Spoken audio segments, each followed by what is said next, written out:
Nothing is going right. Nothing is going right today. Like I'm damn near about to give up on today, y'all.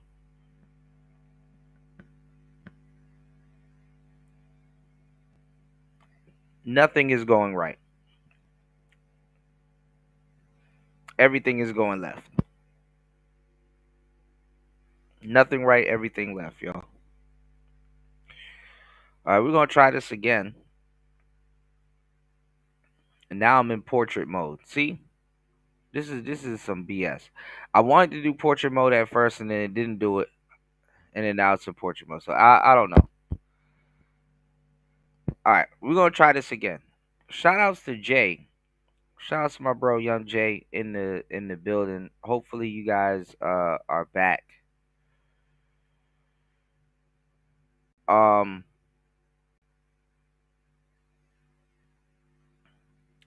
I was trying to say before this thing rudely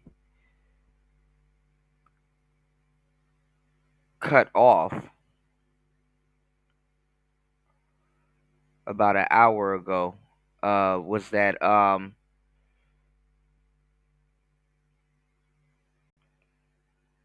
is that America again, like I said, they want a certain particular type of they want Americans to look a certain type of way. They want Americans to look a certain type of way. So uh I was referencing to a Time magazine article. Okay, we should be back. Trying to monitor this shit. What's going on? What's going on, Steph? DJ Seth, good to see you, bro. Happy holidays. Y'all, please hit the like button. Please support the show. What I was saying was that that they want Americans to have a certain type of look. There's a certain look that they want Americans that they wanted. You know what I'm saying? Americans to have, and it was like this exotic look. Um, and I saved it in my phone not too long ago, like the actual picture. But they have a look about how they want Americans to look by like what 2030, 2040, or I think no later than 2050. It was Time magazine, and they wanted Americans to look like some exotic tropical looking people and stuff. So what Nick Fuentes was talking about with Piers Morgan, is something probably out of Piers' wheelhouse because he kind of, really doesn't, and shit, even out of Nick's wheelhouse. But you got the Glacier Man, really particular about the type of what they call that shit in the black pill community, phenotype or all of this shit it goes back to your genes and stuff like that. So you got the Glacier Man, you know, worried about what type of kids and grandkids he gonna be producing in the future. Are they gonna be are they gonna look like people from New Zealand, or are they gonna look like people from quote unquote America? You know, um, it's crazy because America is when you think about it technically, what's going on, Mella? You said Nick is a jerk. Case closed. Yeah, I mean, the thing is that America is still a first world country. So you got to look at it as that. It's like some guinea pig shit. Like you're being experimented with. You know, tinkered with. Genetic wise at least. So they want Americans to look exotic, quote unquote exotic. So,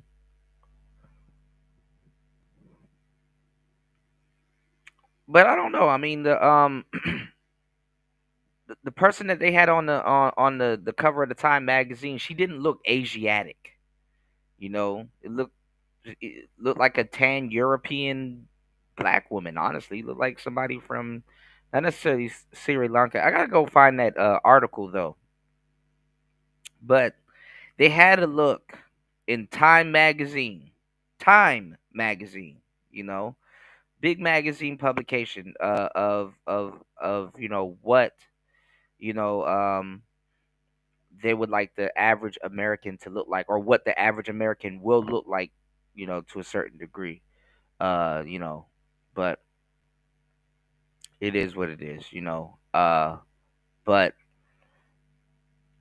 it's a surprising thing. America has a look, but it doesn't, if that makes sense. So shout outs to UFO Kamikaze. Welcome in, y'all, man. I'm having a horrible time with this connection, man. So if y'all could please bear with me. You said whites are getting BBL and lip injections. Of course. Of course. You know. So there's a over what I'm basically trying to say is that there's an overall look that they're going for, you know, just in general.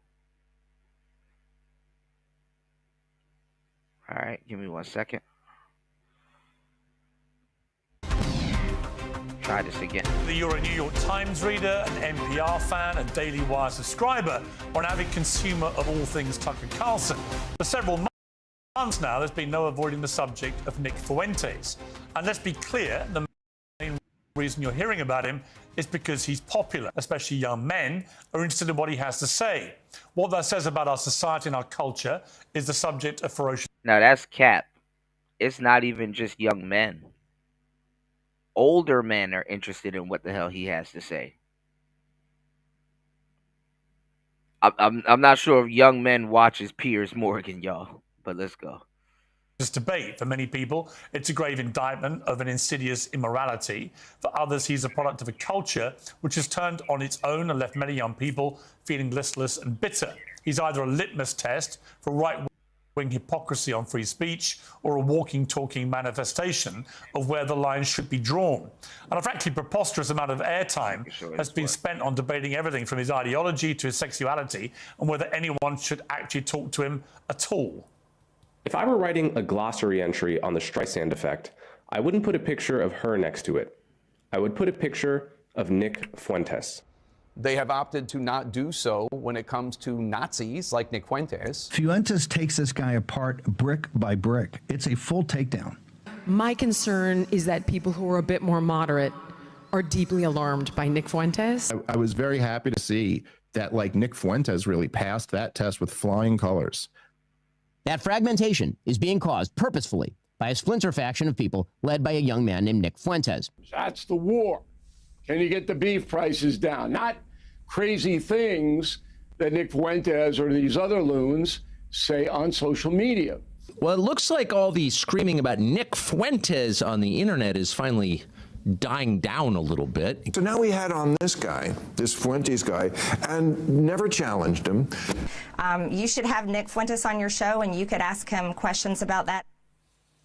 The truth is, it doesn't make a lot of sense to spend all this time talking about Nick Fuentes, but not actually to Nick Fuentes. People who say you shouldn't give him a platform overlook the very obvious fact that he already has a platform of his own, which is often bigger than most of the people complaining, and he uses it to speak unchallenged to his many followers. It's on that basis that I've invited him to appear live and uncensored on my platform, and Nick Fuentes joins me now. Nick Fuentes, welcome to Uncensored. Hi, great to be with you. I don't know you. I don't think we've ever met. You can correct me if that's wrong. I know about you. I know that increasingly people are talking about you in a more mainstream environment than you may be used to. So for those of you who know nothing about Nick Fuentes, I want this to be an opportunity to get to the real person. I don't know who that person is, but I do want to use this opportunity to get there. I've seen you talk, as we prepared for this, in exchanges with people and on your show, saying you fear it's going to be very hostile, it's going to be an ambush, all those kind of things. I don't intend it to be overtly hostile. I don't intend to ambush you.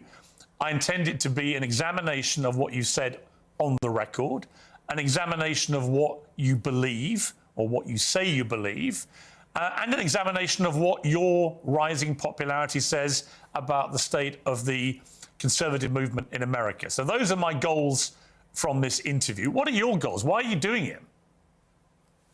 I thought it'd be interesting. And, you know, you've talked a lot about me on your show over the years, and this is the first time you actually extended the invitation. I think it might be the second, actually. I think we talked about doing it during A24 a few years ago, but you've talked a lot about me with the panel, and now you've extended the invitation to talk to me. And I think it'd be interesting for me to maybe clarify some positions and maybe get to know you a little better as well. So I'm looking forward to it. There is a belief that you have two personas. There's one that you roll out now for podcasts and for shows like mine, where you come across as So again, we're gonna go over. He basically says that Nick acts one way on the show, and then he runs back to his show and goes off and start trash talking and acts another way on the show. So let's go. reasonable. Give me 1 second, guys. And then there's your Trying to show fix this on stuff. Rumble, where you often come across as having, a very unreasonable view on things. This is what Coleman Hughes said about you. Nick Fuentes knows exactly what he's doing. He is consciously playing this double game as part of a long-term strategy to become popular enough to take the reins of power, at which point he plans to pivot towards the extreme and unpopular policies that he advocates daily on Rumble. So first of all, what is your response to that?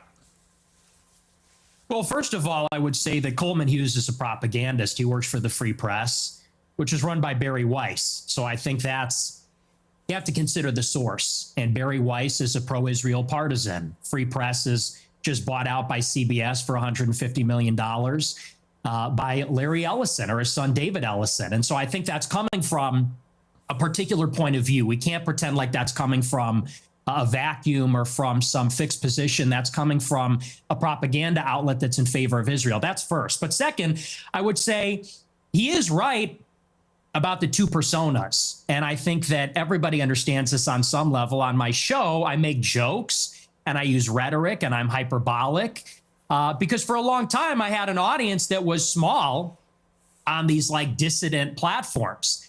I was on D Live for many years. A lot of people don't even know what that is. And so I had a small following and we had sort of like an in-group sense of humor and memes and things like that.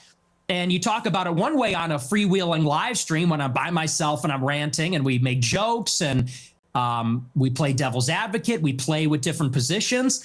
But then when you sit down in an interview like this one and people ask me a good faith question, what do you actually believe? Well, then I clarify and I say, well, here I'm not joking. Here I'm not being hyperbolic. I'm not being rhetorical. I'll tell you precisely what I believe. As far as this idea that I'm going to get power and then turn into Hitler, that just sounds totally insane to me. I'll be honest. It just sounds insane. Do you have aspirations for political power? Not really. I think that if I wanted to run for office, I wouldn't say a lot of the things that I say. I don't know that a lot of people would vote for me. I tend to offend everybody, even a lot of people that like me. So no, I'm a truth teller. I like to tell the truth. I like to do my live stream. Who is Nick Fuentes? Tell me about your upbringing. I know you grew up in the suburbs of Chicago. Tell me about your early years. Or early how? Like my childhood or a little bit later? Yeah, your childhood, yeah. Well, I grew up in the suburbs of Chicago in LaGrange Park, as you say. My parents are ethnics. My father's half Mexican, half Irish. My mother's Italian. So yeah, like I was saying to Jay, you said clan. I mean, a lot of people they would want a troll, quote unquote, in office, But like I would say, like I was saying on the last show before it cut off, was that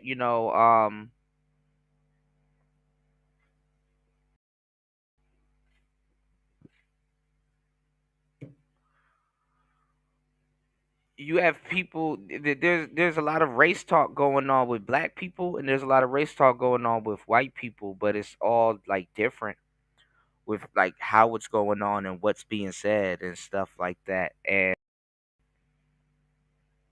the reason I'm talking about before it cut off, Jesus Christ, and it's doing it again now.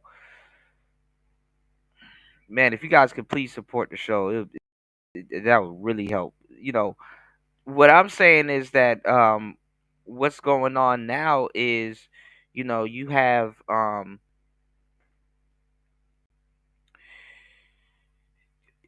people, because Piers is not from the U.S. and Piers is trying to make the claim that and Nick is going hard on immigration, but immigration is what brought Nick to the U.S. And the irony of it is that a lot of the Glacier people here ain't from the actual U.S. But they got to see how they're gonna assimilate. How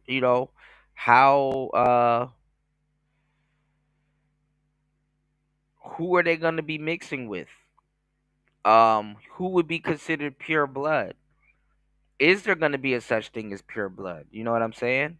Um, like I said, I think they're keeping a eye on Nick because they don't want a funny mustache man situation happening again. And the irony of it is that Nick ain't even pure blood. He's not even full and pure blooded. So hey. And they both came from a pretty rough upbringing themselves. They both were raised by single mothers, not because of divorce, but because both of their fathers had died. They endured a lot of dysfunction. And I think that's one of the reasons they came together and they related to each other and they wanted to create a normal upbringing for their children. They wanted to have a normal family life. And so they moved out to LaGrange Park away from the city and they raised sister and really put us first. I think that's a big reason why I tend to have a lot of these family values or Christian values. My mother did home to raise us. And so I have a very close relationship with my parents, with my sister. We're a very tight family. And we grew up in a pretty idyllic town. And maybe we can sort of get into a conversation about politics from this. I loved my upbringing. My mom stayed at home. My dad was working.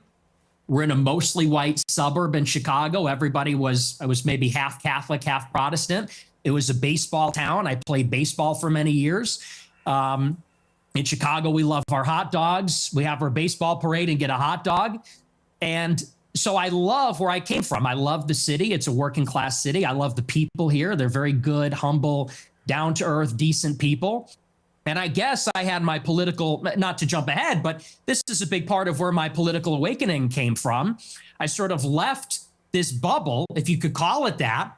When I went to college in 2016, I went to Boston University.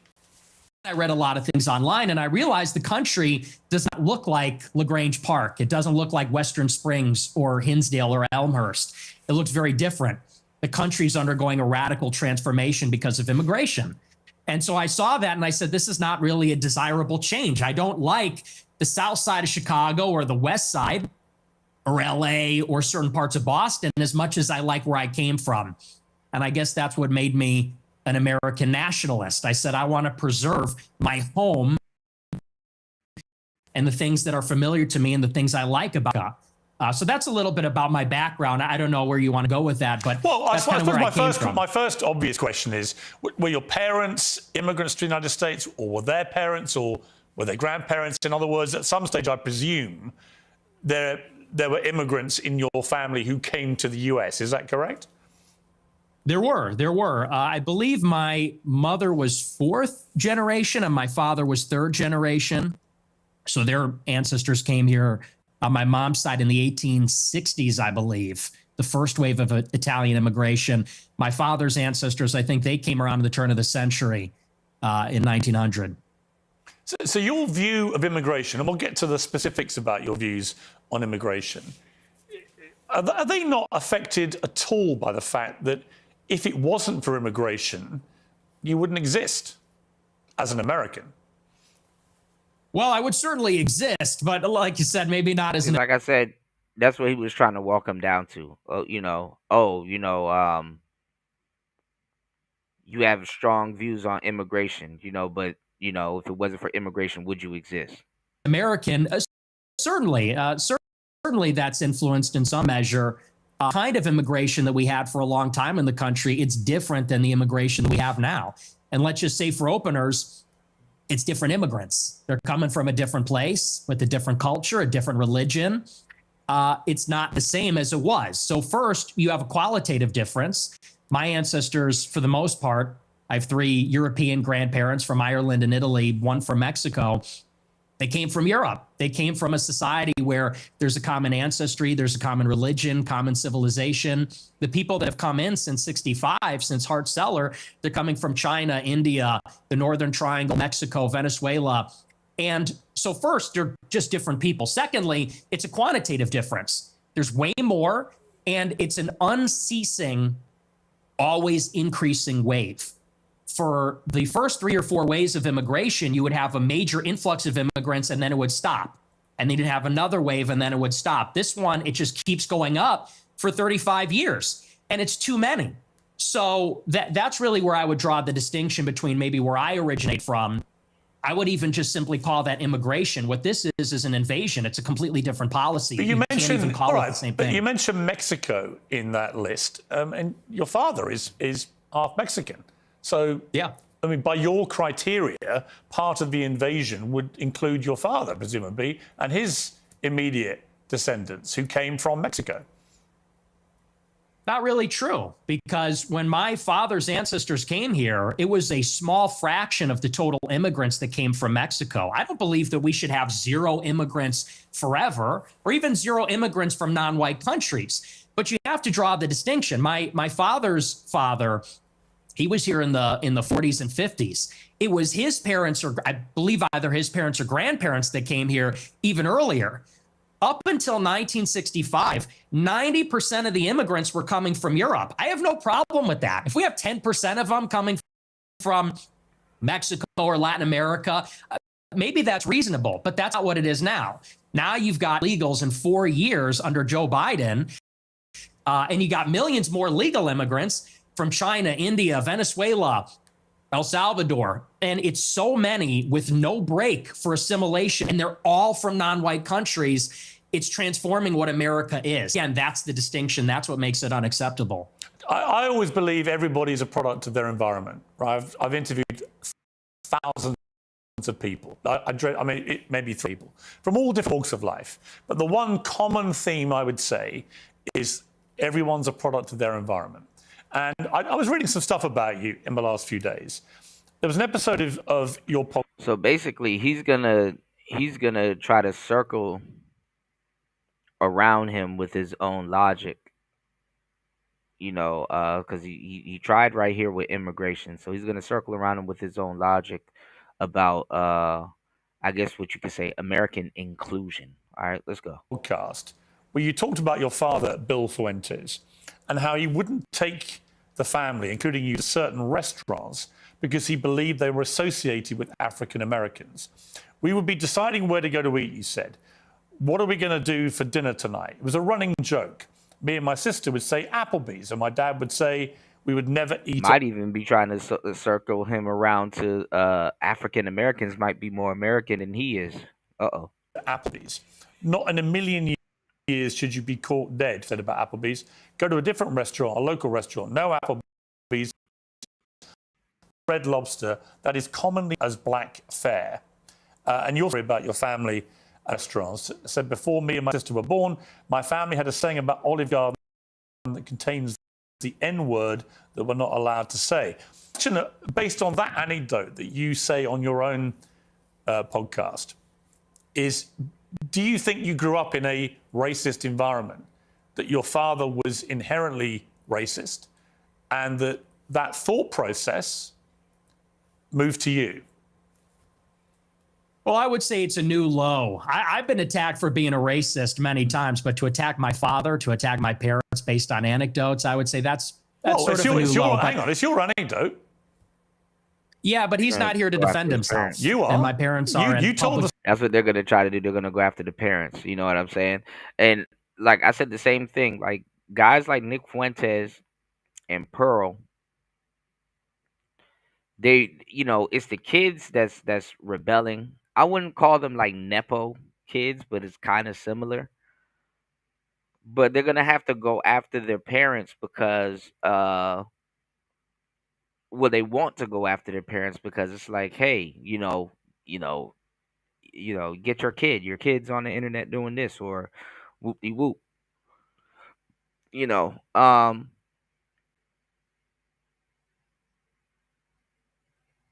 mean, it just happens. I mean, it was bound to happen. I mean, people will consider Nick and people will consider Pearl spoiled rich kids that got into politics and now they're wreaking havoc on the web, but at the same time, people are agreeing with them.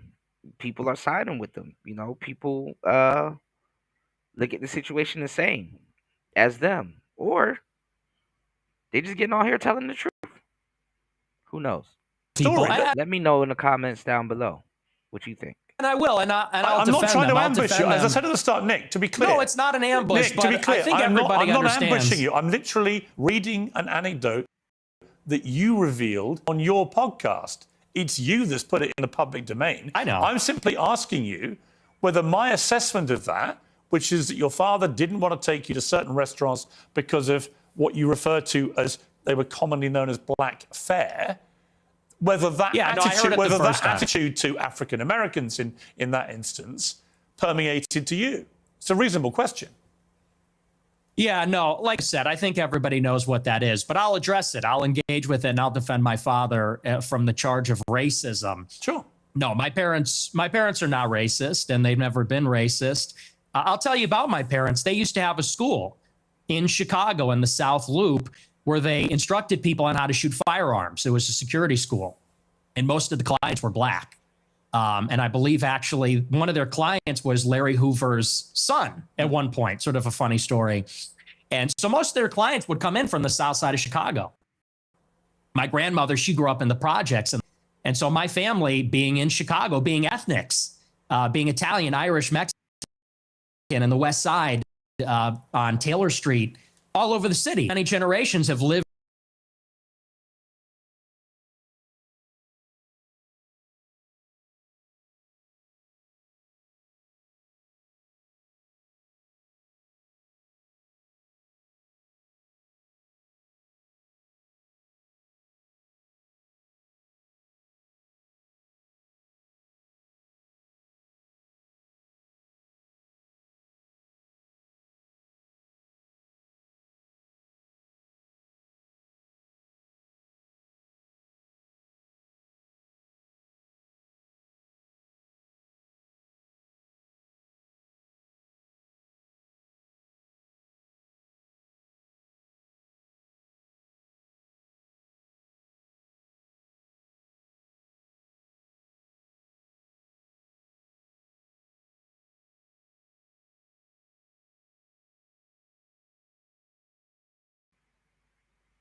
All right, we should be back. I don't know what the hell is going on, but let's go. Hold on, guys.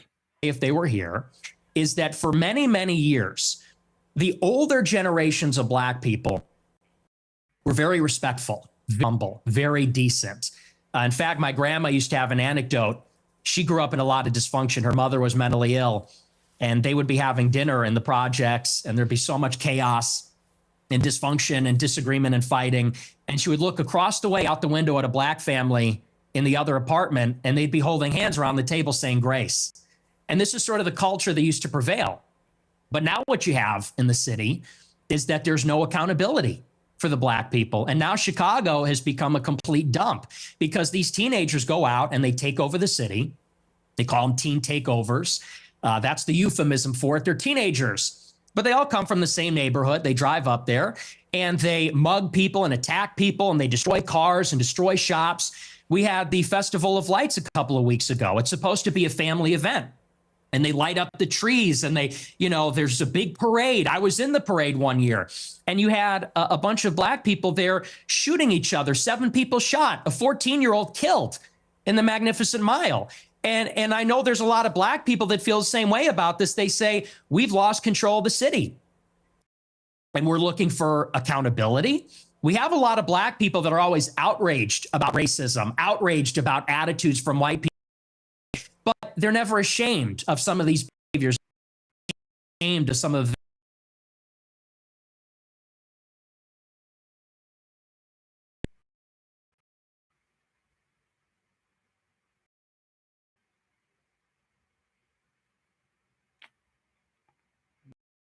Man, what the hell?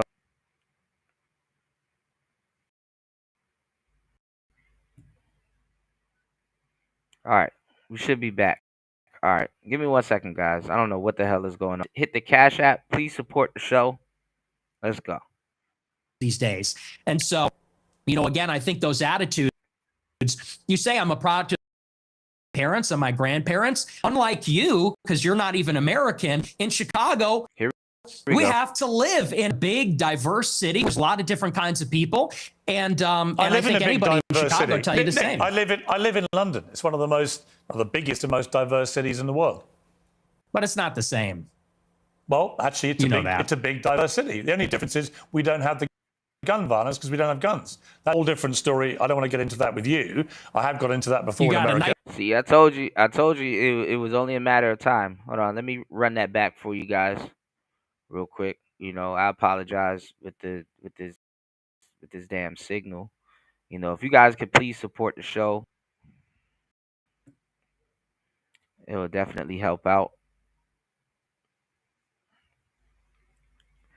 Nick kind of knew where he was leading him, so he's like, all right, let me start taking my pot shots. Let me start taking my pot shots back. All right, let's go. Give me 1 second. Shooting each other. 7 people shot, a 14-year-old killed in the Magnificent Mile. I know there's a lot of black people that feel the same way about this. They say, we've lost control of the city, and we're looking for accountability. We have a lot of black people that are always outraged about racism, outraged about attitudes from white people, but they're named of some of these behaviors, named of some of the things that go on. That's why I think there's a lot of negative attitudes these days. And so, again, I think those attitudes, you say I'm a product of my environment. I am. And so are my parents and my grandparents. Unlike you, because you're not even American, in Chicago, we have to live in a big, diverse city where there's a lot of different kinds of people. And I live in a big, diverse city. I live in London. It's one of the biggest and most diverse cities in the world. But it's not the same. Well, actually, it's a big, diverse city. The only difference is we don't have the gun violence because we don't have guns. That's a whole different story. I don't want to get into that with you. Got into that before in America. You got a knife problem. You got sword problems. We have problems with Aladdin. We have problems with violent crime. I make no pretense of it. So the idea that somehow I'm cosseted in London because you can say that. Well, you kind of implied it, but I guess my point about the environment, I'm not saying you are a product of your environment. I say most people in some capacity. When I read that, it's just to remind you, it's not something I have put out there. You told this story, and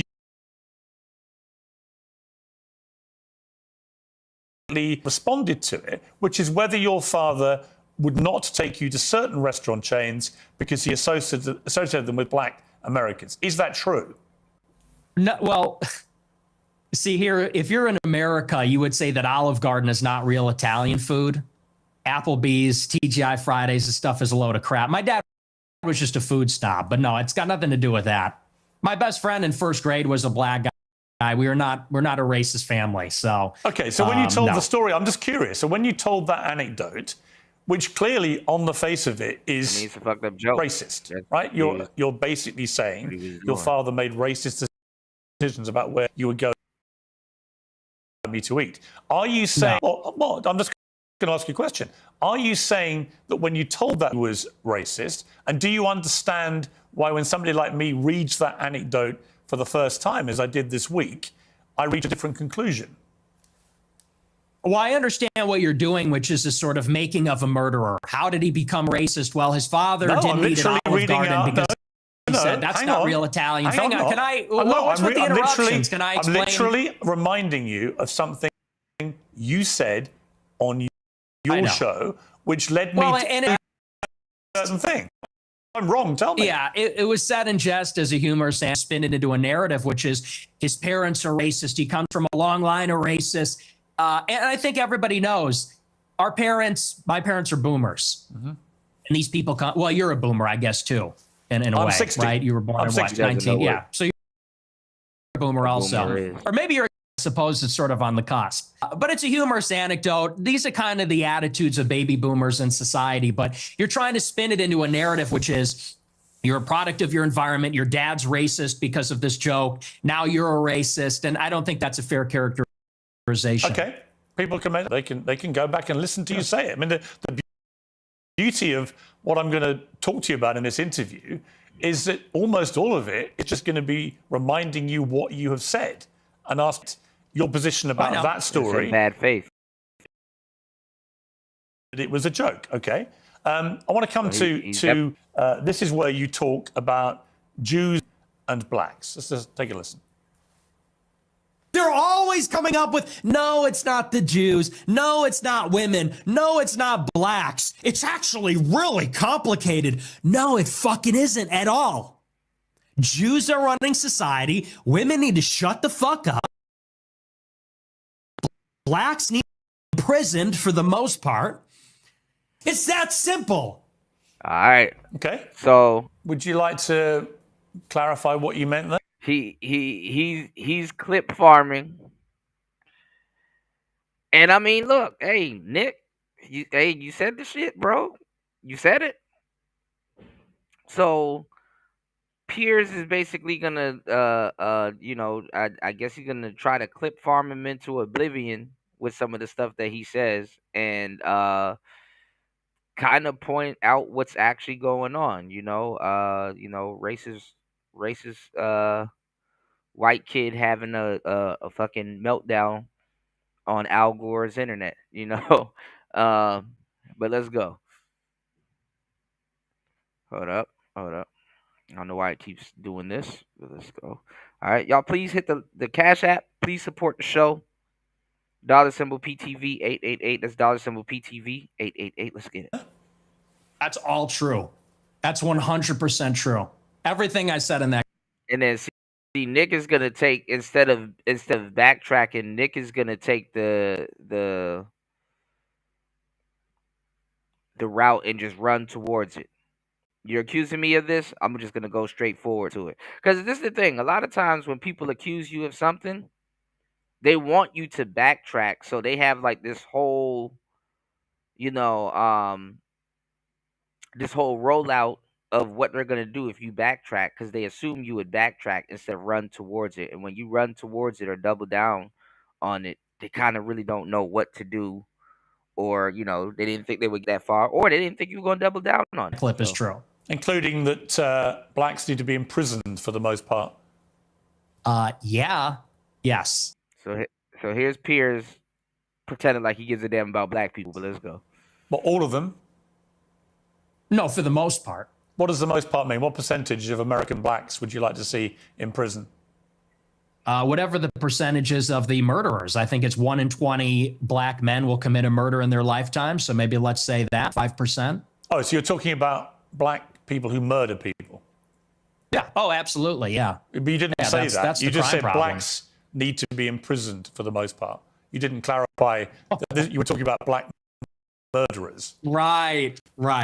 No, you're right. In addition to that, that's a great point. Do you think it's funny or? I do. I think it's hilarious. I think it's totally true. Do you think a black American would find it funny? You think that blacks should be imprisoned for the most part? Blacks are my biggest fans. I get high fives all the time. They say, Nick Fuentes, I love your show. They agree with me. And you want to know why? Here's the difference.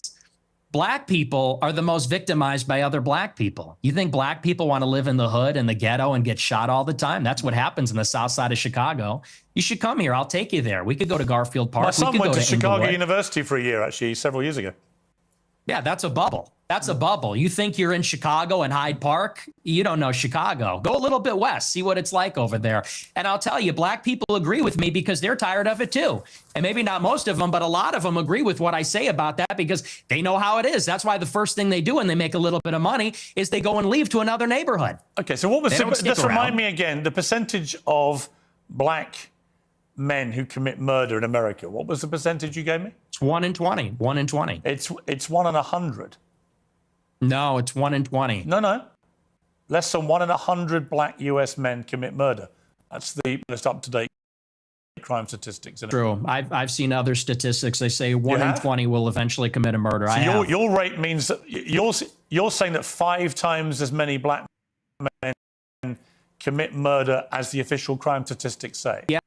Yeah, there's a report, I believe, on data hazard. I'll have to go and double check that for you. But yes, there's some pretty shocking evidence that says that it's far more alarming than you would think.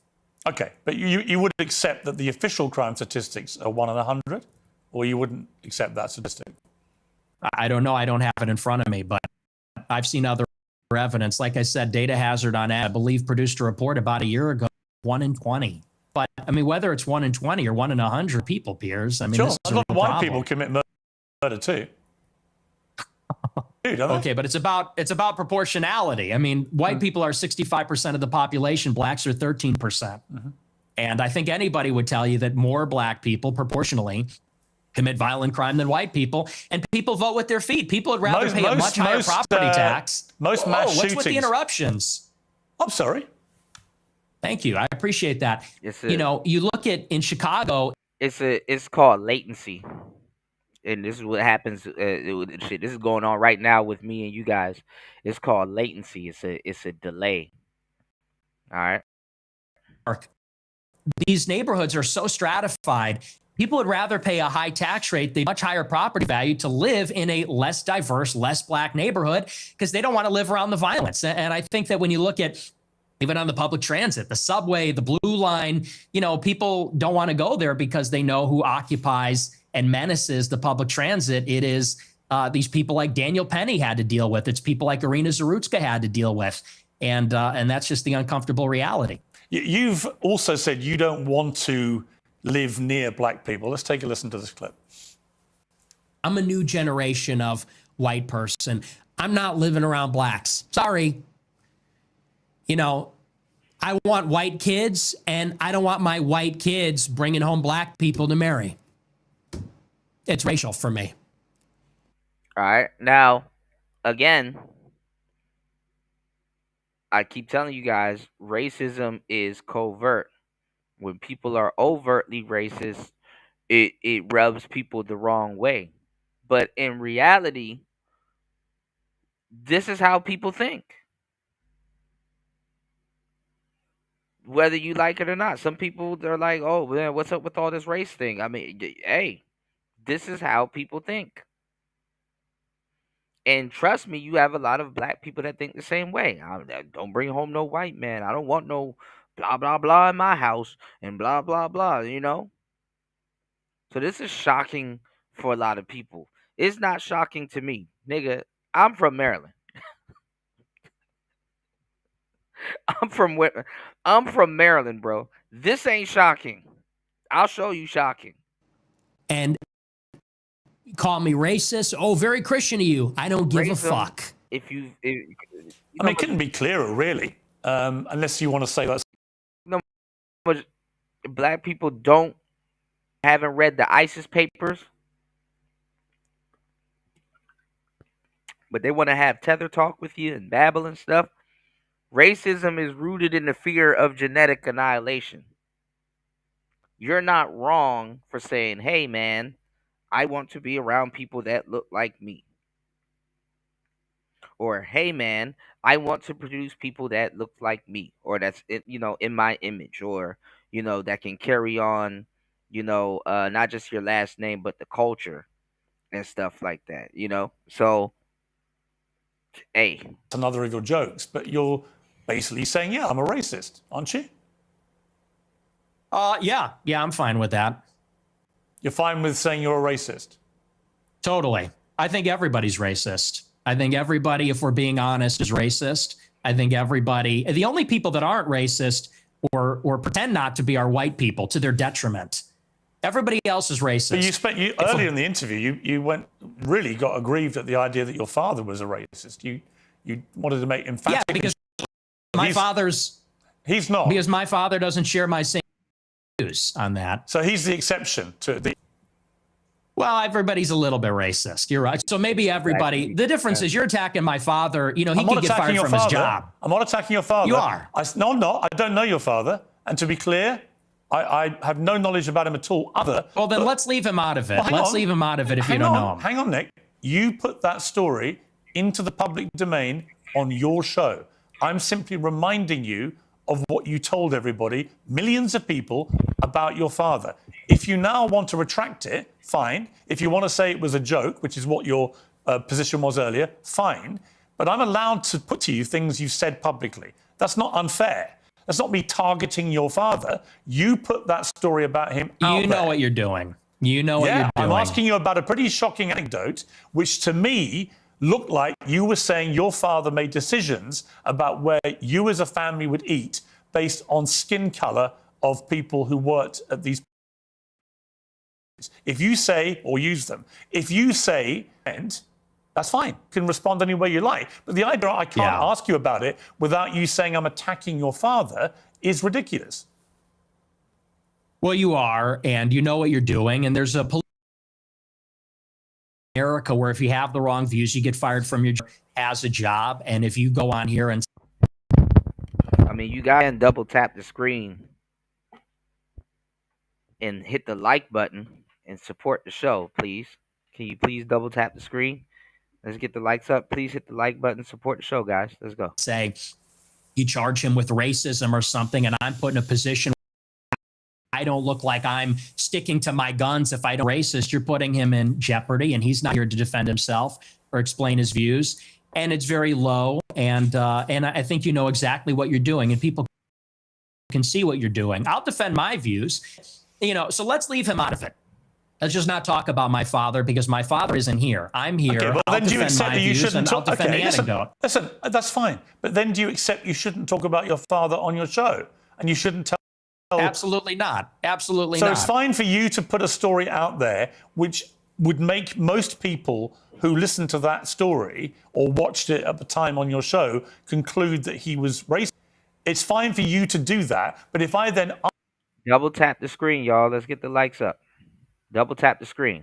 Ask you about it, I'm the one who's being unfair. That's the line. Is that what you're saying? Yes. Okay. Yes, you're being malicious. Okay, that's fine. That's fine. Listen, people are watching this. So Nick caught on to it. He tried to circle him. He basically said that, oh, your dad is, racist.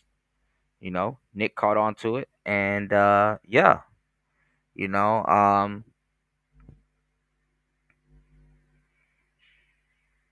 try to exclude his dad from it, and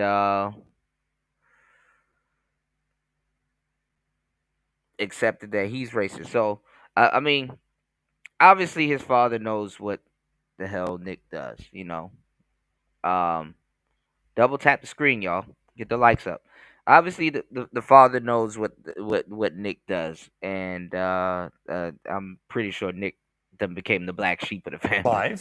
They can draw their own conclusions about whether what I just and they did. Will. Yeah, and I'm sure afterwards, by the way, you'll say he ambushed me with your own words. With your own words. That's a little presumptuous. I'm not going to say it's an ambush, but I think that's a low blow. And I think you know what you're doing, and that's fine. You're a tabloid journalist. I expected that. I don't think it's an ambush because I knew it would be like this. And people will see what you're doing, and I think they'll say it's low. But as far as you want to talk about racism, I do. Let's talk about racism. Okay, let's leave my dad out of it. Look. So it's like Nick's like, okay, if you're going to attack my credibility, let me attack yours. Interesting. You've admitted you're a racist, correct? Yes, 100%. Okay. Own it. Okay, that's fine. You're perfectly entitled in a free democratic society to stare down the barrel of his camera and tell me you're a racist. People can judge you accordingly. Many people who have assumed that you're a racist will now have heard it from your own lips. That's fine. There you go. That's the point. The point of this interview is to go over the things you've said, conclusions about you, and to ascertain whether those conclusions are fair and reasonable or not. That's it. So I want to play you another clip. This is what you talk about why white people are justified in being racist. Let's take a listen to this. First, white people are every single bit justified in being racist. Every single bit justified, to the extent that that means going out of your way to avoid black people when you see them. You stand by Absolutely. that? Absolutely. Absolutely. So white people should go out of their way to avoid black people when they see them? Absolutely. They would be wise. Why? You know, in a way, this is the saddest way that we have to have this conversation. The race conversation. This is the saddest way to actually have this conversation. With these people in these circumstances. This is funny.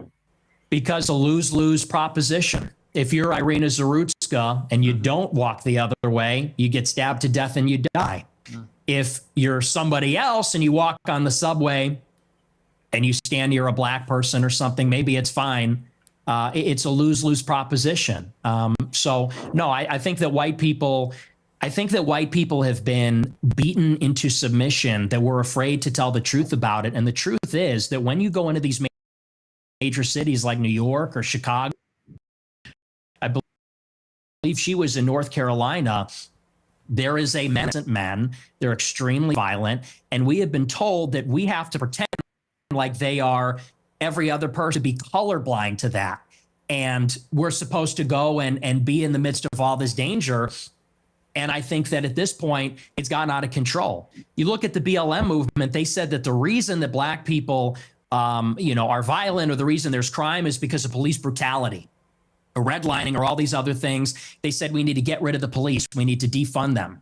And a lot of cities did. A lot of cities like Chicago, for example, the police changed the rules of engagement. They don't chase them. It's not a felony if you steal a certain amount of merchandise. They won't chase them on foot. And now the city's totally up for grabs. And now, whether you're in the Gold Coast, or whether you're on the Mag Mile, or you're in the worst neighborhoods in the city, you might get shot, you might get mugged, someone might run up on you. And I tell my followers, it is better to be perceived as racist or racist and walk the other way and maybe keep your life, than to say, I'm a good anti-racist. I don't mind that this person's making me uncomfortable. Maybe he's looking a little froggy. I'm going to sit down because I'm a good person, and get stabbed, mugged, whatever. And by the way, this is a strategy.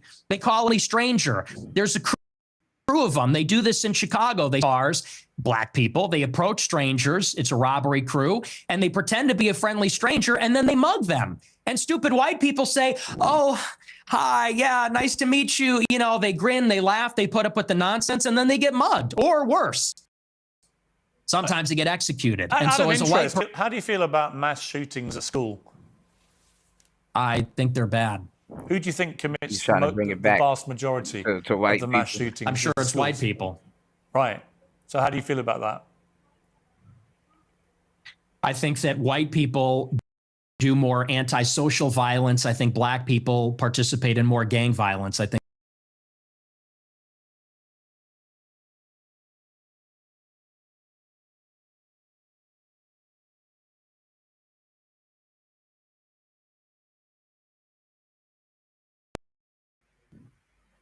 Hold on. Dumb, or are you just not that what smart? What difference What's does that the make difference? to the children lying dead on the ground? See, now you want to jump on the victims. The difference is you're asking, would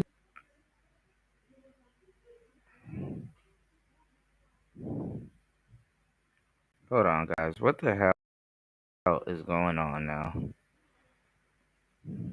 you fear white people or black people? The difference. The difference I'm is not. in What I'm terms saying of to you is, by your logic, if we now have agreed that the vast majority of mass shootings in schools are committed by white people, and predominantly young white men, then presumably your advice would be to avoid young white men because they perpetrate.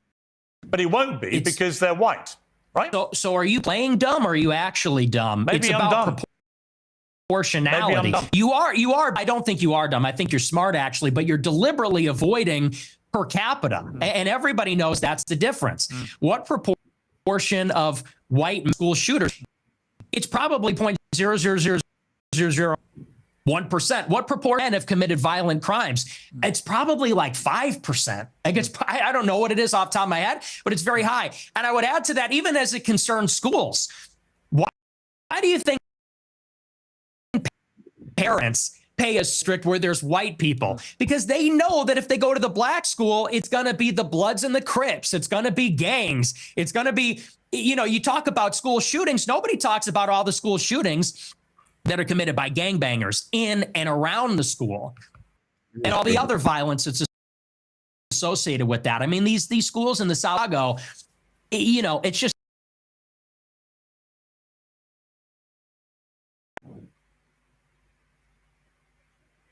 I mean, and this is why he and Pearl got along, because they're both from Chicago, and they both, they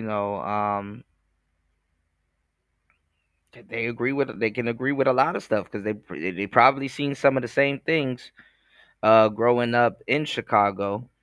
They probably understand certain areas where both of them can't go. They probably, know about certain, in-house, not necessarily shootings and stuff, but like, just, I don't know. I mean, it's interesting, to say the least. Um, how Nick and Pearl kind of, are, I wouldn't say how similar they are, you know. So a lot of people are getting mad, or have gotten mad at Pearl for doing that interview, which I said it was just timing. Timing was off. Timing was wrong.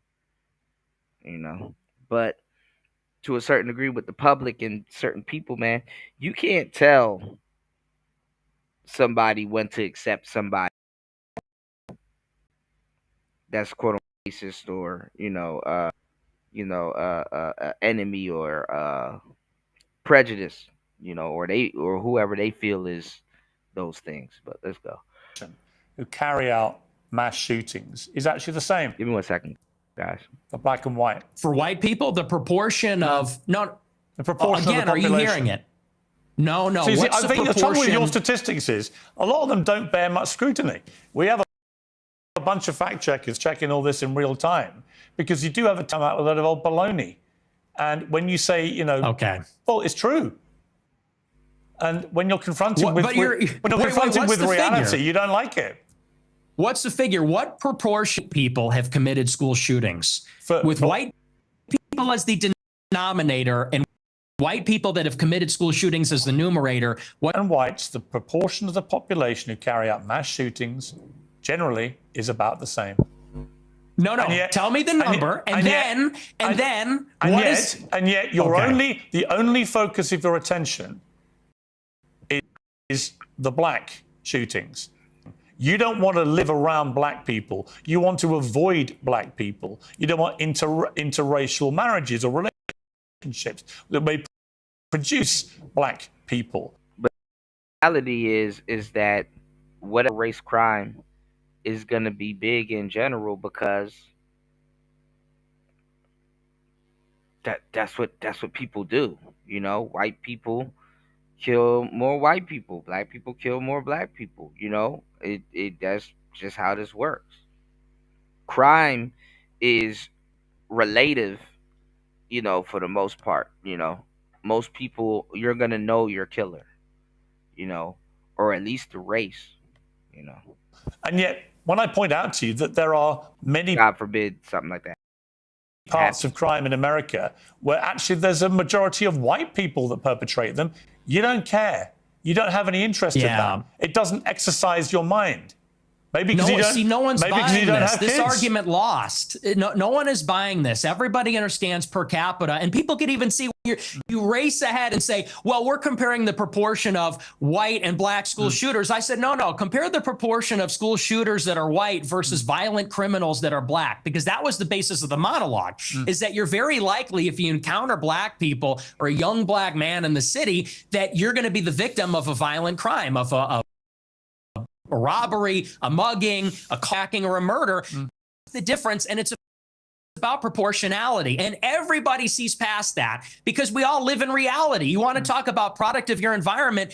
People that live in New York, LA, we live in reality. We live in this environment, and we see what it's like. And the threat, danger, in terms of probability, it's not even comparable. And I would add this to your point. High school, and truly, if you see a white person, autistic, he's got the SSRI stare, and he reaches for a backpack, people joke and say, run. Similarly, if you see a jalopy pulling up with a bunch of black people in it and they got their pants around the ankles, you're going to run also. And I'm saying the difference is the latter happens much more often. It's much more common. In Chicago, carjackings and car thefts every day. It's in the thousands. It happens all the time. How many mass shootings committed by autistic SSRI white? Don't even know. I mean, it's probably in the single digits in the last decade in this city. That's the difference, and everybody knows that. But you're really just trying to carry water for liberal ideology. It's an ideological position. No, I'm really not. I can absolutely say, yes, there is way too much black on black crime, for example, involving guns in Chicago. And black on white also. Yes, but there is way too much gun violence in Chicago, right? I mean, it's indisputable. I've got no problem saying that. The difference is I don't then lead myself into a thought process where I have to avoid all black people in case they shoot me. And you've already that you are a racist. So when people hear you then say, I don't want to be living anywhere,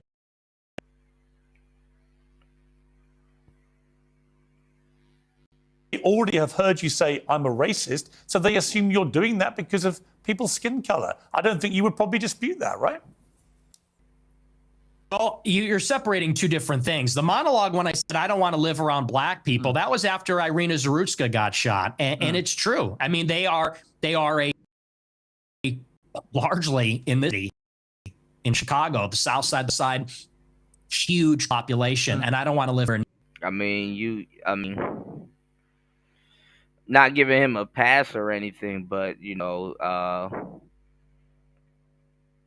got people out here proud to be savages, man. Near it, and I do. I want to live in a white neighborhood. I think that that's extremely desirable, and I think even black people. Nick, you're perfectly entitled to that view, but when you have obviously prefaced all this by saying I am a racist, unashamedly, then people will assume that all your thought processes about all of these issues are driven by an aversion to people based on their skin color, which is the purest personification of racism. Well, it's not an aversion. I would say it's the opposite. I like my own people. My own people are familiar to me, and I think that's true across the board. I think that people seek out other people that are like themselves, and every other group does this, whether it's blacks, Hispanics, Asians.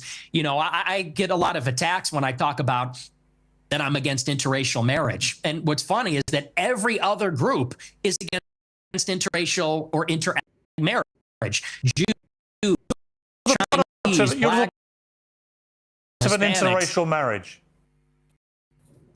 Yeah, I mean, that's debate. Right there, bro.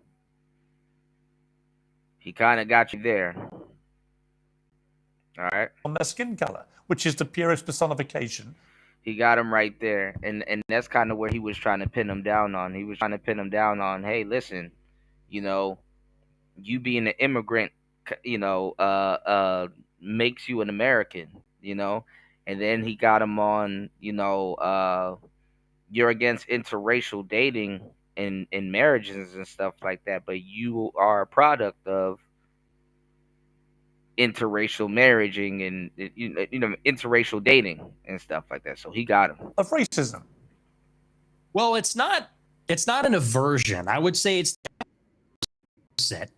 I like my people are familiar to me, and I think that's true across the board. I think that people seek out other people that are like themselves, and every other group does this, whether it's blacks, Hispanics, Asians. You know, I get a lot of attacks when I talk about that I'm against interracial marriage. And what's funny is that every other group is against interracial or interethnic marriage. Jews, but you're the Chinese, you're the black product people, of an Hispanics. interracial marriage. Yeah, I mean, that's debatable. Not Let's really. say for the sake of Not argument, really. sure. No, you're the product of an interracial marriage, and your father is part Mexican. You're literally For the sake of the very person you just told me you want to avoid. What? I'm asking.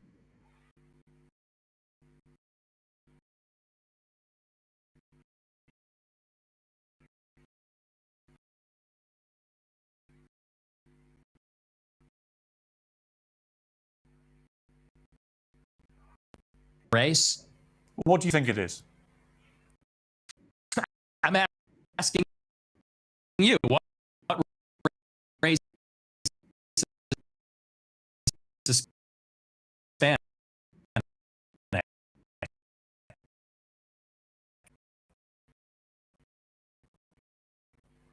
Why avoid? What Hispanic? Is that a race? Well, what do you think it is? I'm asking you. What race is Hispanic? Hispanic. Of course, it's a race. It's called Hispanic. It's a mix between two races. It's a mix between indigenous Americans It's not and white, Europeans. though, is it? It's not white. Well, apparently you're more of a racial purist than You only want to live in a of. white neighborhood, but you're literally a mixed race background. You've literally and I got live in Mexican blood. I know, and I live in a non-white neighborhood funny, too. yeah. I'm trying to get out of here though, but I'm trying to get out. But Do you have any non-white? Do you have any non-white friends? Genuine question. Most of my friends are not, and non-white people love my show. How many are black? The honesty. How many of your friends are black? Many of them. What's going on, War Master? To see you, bro. Man, I'm going through hell here, bro. Having a horrible day. I'm trying to make it work. Yeah, vertical is weird.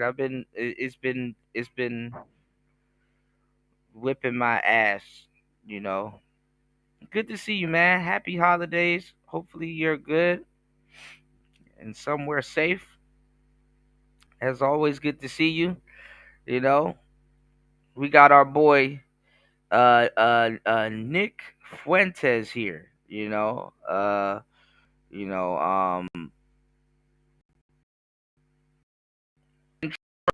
trying to, lock him down, and Spears has been he's kind of been successful. The thing is that Nick is agreeing with him. Nick is agreeing with him and really taking the air out of the tires. Like Pierce is really trying to find this aha moment, and it's not working. Like at least a dozen. Wow. Ye being one who you know, Sneeko being another who you also know. Yeah. So how do they feel when you say you just want to be away from any black people, walk away from them? Well, you know what Ye told me? I'll tell you verbatim what he said. That it doesn't come from a place of, and you use the word aversion. That's the first thing I'll actually dispute. Okay. On the basis of skin color, because that would seem to suggest it's like a stubborn, irrational bigotry. I don't consider myself a bigot. I consider myself a racial realist. Realistic about the race, and I speak provocatively about it, and I speak tendencies as human beings. And I'm not a liberal ideologue that says that over time and with enough education, we're all going to see this great brotherhood and everybody's the same. I don't. Oh, Lord.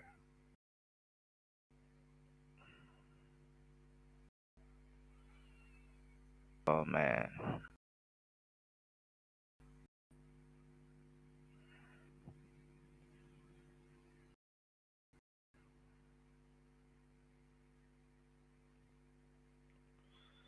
All right, we should be back. Oh, man. having a crazy week, y'all. Please, everybody, hit the like button. Please support the show. Hit the Cash App. Hit the PayPal. Trying to make this. I'm trying, y'all. I'm trying to make this thing work. Yeah, I mean, he's a lot of sense. I mean,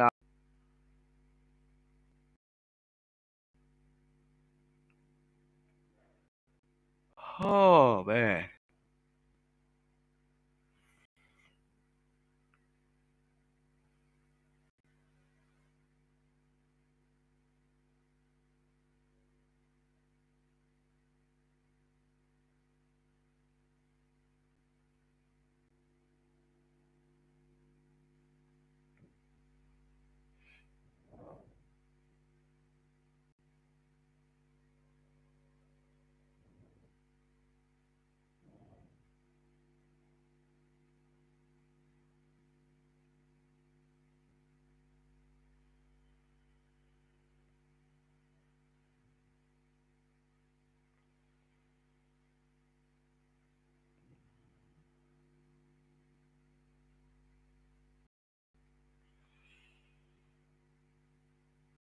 All right, we should be back. I don't know what. All right, if you guys could please hit the like button, Lord.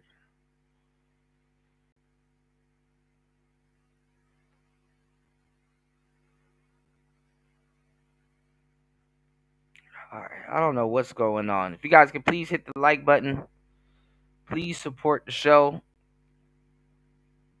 All right.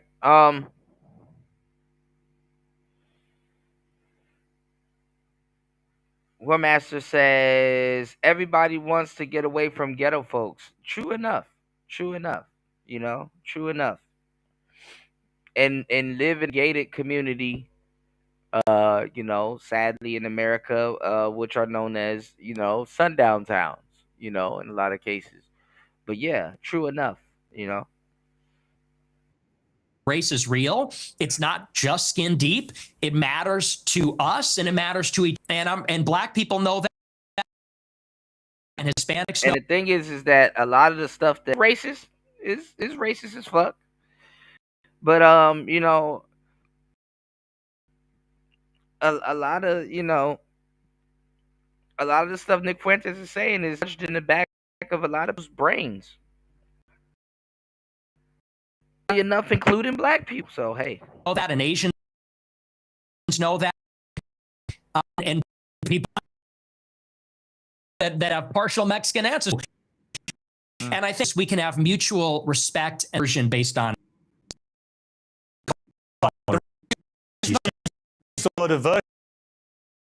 Literally said, walk the other way if you see black people. That is an aversion to black people. That's economy of information. That's safety. And I said in the same monologue, if you watch it, it's like, the problem is you clip the 10 seconds. I don't know if you watch the whole show, but most.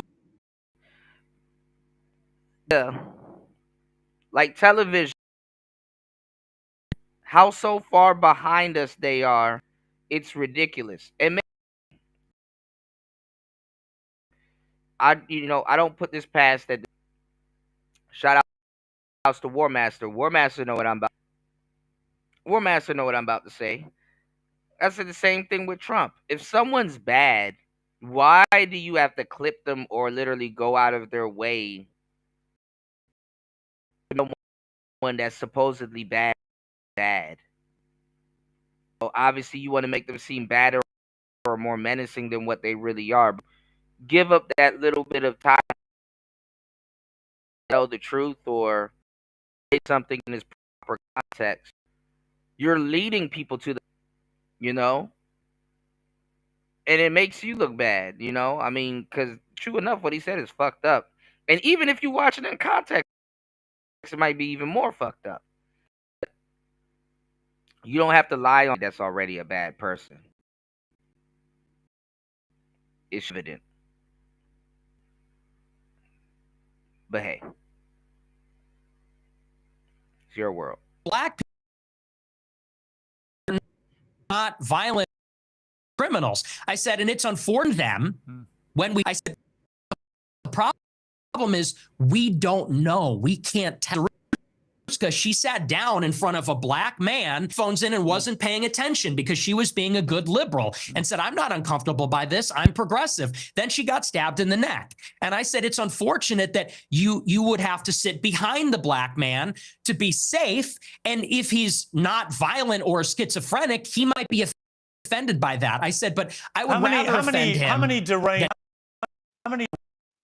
deranged white men have committed acts of murder in the last 10 years in America? Proportionally, far fewer. But how far many? fewer. How many? Do you know how many? You have a research team.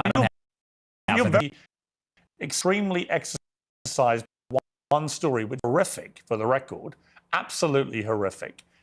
Never have happened. The person who put that evil act had a string of previous offences and should have been picked up more, amplified more.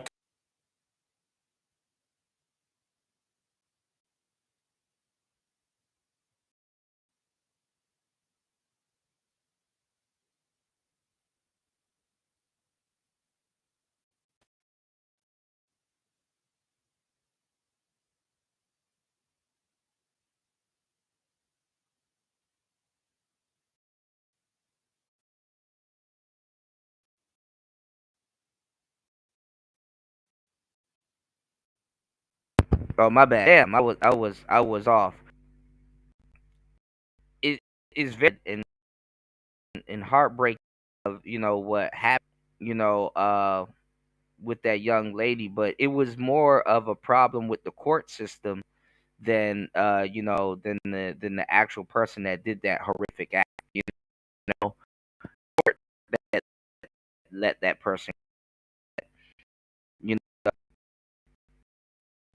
had that type of had that ranged person out here on the street. You know, it was more of a the courts than it's just a fucked up situation. You know. But he said that he's using it as a buffer to damn near everything he's talking about. Completely concur with all of that. And I just suspect you have no idea how many white people have committed similar. No, because I know it's far fewer from experience. Okay. Because it's like you said. And I would add to that, Irina Zarutska wasn't the first one. That was killed after Carmelo But how many Anthony times has it stabbed been him in the neck. perpetrated by white people? Well, hang on. Let me finish my point. But you're And then not implying that only white did- people don't do this. And my point to you, Nick Okay. Fuentes, is of Yeah. course, Oh, I never said white people don't do it. deranged, heinous of the. And this is what y'all are not picking up on.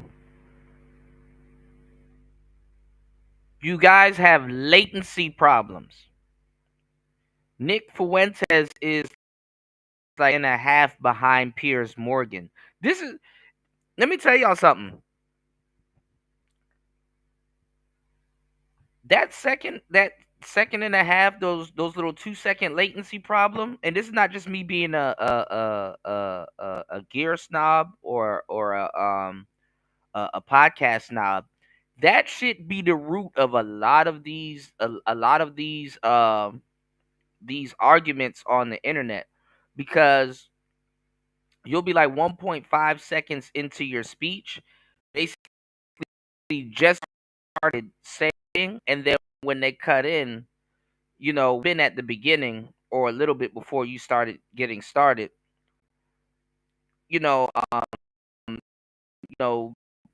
you know, humans will humor that a little bit more. Like, okay, let him say what gotten into what you're saying. But that 1.5 seconds to 2 seconds, when you're actually getting started,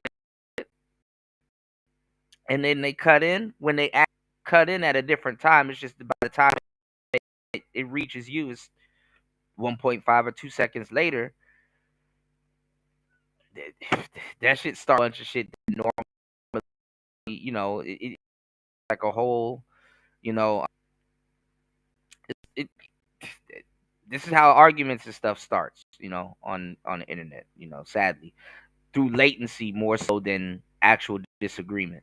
Disagreement. You neither know nor care, or maybe both. Maybe you do know but don't care. You only seem to be focused on black people who commit crimes. And if you the whole debate about racism by openly read other connotations what you but once you said, I'm a racist, and then you own about black crime, say, yeah, he is racist. And everything he says about crime is driven through the prism of being a racist, judges people according to their skin color. Well, it's funny because, and I said this in a similar monologue, the problem, and I see someone that doesn't look like me and it makes me angry. The problem is there's a pattern of behavior. Seen. Blacks in America have narcissistic, and they become narcissistic because they've been told they're victims of racism. There's no accountability. If they're rude, if they're inconsiderate, if they're criminal, they are told that Now, he be on Twitter and stuff like that, which makes me wonder, not even makes me wonder, but it's like, oh, he probably ran into FBAs. He ran into FBAs. You know what I'm saying? On our bronze, good to see you, bro. Y'all, please double tap the screen, share the show, please support the show. Definitely need the support. Please support the show, guys. Good to see you guys. Happy holiday.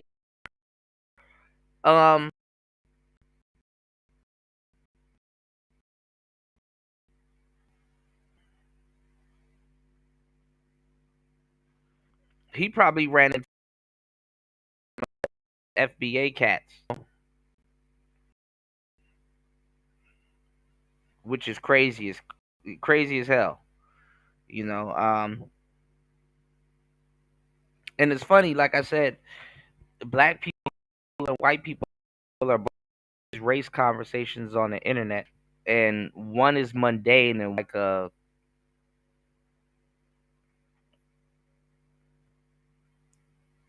staple to politics type thing going on. I still got a where it showed what the average American is supposed to look like by 2025. I mean 2050 or 2030 or whatever they were trying to say. I have the picture here. I just don't have the actual Time article, but we'll see.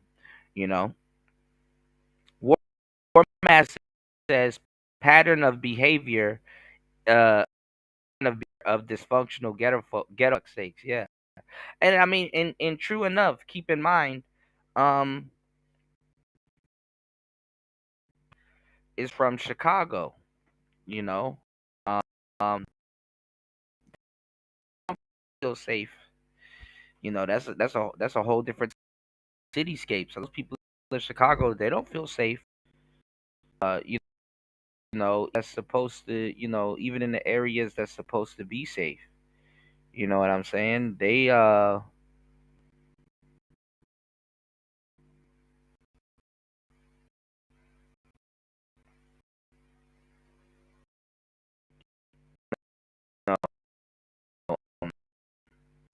in the FB Duck in the Gold Coast, in hosing him down in front of all people, in front of the uh Dolce and store. You know, true enough, they kind of left him for dead, which is crazy. But hey, give me 1 second, guys. Please support the show. Please hit the Cash App. Please hit the PayPal.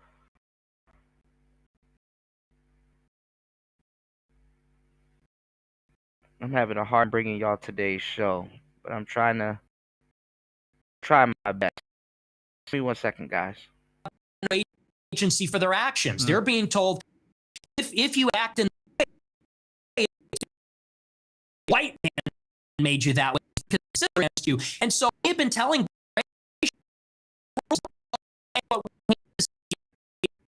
as deep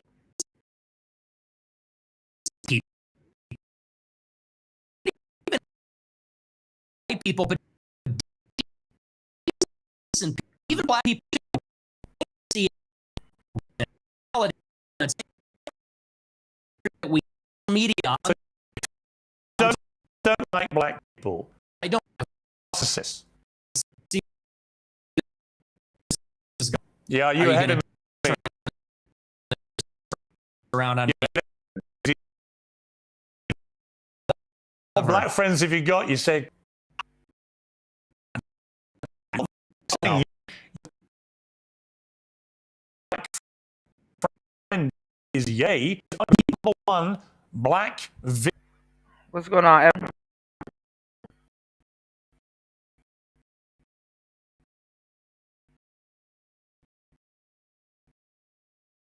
You said it's thing. The lag is hate you, man. 1 second.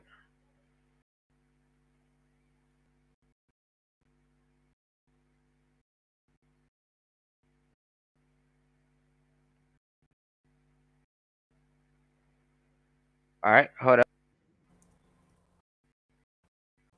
I don't like pattern of behavior. And who narcissists? It's going. Yeah, you ahead going to of me. turn this around on You're me? ahead of me because when Very I clever. black you got, you say, I'm black. Hey, no, you're saying you. I'm just saying your black friend. The number one narcissist. Your friend. People you want to say with, but he's the epitome. Even an interview, Piers is just trying to.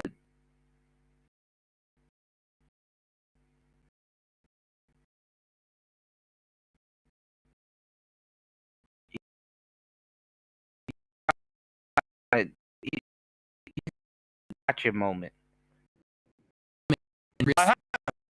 Yeah. Okay, well then, no, he's nothing but considerate. That seemed very rude to me the last 2 times. I'm trying to fix this. Shout outs to everybody here. Please hit the like button. Please support the trying to fix this. And he's Well, also. you keep interrupting me. You're very rude. Are you black? I Because you're being very apologize. rude by interrupting me right now. To you. Look, okay. I You're do not want to giving me a finish hard my time. point. See? I See, I told you it's a latency thing. I do. He is a guy who, when I was with. Hold on. I kind of do see it's lagging. Hold up, y'all. Let me see. And he's also interrupting me. Are you black? Hold up.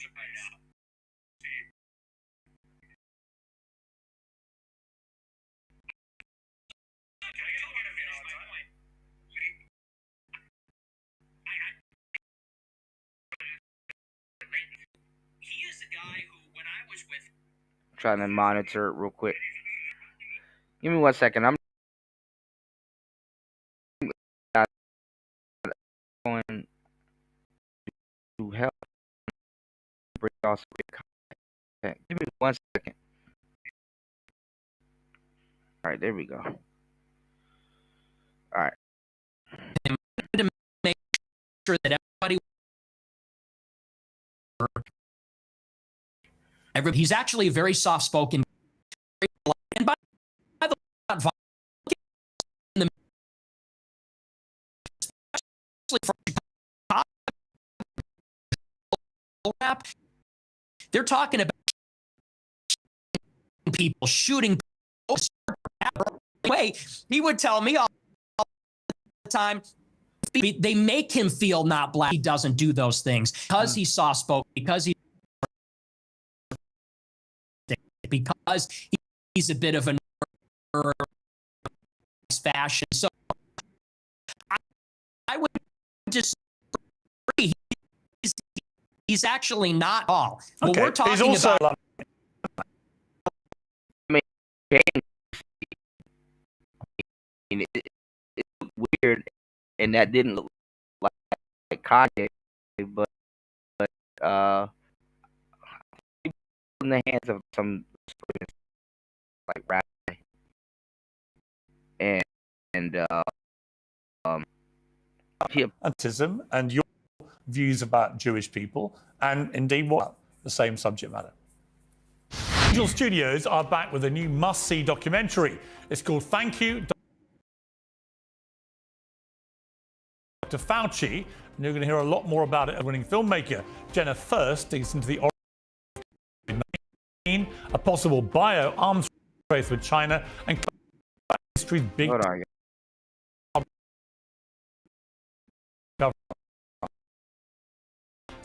Sort of right-wing film, It's a film about transparency, which is something we should refer to and whistleblowers.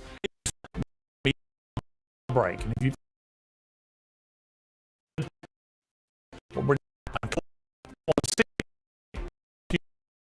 real story, become a member. Hold on.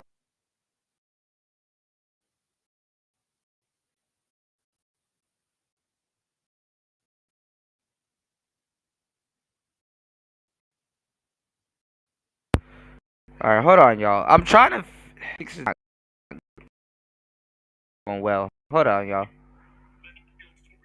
Let me see.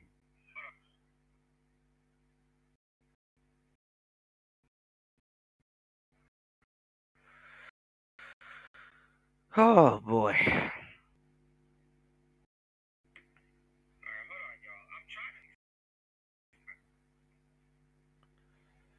Thing out. Hold up, because I'm monitoring it. All right, let's see. Demanding truth and accountability. Okay, back. Let's just to anti-Semitism. Now it's going out. We should be back now. All right, let's try it one more time. And then it went out. Nice.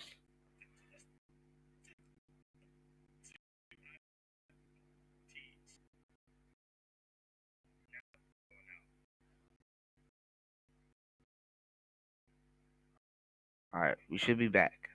Last week, you answered emphatically. Is that correct? That's your position. Yes. Okay. So what clip? Well, I don't hate any Jews. Let me just amend that. I don't hate any Jews. Okay. Okay. Let's play this clip. The reason I've had it is because my opposition to world Jewry and Israel is rooted in absolute, uncontestable fact. We have the truth on our side. That's why we're winning. Because we are telling the truth about the historical antagonism between Jews and Europeans, between Jews and Christians. The theological, historical, racial, cultural, and political and organized Jewry and the Christians, organized Jewry and Europeans. And the reason that we are winning that argument is because it's real. It's true. I can prove it. I can show you. I can name the names. I can show you the trail, the money. That is why we're winning. All of this is. All right. So yeah, they don't and shout outs to War Master. Rumble is life. They don't want they don't want kids, not even Americans, kids. They don't want kids talking like this, you know, at this not not necessarily rate or but they don't want talking like this, you know, and not because when it's one of them talking like this, Lord, it's a group of them talking like this, you know. It a lot of people uneasy to hear, quote unquote, but let's go back into it. We want to get this thing to work out. This opposition to Jew. It's one thing for in Gaza, and you are opposed to them. How does that square with your position that you don't hate?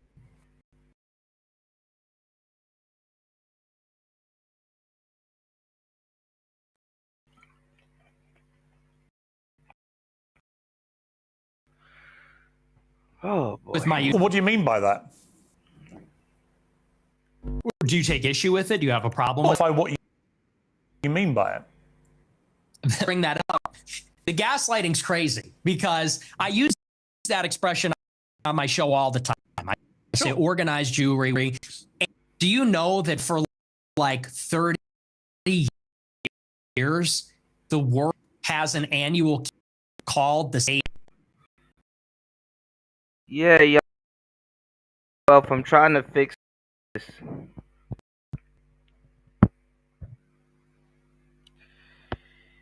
yeah, young Wealth, I'm trying to fix it. I don't know what's going on. This thing's acting stupid. But please, y'all, hit the like button. Give me 1 second. I'm back here working, trying to fix it. Give me World Jewry. Barry Weiss is given. You can look it up on YouTube. She gives state of world but what Jewry do you address. mean? But Nick, what do you? I mean, about Jewish people. Oh.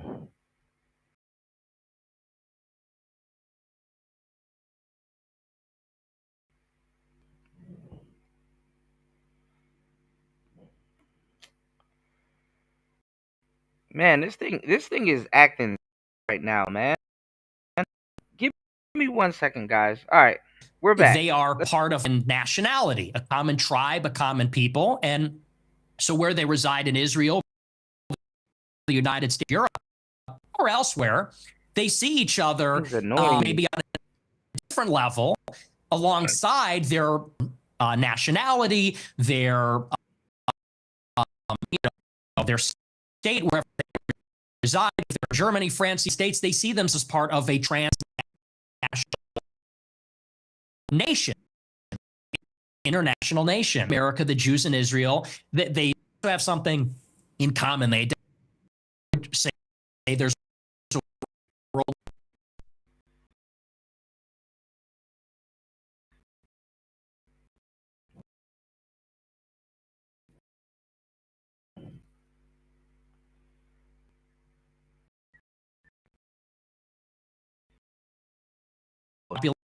population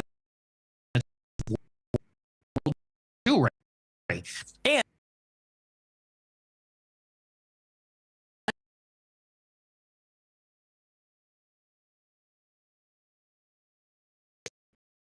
Congress,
All right. So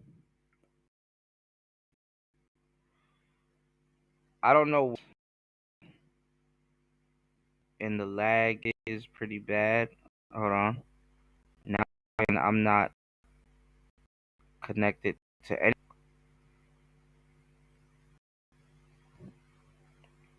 But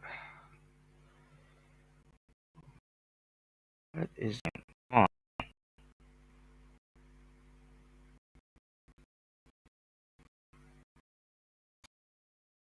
Coming up on y'all.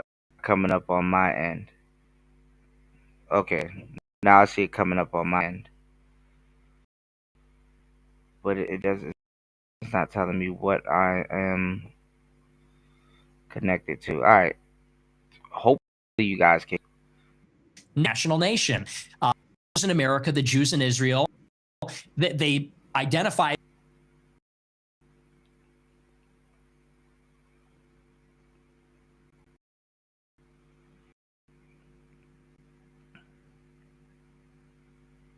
Let me do skip to live. Give me 1 second.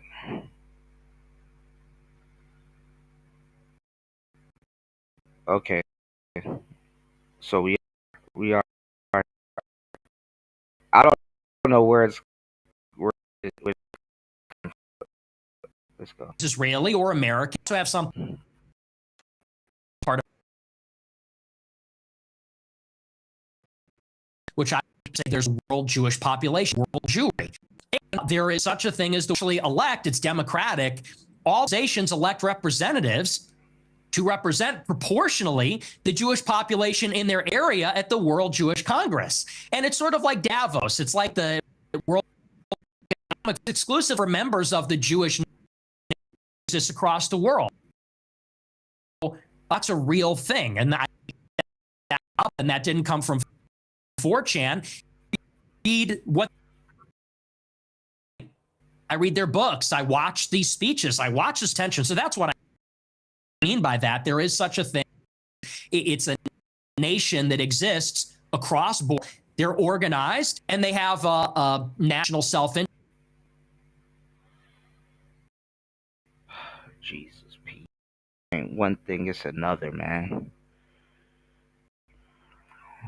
Hold on, y'all.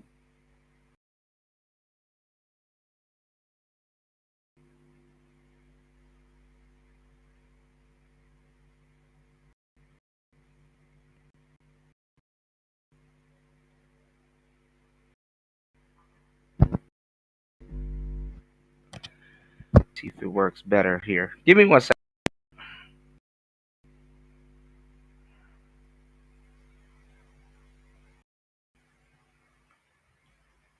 Let me do this.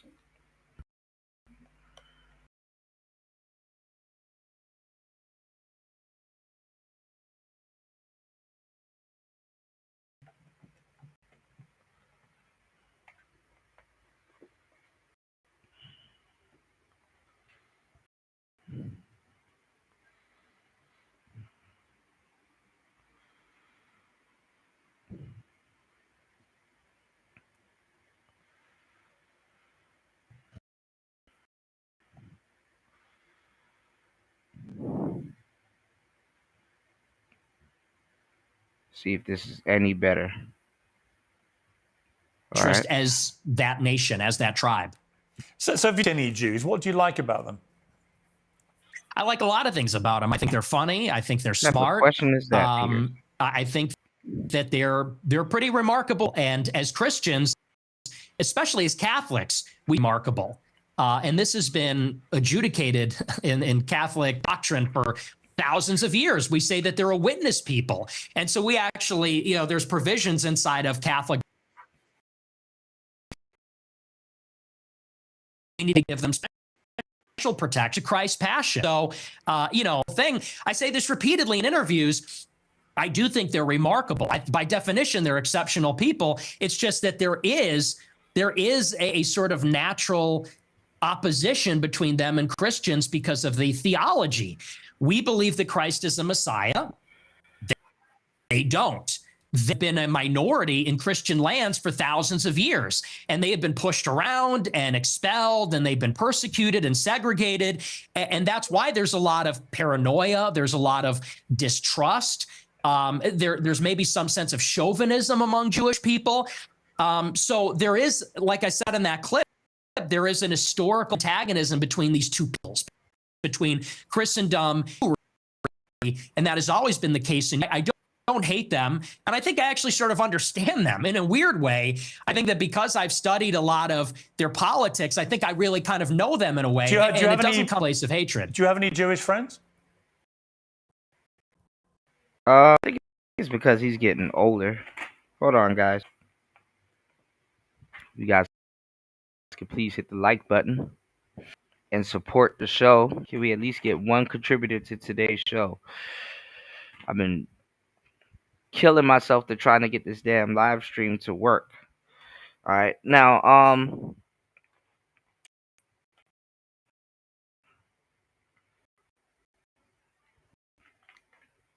I think he's getting older. I don't think Nick Fuentes is. How old is Nick Fuentes? Is he even 30? You know, by the time you know your early 30s, that's now when that shit start to open up. You know, start thinking different. So he might know a lot of the stuff he said in the past. I'm pretty sure he's gonna definitely back a lot of stuff. Funny, quiet as kept. I think if Nick Fuentes lives long enough, he's actually gonna become. I see him becoming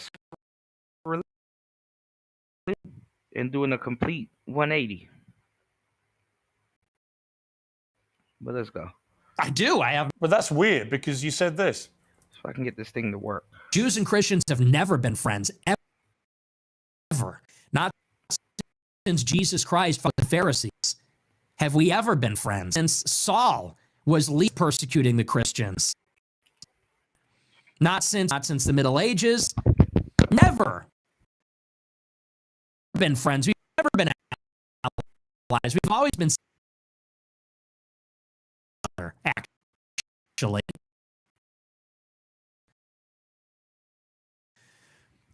And even here in the United States, it was communist. For you and your Jewish friends.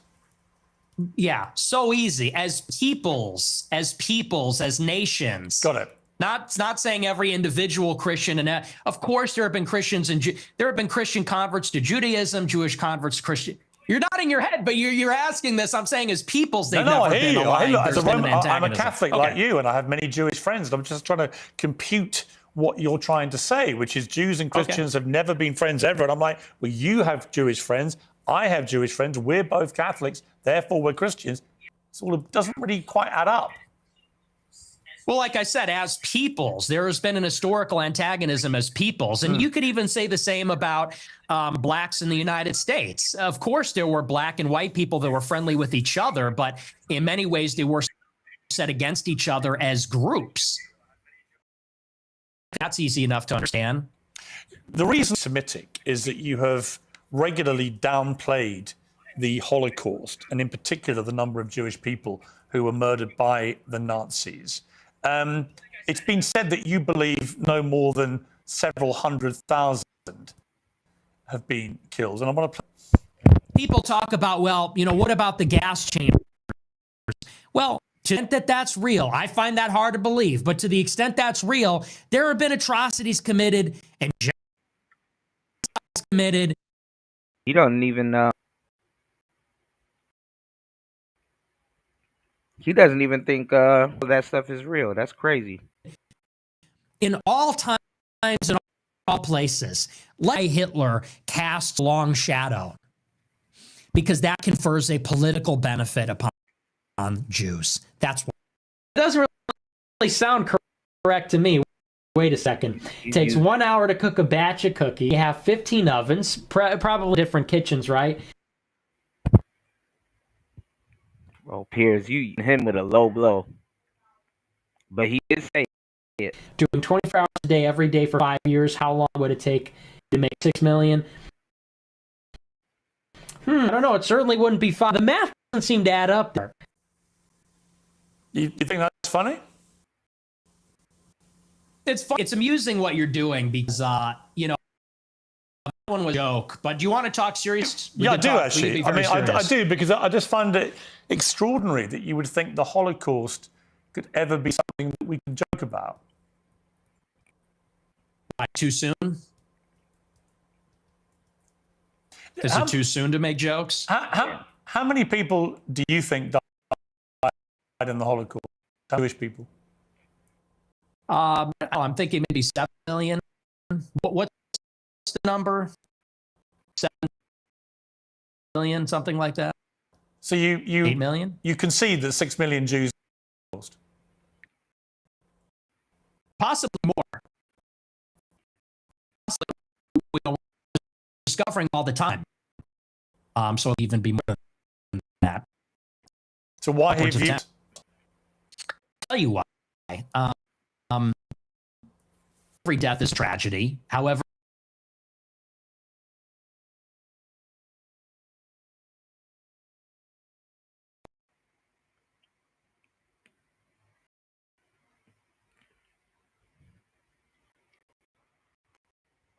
What the man, this is bad. Hold on.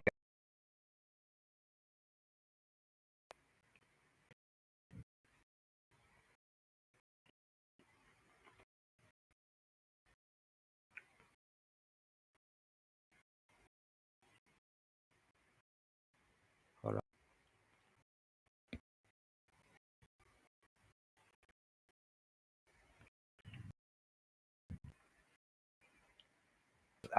Now I know anywhere I go. Hold on. I'm actually open to believing the official narrative, and I've read some of the conspiracy theories. And to tell you the truth, it's a rigorous debate. But what's interesting about this is in many countries, it's not even legal to talk about it. And that's really where my interest in the Holocaust begins and sort of ends. Give me 1 second. Because between YouTube and between what I got going on here. Hold on.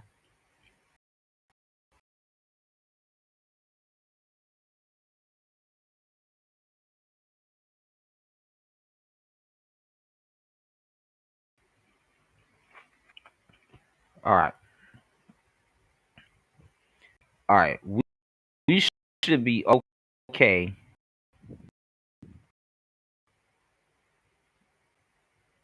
Never mind. I spoke too soon. Hopefully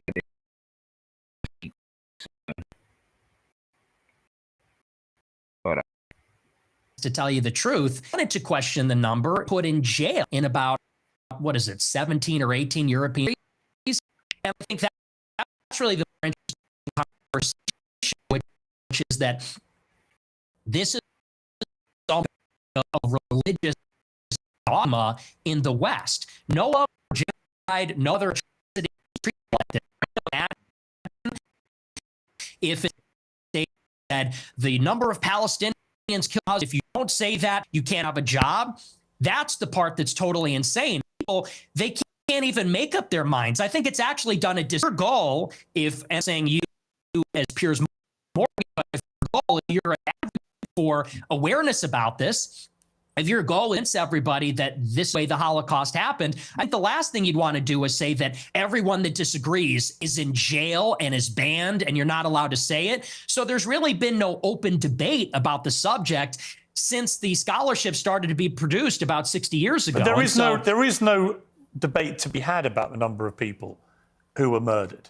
Even the Nazis, in the trials after the war confirmed the numbers. The amount of documentation that was recovered, notwithstanding the attempts by the Nazis to destroy it, the amount of documentation that was saved and preserved and used for trials and for historical record is unprecedented in the history of mass slaughter of human beings. So we have a very clear idea of how many people were gassed to death. We have a very clear idea of how many were starved to death, were kept in ghettos, died of disease, of forced labor, of death marches. We know how many Jews were slaughtered, at least 6 million.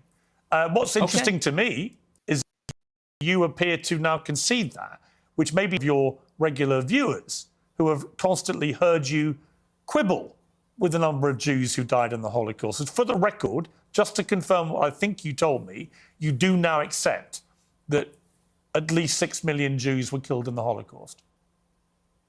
Well, no, I said it could even be higher than well, that. It could be higher. That is true. I think it's at least. But you I think accept you're right. at least. It's at least million. But Okay. it could be 100 times People more are than going to that. be, okay, the people are going to... Respond to the rest of your...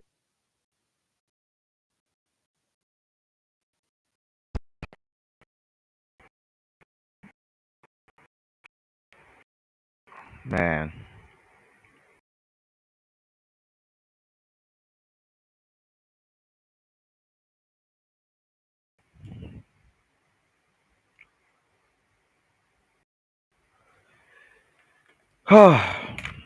This is not going the way I figured it would go. My bad, y'all.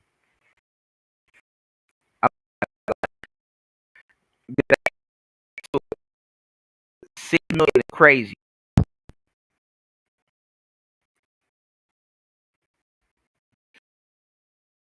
Let me improving on you on y'all and her praise is uber ridiculous, bro. Your question. Sure. What you're saying, I understand where you're coming from when you say it has been documented and there and so on. Let that speak for itself. But you don't see, your show is called Piers Morgan Uncensored. Yep. The kingdom is censored. Europe is censored. And if you talk, will be put in jail in Greece. And I think that's where a lot of people start to say, well, if the truth is so clear, such over in jail, disagreeing, you yourself said, well, there is no debate.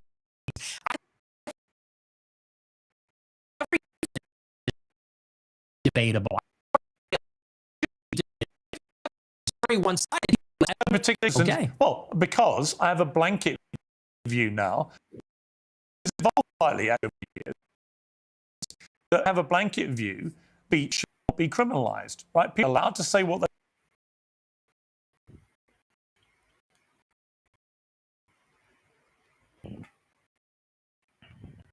This is some shit.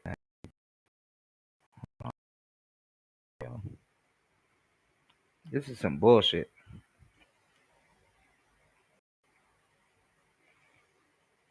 Believe that speech should never be criminalised is my personal view. I understand why in places like Germany, strong laws that want to move on from what they believe. I understand that. Do I want that in my country? I'm appalled by what has been going on in speech in the last 2 or 3 years. Absolutely. That people have been frog marched to prison cells for stuff they. I do. Interesting to me, our exchange is not expecting you to go the opposite way. 6 million Jews died in the Holocaust, who I think will be very surprised by that, because you have built a reputation for being Holocaust denier than somebody constantly questioning in a downward way. Well, he a minute ago, he even happened.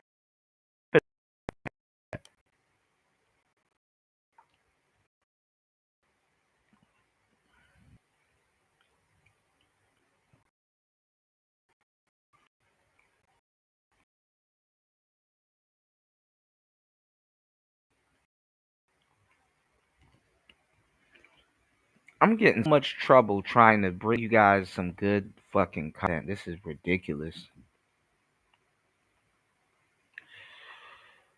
Hopefully this works. All right, give me 1 second, guys. The number of Jews who were murdered. That doesn't appear to be what your position is now. No, and here's what I would like to see for my entire career.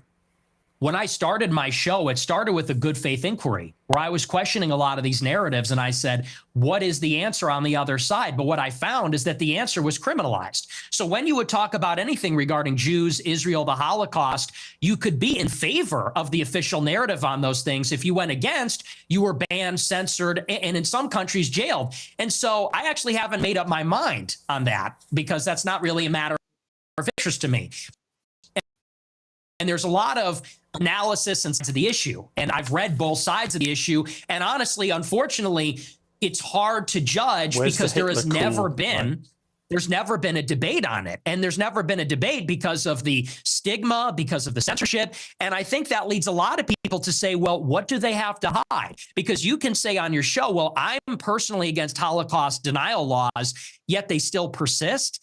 And the social consequences still persist. And I think that is the anomaly. And people have to wonder, okay, why is it? And what I said in that clip is the reason the Holocaust casts a long shadow is because it confers a political benefit upon organized Jewry. That is what they always fall back on. They cannot be criticized. They cannot be named. They cannot be talked about lest there be another Holocaust. And no other tragedy is treated that way. And no other ethnic group has a get out of jail free card. Just play that. Anti-Semitism and Holocaust. You can do whatever you want and defend all your actions. That's the part that people are getting upset with. That's the problem. I don't know any right-minded person who believes that Jewish people weaponized the Holocaust for their own personal get out of jail free or whatever you called it. You don't know anyone that does that? There are some people that do that, but it's such a ridiculous generalization. It is that most Jewish people have lost relatives in the Holocaust. In fact, I want to play you two clips. One is where you talk about Adolf Hitler. Hitler was a pedophile, a pagan. It's like, well, he was also really fucking cool. So, time to grow up. We're not children anymore. Am I right? Am I right? Am I right, boys? Am I right? Let's go. He was also really fucking cool. Do you regret saying that? Saying a fact? No, that's absolutely true. You think Hitler was very cool? All right.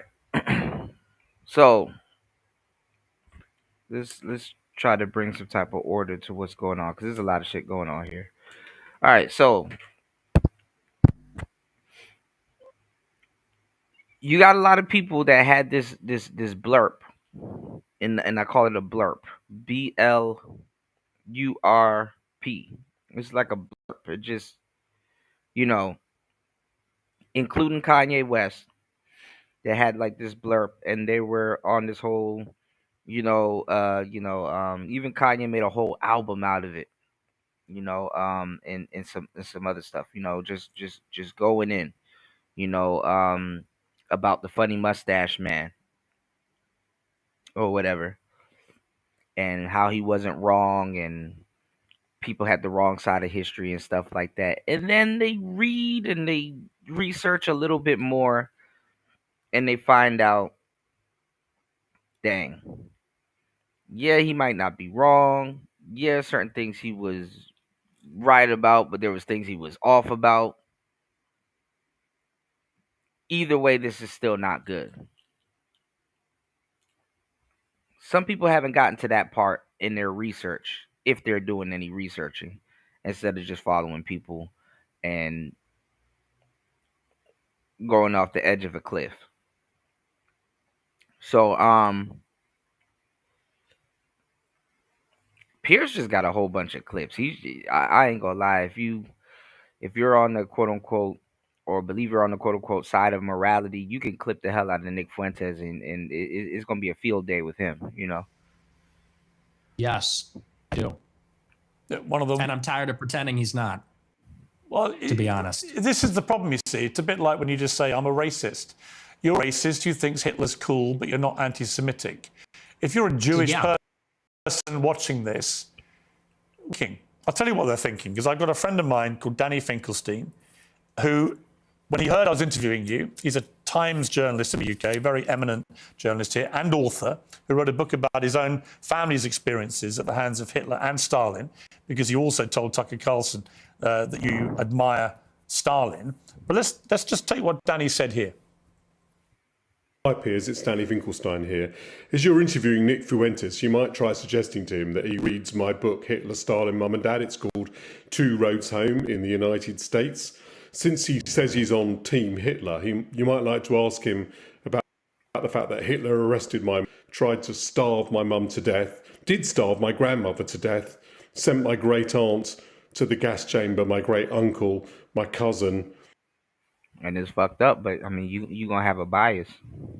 So my grandmother on my father's side ended up being one out of 7 children, the only one that survived the war. So you might ask him whether he wouldn't rather be on Team Mum rather than Team Hitler. And as for celebrating Stalin's birthday, well, Stalin took my father, sent him to a state collective farm, sent my grandmother and to a state collective farm, sent my father. And if you also look at these mass shootings and stuff, y'all, they're done on these people's like birthdays, homecomings. They're literally done on these people's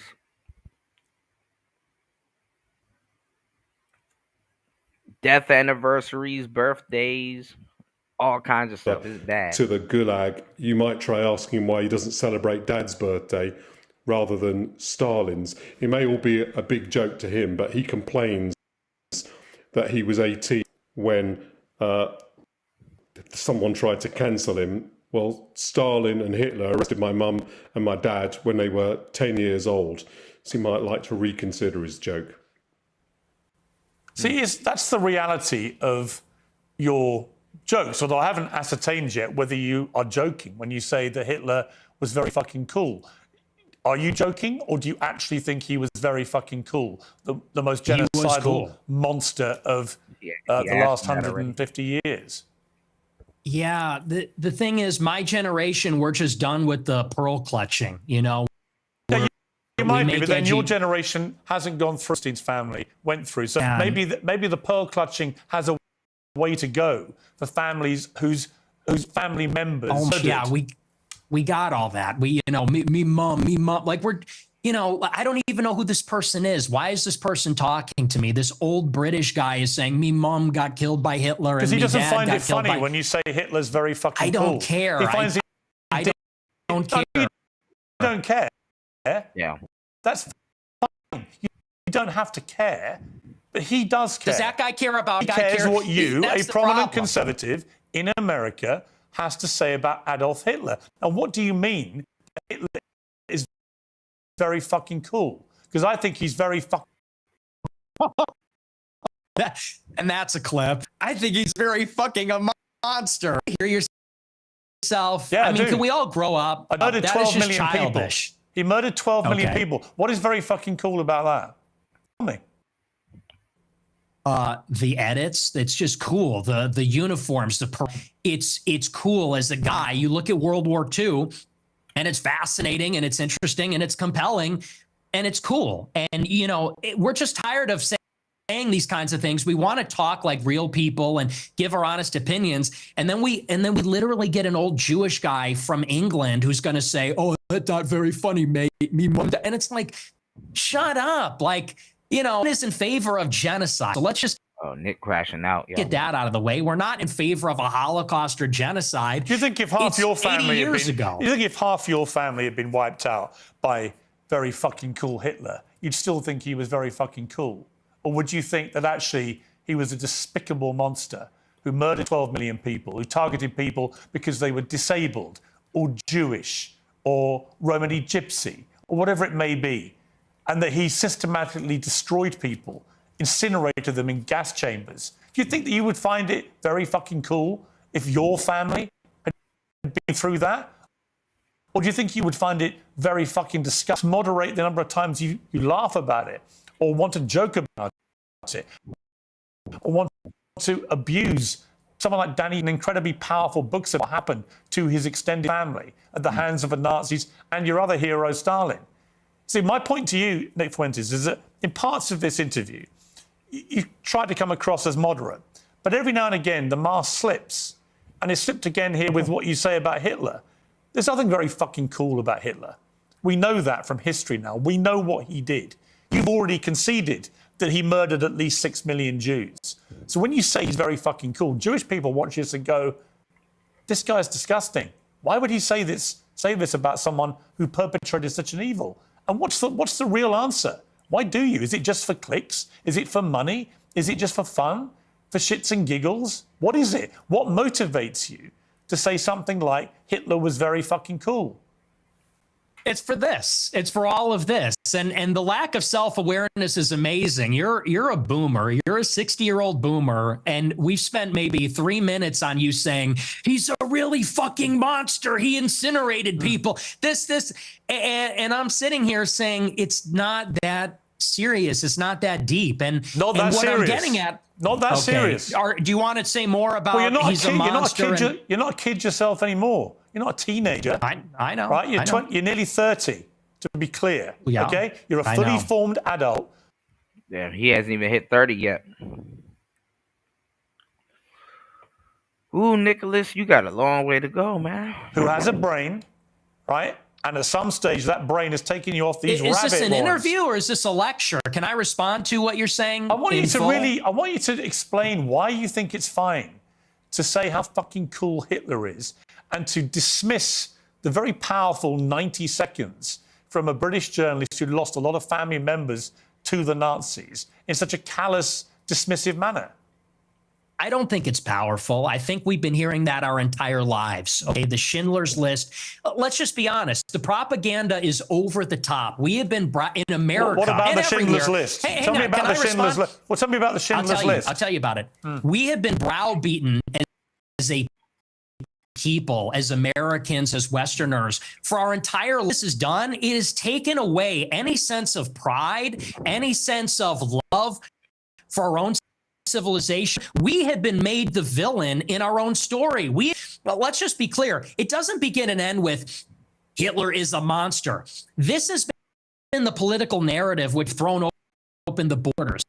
This is a political narrative, which is why we can't society as a whole anymore, why we can't be proud of Europeans, why we can't be proud of being Christian, because they've told us if you're too proud and too Christian, it's going to lead to a generation our entire lives. Shit, wait. Honestly, Nick it's true, and that's why I'm popular, because this is bullshit. Shit. Honestly, yeah, it's a crock. We don't want to hear any more about me, mum and me dad. That's a crock of shit. What you just said is a crock of shit. That's I the show what a crock of shit. Hold on. I'm gonna run it back.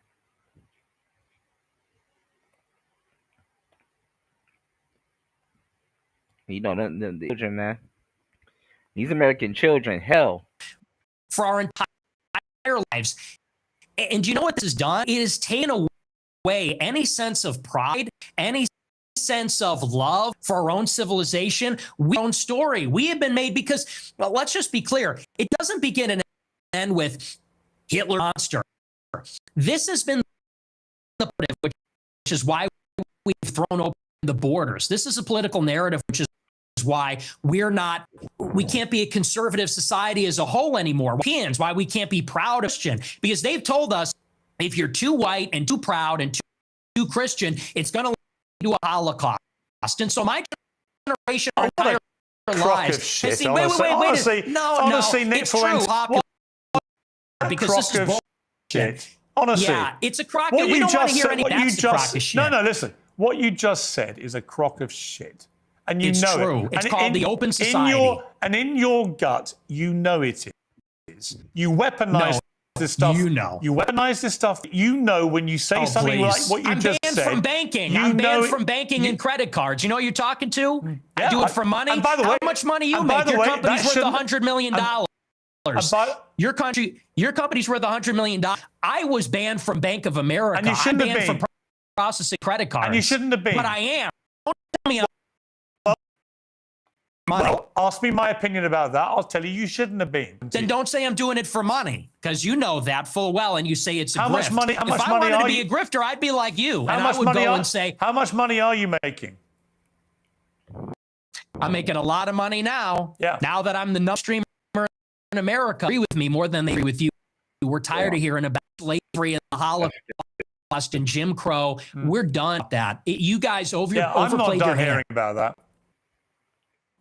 Okay, well, your generation is coming up, and we're finished with that. We're not listening to crime minorities anymore. I've got 3 sons, and they don't have views about slavery, about the Holocaust. They can have decency and compassion and humanity about something that have happened in the last 150 years. Or they can do that, and they can also have concerned views about issues like immigration and other issues. The things are not mutually incompatible. You can have different views about different things. It's your lack of humanity and compassion for people about things like the Holocaust, about slavery. It's that people find so contemptible. And I don't understand why you need to do that. Again, I just ask you, is your motivation financial? Is your motivation for fun? What is the motivation to saying these outlandish things, which you don't need to say, and which I suspect, I don't know, I suspect it's performative. So what is the motivation? I'm an iconoclast. The Holocaust is not my religion, and it is treated like a religion. It is treated like a religion with dogma, with blasphemy laws, and that secular religion says, and you say it's intentional. It's called the Opening by Karl Popper. It's by these architects of the liberal order after World War II. They got together and they said, how can we make sure that Hitler never happens? How can we make sure that totalitarianism never happens again? And they came up with the consensus, which is that we need to take down nations, religions, fathers, the authoritarian personality. We need to be empathetic and altruistic. We need to be diverse and pluralistic. And that experiment isn't working. And I'll tell you the truth. Right now, and you can laugh at this, you can scoff at this, our people are being genocided in our country. 50% of the live births in the United Kingdom and in the United States are non-white. In 100 years, my ancestors, your kids who are so empathetic and compassionate, they're going to be a minority. They're going to be a minority in maybe a Muslim country, an Indian country, an Hispanic country. These Jewish people that are 100 years old talking about my grandparents and the Holocaust, they don't care about that. Actually, they like to see it. At the SPLC, they're literally counting down the days until whites are a minority in America. So forgive me if I don't believe them when they talk about compassion. There's a genocide going on right now. It's not against the Jews. How many Christians are there? In Gaza, it's against How many whites. Christians are there in the world? Like me, 1 point some billion, yeah, 2 billion. How many Jews are there? 15 million. Okay. So with a straight face, you're going to tell me the world is being overrun by the Jewry, by 15 million people, when there are over 1 billion Christians. There is a genocide of Christians like poor old Nick Fuentes going on at the hands of these 15 million Jews. Really? See, this attitude is why you're losing. When you say, who am I losing white to? people, who am I losing to? White people. Who am I losing to? You're seeing it. Mass migration. You're losing to me. We are losing as a civilization of mass migration. And here's the difference. In Israel, they have my politics. In Israel, they want to maintain a Jewish majority. If they had it their way, it would only be Jewish people. They're fighting like hell so that Jewish people can have as much territory, a Jew, they can be. He said in Israel, they have my politics.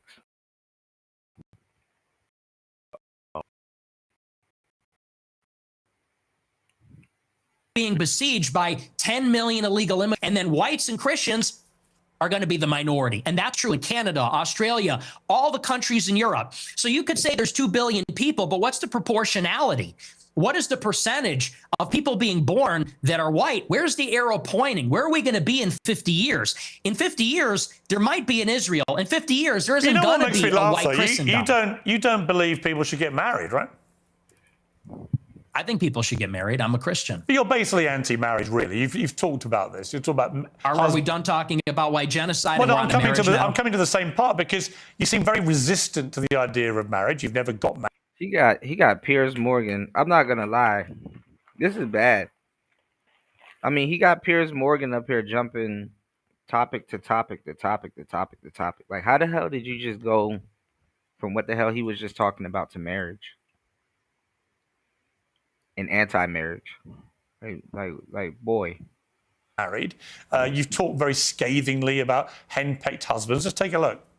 That's true. Guys get to a certain age and they're like, you know what? Women suck. Like, they're talking too much. They're not hot anymore. Like, you're fat, you're chubby, you're not as hot as you think you are. You fucking talk too much, you're a bitch. So we'll obviously get to the brazen misogyny part of that a little later, but I'm just curious. On the one hand, there's this terrible genocide going on of white. Oh, and that's another thing too that they're trying to do, y'all.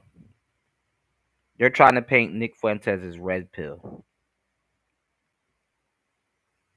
For real. People. On the other hand, you want people effectively to stop going near women because they all turn out to be so ghastly, so they shouldn't presumably procreate.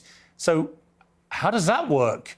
I mean, aren't you, with your rhetoric, actively encouraging men not to associate with these ghastly women, therefore not have any more children? Therefore, you are contributing, Nick Fuentes, to the diminishing white population.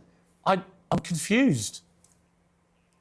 I tell my followers to get married all the time. I tell them that it's best for everybody to get married. And I think that's the only way that you can have sex. I think that's the only licit way as a Catholic, as you know, to have sex is within marriage. Why don't you get married? I'll get married later. It's been difficult for me because... He's going to go in on him. Somebody probably told Piers Nick Fuentes is a virgin. People are shooting at me at my house. I don't know that I don't want to have kids and a wife. You know, my wife would be screaming about that. Me, you know, I have to be able to take risks and be able to say these things. It's difficult to bring a family into a life that's like that. But for my followers, I tell them to get married. But what's happening with women... You literally just told your followers... Hang on. In that clip, you literally told followers, women, they get old, they get fat, they get ugly, they get very annoying. So where's the incentive to get married to women? There isn't one. You're actively telling them the opposite.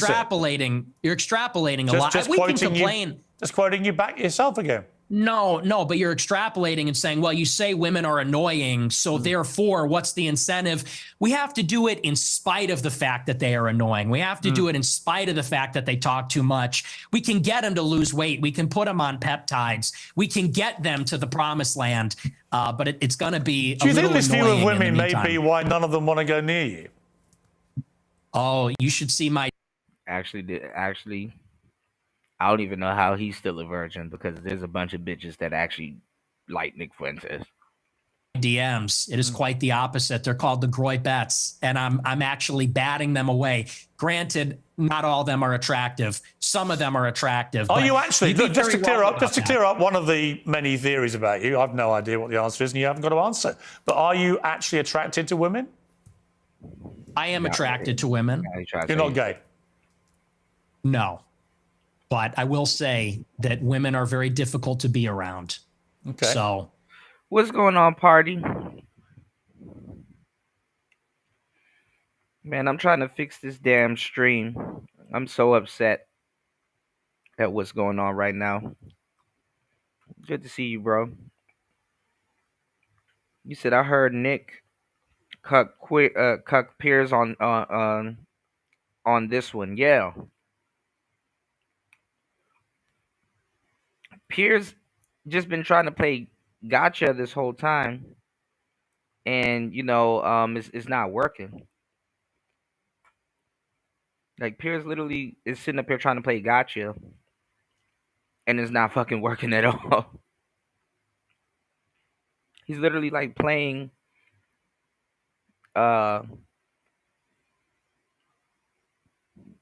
he's playing his clips right back to him, and nothing is landing.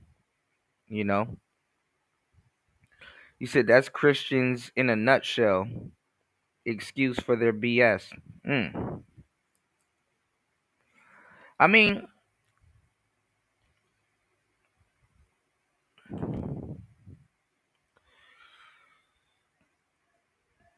I think they're keeping an eye on Nick Fuentes because they're not trying to create another funny mustache man.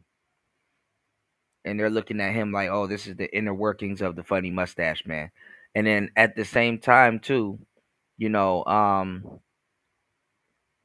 Nick is not pure blood. Like a cold-hearted, real racist dude. You know, this is comedy for him. You know,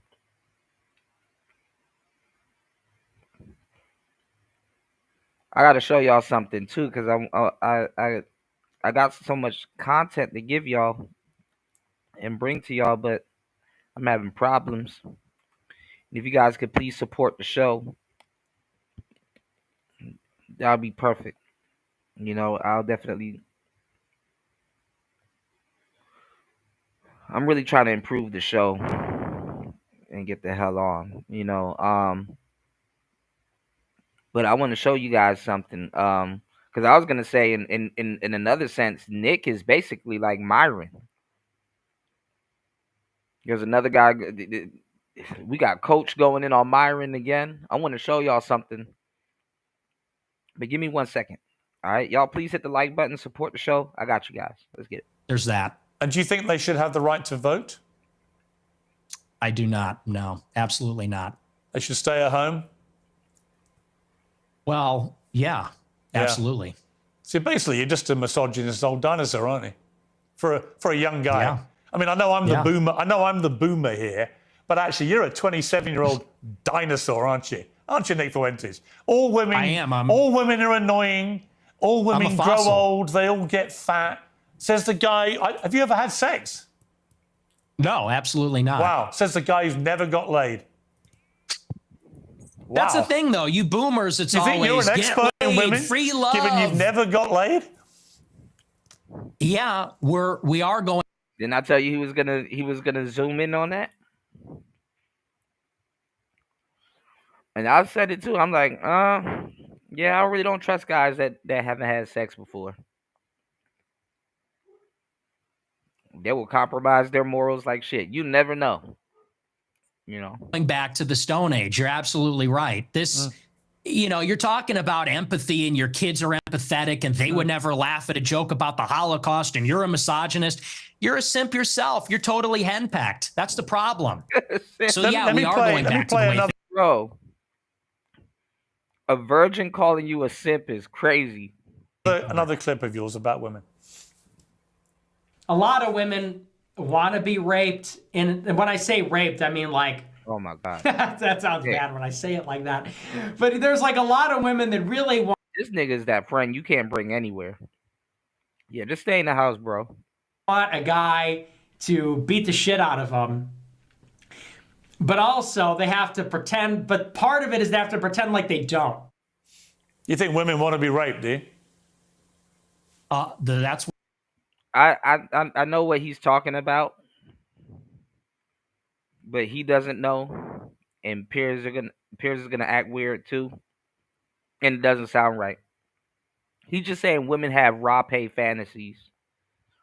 What the studies show, Piers, that is what these statistics say. But that's what you believe, They is have it? fantasies. They have fantasies about it. I don't think What that I they said? want to actually get raped. But there is a study out there. Get ready for this.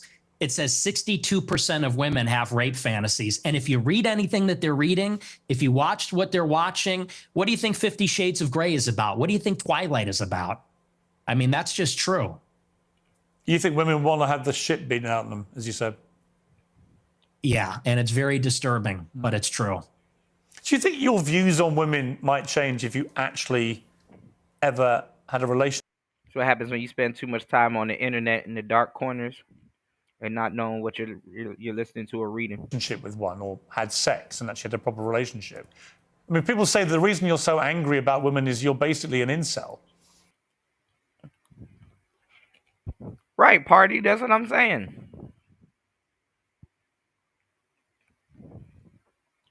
And literally, one of them referenced Twilight. You know? Now, for the most part, I read a decent amount of 50 Shades of Grey. And it was more so, from what I know, 50 Shades of Grey is more so like BDSM. But it borderlines that type of stuff too. So hold on, y'all. I'm not angry about it. You sound very angry. You sound very, very angry about women. They get I'm passionate. It's an issue you're I'm not passionate. about. You're sounding very bitter about women, as if women have done a terrible disservice to you. But when you don't have relationships, you don't have sex, when are they doing these terrible things to you that's made you so hateful towards women? I'm really curious. Was that? I don't think that was a hateful clip. I think I was laughing. I said they want men to beat the shit out of them, and that's just true. I mean, when you look at the state of modern women, all they do is lay in their bed, doom scroll. They're chilling out. They're getting a little they're getting a little fat. It is what it is. I don't know what the average weight is, but they're getting a little heavy. And any guy that is playing the field these days will tell you that. I mean, and I know a lot of the Chads. I am an incel. I'm friends with a lot of Chads like Bradley Martin, Clavicular. They agree with me. You know, there's sort of like this alliance between the guys that don't have sex and the guys that get the most sex.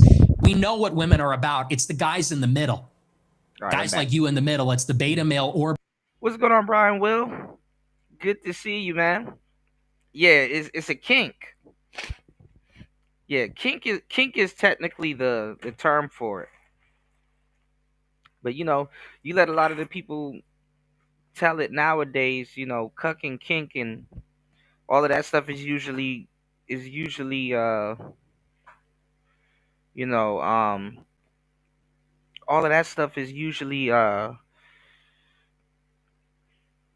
borderlining each other, you know. People are cucking and kinking themselves out. You dig? BDSM for the brain. Right. Right, man.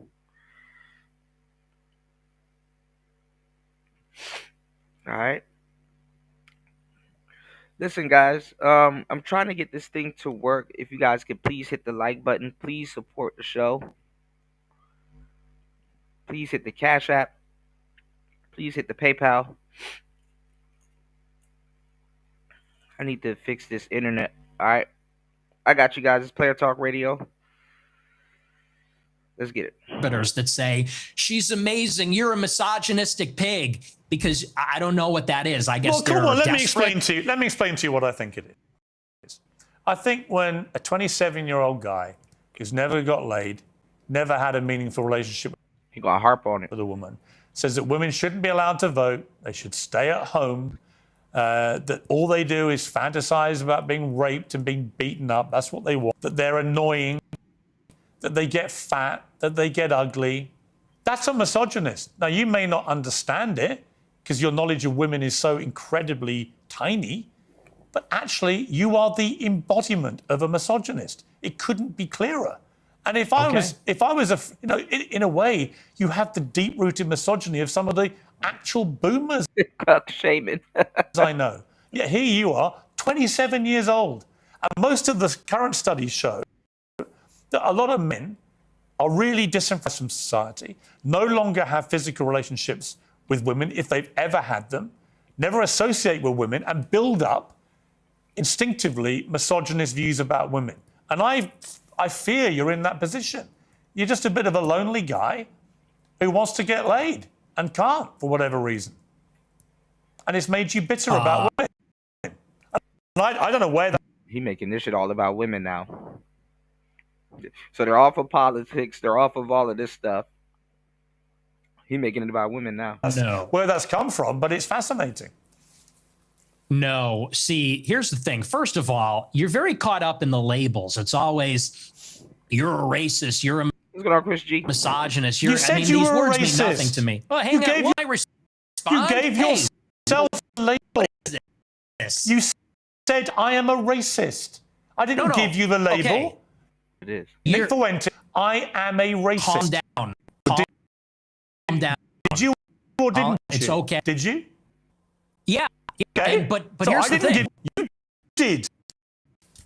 Why are you yelling at me? Because you're trying Why to are you infer screaming at something me? that didn't happen. You said, I gave you the label of being a racist. No, you did. You said, I'm a racist. You're going to have to tone it down a little, all right? You're going to have to bring it down a notch and relax. This is just an interview, okay? Please calm down. All I said is you're hung up. I didn't say you gave me that. Maybe I did. You did. But here's what I mean. What I mean is, okay, what I mean is you're just hung up on proving you're a misogynist. Okay, you're a racist. Okay, you denied the Holocaust, and I'm not about the labels, You didn't deny I'm the just Holocaust. past that. As I said to you, look, Nick, as I said to you, that everyone uses out there about you and get you to respond. And we are getting. Well, this is the thing, party. Piers thinks that he's like slam dunking, like he's 10 points up. It's like, I think we kind of know this. Like everything he accused of, Nick ran towards it, and he kind of has nothing to say for it. And they're gonna be like, "Oh well, Nick Fuentes is beaten. You know, he washed Piers." In a way, he kind of did. You know. I think a long way in this interview. Right? Okay. You didn't. All right. Please, y'all hit the like button. Please support the show. Double tap the screen.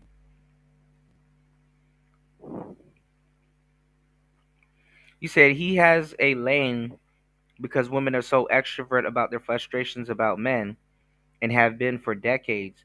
He's kind of like morbid counterbalance. The message is exactly what women don't want getting out. Men's free expression. Yeah, I mean,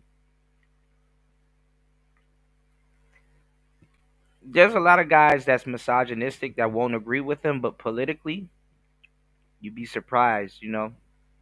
Well, you wouldn't be surprised, Brian. You've been here for the whole time, but you know,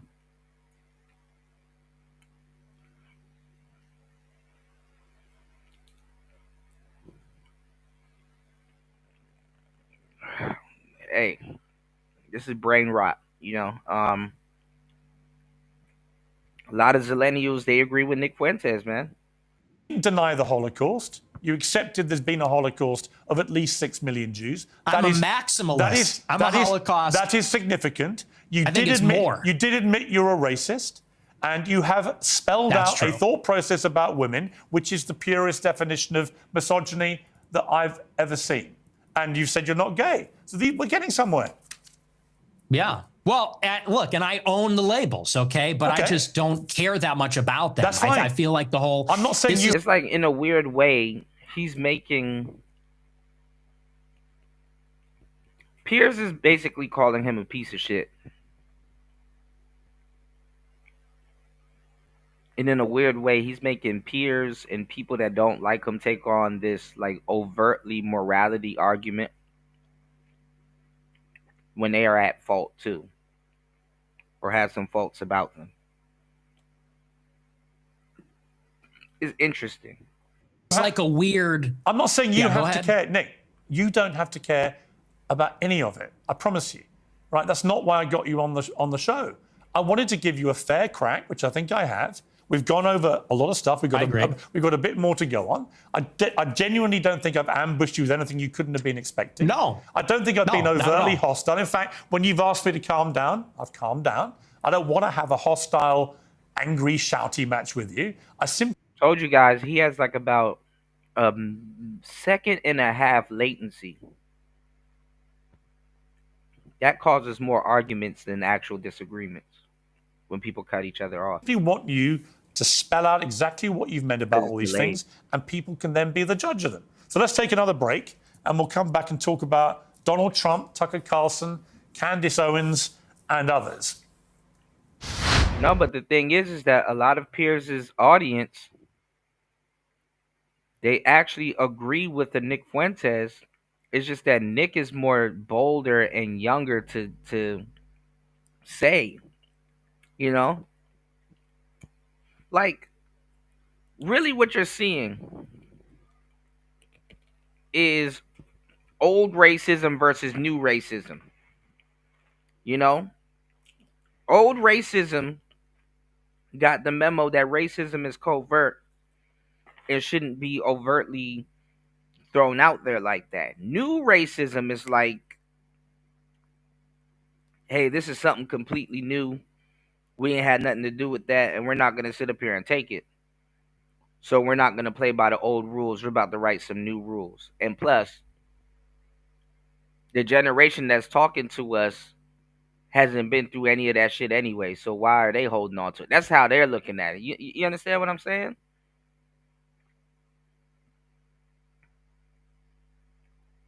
And I'm not gonna lie, it's fucked up, but he's holding that same position with yeah, passing of the guard. Yeah, yeah, yeah. Didn't even think about that. Yeah, definitely.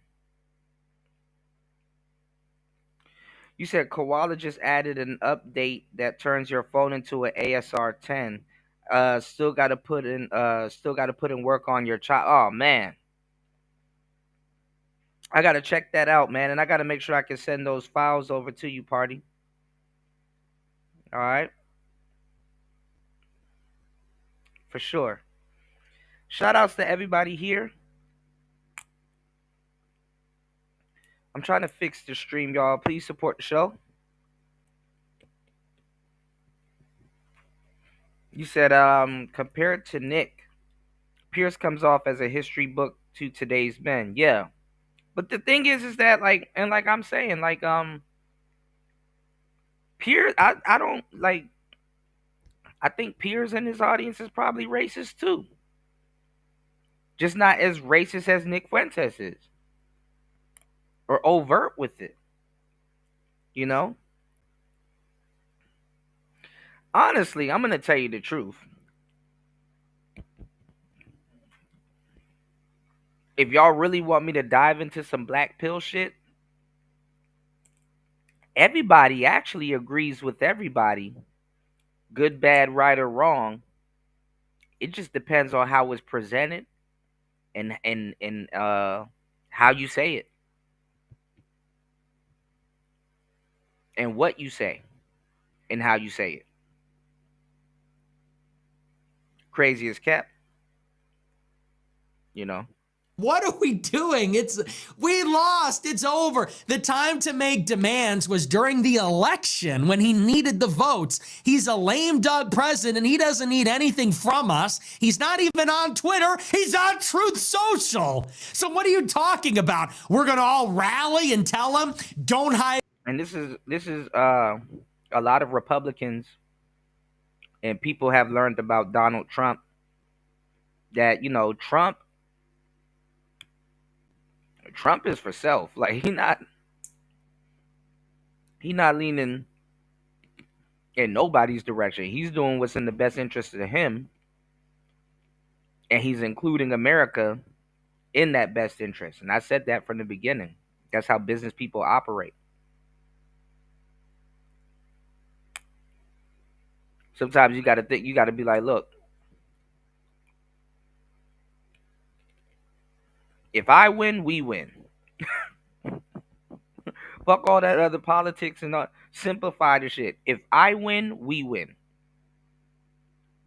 Straight up.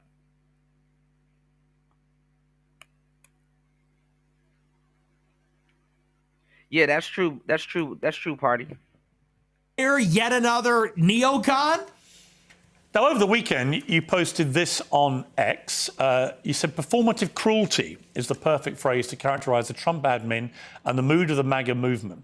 In order to compensate for his compromises and failures, Trump has to fall back on mean-spiritedness to appeal to the basest instincts of its followers. It's really sad. I mean, do you think you're the best person, Nick Fuentes, to lecture people about performative cruelty? Why? Are you accusing me of being cruel? Is that what that is? Yeah. Yeah. How am I cruel? You're cruel about black people. You're cruel about women, people. And you're very performative. Okay. So I don't think I'm performative. If anything, everyone else is performative. I'm authentic. Whatever you want to say about me, it's real. It's from the gut. But yes, I do think it's performative. And what I mean by that is, when they're doing the deportations, they know the deportations are not where the base wants them to be. They deported, the figures are disputed, but from my data, it's 300,000 in the massive deportation. They know the base is unhappy with that. So what do? The deportations that they are carrying out, they do a big spectacle and they arrest everybody and they film it and they put a hype at it. And Right. That's what I'm saying, party. It's like it's some man shit. That is the modus operandi of most men. Yeah, if I win, we win. Shit. At the end of the day, if you don't get the politics or the politics too complicated or you got to appease too many people, it's like fuck it. If I win, we win. All you got to do is focus on winning and have an appetite for winning, like to win and actually win. there's a meanness in there. They played that song, I think from Sabrina Carpenter or something, and they make it a joke. They make it glib. And they do that because they're not delivering on the promise. So they compensate by doing it meaner, edgier, more mean-spirited, so that the base will overlook the fact that it's not happening. And I think that's by definition performative. So you can call me a hypocrite. And the thing is that today's society is radicalizing young men. Not even the red pill. Red pill is like alleviating it, or giving young men a way to channel that shit. Society is radicalizing young men, not Andrew Tate. In order that society is radicalizing young men. It was okay when it was black boys and guys like myself and other gentlemen in this space has taken up the mantle to bring you guys clarity and give y'all game on it, because some of that stuff you still suffer from even early, even late into your adulthood. It's a noble job we took on. Whether it gets recognized or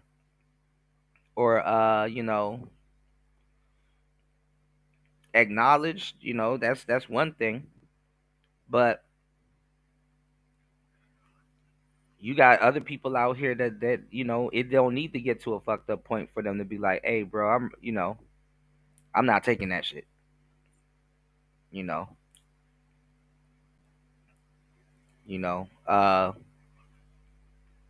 Black men let it go 10 steps. Other men are gonna let it go 5 steps. And to the men that let it go 5 steps, that 5 might as well be 10 to them. You know what I'm saying? So, yeah, we talked about it too, party. That's exactly what it is. A lot of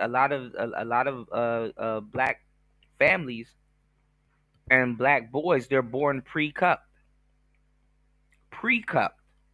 Like, you have to grow up a little bit to realize how cucked you are. Pre-cupped. And we grow up with a woman worship battery in our back. And the sad part about it is, not to simp necessarily, but to truly serve sisters, you don't need to have that woman worship battery in your back. That stops you from really doing anything. This is why a lot of women gravitate to the guys that don't necessarily worship them. But let's go. But it's definitely true about what they're doing in the administration. You went to see Trump at Mar-a-Lago with Ye for dinner. What was that like? It was very interesting. They're my two heroes. Ye is my hero. Trump is my hero. Even though he's very disappointing, I still a personal hero of mine. And he's a remarkable person. It was a great conversation. We got along pretty well. He liked me. I liked him. It was a love fest. I mean, he got attacked afterwards for supping with the white supremacist devil. I mean, do you accept you are a white supremacist? No, absolutely not. You don't think white people are superior to black people? No, I'm a Christian, so I believe everybody is equal before God. Including women? Yes. So you give women equal rights then? No. Great. Why? What is Great. he trying to Okay, pin him so on? you just talked a lot of bullshit, didn't you? No. Why are you like mad about this? No. You want and women to be men are treated different. equally before God, but you don't want to give them equal rights. Yeah, because women Okay, and men it's are fine. different. Look, Do you it's your believe there are view. two genders? It's your view. Do you think there's two genders? I do think there are two genders, yes. Okay. And so you mean there's distinction. There are two distinct genders. I think we should all have the same rights to... Well, if they're meaningfully distinct, biologically distinct, and they have different social and biological roles, I think it would follow that we would treat them a little bit differently in the law. Do you think That's the Catholic me, though. Church's teachings reflect that? I do. Yeah, there's Really? no female priests. Have you ever seen that? Do you think that the Catholic Church thinks all women should be deprived of the vote? Yeah, I think so. No, they don't. I think they do, yeah. Why would You you think ask the him a Catholic question Church position is women shouldn't be allowed to and vote? answer it? I think so, yeah, No. but I'm not positive. No, it's bullshit. Well, it should be. It should be. So if you were Pope, that's what you do. You could be Pope because you're celibate. That's true. And I'm also from Chicago, like the I mean, he could be a lot of things. Pope. But look, Right. I mean, women, it says in the Bible that women have no authority over men, and they can't teach men, and that's why there's no female priests. It says a lot of So I things don't in the think Bible. the Catholic- I mean, do you think you take Right, every party. word of the Bible as sacrosanct? Right, party. Well, yeah, it's inspired scripture. That's all of But I it mean, is is this now all of it is a sacrosanct. theological debate? Well, it is Catholic doctrine that women should not lead and teach. I mean, you're not interacting with what I'm saying. Why can't women be priests? They should be. Okay, well, you're not Catholic. That's not a I Catholic am position. a Catholic. I just many things I disagree with the Catholic Church. Okay. Well, that kind of is contrary because the whole basis really? of being Catholic is No, no. accepting.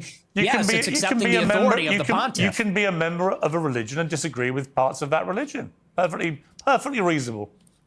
You could be, well, yeah, I mean, you could say Unless you're an that, but it wouldn't extremist. be true. If you're an extremist, you can't. Okay. Obviously, you never deviate. That's just not rigorous. You never That's just deviate if you're an sloppy. extremist. But even the just Constitution, sloppy. even the Your Constitution's been faith- your amended. faith- Was it 27 times? Your faith comes into question. But People talk about this sacrosanct document. It's Oh like my- it's been amended Oh 27 my times. goodness. Yeah, Oh my, this is not rigorous intellectually. This is very, just this is a statement of tabloid fact. theology. Okay. But it's fine. Where were we? We're talking about Trump and well, somehow we got on into Trump, you're look, white on Tru- knighting for on- women's rights. On Trump, well, I think women should have the same rights as you and I. You don't. That's fine. Put on the pink hat, bro. Put on the pink hat. We're waiting. What's the pink hat for? For the march, for the women's march? Are we going to see you at the women's march protesting for women's rights and all that? I think women should have equal rights to men. Period. You carry And tampons in case your female friends get a period or something? Like, it's crazy. The I'd white have no knighting problem. is I'd have no problem diabolical. giving a female friend a tampon. Would you? Have you ever? I don't suppose you've ever seen a tampon, have you? why would you have one? Gross. Absolutely not. You Get think, that away you think from me. tampons are gross? Yeah, they're Really? filled with period blood. Yeah, it's kind of gross. Wow. Have you Are ever you seen- into that? You like that? You, Have you ever got seen a lot of tampons? I don't think you've ever seen it, have you? I've seen them. I've Oh, seen you them have? before. You've been that close Yeah. to a woman? Really? No, I've seen them. Look, I Oh, you've seen I videos? used to live with women, so I've seen them around the house. I bet you've seen videos, haven't you? What? What are we doing here, Piers? I'm not you sure. You really hate that. I'm not sure, You're Nick. more impressed that I'm a misogynist than you are about anything. It's Not very really. revealing. I'm actually more exercised about your blatant, self-admitted racism than I'm about anything. But the misogyny runs a close second.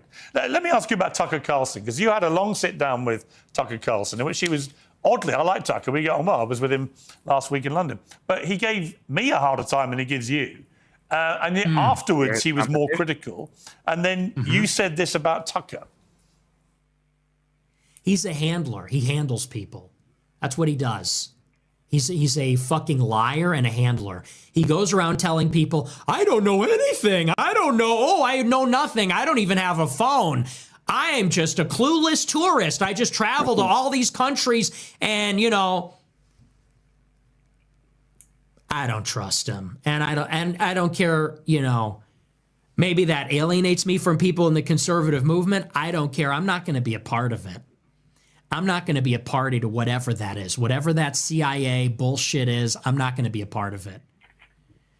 So, you know, now that I've heard enough from Tucker and I've heard enough from other people and I've seen enough, this guy's not who he says he is.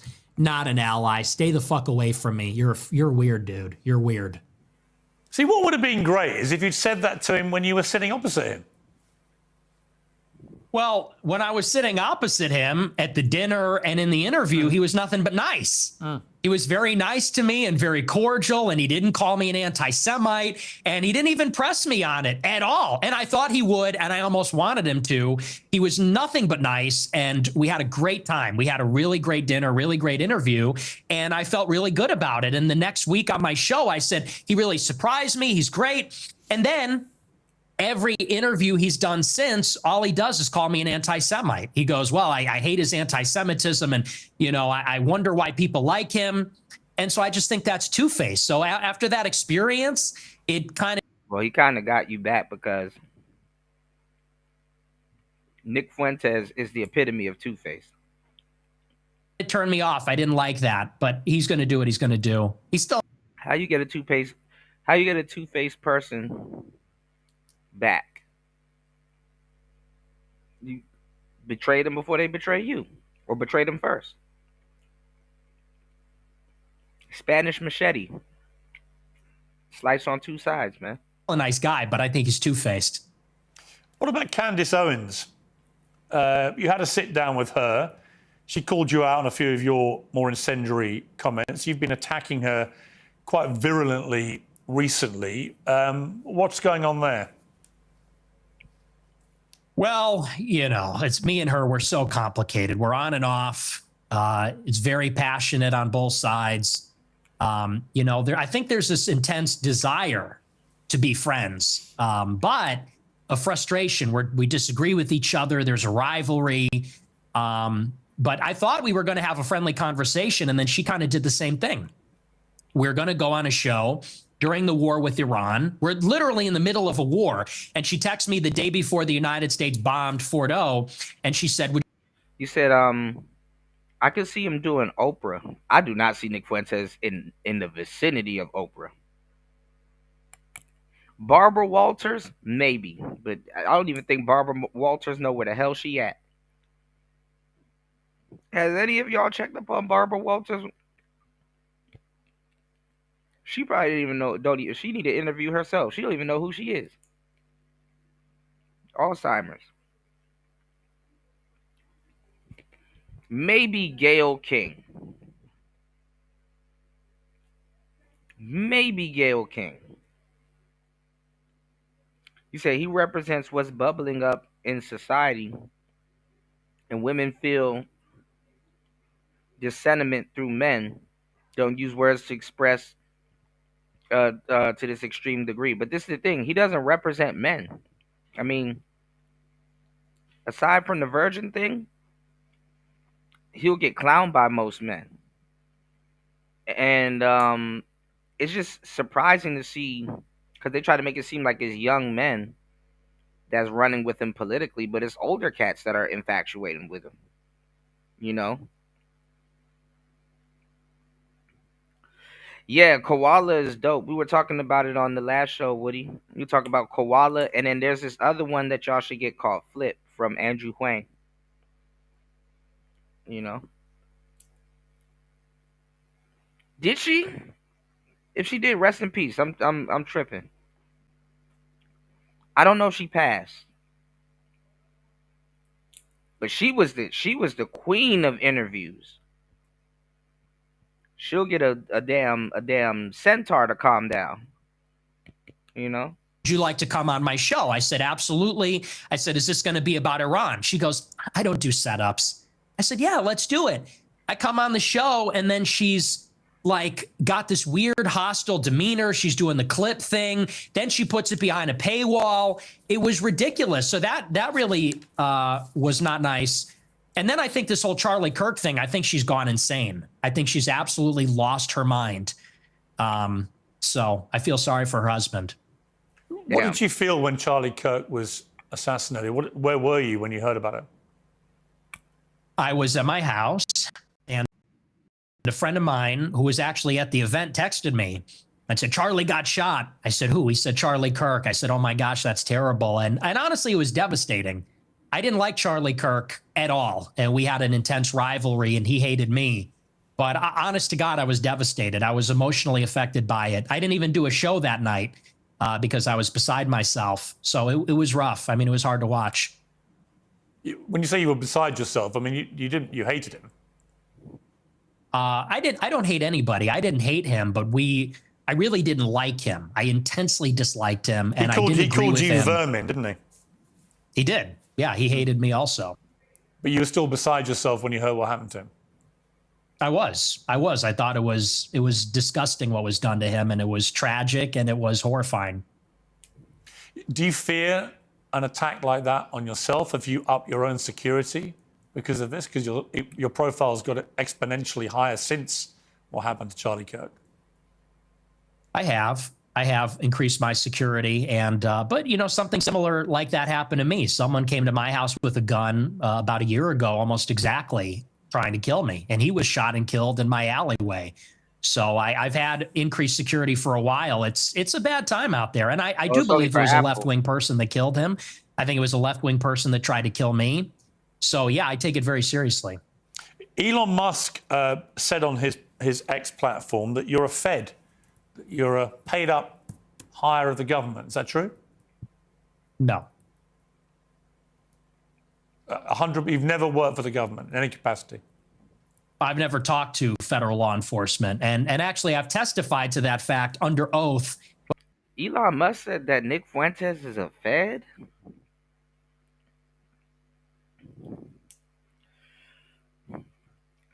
He said it's only for Apple. Don't let War Master hear that. And shout outs to War Master on the Rumble or YouTube side of the game, if you're still in the building.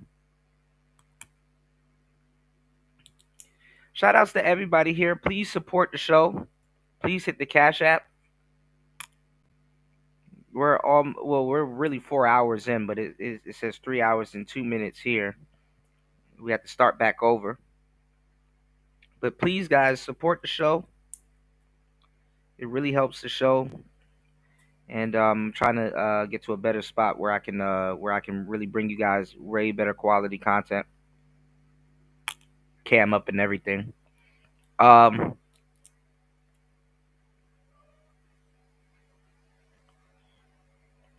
don't know. I don't know if Elon Musk's word is credible now, but people are saying he saw a lot, when he worked down at Doge,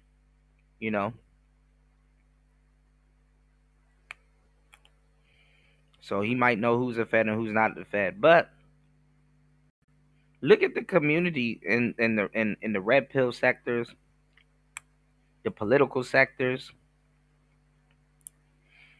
A lot of people saying certain people are Feds. People say Pearl's a Fed. Myron's a Fed.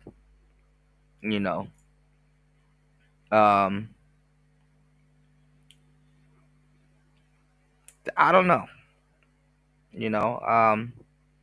People do need to keep a eye on some of the things around here. Not even just the Feds, regular people. You got Kamala even saying something about Myron. Maybe she wanted something to happen to him because of obviously Kamala has Fed friends. So maybe somebody on a federal level can yank his chain or something. I don't know. These people speak in codes.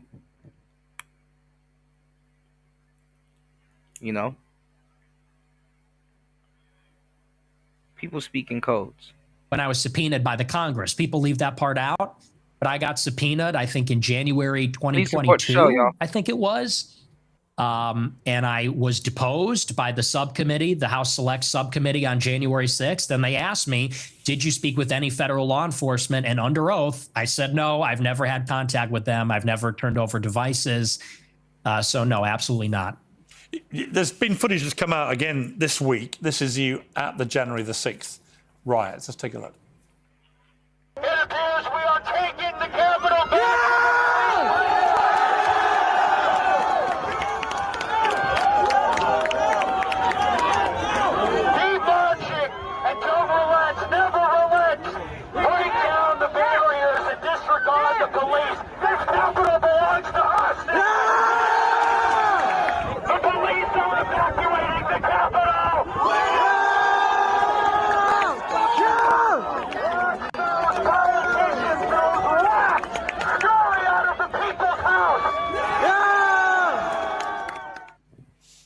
you're heard there shouting down your loud hailer, break down the barriers and disregard the police. The capital belongs to us now. What did you mean by that? I think it's pretty self-explanatory. The capital belongs to the people. Disregard the police. So you don't support law and order?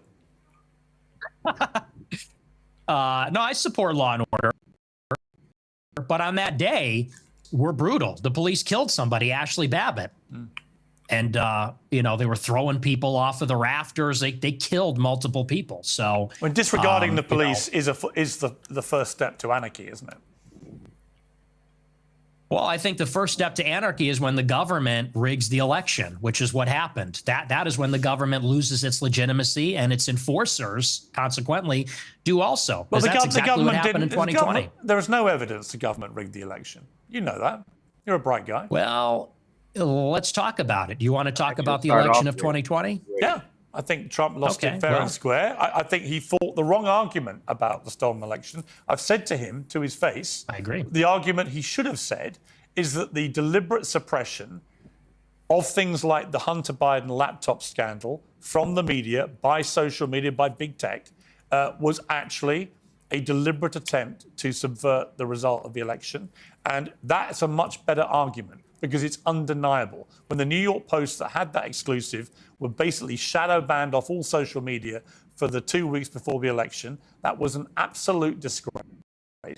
And if I was Donald Trump, I would focus on that as being my main argument that that election was slanted against him.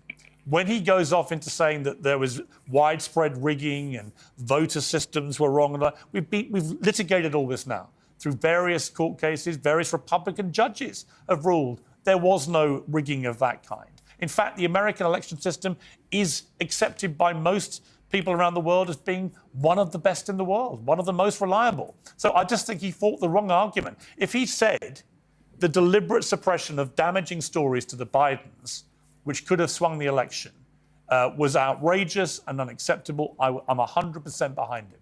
But by building this spurious argument that it was all rigged through voting systems and so on, he lost me. Well, I agree about the voting systems, but, when they went into the machines, I think that was ridiculous. However, what has to be accounted for is that in 2016, 35% of the votes were cast by mail. By 2020, it was 70% because of the pandemic. So you doubled the amount of votes that happened by mail. They called it in-person early voting. They called it a variety of different things. And the other thing that they changed is they solicited the mail-in ballots. So they sent ballots to people's houses. And once you do that, I mean, you have absentee balloting. Listen, voting and the elections, they already know who they're going to work with for the next 4 years. Okay? Presidents are not elected, they're selected. You just get a participation trophy.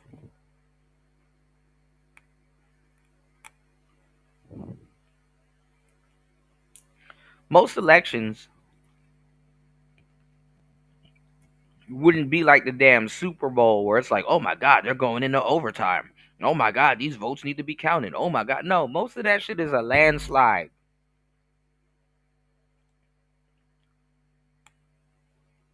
Elections, for real, if you think about it, are usually black and white. Do certain things, get called into technicality? Of course. But even those technicalities make it even more black and white.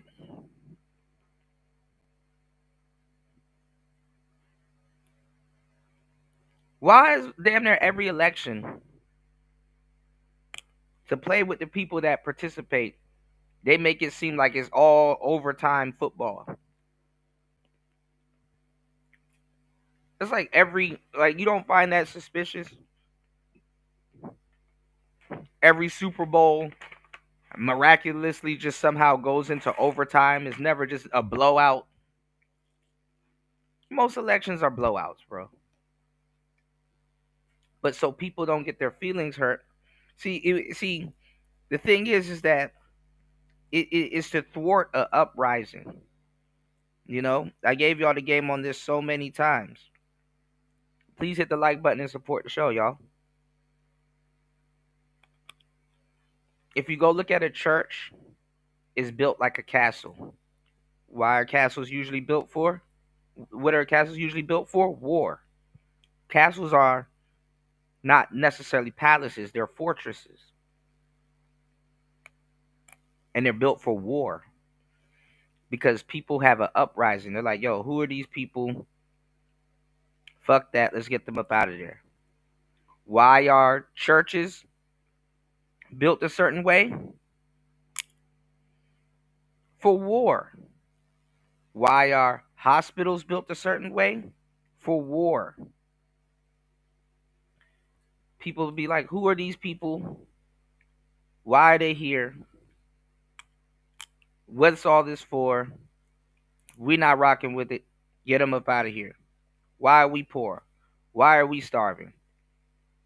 Why is this happening? Get them up out of here. What's going on, Link? Oh my goodness, good to see you, bro. Yes, sir. Please hit the like button on the way in, guys. Please support the show by hitting the Cash App, hitting the PayPal. Happy holidays, man. Oh, yeah. Trying to get this stuff working. Definitely the show needs your support. Please support the show, guys. But it's you know, it's all to thwart people from, you know, fucking shit up. So when you voted for somebody and they don't do what they told you they would do, you don't get that mad and you don't rage. Now, one part of the game that people leave out is that if it's a blowout, they'll definitely incite rage because it's like, damn, the person that you wanted to win didn't even stand a chance. No, they got to make it seem like the person can always win or don't stand a chance, you know? There's this legendary meme from back in the day, and I always bring this up because it was just funny, with Mitt Romney.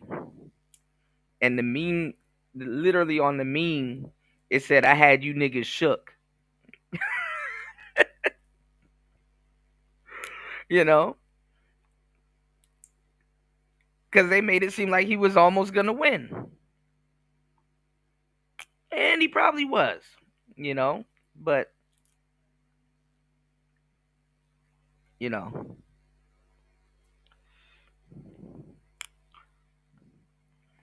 You should be scared when they have a good-looking president. All of the fucked up politics happens under a decent, good-looking president. Obama, you know, so. Shout outs to Link in the building.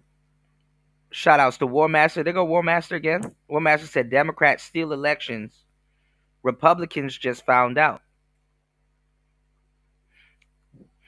Yeah, man, these last couple of elections were crazy.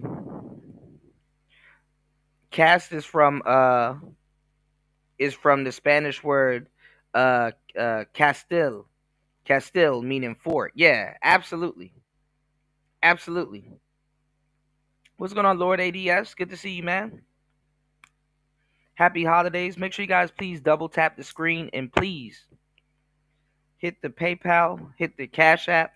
Please support the show.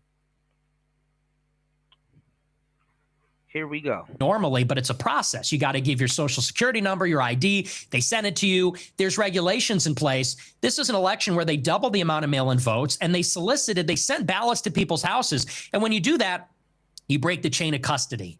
So they send the ballot out, and then they tell people return it at a 24-hour ballot drop site, unsupervised. There's thousands of them, and they're going to hope that all the ballots that find their way were filled out by the person that the ballot was intended for. And I know that didn't happen. I'll tell you why.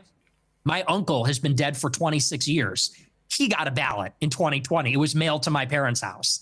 And you know that was happening in nursing homes. You know that was happening in apartment buildings. But you also know that every independent body that has looked at this has concluded there was no widespread rigging.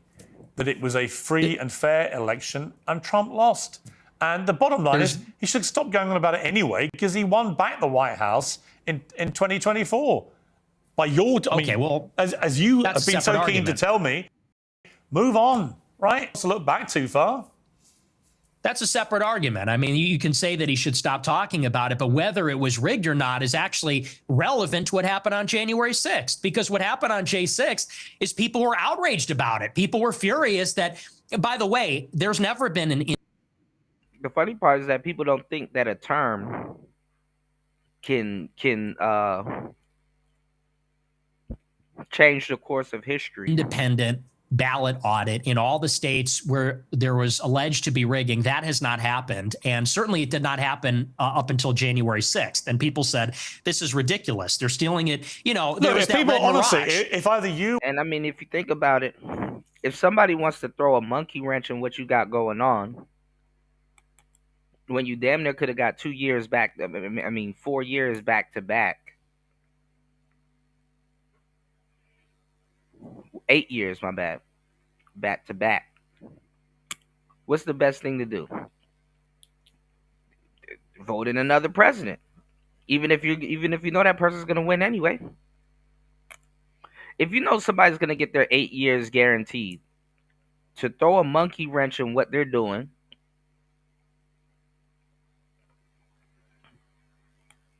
is you throw a monkey wrench into what they're doing. That's what they did. It was 4 years of Trump, Biden, and now we going through 4 more years of Trump. Biden is the monkey wrench. Well, Donald Trump or anybody else wants to show me, I said this to him when I interviewed him last. You know, nobody cared about politics when Biden was in office. We done forgot about, nigga, I forgot about Biden. Biden forgot he was in office. Everybody forgot about Kamala. And I mean everyone. Like, oh shit, yeah, she is vice president. Damn, that's crazy. Anyway, like people were fighting for their lives to just be regular.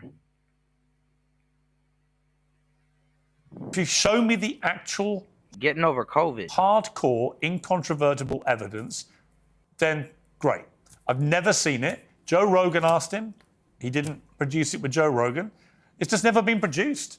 But look, I don't want to labour the point on that. So I suppose the more interesting question now, as your influence rises in the conservative movement in America, and there's a lot of splits going on amongst MAGA over a number of issues, and about you, and you know this, is your split with Trump irrevocable? Do you feel now, as we head towards the year of the midterms, that it's time to now look to who his successor will be, and who do you think that person should be?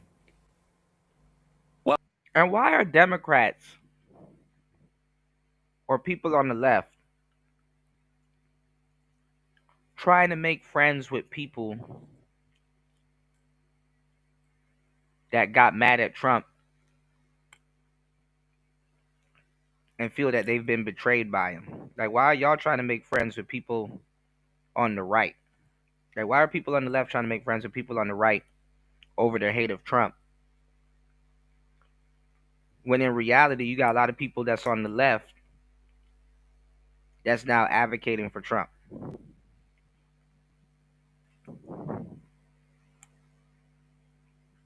And I can't get too mad at Trump because this is the thing. I mean, I'm not mad at him at all, but this is the thing.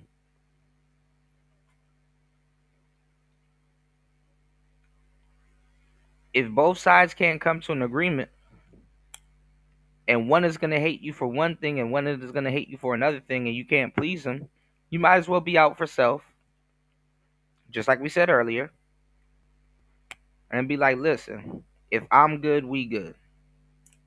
What do you think Trump is doing? He's out for his own damn self. Both sides are like, hey, he's for us. No, he not.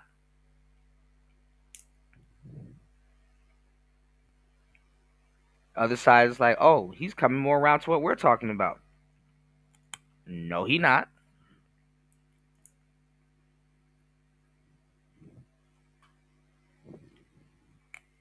And the funny part is that the American way is basically kind of really being out for self. Every man for themselves, kind of. hey. Well, it's not irrevocable, but I am very pessimistic about this administration. And succession is something that I've been interested in for as long as I've been doing this show. And I think it's very clear that they are grooming J.D. Vance to be that successor. And by they, I mean Elon Musk, Tucker Carlson, Peter Thiel. There seems to be an organization that was put in place roughly around 2022 when Peter Thiel was very active in the midterm elections. He spent, I think, over $30 million, $15 million for Vance, $15 million for Masters, spent a lot of money in a lot of other congressional races, trying to unseat the Republicans that voted for impeachment in 21, and also building out a media market, building out a patronage network, funding things like Passage Press, Sovereign House, a number of other projects to create sort of like a self-contained media ecosystem. And Vance is clearly...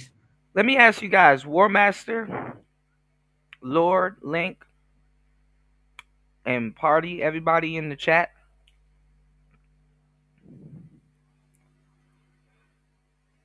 how much presidents does your generation get, right? Like, for example, I think Vance will be like the first millennial president. Do you think we'll get like another one or two millennial president, or will we get like a what you call it, a Generation Z, maybe after Vance, or the president after Vance? Like if Vance does like 8 years. Like what your generation probably gets like what, two terms, maybe 3 presidents if it's good. Which I don't think millennials. I don't think we're gonna have 3 millennial presidents, separate or all together. But I know it's a weird question. War Master says Piers Morgan is wrong. 10,000 Arizona ballots were found to be fraudulent. Trump won Arizona in 2020. With that win, he won the presidential election. The more you know. Let's go. The selected nominee. That is who the interests want. And they've been pushing for him very strongly. So I think he's the heir apparent right now. There's a forceful push. I've heard good things about him. I've heard bad things about him too.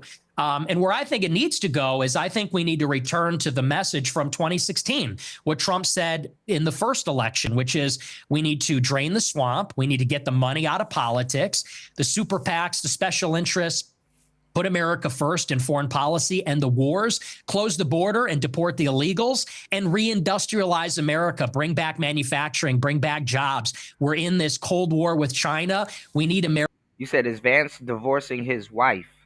Spotted ringless. I didn't know, but he is red pill, so I've heard. America to have productive capacity again. We need America to have wealth. So I think whoever is going to bring us back to that, that's who I'm going to support. And I haven't seen enough from.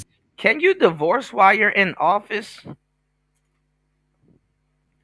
Like a presidential divorce? Or is that shit for life?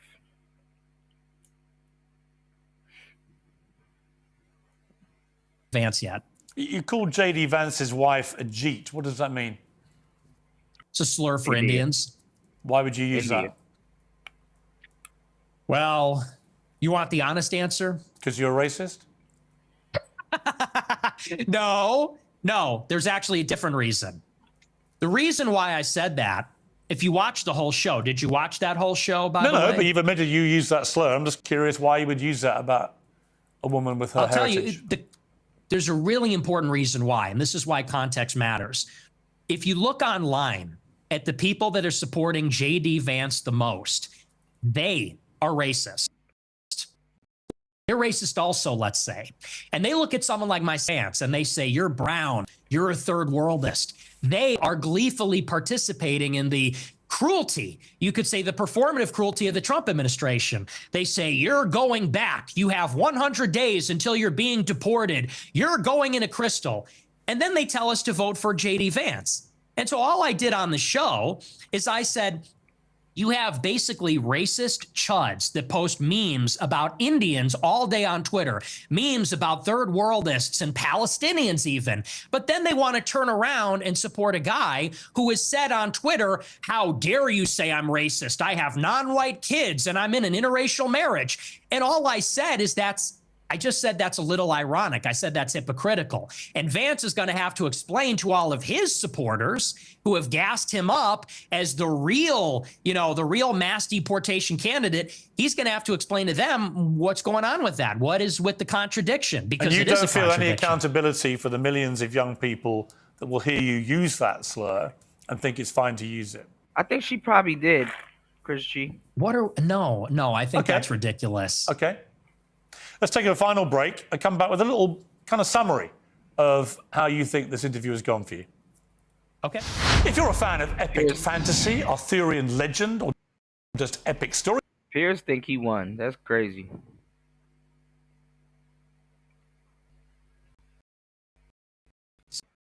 Choices about how you wanted it to go. I was fine with it, so I thought it was terrific.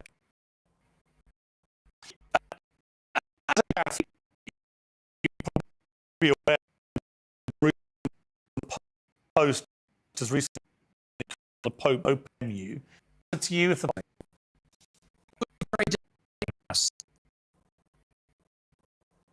why? If he condemned me, it would depend upon what he would say exactly. But I would like that. If he condemned you because you've openly.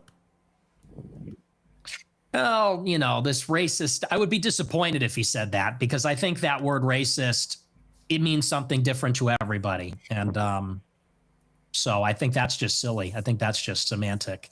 Have you ever been in love in your life? No, like romantically, no. Do you think that's part of the problem? What's the problem? Why you are the way you are. Oh, say. I've given people 2 hours of the way you are. You're unashamed about a lot of it. I don't think I have a problem. I think I'm cheerful, boisterous. Look, unlike you, I'm willing to provide. Well, I guess you're willing to be provocative, but I'm willing to be very provocative, and I'm a free thinker. And I don't like to be told. I don't like to be told about, people are going to tone cop about you can't make this joke or you can't make this statement. And I think that's just about being intellectually open. I'm a believer in openness, and I like ideas. I completely agree. I think you should be perfectly free to express yourself exactly how you see fit. My problem is how you see fit with some of the things that you say. And we've been through a lot of them, and I think people who don't know you very well will have been shocked in parts and surprised in other parts. But in totality, they can see you for what you are. I think we've got a lot nearer to what the real Nick Fuentes is in the last 2 hours than we probably have seen from your other recent interviews. Would you agree? No, I mean, the clip thing, we've done the clip thing. We've all seen the clip show. Everyone's seen the clips. You think you're the first one to do the ADL rap sheet. So here you said this, and then here you said that. I've been playing that game years. So this is on. I mean, the funny part is that you could tell Piers like him. Piers like him.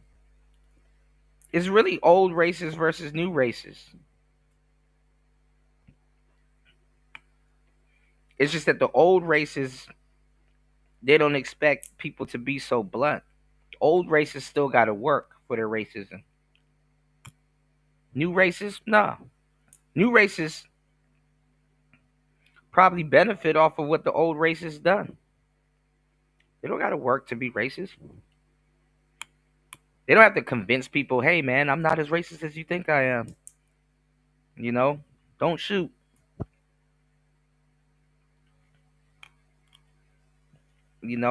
Nick has built a company that doesn't need to be protected by him working not to say no racist shit.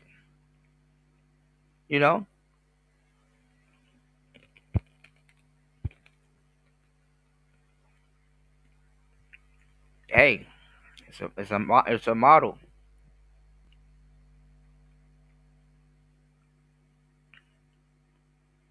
He said Pierce sat there, collected a Google check and donations.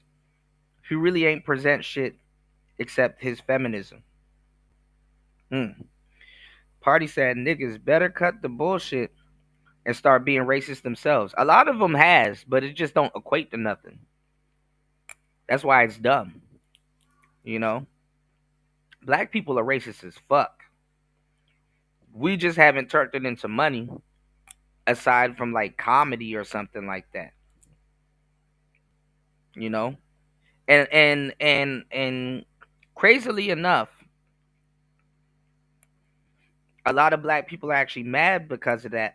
Because the thing is that we're actually in a privileged position to be racist. You know, like think about it. When a white person is racist, it just looks bad. You know, it's bad for business. It just looks bad. All this other stuff. Black people, we walk around with this big ass chip on our shoulder. So even though it is bad, morally it's bad, and it can look bad and all this other stuff. People still kind of, people that know, because outside of the U.S., nobody gives a fuck, even though they know about it. People actually give you a pass. They're like, oh well, this happened to them, so they get a pass to be like that because yeah, what really happened to them is fucked up. Niggas just didn't figure out how to turn that into some bread and was just okay with being racist because they think that when they're racist to people that it has the effect that it has on them to other people when in reality it really don't, like, at all. you know you know so we haven't got a check out of that. You said we're prejudiced, not racist. It's just to have the power it's just to have the power dynamic we have none of. Yeah, yeah, yeah. I mean, it's racist, but it's not true racism. Like it's not systematic. We not controlling nothing. We not locking people out of stuff. If anything, we're locking each other out of stuff. Like we're so racist that we take it we overtly take it out on each other, which was gonna get taken out on each other in general, but we go out of our way to take it out on each other. You know, I mean, there's neighborhoods. Obviously, white people can't go into. That's just anybody. But if certain black people walk through a neighborhood, you're gonna get pressed because you're black. Not even, if you was white, cool. You know,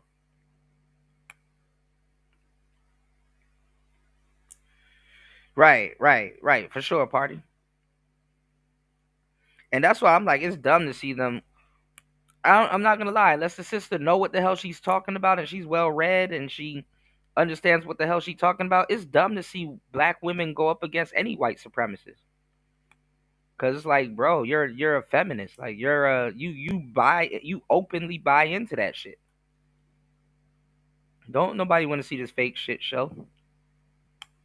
Rarely would you ever find like an actual go hard sister that's like that knows what she's talking about. Rarely.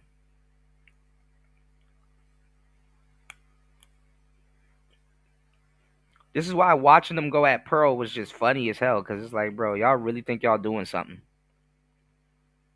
Like, how the hell you think you told a white woman off when you're trying to beat her for real, for real? How do you think you told a white woman off when you're emulating her or you're in her gang when it pertains to the people that you're supposed to be bringing that W back home to?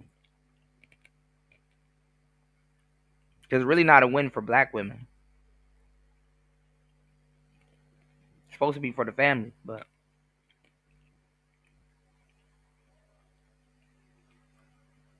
black men still haven't figured out a way to call black women's race loyalty into question, where they pull your race loyalty card every single fucking time.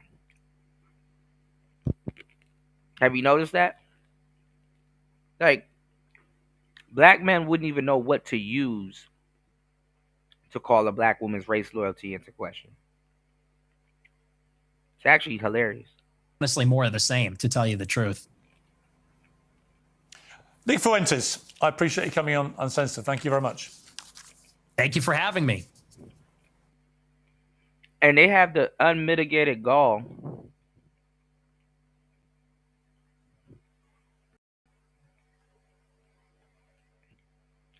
to get mad at Candace Owens.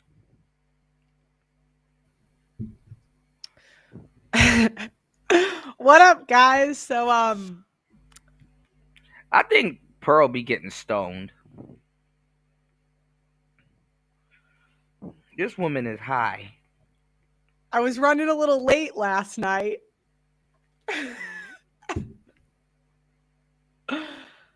I was running I'm a little late. I might have pushed the stream till the morning because I got really sick. And I got, oh my God, yesterday. I don't know why. I almost thought I got strep because I let this stream. Party says, ironically, white people are your only true ally, hence the umbrella, but niggas can't swallow that pill. That's what I was saying. I was like, it's funny how everything in America, it don't matter about no damn 400 years and all that other stuff. I mean, it matters, right? But it's like it comes full circle. We're at a point in time in America now that the black man and the white man got to sit down at the table and, you know,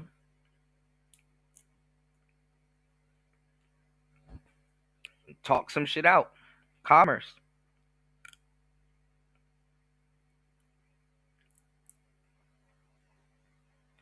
Right, Party. Hey, you said she hit the dab. She'll look like a scream mask. That's funny as hell. You know what? You know what Pearl can do?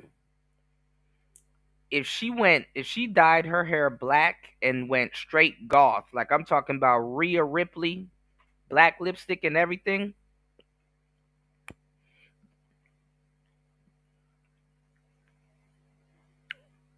niggas will have a whole field day.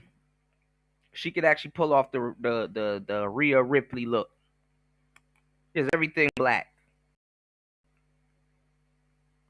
but she not that type. Even just her with black hair, niggas would be like, hey man, she kind of Be scheduled, I think, for 24. I was like, I am so. Right, Party. Oh, is this not live? I don't see it.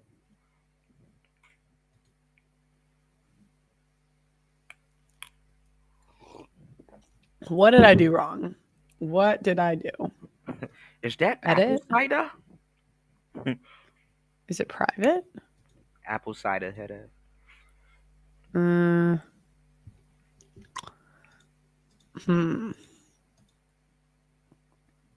What am I doing wrong? I mean, I'm sure I messed this up. If you guys are seeing this on, where are you seeing it from? Because I see it says I'm live. Oh, she got a piano. It says, okay, on Twitter it's live. I don't think I'm live on YouTube. Let me find out Pearl know how to play the piano. Hold up. Don't know if I'm live on YouTube. Let me go into the studio. Y'all please hit the like button, support the show. Oh, I am live. Oh, it's private. Here we go. Make it public. There we go. There we go. I do apologize. Now that YouTube's coming right, in. Party. You see it on X. I do apologize for the people that watched yesterday. And I think I scheduled this 2 days in a row. I just felt awful. I just felt awful. I felt like I was dying. So today we are going to be reacting to Pierce Morgan and crashing out on Nick Fuentes. Now, as you guys know, I had Nick Fuentes on the show, and Too early. he was a pleasure. Unfortunately, when I had Nick Fuentes on the show, everybody crashed out on me for having him on, but now everyone and their mother's having him on. Oh, I was talking about that on the last show. Party. All these fake FBA conversations and stuff going on these panels and stuff.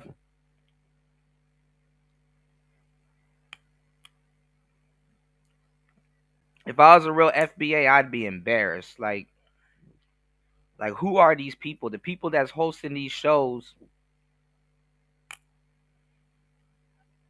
and the people that's on these panels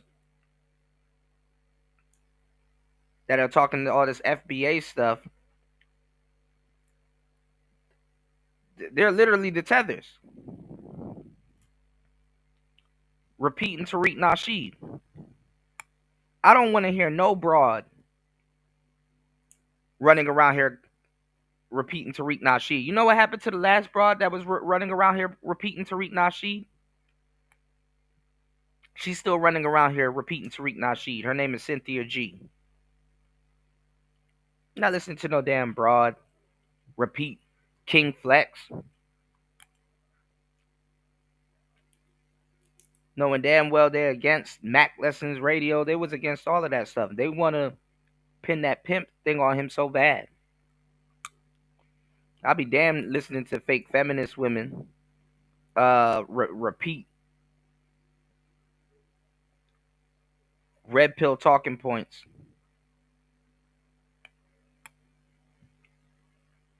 Or somebody that was in the red pill community, the original red pill community.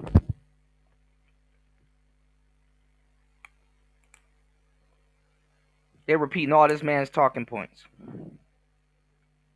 as if they came up with it. It's like, so what were you calling yourself prior to 2020?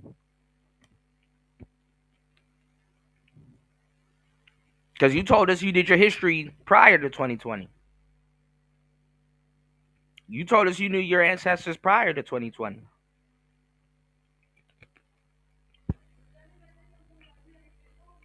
I saw Sonetta. He talking about he FBA too. I'm like, oh man, y'all niggas, man. Y'all niggas hell.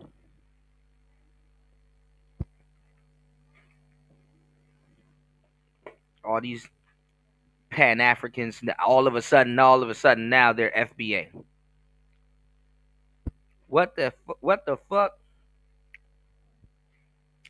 Not even what the helly. What the fucky? What the fucky? What in the fuck around and find out is going on here? What the fucky? When did you become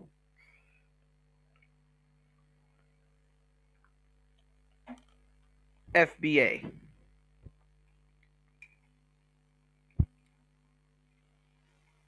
That shit turns into some foolery.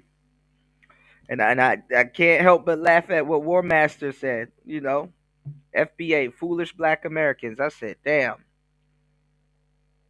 I'm like, damn. Shouts to my real FBA brothers, but fuck. I wonder how this shit gonna hold up. Come 2030, it's gonna be something completely different. And I was talking about the Hidden Colors series. Even though the Hidden Colors series is great, I supported all of them up into the third one. And the third one and the one with Nas and stuff like that, I just didn't get a chance to support it because I was, there was a lot of stuff going on and I just fell out of the loop.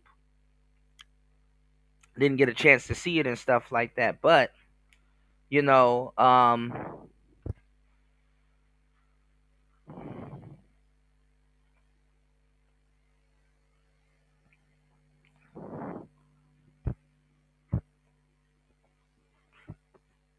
people were calling themselves something completely different. So it's like, damn, okay. Come 2030, what are Negroes gonna be calling themselves then?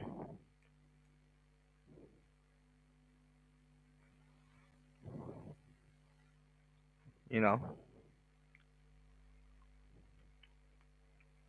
All right. So shout outs to my real FBAs. Y'all gotta stop letting these people represent y'all, man. You don't even know who these people are, bro. Like these people are fucking. It's getting to a point where the tethers, to a certain degree, are gonna be the known tethers, to a certain degree, are gonna be on your side more than actual quote unquote FBA people, if they're FBA at all, or the people that y'all think are FBA. Them the ones that's gonna fuck y'all over. Because like I said, y'all have to have a blockchain. Naturally, that has to follow. Y'all have to be like, okay, you're from this family. This is your lineage. This is, where it's at now.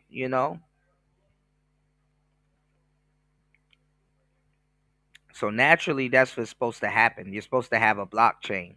Nobody's talking about a blockchain, but everybody's running around yelling, tether this, tether that, tether this, tether that. If you can't assemble together to even do a blockchain, which I don't think it's going to happen, it's like, this shit is, all of this talk is meaningless, you know?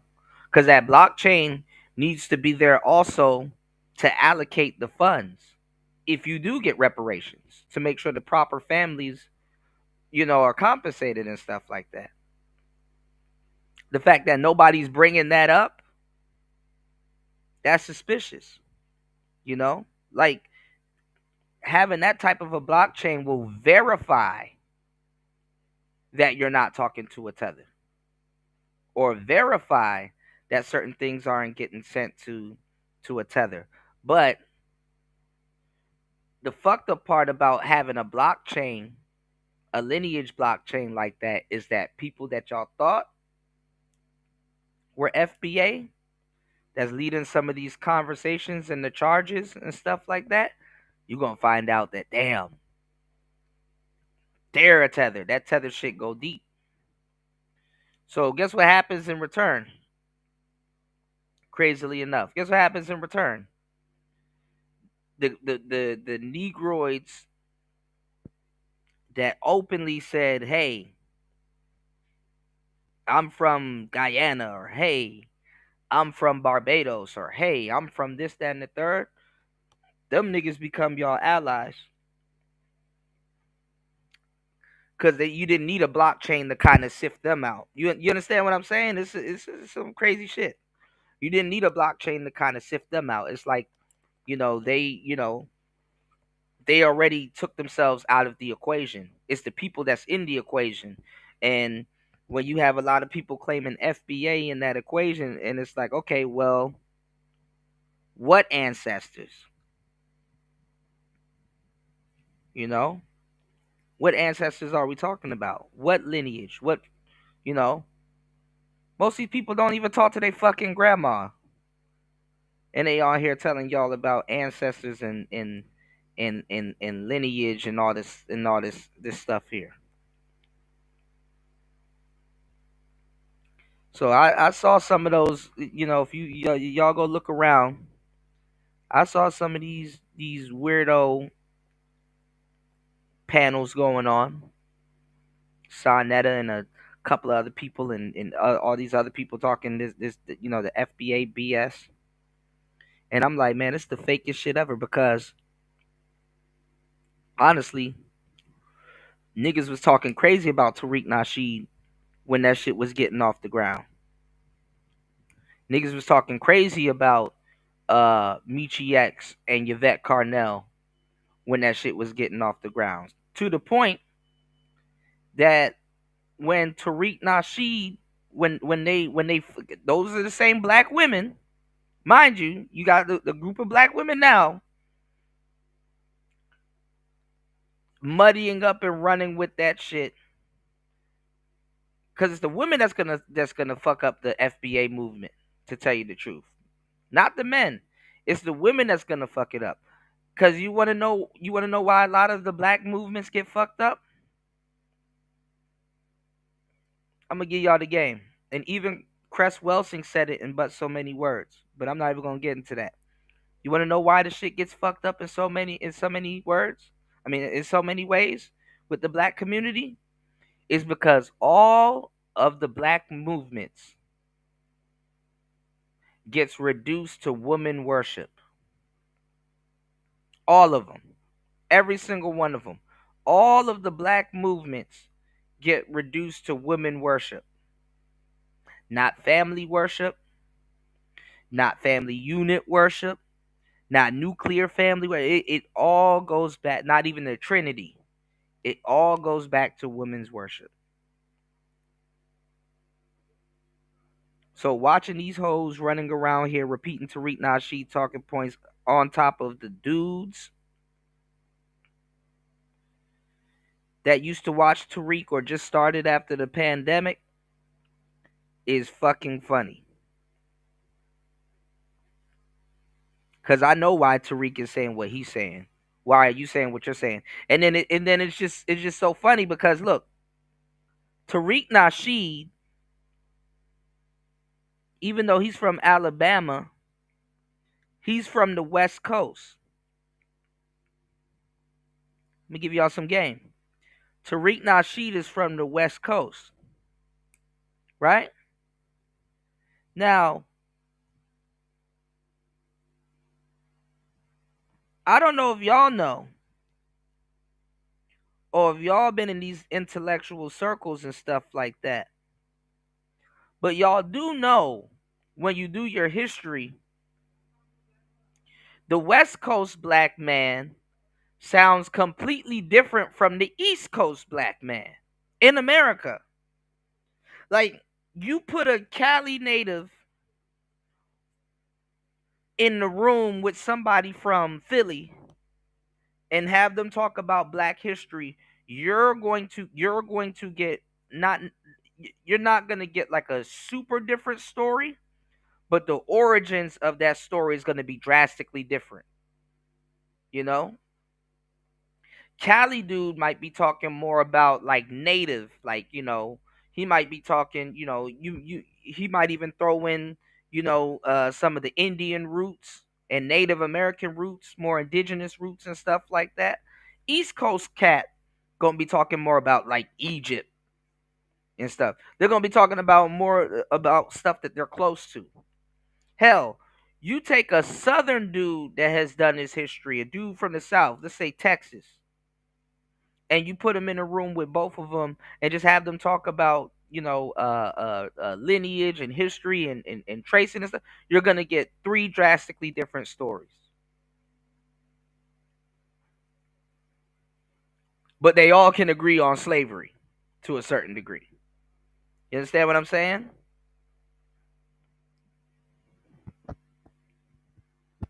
So it's just funny to see Sun Ra Sutanseti or Sonetta and all these other guys now all of a sudden code switch and have the exact same talking points and discrepancies as somebody from the West Coast. It don't make no fucking sense. It don't make no sense. Them New York hoteps and them West Coast hoteps are not the same nigga. So why are they all sounding the same? Shout outs to War Master. See? Case in point here. Case in point here, what War Master is saying. And that's what I'm saying. War Master said we never had slaves in Cali. For sure. But see, when I bring up that they're both gonna agree on slavery, what I'm saying is that they're both gonna agree that slavery happened to black people, but then after that, then the stories, get muddied. And like I said, War Master, Cali native, you know,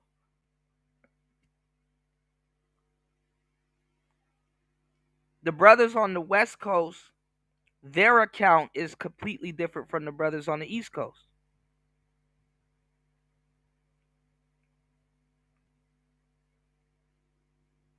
You know? What Master said, Hoteps are weird. Yeah.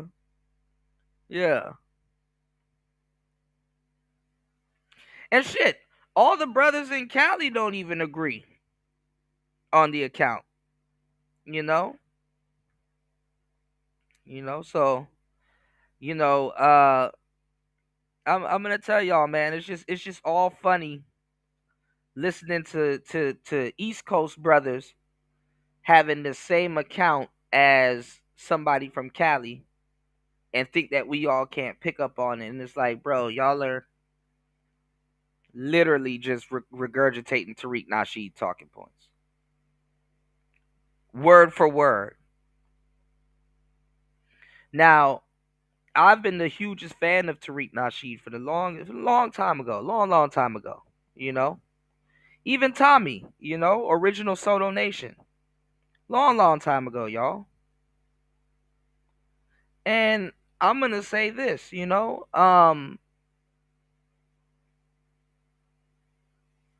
know why Tariq Nasheed is saying what he's saying and talking about what he's talking about.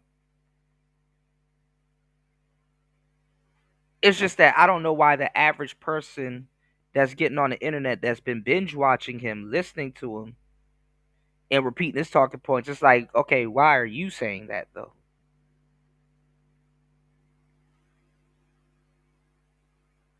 You know?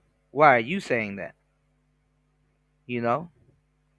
Because I'm familiar with the people that Tariq Nasheed talks to, the people that he studied, and the people that he brought up.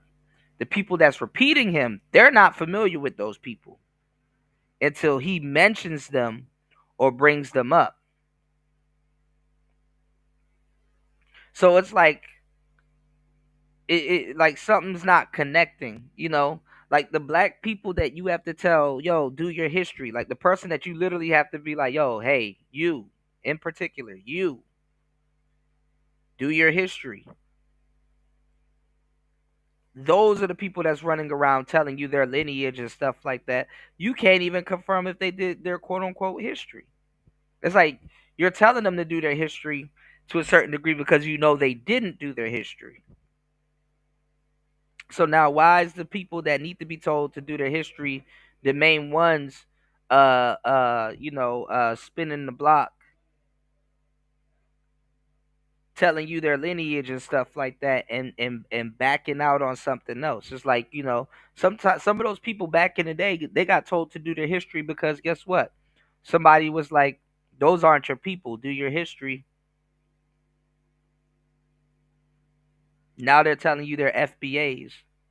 And it's like, you didn't do your history. You know? It's to the point now, Tariq is starting to back off of a lot of that stuff. There's this guy, Javen or Joven, I keep forgetting his name, that I've been playing for you guys. He been on Tariq's helmet, and I'm like, dang, I gotta catch up with Flex and see what Flex talking about. You know? War Master said Tariq is weird too. Yeah, I know you don't really agree with Tariq also. A lot of Cali natives too, to tell you the truth, don't really agree with too much of what Tariq's saying too, because they look at him as a transplant. You know, you know, and that's just and then that's another thing that people got to understand: West Coast politics. West Coast politics. You know, I was just telling a bunch of people, a group of people about that because we were talking about what happened recently with 4Extra and Trap Laura Ross and stuff like that. But that's another story, you know. Shout outs to everybody here. Please support the show. Please hit the Cash App. Please hit the PayPal. We are 4 hours into the show. Let's see what Pearl got to say about what we just watched. Okay, let's get it. Giving y'all some really great game on today's show. Please support the show via Cash App, via PayPal. Let's get it. Everybody's having him on. I know Pearl mad as hell. All right. Because in hindsight, they just wanted to get rid of her. And I'm not even going to lie. I don't think Nick Fuentes is capping when he says a whole bunch of black people now has been following him and actually are fond of him and likes him. And I'm like, well, these zillennial tokens are built different, y'all. Racism isn't no big ancestral bygone to black people nowadays. That shit is content now. Give me 1 second, y'all. I'm gonna change my shirt. I'll be right back. I know I'm telling y'all what I'm doing. I'll be right back. Please support the show. Links in the chat. Let's go. So last week I covered Pierce Morgan crashing out on Nick Fuentes. Now we're going to watch the aftermath of everybody arguing if Nick Fuentes basically was interviewed the right way. Let me pull this weird scissor replaced. Please, I'm sorry if I'm low energy. This has not been my week. All right, let's react. You love my hair? Thank you. I'm getting used to the bangs. I don't know if I'm styling them right, but also, guys, anyone that's been following my fitness journey, I hit my lowest weight, I think, since high school today. I got sick, so I've barely been eating. But hey, it still counts. That's called a calorie cut. That's called a calorie cut. So my goal is, I don't know if I want to say what weight I am. I used to be embarrassed about my weight. I'm not really embarrassed anymore. But I get my feelings hurt sometimes. So if I tell you guys my goal weight, people always are, I'm going to do it. I'm going to tell you. All right. So my goal weight is I want to be 155 pounds. But when I say that, because I'm 6 feet, people are always like, oh, well, you should be 130. And I'm like, bitch, I can barely get to 150. I want to be like 150 to 155. That's like the range I want to hit. And they're like, oh, well, you should be 120, 130. I'm like, all right, I'll just go. You know, it's like how, I'm going to brag. Fuck it. This is my show. Do you know what's great? In the real world, you have to care about what you say, because otherwise, all right, this was me at the gym yesterday. We're going to share.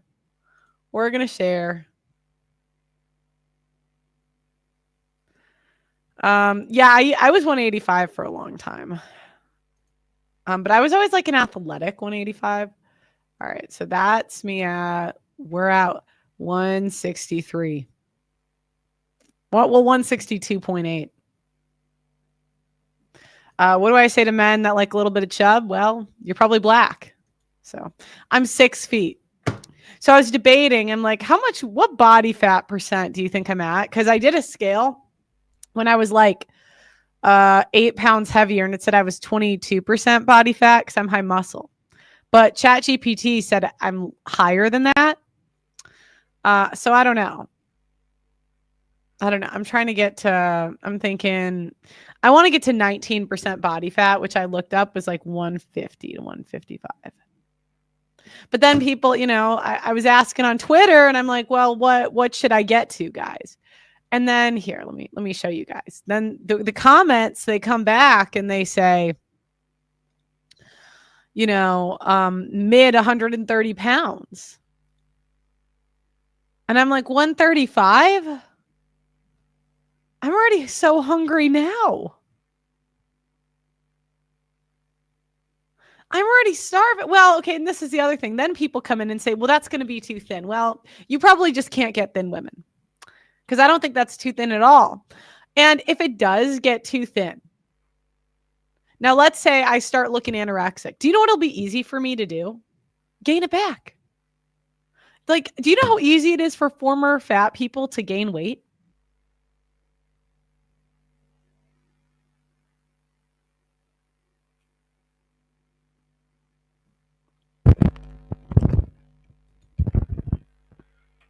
All right, I'm back. Oh my God. Mackinosh says 130 to 140. What's going on, the appliance repairman? Good to see you, man. I'm going to be so sad. Oh my God. Ice Queen Pearl got them truck thighs. The tree trunk thigh. Don't Pearl look like Poison Ivy? She could be Uma Thurman. I'm telling you, if Pearl goes straight up Rhea Ripley on y'all asses, man, listen. I'm gonna have to take a double look, man.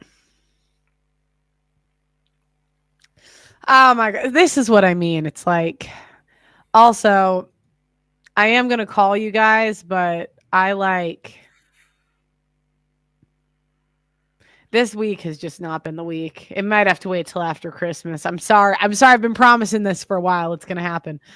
130 to 135 is good. All right, then I'll just kill myself. Because I've been doing this fitness journey, and honestly, it takes me months to lose 10 pounds. I'm not one of those bitches that loses 10 pounds in a month. So, okay, oh my God, if I went to 135, I'm trying to get to 155 by mid to end of January. That's another 20 pounds. No, what she was saying, appliance repairman, what she was saying was she got a haircut. So like her hair is more in her face. So you don't see more of her face. You know. So the reason why people was calling her ugly or say she looked a certain type of way was because you could literally see more of her face. Some people got weird head shapes too. I've worked so hard. I didn't even use Ozempic. I should have. I mean, Shiv's seen me in spaces taking steps, I can't afford Ozempic. And if I really got to get to 135, then it might be time. Please it might be, I'm going to skip Dr. Phil.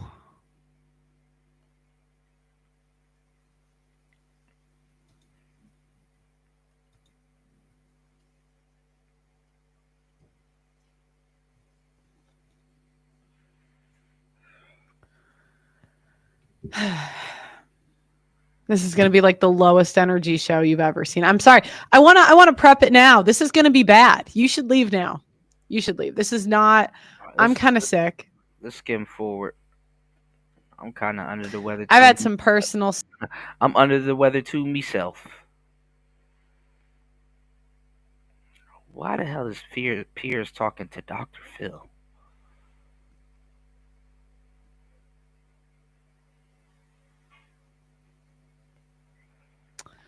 Yeah, I can't do that. Like, I love food.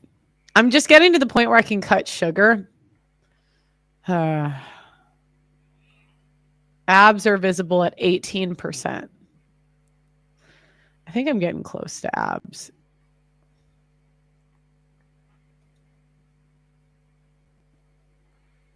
Please hit the like button, y'all. The vast majority of people are a product of their environment. And if Nick Fuentes, through his own story about his parents there, and particularly his father, if he grew up in an environment of overt racism, with his father saying, I'm not taking you to certain restaurants because they're associated with black fare, then you can begin to understand why he himself has become overtly racist. We're so over people cycling. Like psychoanalyzing is for women. Psychoanalyzing, that's for women to do. Thank you to the new member. I appreciate it. I appreciate it. And indeed is proud of it. So to me, it was a very relevant question. But again, it can't be an ambush if all I'm doing is asking him about a story he himself put in the public domain. Now, Pearl and Nick are gonna be. They're gonna come to the same. The same. They're gonna come to the same conclusions because guess what? They're very similar. You know, I mean, you're gonna go on like some big show. People are gonna ask you some dumbass question about your parents because they're trying to poke holes in whatever you got going on to try to get to you. It's like, oh man, oh your mother was an FBI agent, or your dad served in Vietnam, so this is why you think it's like So she already set it up, and she's saying that psychoanalyzing, all right. We got 20 people in the building on the YouTube side of the game, 2 to 3 people over on Rumble. Please support the show. Please hit the Cash App. Please hit the PayPal. Please support the show. All right. I finally got it somewhat working. been burning myself out trying to get this to work. All right. So please double tap the screen. Please hit the Cash App at $PTV888. Bringing y'all some great content. You know what I'm saying? And yeah, man, please support the show. Double tap the screen. Try to get 20 likes up. Let's go. He did introduce it into the public domain with great fanfare and having a great time doing it. Look, the most powerful role model in any child's life is the same-sex parent. They write on the slate of who their children are, and they start doing that from a very early age. And they write on the slate emotionally, socially, in terms of values, thinking process. So you're quite right to bring that up. If you want to know who someone is, you need to look at from whence they came. And that doesn't mean they don't have a chance to alter that when they get other worldviews, but certainly that's a relevant shout outs to War Master. War Master said Rumble is life. Yes, sir. Subject matter that he introduced. Man, I'm ready to get out of the Citadel, War Master. I'm ready to come back to the gaming side, bro. For sure. I got a lot of stuff I want to definitely catch up with you on and stuff like that. We're going to start 2026 right, on the gaming side of the game, guys. Just introduced it when please y'all hit the like button, support the show. Let's go. No one was calling him out or questioning him about it. That's a boomer thing, and you can tell these men are run by women. Yeah, it's funny. It came out that I'm not gonna lie, you got to be careful with men in their older years because usually those men are on their knees when it comes to women. It's like, look, just give ain't nothing more tender than an old man. Even women know this. That's why they date older guys. Shout outs to my older seasoned gentlemen with their head screwed tightly on their shoulders. Shout outs to you guys. Y'all don't get that much credit or the credit that you should get. But yeah, a lot of the older examples that you have of husbands and guys, they're usually whittled down. It's a saying in the game where it's like women do move like pimps. They damn near wake up almost every day and see how they can get something else out of you or whittle you down just a tad bit or to some of these guys are war veterans, relationship war vets. You know, your woman has shit tested you into oblivion. You know, uh,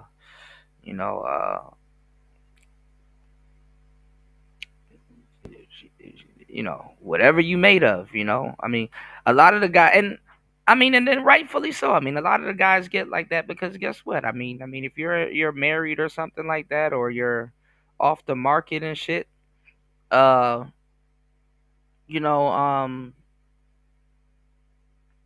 you got nothing to prove, you know. So you got a lot of guys that's like, man, I got nothing to prove. Let me just go ahead and surrender.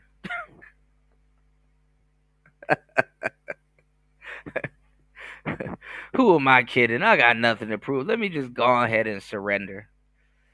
You know, absolutely, War Master. Bro. I'm ready to come back, man.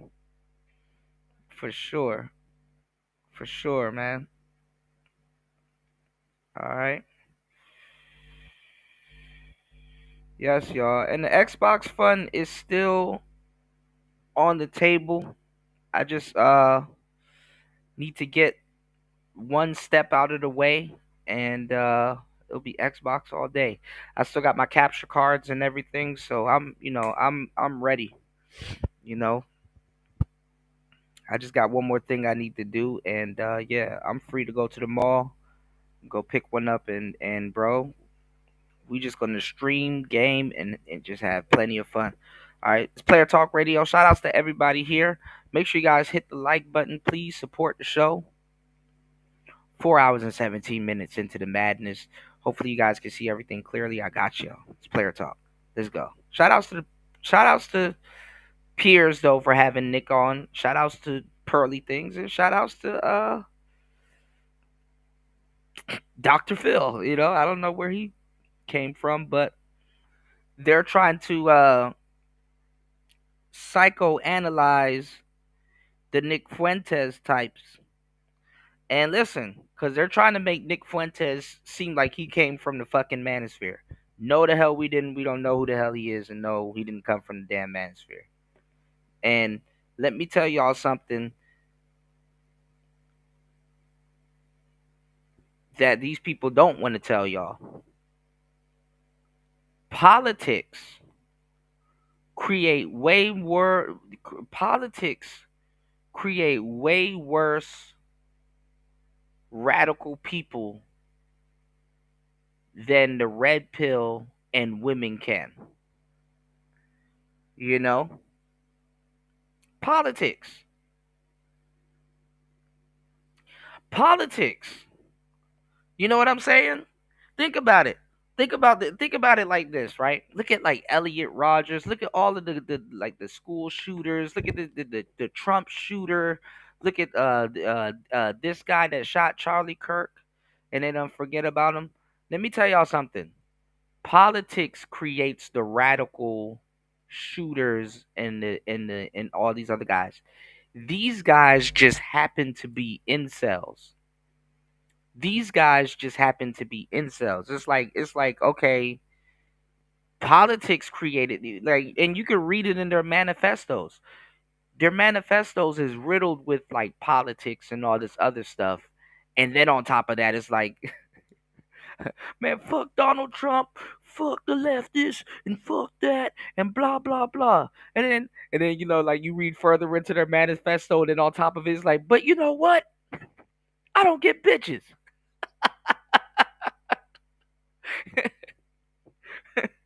It'd be like a whole it'd be like a whole political base. Fuck Marxists and fuck this and fuck my dad and fuck my mom and all this other stuff. And then you know what even makes it worse on top of that, big bro? I don't get bitches.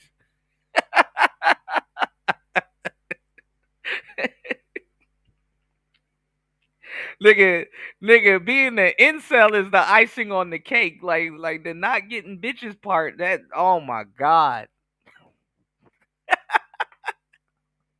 These dudes will be mad for fucking years about politics and this, that, and the third, and their parents and all this other stuff. And then on top of it, they're like, and then on top of it, I don't get hoes. Oh hell no. That'll be the end of it. But it's not the red pill, and it's not the women, and it's not all of that other stuff that radicalized them. A lot of times it's the politics. It's the politics. It be the politics first. You know, it be the politics first. And then when they sit down and look at their situation and be like, damn, and the bitches don't want me? Oh, hell no. Nah, nah, I'm finna go shoot some shit up. So, politics, because I hate to say it like this, right? Politics creates the worst incels, you know? Because that's what they whittled those dudes down to, incels, right? Oh, you don't get no pussy. This is why Piers Morgan was talking to Nick Fuentes and was like, "Oh, are you a virgin? You don't get no pushy. You don't get no pushy." Right? Put the comments on the screen so you guys can see who's commenting and stuff, all right? Let me tell y'all something, man. I'm going to give y'all the game. Um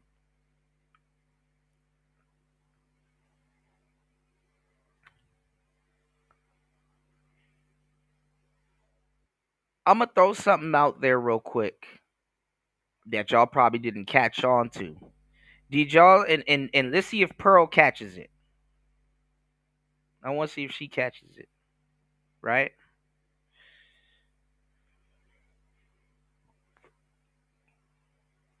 Piers Morgan, he asked Nick Fuentes, are you he was inquiring about Nick Fuentes and women and stuff like that, right? And he was trying to make Nick Fuentes seem like he's a incel, cause that's really what he wanted to walk him down to. He really wanted to call Nick Fuentes a incel, but there's a big problem with that. You know what I'm saying? To be an incel, you have to be in. Incel is short for involuntarily celibate, right? So to really rub it in and say, oh, and the nail in the coffin is like, I know what we're dealing with here. It's like, oh, this guy's an incel. He's involuntarily celibate, you know? Now, y'all hit the like button and support the show. I got y'all. I got y'all. I got y'all. Listen to what I'm telling y'all. For somebody to be involuntarily celibate, to a certain degree, they have had participate in sex at some point, right? They want sex, they can't get it. So what does that make them? Involuntarily celibate. In a weird fucking way,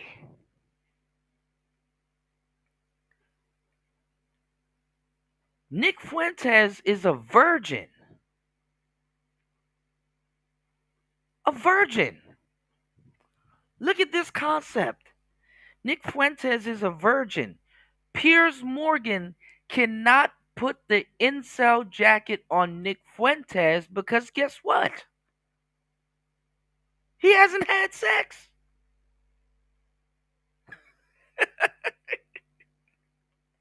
He hasn't had sex. Now, can you be a virgin in an incel? Yeah, but guess what?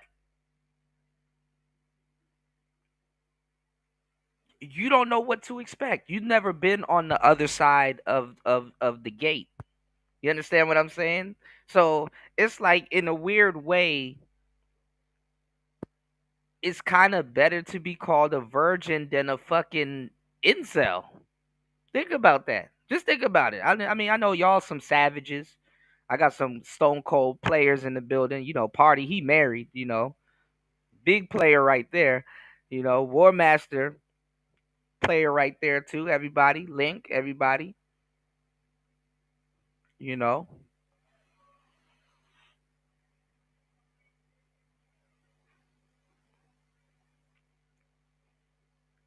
Shout outs to Chris G. You did. Brian Will, everybody. all my players in the building. I know y'all some animals. You know what I'm saying? Bronze Flat Power God. I know y'all some animals. But I need y'all to think back to being a virgin, right? Think back to being a virgin. It's like, dang. Imagine it's better to be called a virgin than an incel. I I don't know. I you know, I you know, I don't think us as young men, right, before we became the fucking killers that we are now, y'all. I don't think us as young men ever barked up a tree so bad that being called a virgin instead of being called a virgin while somebody's trying to put a incel jacket onto you. You know what I'm saying? I don't think we barked up a tree that bad to the point where it's like, dang, thanks, thanks.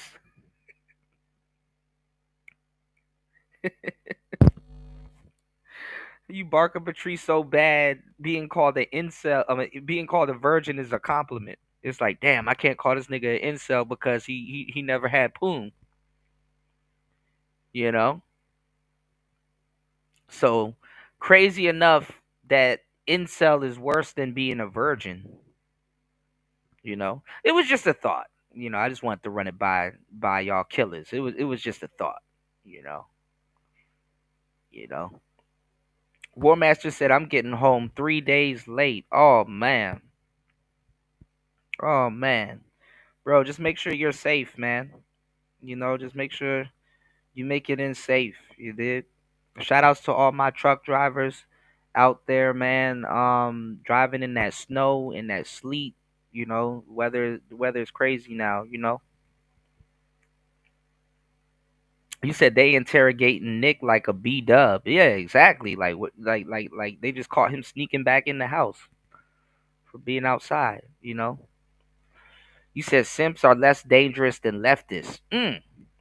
Yeah, yeah. I mean, I just don't like them putting them political bodies onto us, and it's like, bro, that nah, no, you know, and that's very true, party. That's why they used to send them niggas to war. Oh, you want to shoot some shit up? Oh, we got some shit for you to shoot up.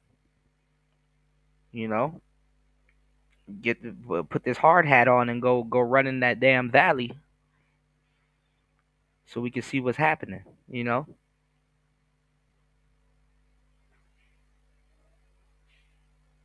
War Master said it's always leftists attacking conservatives.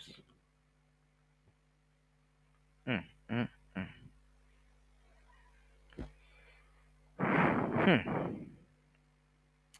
What a day, y'all. All right, let's get the likes up, y'all. Please support the show.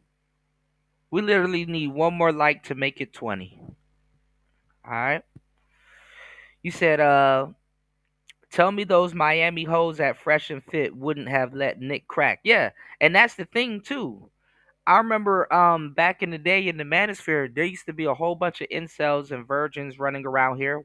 You know, glacier kids, and we would try to brush them off on the sisters. You like, look, all right, look, I know some of the Keishas around here, they ain't the best, but if sex is what you want, they'll give you that all damn day. You don't need to have a relationship with them or none of that stuff and blah blah blah. Some of those dudes they turned down dealing with Keishas, not because they were incels, which at that point, if they turned down the Keisha, it made them a true cell because they chose to be celibate because they could have had sex. Sex was right there on the table. But it's because you know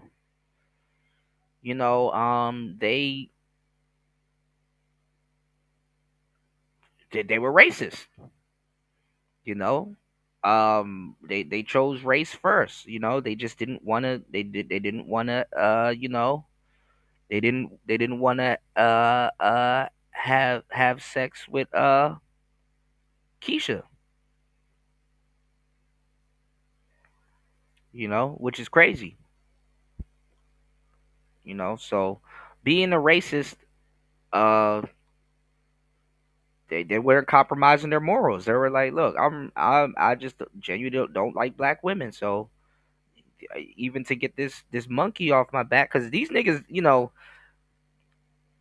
obviously being a virgin is better than being an incel, but you got virgins, which is why I said they can kind of technically be incels, because you got virgins trying to give that shit away and they can't, So I don't know if that makes them an incel. I think it just makes them a virgin trying to give that shit away and they can't, you know? You know? And then this how they're packaging it, because like nobody wants to be giving away mediocre sex, but well, especially women, even if they want to be the guys first or they want to imprint the dude or whatever, you know, nobody wants to just take up mediocre sex for no reason. But anyway, that's neither here nor the price of tea of where I'm at in the world right now. Please hit the like button and support the show. Sponsor a coffee. Let me know. All right. But a lot of those guys, right, y'all? Um, they a lot of those guys they didn't want the black women, even though they look good and the brothers was trying to brush some of those cats off, back in the day when the Universal Manosphere was together. To those sisters, they didn't want them, so it was like, okay, well, you an incel by choice then, because you could have got some coochie, but you just don't like black women, and here's a black woman here. Not even just not even just a black woman, a woman in general, just like, hey, I'd smash them, and like no. So hey, race over sex, I guess. You know, virgin incels is a dark side to the whole conversation, because society has reframed from calling aesthetically unpleasing couple ugly. True. I mean, unpleasing people ugly. My bad. True. Now it is. Women have used the internet to thwart that, but as men, we still get called ugly, even though it's supposed to be look shaming. So women get the better end of the stick, even on the internet. Men don't. Like, actual ugly women on the internet still get called beautiful, and ugly men on the internet still get called ugly. You know, so we get locked out of that. You know, Chris G said, "I'm not a player." Yes, you are. You said, to be an incel is to be ugly. So they say. Where there's a lot of handsome, decent-looking incels out there. You know, and then you got married incels. So you got men that are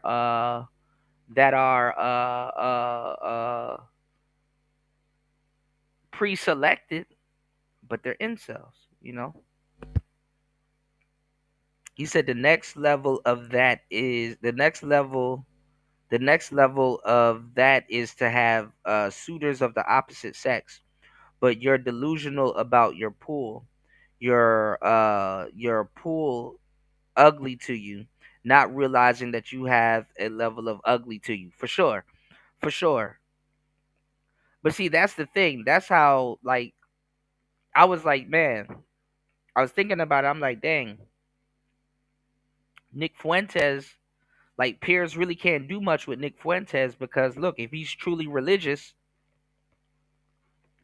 the fact that Nick Fuentes is a virgin still is impressive. But at the same time, he can't call him an incel, because guess what? Pussy's not motivating anything that he's doing.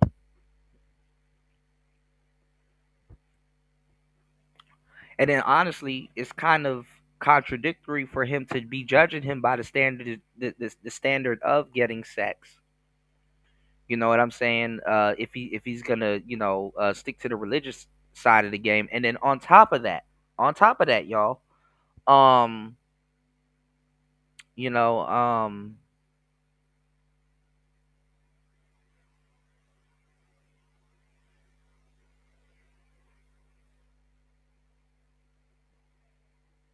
he can't really do too much.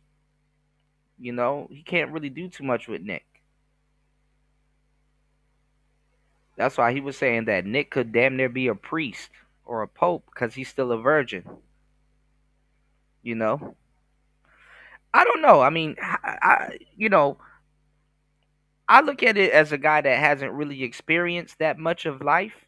But if you get to that point where you're like in your 30s and 40s and you're probably still a virgin, and let's just say you're not religiously trained, but you've been meditating and you're spiritually trained and stuff like that. I wonder at what point do you get where you're like enlightened, like you can talk to you can talk to mortal man from a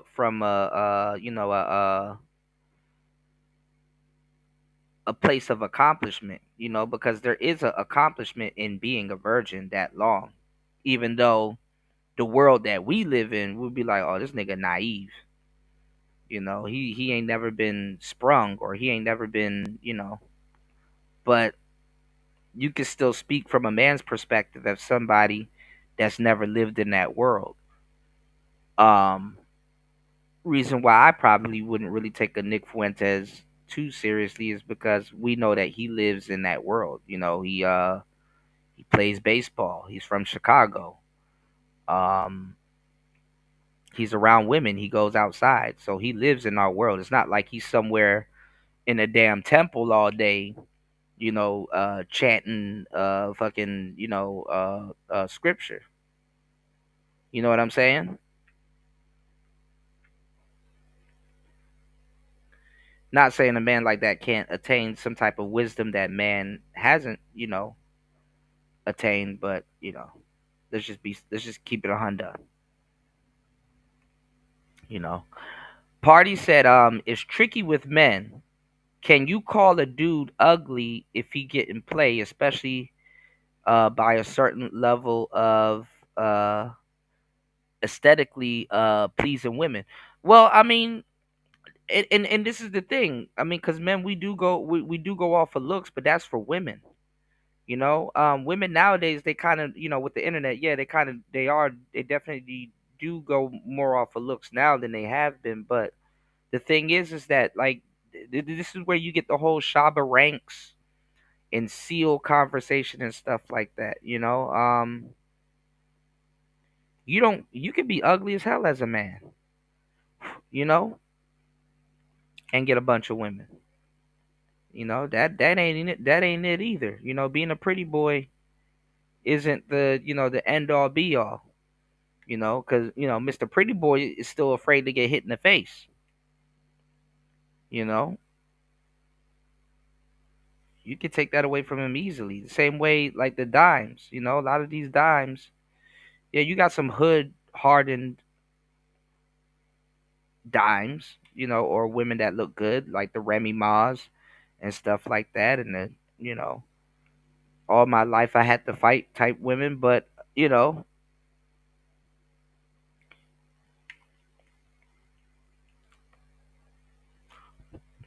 the key word for men is supposed to be handsome, and anybody can be handsome, even ugly men. You know, that's why women came up with the term medium ugly. Like you get a guy that's kind of medium ugly. See, men, we're still learn. I mean, both sexes kind of do this, but men, we're still learning. Women are open to dating, quote unquote, medium ugly, quote unquote, men, right?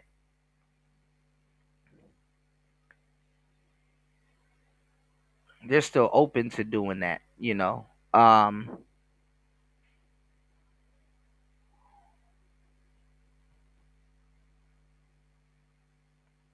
But men, we would end up dating quote unquote medium ugly women, or any of that other stuff, just because we're unbiased, or we'd hit anything, or we're going through a spell or whatever, or just we need a starter chick or something like that. I don't know. Women, it's like it's a brand new dating option. You know, and the reason why that happens too, before we get back into this, the reason why that happens too is because the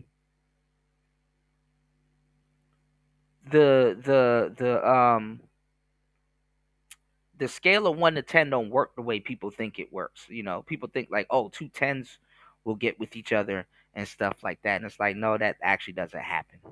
You know, sixes are getting with sevens, and sevens are getting with tens, and fives are getting with tens, and eights are getting with tens, and nines are dating sixes, and sixes are, the numbers go every which way.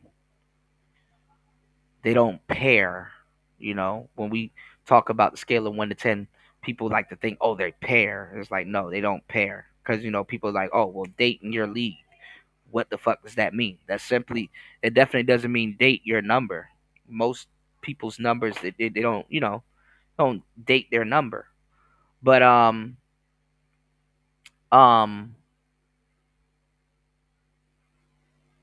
what was I about to say?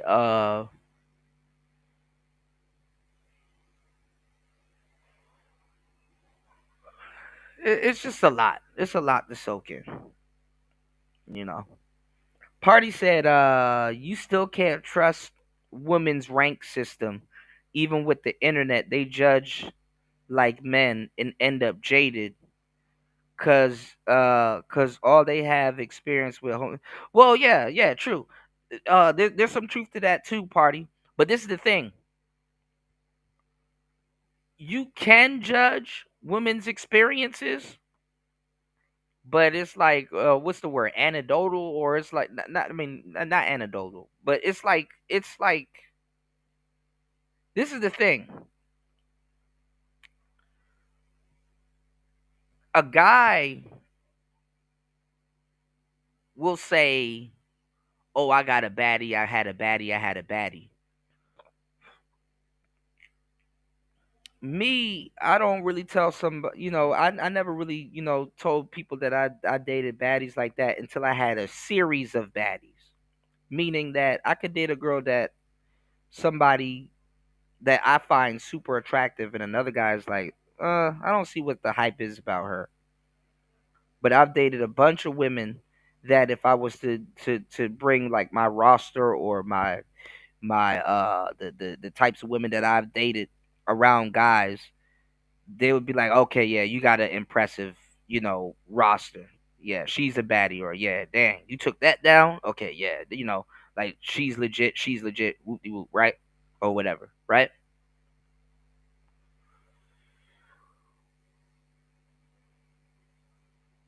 And then you got some guys that just flat out lie and say that they've been dating baddies their whole life, right?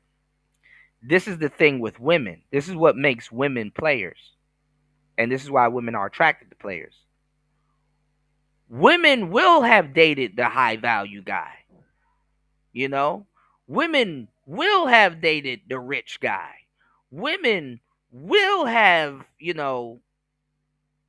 had the guy that they could ride off into the sunset with, and they had their way with him and fucked all of that up.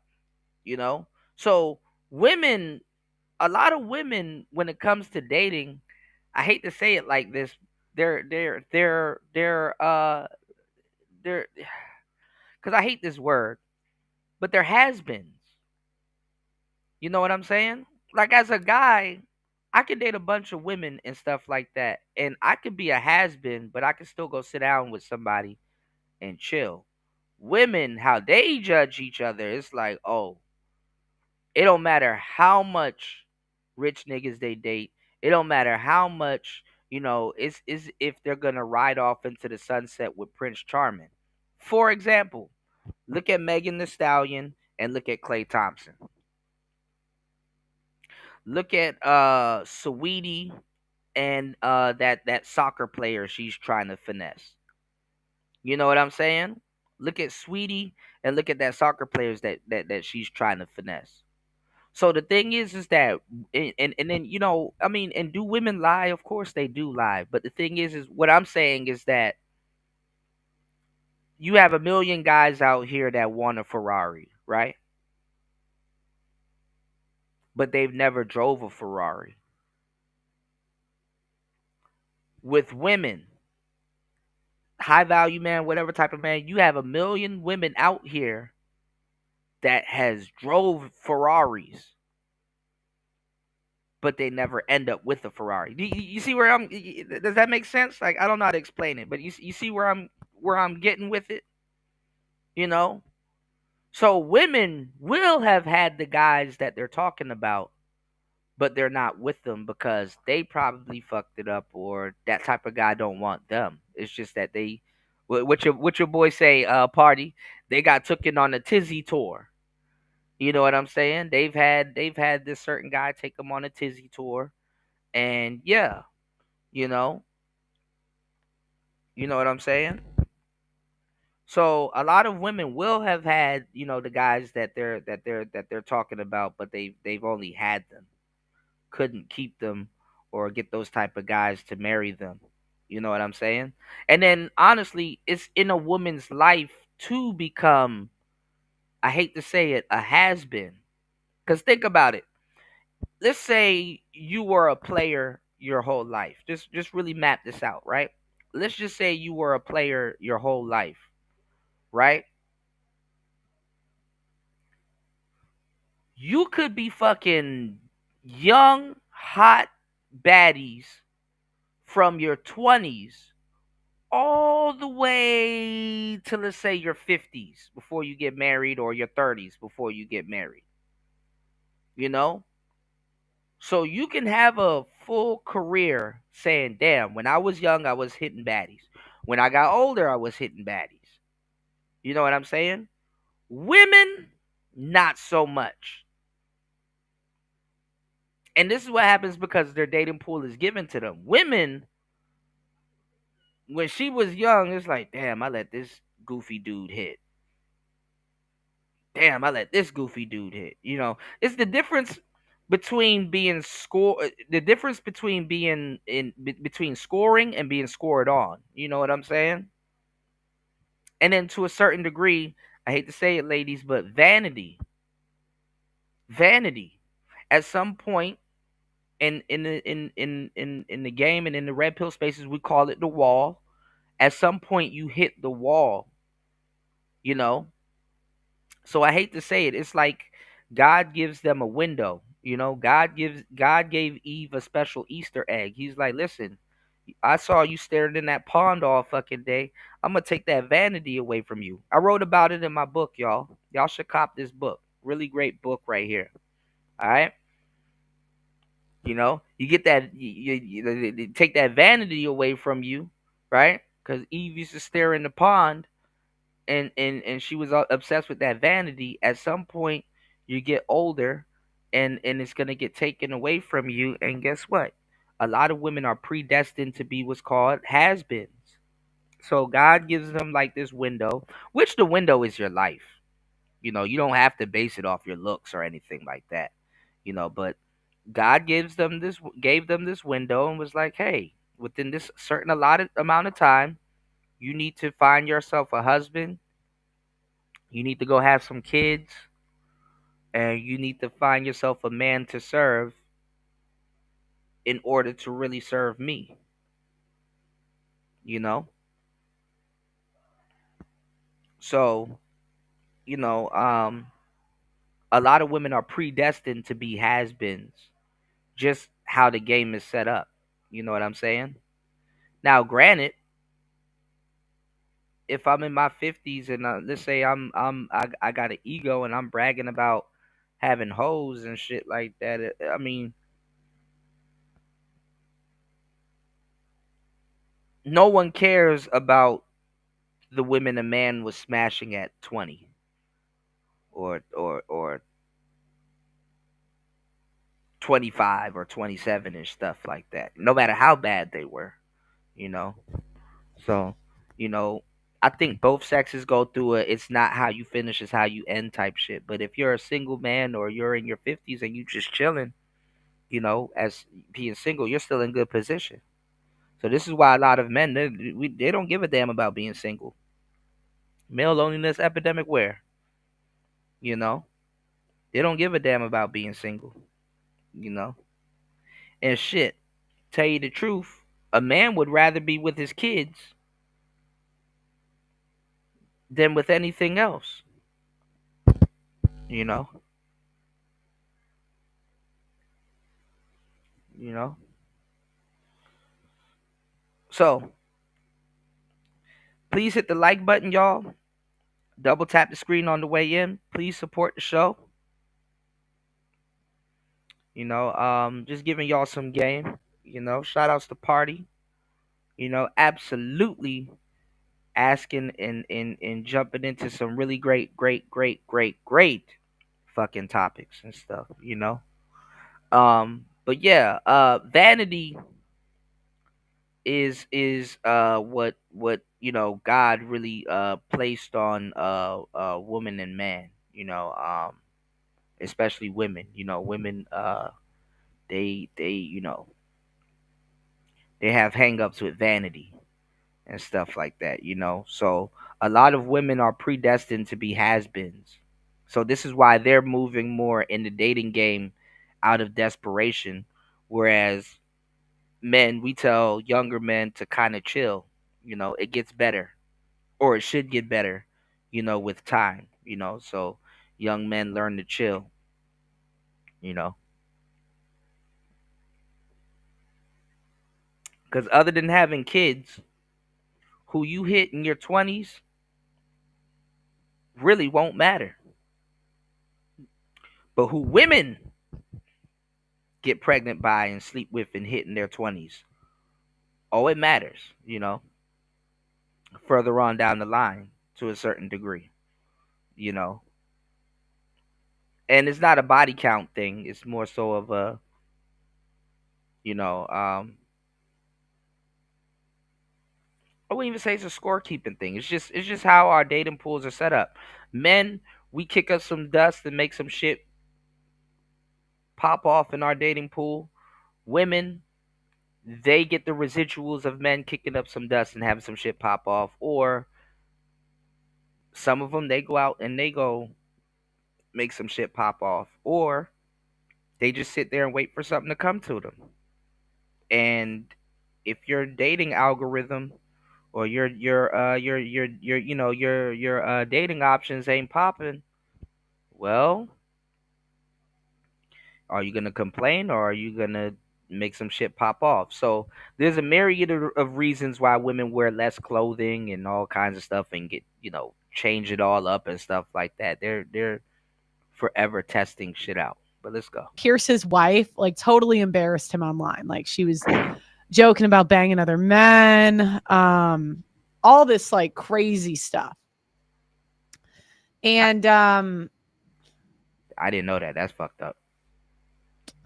I could have told you it doesn't pay to be a simp. That because it's like the mindset they have where they think, you need to push back. Doug MPA is telling me to go. He's saying Dr. Phil is dry. So I agree. Thank you, Doug MPA. I was thinking I should have asked you before the show, but I was just feeling a little bit better. And I'm like, do you know what? I think I gaslit them for like 4 hours yesterday and the day before that I was coming on. I'm like, you guys deserve an apology, Conducted the interview was fantastic. I watched the entire thing, and you I think were and so you see he's got the high tonality in his voice. I don't know. Do men raised by women? Is that what that's from? the only interviewer so far to really hold Nick Fuentes accountable and not let him get away with a lot of his hateful views. I love how you played the clips side by side and made him defend it on the record. So I want to give props to you there. I thought it was really well done, and I watched the entire thing. I mean, but Nick didn't have to defend himself. Nick literally just doubled down on it and actually agreed with it. And I was trying to decide, similar to you, does Nick Fuentes actually believe these things, or is he doing it for the money? Is it performative? And I might disagree slightly with you. I think it's both. I think he does believe some of these things, and I think some of it's performative. I think when he tried to moderate himself, that's performative. But the more hateful views that, as you mentioned, when the mask kind of slipped, that's what he truly believes. You could tell that he was trying to moderate himself when, as you were talking about with Dr. Phil, talking about the Holocaust. He said, I believe it was the Holocaust, at least 6 million Jews. He said that, but then simultaneously claimed that Hitler is cool and that he liked his uniforms and the music and things like that. So I have a good head on my shoulder. Not that good, I'll tell you. I've been humbled recently. This head is it's more nutty than I thought. No, I mean, I think Nick Fuentes broadly is a sad, insecure man. I think he's a liar. I think he's a grifter. And I think you exposed that in the interview. Andrew Wilson, what did you think? Well, I was just watching your previous segment, and I thought that the framing there was a little off. So I've always appreciated coming on the show and you letting me get my viewpoints out. But I do take some issue with your framing. You did bring up the guy's dad, and you said his name. Yeah. And when you said it on the air that way, this is a person who has had people attempt to assassinate him. Yeah, they have come to his house, shown up at his door, and tried to kill him. And that's on video happening. And so when you said the guy's name and then try to tie it into racism, I know that you know this, Piers, but the left broadly will do these harassment campaigns. These harassment campaigns are designed specifically to incite the violence of many of their mentally ill followers. Andrew, let me just say, that's what they do. He knew where Andrew's going. He knew where Andrew was going with that. Yeah, I noticed that too. I was like, damn, I didn't. That's his dad's name. That's crazy. Let me just say, if I had my time again, I wouldn't have said his father's name, but I would have still told the anecdote. Yeah, but here's the thing. That's what women do. Women look at whatever you say and try to use it against you in bad faith. It's a female tactic. So when you have men that have the minds of women, it's like they're basically women.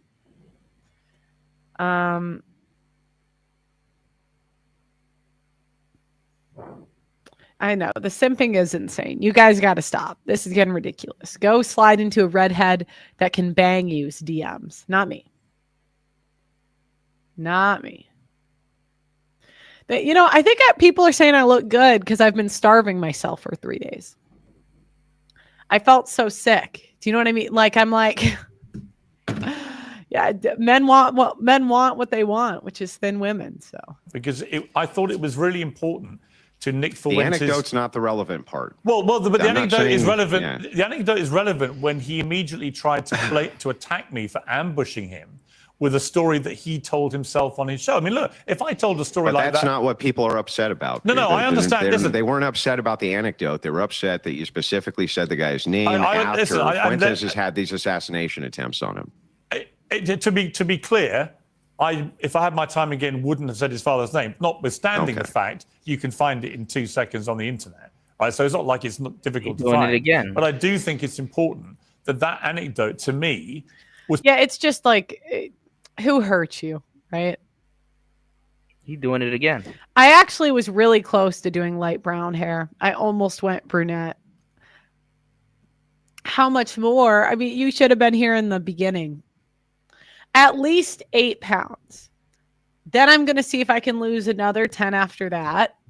But I'm happy. If I get to if I lose this next 8 pounds, I'm a happy camper. That would be my goal. That's my goal. Potentially very relevant to why Nick Fuentes is the way he is about... All right, guys, we're almost 5 hours into the show. Please support the show. Please hit the like button. Please support the show. Please hit the Cash App at $PTV 888. That's $PTV 888. That's $PTV 888. Please support the show. All right. I enjoy doing these shows, but definitely these shows need to be supported, y'all. All right. Thank you guys so much. Let's get it. Let's go. So I can give you guys your shout out. I got you guys. It's player talk. Racism, for example, because he was telling a story that cannot be construed, Andrew, any other. Take better care of yourself, bro. We need a based woman to show good morality. Huh. I'm a woman. I can't have good morality. We got to start there. I'd choose Pearl over a hot IG model. You guys say that as a compliment, but do you understand the insinuation? Like, what if I said, "Oh, I'd take you over a hot guy"? You'd be like, "Hey." What if I said, "You know what? I'd take you over a gym muscle guy"? I mean, you'd kind of be like, thanks, I guess. carnivore. I'm kind of close to carnivore right now. We'll see how long I can keep it. Away, then his father was directing them away from restaurants because of his racist views about the people that go in them or run them.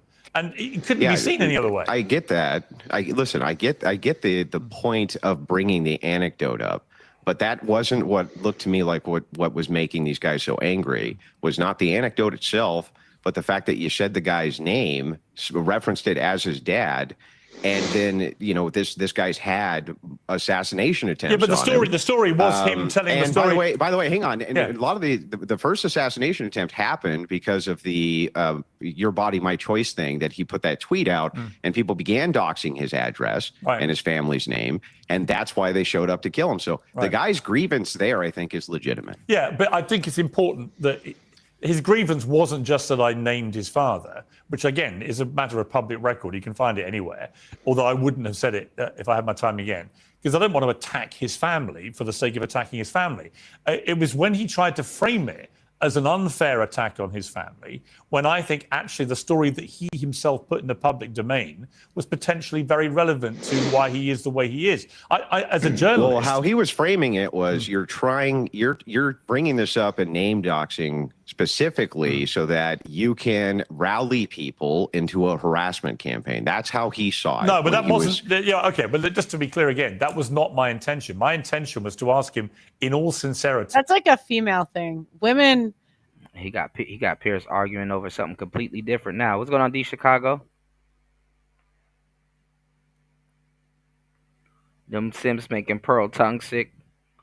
You said her chat is full of weirdos with absolutely no taste in women. That's hilarious. Men care about the results. Women care about the intention.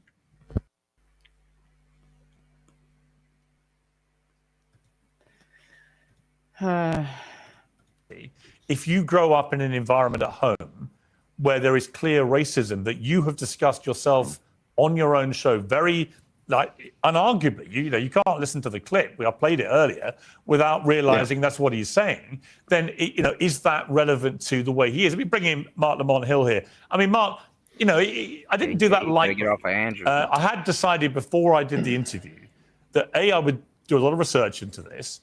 I would find all the clips that I felt were the most incendiary things he'd said on the record, and I would ask him and push him about them in a way that I don't think anyone else has really done.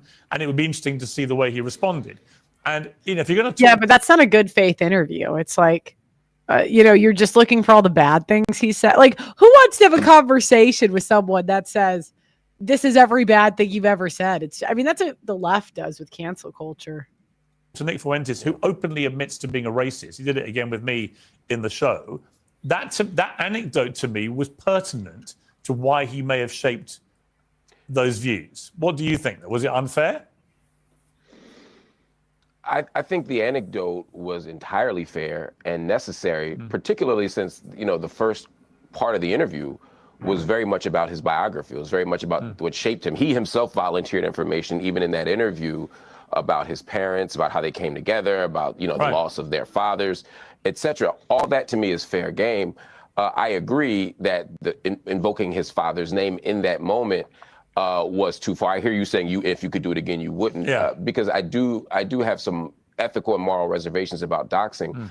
I don't think it's wrong, for example, if someone does something awful in public and it's relevant to the public interest to track down their job and notify their job.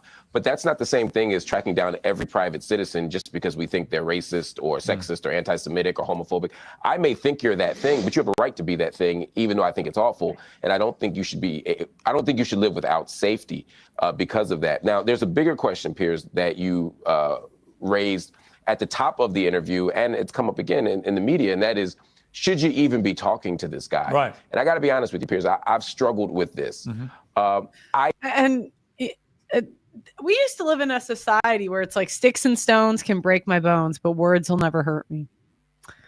And now we're debating if we should talk to the guy. I've actually wanted to tell this story, and I know it's going to get clipped. All right.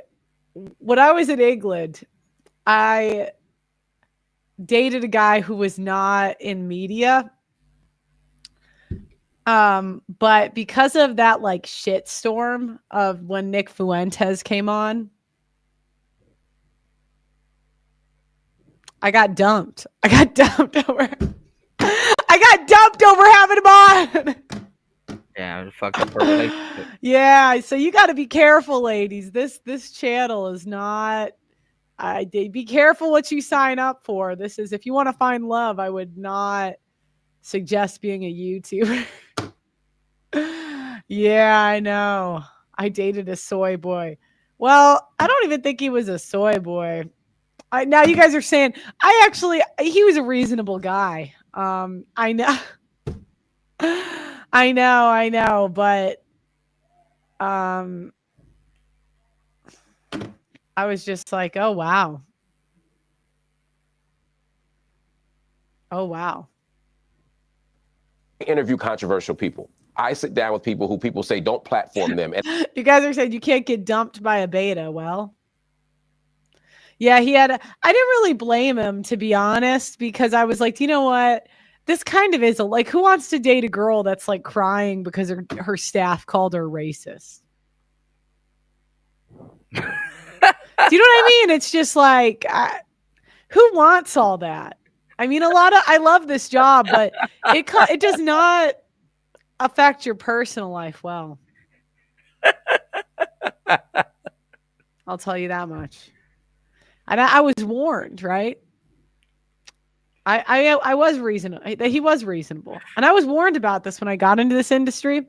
And there are pros to it. I will tell you, though, there are pros to it. Bro, imagine sitting down with a girl and she's like, I got a show, and she's like, yo, I handle my business. I'm a boss. I take care of stuff. I hire employees and blah blah blah. It's like, yeah, you got it going on. But what's wrong? What could go wrong? Well, they think I'm racist. And I got an employee that is outing me for being racist and all this other, bro. I ain't gonna lie, that will fuck up a relationship or two if you ain't already in like locked in with somebody. It's like, oh, they called you racist, huh? Oh, colonizer. Oh, okay. Oh, all right. You know, she literally plays clips and reviews things she disagrees with. So what's the difference? I mean, it's content. Party said, "Oh God, I haven't even seen Mark Lamont." Yeah, he was going off. Mark Lamont Hill is hilarious, especially when he's on Piers. You know, he said, "You know what's crazy? All of the people who agree with one another already interviewed themselves already. See the hip hop community. Let me bring on my other friend of the show. Yeah." I mean, and this is where people get the thing where they're like, oh well, this is an echo chamber, or that is an echo chamber, or this is where you get those echo chamber.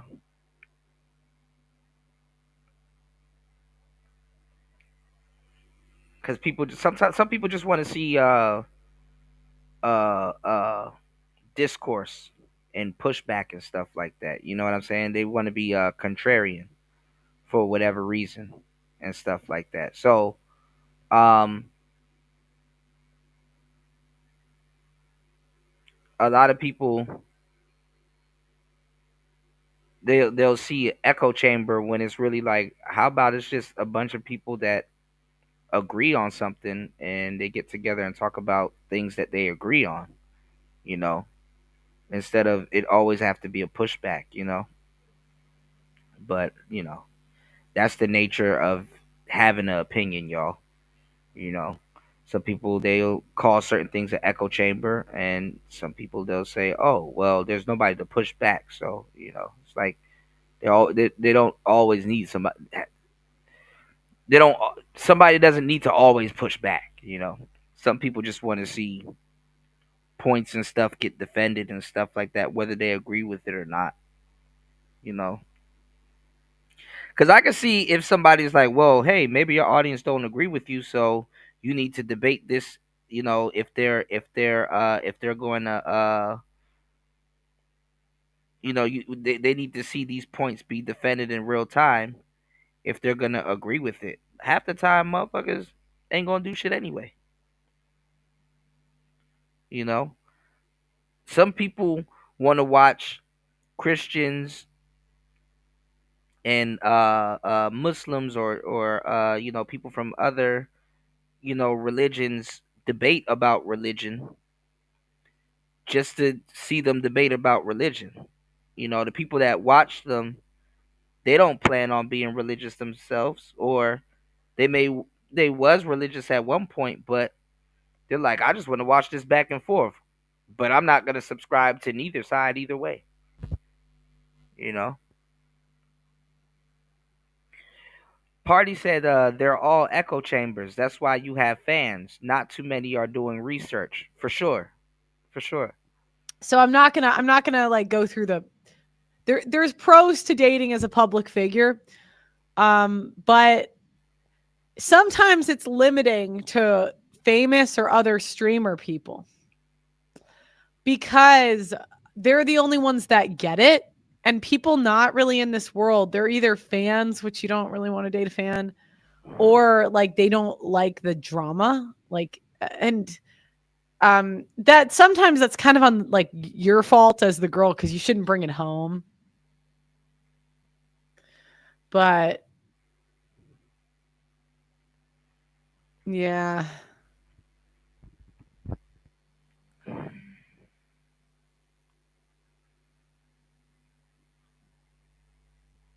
I'll continue. And I take seriously your point that they already have a platform. And I'm not making them big. I'm not drawing attention to them. They already have the attention. They're just not being questioned or challenged on that platform. I concede that point. I agree with you fully. The problem with this guy, the problem with Nick Fuentes in particular, though, to me, is he's such a chameleon. And he moves in such a way that I'm not sure holding him accountable matters to his base. And he does just enough to look moderate and normal and reasonable that I think he'll do. I think Nick looks reasonable all the time. I don't understand. Like, I feel like there's a language that. I mean, Nick's not a chameleon. He's a snake. He will say something and then go back on his show and say something completely different. He's a snake. Like, he's not necessarily a chameleon. Now, I think he's a likable snake. You know, like I think people will know that about him and then pretend to be surprised when he does it. Or, they see that he has a lot of potential and stuff, you know. Or they're, because some people will be like, even if you're like a op or somebody's your enemy. Let's say you have an enemy. Let's say you're talented, but you can see that your enemy or somebody that you don't like is talented also. Sometimes you want to give them their props for being talented. It's just that they're focusing their talents in the wrong space or place, or um you know you got to be talented to stop them, or or for whatever reason, you want to give them their props. It's like, hey, you're talented. It's just that you're just a jackass, or hey, you're talented. I like what you're doing, but you didn't have to say that, or so that's kind of what it is with Nick. Like, even with Piers Morgan interviewing him, no matter how Piers Morgan wanted to hate him, it's like at the end of the day, he's still a kid, you know, that knows about a lot of shit and has impressively been in some rooms, and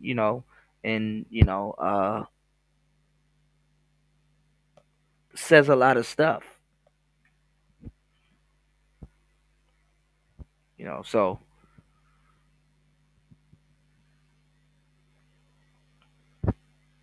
love it or hate it. That happy-go-lucky people speak.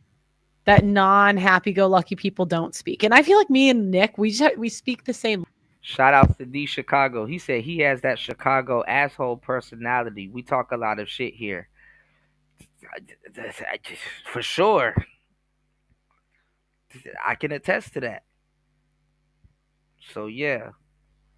And I mean, it's kind of the same thing too. There's a lot of people that like Trump.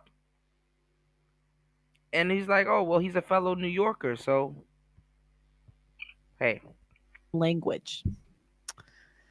So I never really understood why everyone gets there in their panties in a bunch over him. I never got it. He'll do more damage by sneaking some people from the middle and dragging them to his side because they think he's reasonable, and only later find out that he's a sexist, misogynist, Hitler-loving Nazi, right? Or whatever he is, right? That's where the danger comes from. But the funny part is that like a sexist, misogynist guy that's a virgin is diabolical. That's some godly like thing. I think and that's what I wanted to say earlier too. I'm like, I think it's in his best interest to hold on to his virgin status. Cause that kind of makes him seem godly like in a weird way. You know? That's some real shit, party. And shout outs to my peoples from Chicago. Little Shirley, LT Man, Party, D Chicago. Hell, Brownie in Chicago. You know. Shout out to my Chi-Town natives. Jab, a lot of people from Chicago. Party said if you don't learn anything else, you learn how to talk some shit. Some real shit. I'm not saying we should interview controversial people. I'm just saying this particular guy, I feel like we're playing into his interests and his angle. Yeah, well, Glenn Greenwald, welcome back to Uncensored. You've had Fuentes on your show. What's your view about that issue, about platforming him at all? Oh, I didn't even consider it to be a difficult question at all. I mean, if you're going to have people on who are responsible for the invasion and destruction of Iraq based on lies, or the incineration of Vietnam, or the destruction of Gaza and the death of tens of thousands of people, and welcome them and treat them like respectable people, tell me what it is that Nick Fuentes has done remotely as bad as that justifies allowing them to come on and speak, but not him. And whether you like it or not, he does speak for a huge number of people in his generation, and even other generations as well, who feel the same kind of anger and frustration with the status quo, with the establishment, with the kind of dogma that we've been told we have to accept. And there's a lot of people who are angry about it and who rebel against it. And we saw this with Donald Trump on maybe a little bit of a smaller scale, but very much the same pattern. When Donald Trump appeared, everybody was like, oh, he's racist and fascist and he's the misogynist and he's this and that. And no one wanted to grapple with the reason why his message was resonating so much. And to me, it is very similar to Nick Fuentes. Say what you want about him. He's extremely smart, an incredibly talented communicator, and very well read. Like, he's very informed. He's not just some sensationalist babbling on the internet. And I think the reason he has attracted a lot of attention is because he's speaking to the anger and frustration, a lot of which is valid, of a lot of people. And to stick your head in the sand and say, oh, we're going to pretend that this isn't happening because his views are too off, but the people who start wars or are responsible for the 2008 financial crisis, Yeah, I never understood how you can get so triggered over someone who just has an opinion. Do you know what I mean? Like, it's not like he's the guy dropping bombs or doing any of this stuff. He's just a guy with an opinion. Like, I think abortion is. Well, people get triggered because the guy that has an opinion, unfortunately, is accessible, so they can do something about it. Can't really do too much about Trump. I mean, you can, but I mean, it's not going to end well. Murder, like, genuinely in my soul. But I don't hate pro-choice people. I just think they have a different viewpoint and opinion. Are respectable people who we treat with respect, like Joe Biden or Hillary Clinton or whoever. That, to me, is the kind of thing that I think is really distorted. Yeah, Warren Smith. I'll respond to that. Well, no, let me bring in Warren Smith first, and then I'll come back to you, Mark. Warren, that really is my feeling about it. Is that you can let these guys like Fuentes and Andrew Tate run riot, and And they do already, and they have massive followings, millions and millions of young men. I know, and in one interview, Tate, the number of young men who just... You gotta fucking stop saying that shit. They're not young men that's following these guys. These are grown men. They're not just young dudes that's following them. Young dudes are just getting hip to them. They don't even be knowing half the time what they be talking about. They're not like young men are not like young dudes are not. Hey man, I'm just gonna go follow Andrew Tate. They know about him, but they don't follow him. It's older dudes, more established dudes that know what the hell they're talking about that follow those dudes. come up to me in the street to ask about it is off the charts, more than almost any other guest I ever have. So we can either pretend this phenomenon isn't happening, and Fuentes is a phenomenon, whether people like it or not. And I don't hate everything about him. There were elements of that interview where it was a genuinely quite interesting conversation. But there were elements which, either because he wanted to be performative and shocking and attention-seeking, whatever it may be, or because he really believes it, where I felt we saw a pretty dark underbelly of some of his beliefs. You know, I mean, when somebody just says, I am a racist, and then explains, yeah, well, this is... Yeah, it's a generational divide between Pierce and Gen Z. Gen Z, you can't shame them because they've watched boomer and millennial men get shamed. Right. And they're kind of done with it, except these soy boys that come on. Let me play the clip first, then come to you. You're fine with saying you're a racist? Totally. I think everybody's racist. I think everybody, if we're being honest, is racist. I think everybody, the only people that... Yeah. Look, it's like, where does Pierce live? Like he ran towards it. And then this is the thing. You have older cats that are in broadcasting trying to use like old broadcasting tactics and techniques to shame some of these young cats. And it's like, bro, that's like that.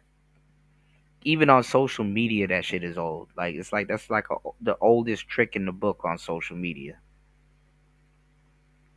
You know, y'all ran that shit into the ground. So any type of shame that he could have had, would have had, or should have had, you're just gonna run right into it, and then you're not gonna know what to do. You know, because guys around Piers Morgan's age and the senators and more high caliber people that he talks to, he could play those games all day with them, and they can try to defend it, run from it, not lean into it or whatever, to try to make themselves look good and stuff like that. Whereas Nick Fuentes is like, bro, y'all have already tarnished my name and thrown it into the dirt. Like I can run towards it, and it's like, then what's your next move? And you don't have no next move. You know, so Piers Morgan just basically made Nick more popular amongst even his audience.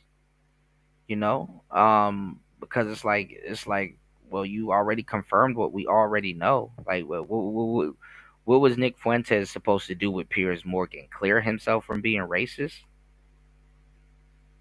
You know, that's not gonna happen. You know, so what exactly were we gonna do? What is he gonna do? You know, he lives in a white area. Like, come on, let's just aren't racist or pretend not to be our white people to their detriment. Everybody else is racist. But earlier in the interview, you really got aggrieved at the idea that your father was a racist. You wanted to make emphatically because sure my father's...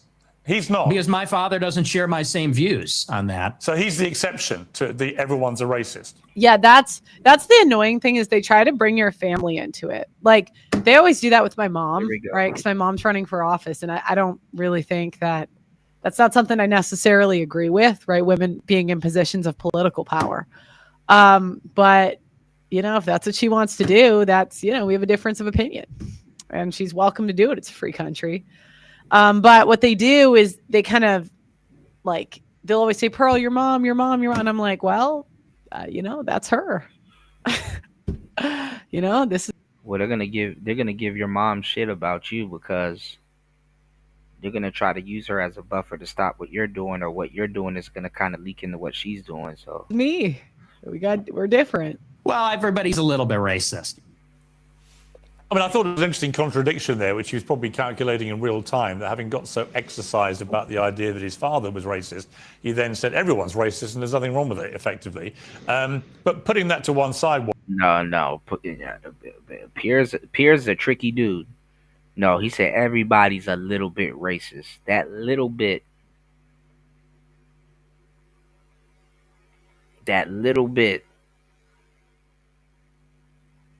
means a lot. Everybody's a little bit racist. It's like, yeah, everybody has a little bit of racism in them. See, this is how they circle away from that. That little bit is not necessarily an admission of guilt, but it is an admission of guilt because people will be like, "Well, yeah, everybody's a little bit racist," you know, and it's like it's true. It's like a admission of guilt. Piers comes back here and says he said everybody's racist. No, everybody's a little bit racist. Throw that little bit in there. You know, some people are a lot of it. You know, Piers couldn't even combat that because it's like, yeah, Piers, when you get to talking too, sometimes hey, all of us, you know. So I don't know. Piers was trying to trap him the whole time. It was just an aha moment, but it kind of, never really. I don't know. It never really manifested. Aside from the race thing, because that's what I was saying. I was throwing that out there. I'm like, well, Nick Fuentes. I don't know how far y'all think Nick Fuentes is gonna get. He's not a purebred, quote unquote, white supremacist, or he's not. Even they would X him out because of the last name and stuff like that, and he's not purebred. But even I stopped and said, and I've said this before, even before we went over it, I've stopped and said, well, the funny mustache man wasn't the archetype of the type of people that he was promoting. And the elephant in the room was that everybody knew that. But then again, knowing this,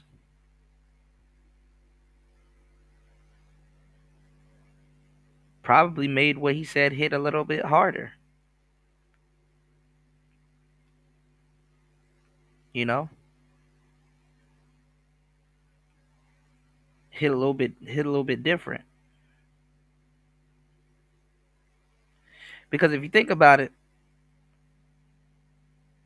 if that archetype was bragging to you and saying, "Hey, everybody needs to look like me, and everybody needs to blah blah blah," no matter how much you think is true or whatever, or if you look like that, it just seems like that person is full of themselves. If you're talking somewhat by proxy about something, it's kind of you now separated that thing. You separated that thing from what people are seeing, like on stage. You understand what I'm saying? It doesn't look like like you're bragging or overcompensating for something, you know, because you're removed from that thing. That thing's a separate entity from you. For example, I remember when I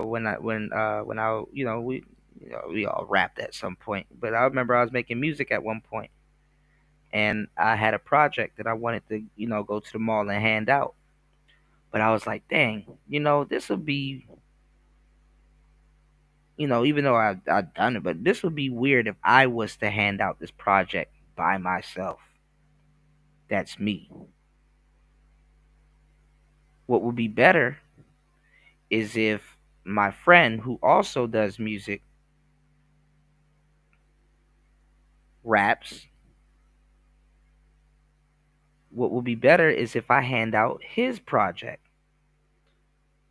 because it sounds better for me to say, "Yo, do you like music? Here's my boy such and such. Yo, he got this song. That joint is fire. This is good and whoop de whoop. You know, take a listen to it and let me know." Instead of him saying, "Yo, if you like music, I got some fire music, man. This is blah blah blah. This is, blah blah blah, whoop de whoop." Certain things, long story short, is better sold by proxy and better introduced to people by proxy than directly in a lot of cases. Anybody in sales will tell you that. So hey. I mean, this issue of whether you platform somebody like Fuentes who has these inflammatory views, I think we can all agree they're inflammatory, a lot of his views. Am I, by doing it, am I continuing to fuel this phenomenon in a way that is a negative for society? Or in a free democratic society, should I be entitled to interview who the hell I like, as long as I do my job as a journalist of holding him to account over these things, let other people work it out for themselves? No, I think it's totally understandable. And I agree that you would have him on. I was in the same position where I was genuinely shocked when I made a knee-jerk response video to something he had said. I was overwhelmed by the response. I was like, I had no idea there were this many people out there that agreed with him. And I had people that I knew actually telling me, no, you're oversimplifying this. And I actually went back and looked at the same clip and realized I had oversimplified it. There was actually, I was looking at it. Yeah, because a the narrative. lot of times what they'll do is they'll take the most out of context clip of what you've said. Like they did that to me. I had a clip that said slavery was embellished, right? And Black people just wanted to crucify me. What did you mean by that? And it's like, all right, you guys weaponize that to get whatever the hell you want. Oh man, there he goes. Shout outs to Curlin in the building. The Audi man himself. Good to see you, bro. Yes. Happy holidays to you. Yes, yes, yes, man. How is it going? I hope all is well. Curlin, I've been waiting for you to drop by. Shout outs to Curlin in the building. Yes. We got Curlin and Party in the same vicinity. Now, shout outs to Curlin, also alumni and fellow producer. Um,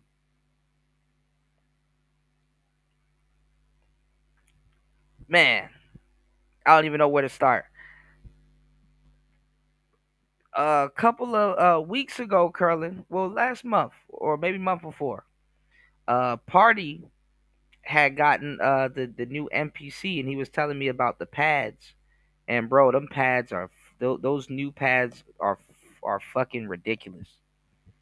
I thought it was gonna be cumbersome and just too much going on one pad. But I saw a cat play the pad like a damn piano. I said, "Oh, this is uberly disgusting." You know how like crazy the pad work is that you got to be for the new MP. And shout outs to Party. I got to send it to him, but I put some stuff together for him, and I got to put some stuff together for you too, Curlin. But I always wonder about you guys and what you guys are working on, and what you guys got going on in the music department and stuff like that. So you said everything's good, busy as fuck, man. Same here, man. I'm going through it. Having a horrible week. You know, and today has just been I just been having a bad day, but all is well. I guess.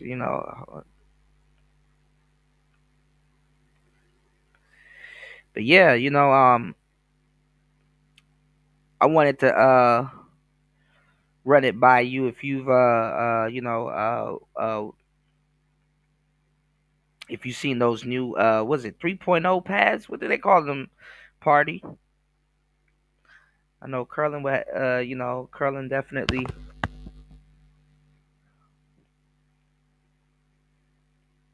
will have a super duper valid opinion on, on the new MP and stuff. He said, "Oh, word, that's dope. I didn't know they were gonna drop more devices. I didn't know that. I didn't know. That's dope.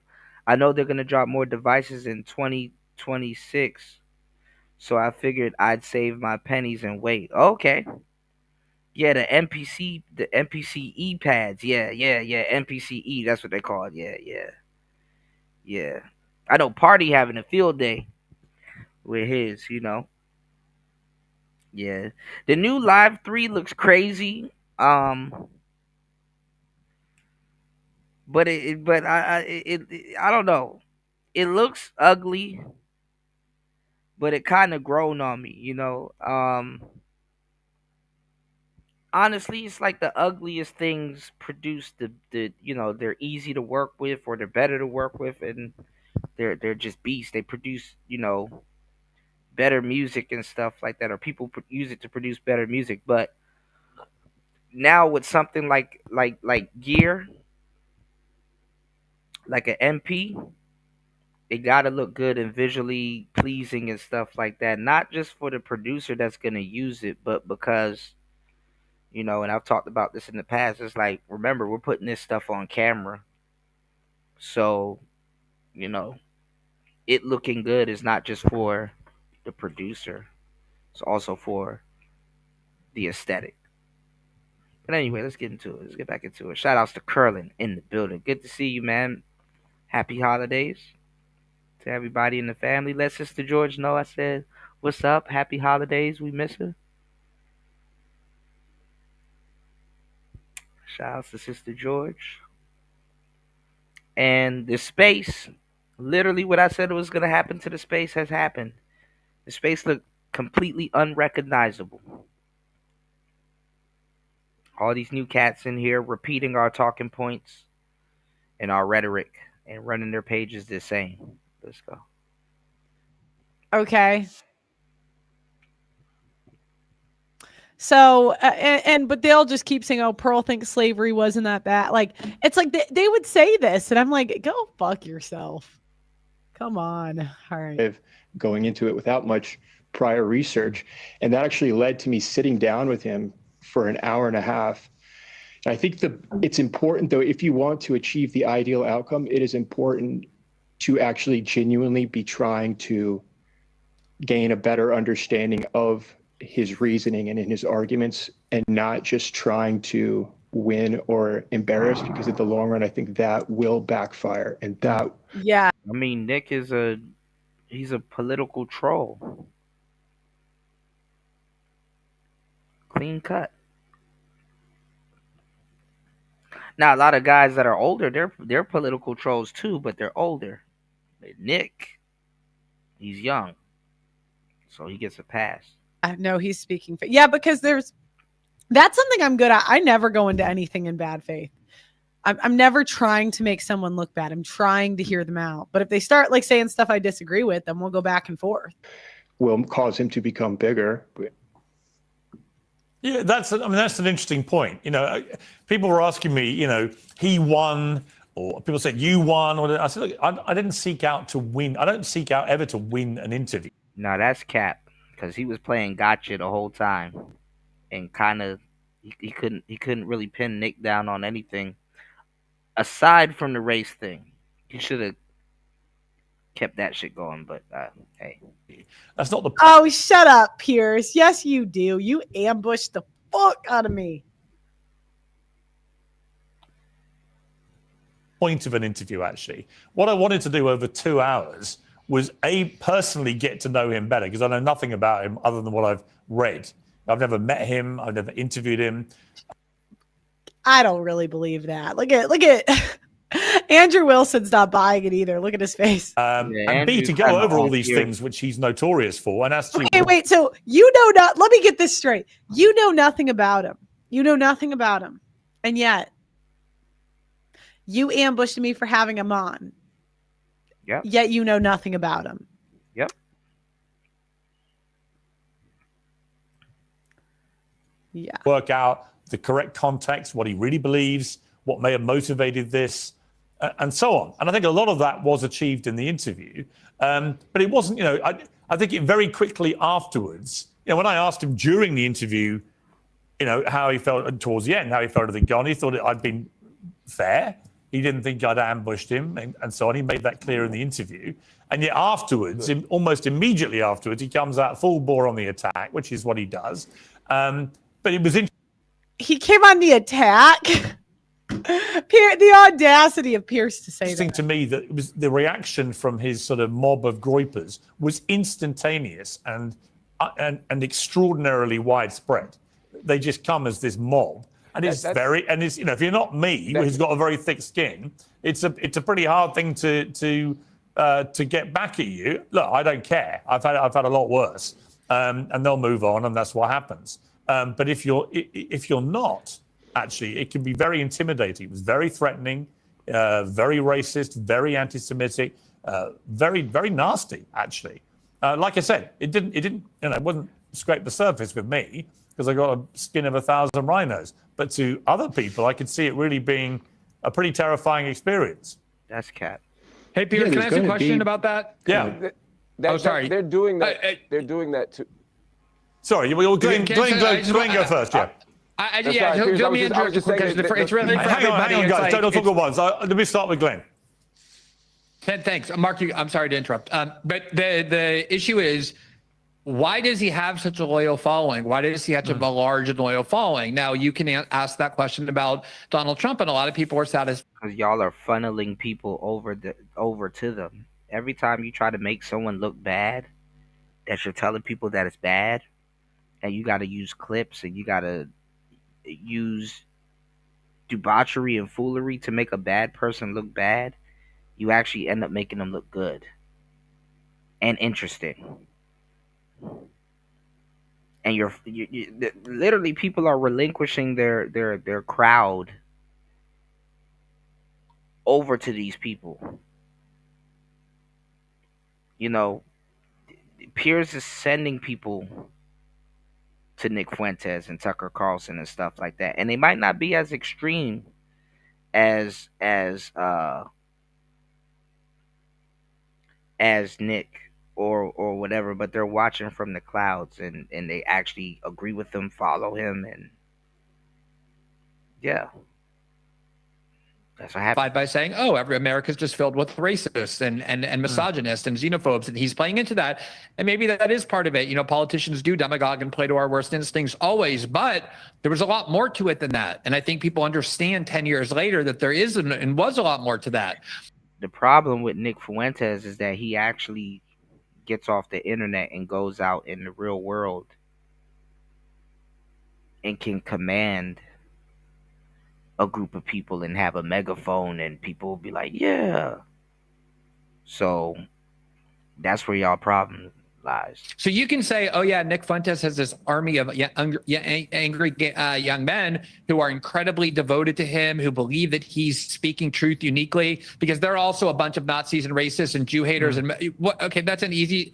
I think there's a lot more to it, and I think people ought to grapple with the reason why he's speaking for so many people. I think that's a very valid point. I've always said about Andrew Tate, for example, that a lot of the things he says, I can understand. If you're a young, slightly disenfranchised young man who feels society has got it in for you, and all you ever hear is man bashing, I can understand why you gravitate to a guy like Tate, who stands there tall and proud as a very masculine kind of guy, beating his chest, talking about taking care of your body and getting fit and being a protector and all these things. I get all that. But then he slides into brazen misogyny, which I hate. Mark Lamont Hill. Yeah, any guy that says misogyny is getting henpacked at home. He doesn't care about misogyny. Men don't care about misogyny in the locker room. Right. But they care about misogyny when their wife's in the room. Henpacking, nagging. Bring you in here. I mean, I just want to, before you say what you want to say, what he said after the interview, Nick Fuentes, was Piers Morgan tried his best, but his hardball interrogation made me look even better than Tucker's wildly criticized softball interview. The regime can acquiesce like Tucker, or it can try to resist like Piers, but the result is inevitably the same: total groyper victory. Now, look, on one level, I admire his social media work, right? He goes on the attack, he gives it full. What's going on, Cynical? Good to see you, love. Happy holidays. Bells. He Yeah. claims total victory. It's very Trumpian, and it can work. It can be very effective. Okay, and he's perfectly entitled to claim total victory and whatever. And I'm sure all his supporters agree. But it's interesting that he views me and Tucker Carlson and other people who now do our own shows, whatever, as the regime. Almost like anybody who's older than him is part of some ancien regime that just doesn't get it. You know, all his supporters call me Boomer, right? And I was like, I've been. Pearl may have no choice but to marry a henpeck type dude, though. She may have a choice but to marry a henpeck type dude, though. She might be more successful and out there, more than the majority of the men that she dates. So, Call that probably ever. Okay, I'm a boomer. I don't really know what that means, but it just means I'm an old dude who doesn't get it, right? And it may be, as Glenn says, there is a more interesting conversation to be had about why these guys get so popular. And it may be that when I do my slightly old school journalistic trick, as somebody put. Shout outs to Cynical One. I'm not having so much of a great day, but I'm getting through it. I'm giving you guys some great content today. And working. Yeah, Pearl might have to get with a fan.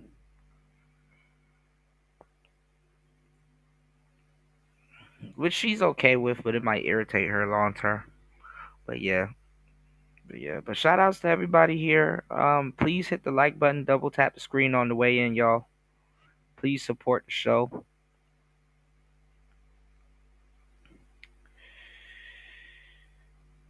Player Talk Radio. You said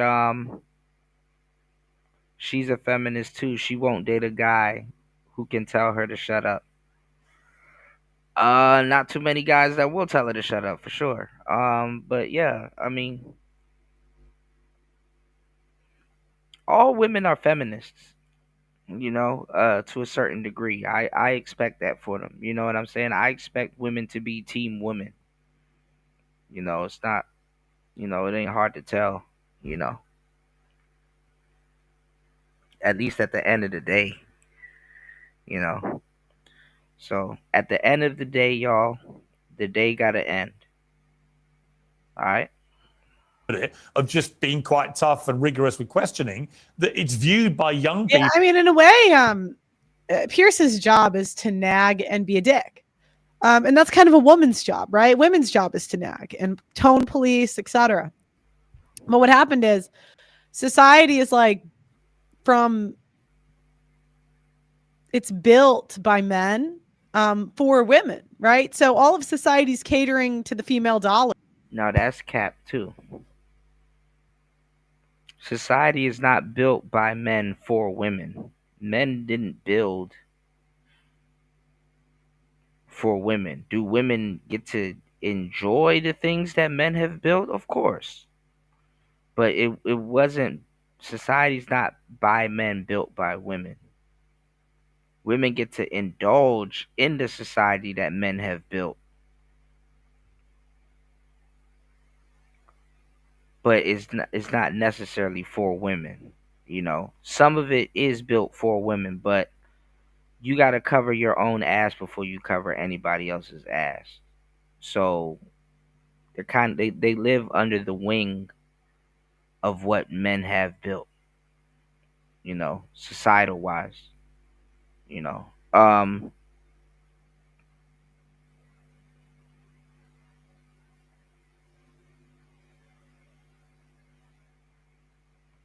What's I about to say?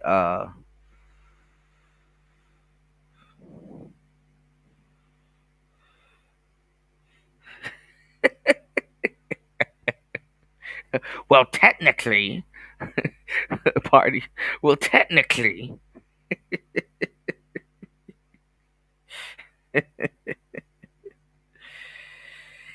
Oh shit.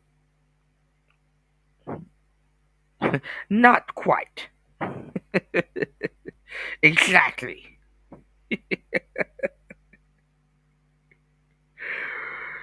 Shit. Some of the best women that you'll ever encounter are in video games, Final Fantasy. You said, remember that scene on American Pie? Say my name, bitch. She reminds me of her to a certain extent. That's funny as hell. You said women usually aren't following a dude who doesn't know where the fuck he's going unless if she's whipped. Yeah. I mean, they like dudes that don't know where they're going, but like you said, yeah, they're usually whipped. Yeah. Or the guy's just influential. You know, sometimes you don't gotta go nowhere. You know.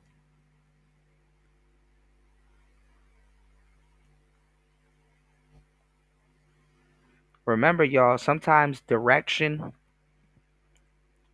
is correction. A woman with no direction,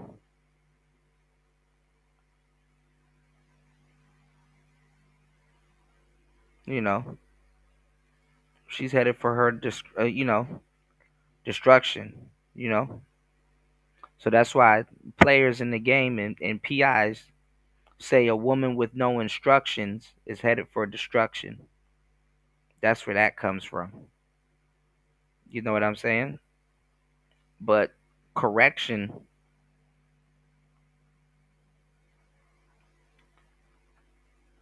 direction and correction, direction also entails, to not necessarily correction, but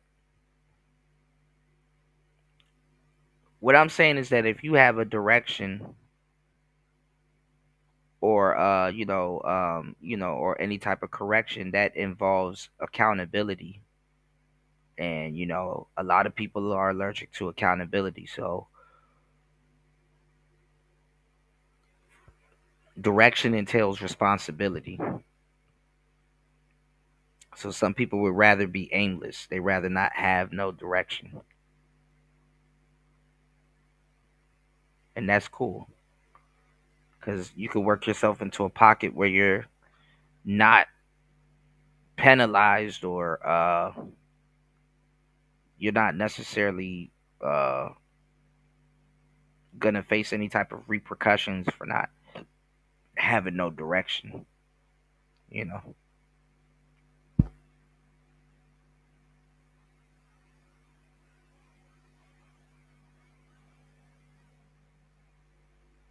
Yeah.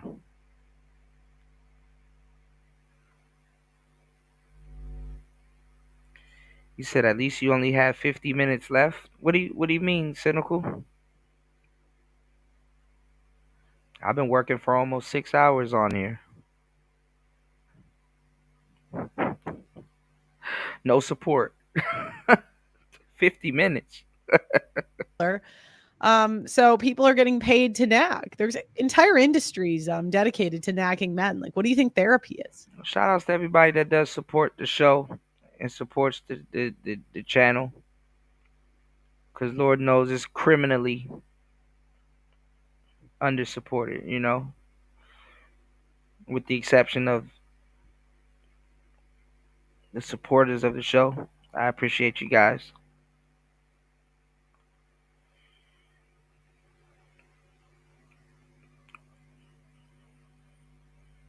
Check out the poll. Let me know which one you guys would like to do. What should we unlock next? $5 comment highlight. If you got any clip requests or something we should go over, let me know. Would you like to open up the panel? Or would you like to shift the topic? Let's get it. Adding some new elements. If you see people doing this, they're copying me. Adding some new elements. You know what I'm saying? To these streams. All right, let's get it. It's like nagging men's behavior. People who gravitate to people like these guys as just an old boomer going through the motions. And also, I wouldn't assume that because he said that he believes it, that he actually believes you're part of the regime, or that he believes that one is softball or hardball. He gives a lot of the characteristics, mannerisms, approaches, styles of a cult leader. And cult leaders navigate their followers in very particular ways, including re-narrating or counter-narrating events that happen in ways that are favorable to them. That's why when I said I struggle with whether or not you should have him on the show, I didn't say you shouldn't, and I didn't say you should. I genuinely, it's a struggle for me. Again, as a journalist, I have interviewed despots, I've killers, people, genocide leaders. I've done it all. Isn't it crazy that black people are cool with literally interviewing murderers, but a guy with a talk show that's a little racist is too far? It's like they're more offended by racism than murder. Isn't that fucked up? Like, someone could have murdered 10 black people and black people will still hate the racist more. That's hurt nobody. It's like... And there are days where it feels very clear and obvious why I should do it. They need to be held accountable. They need to be forced to answer tough questions. And I don't put them in contrary to what was said, I don't hold them in a different box that I do Hillary Clinton or Joe Biden or someone who I voted for, potentially, right? They all need to be held to scrutiny. Everybody in power needs to be held accountable. I'm with that. My concern in this particular case, though, is that I'm not sure what the net gain is. I don't know if you really got to know a better him, not because you didn't do a great job, you did do a great job, but because I'm not sure who the person is behind that. He was supposed to paint Nick Fuentes as a piece of shit. There really wasn't, like, what was this? He was supposed to have a better interview than Pearly Things. Like, there really wasn't a, hey, let's get to know this kid on the internet that was saying all of this stuff. And honestly, I'm gonna say, even though in hindsight her timing was off, but it really wasn't. Pearl actually got the interview with him when he was a real Trump supporter, and he was around Kanye and Trump at that time. He's yielding back on Trump right now.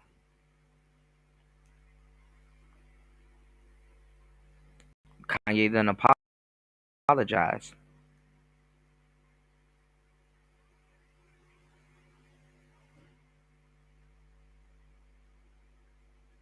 So it's like people are kind of, late to the party.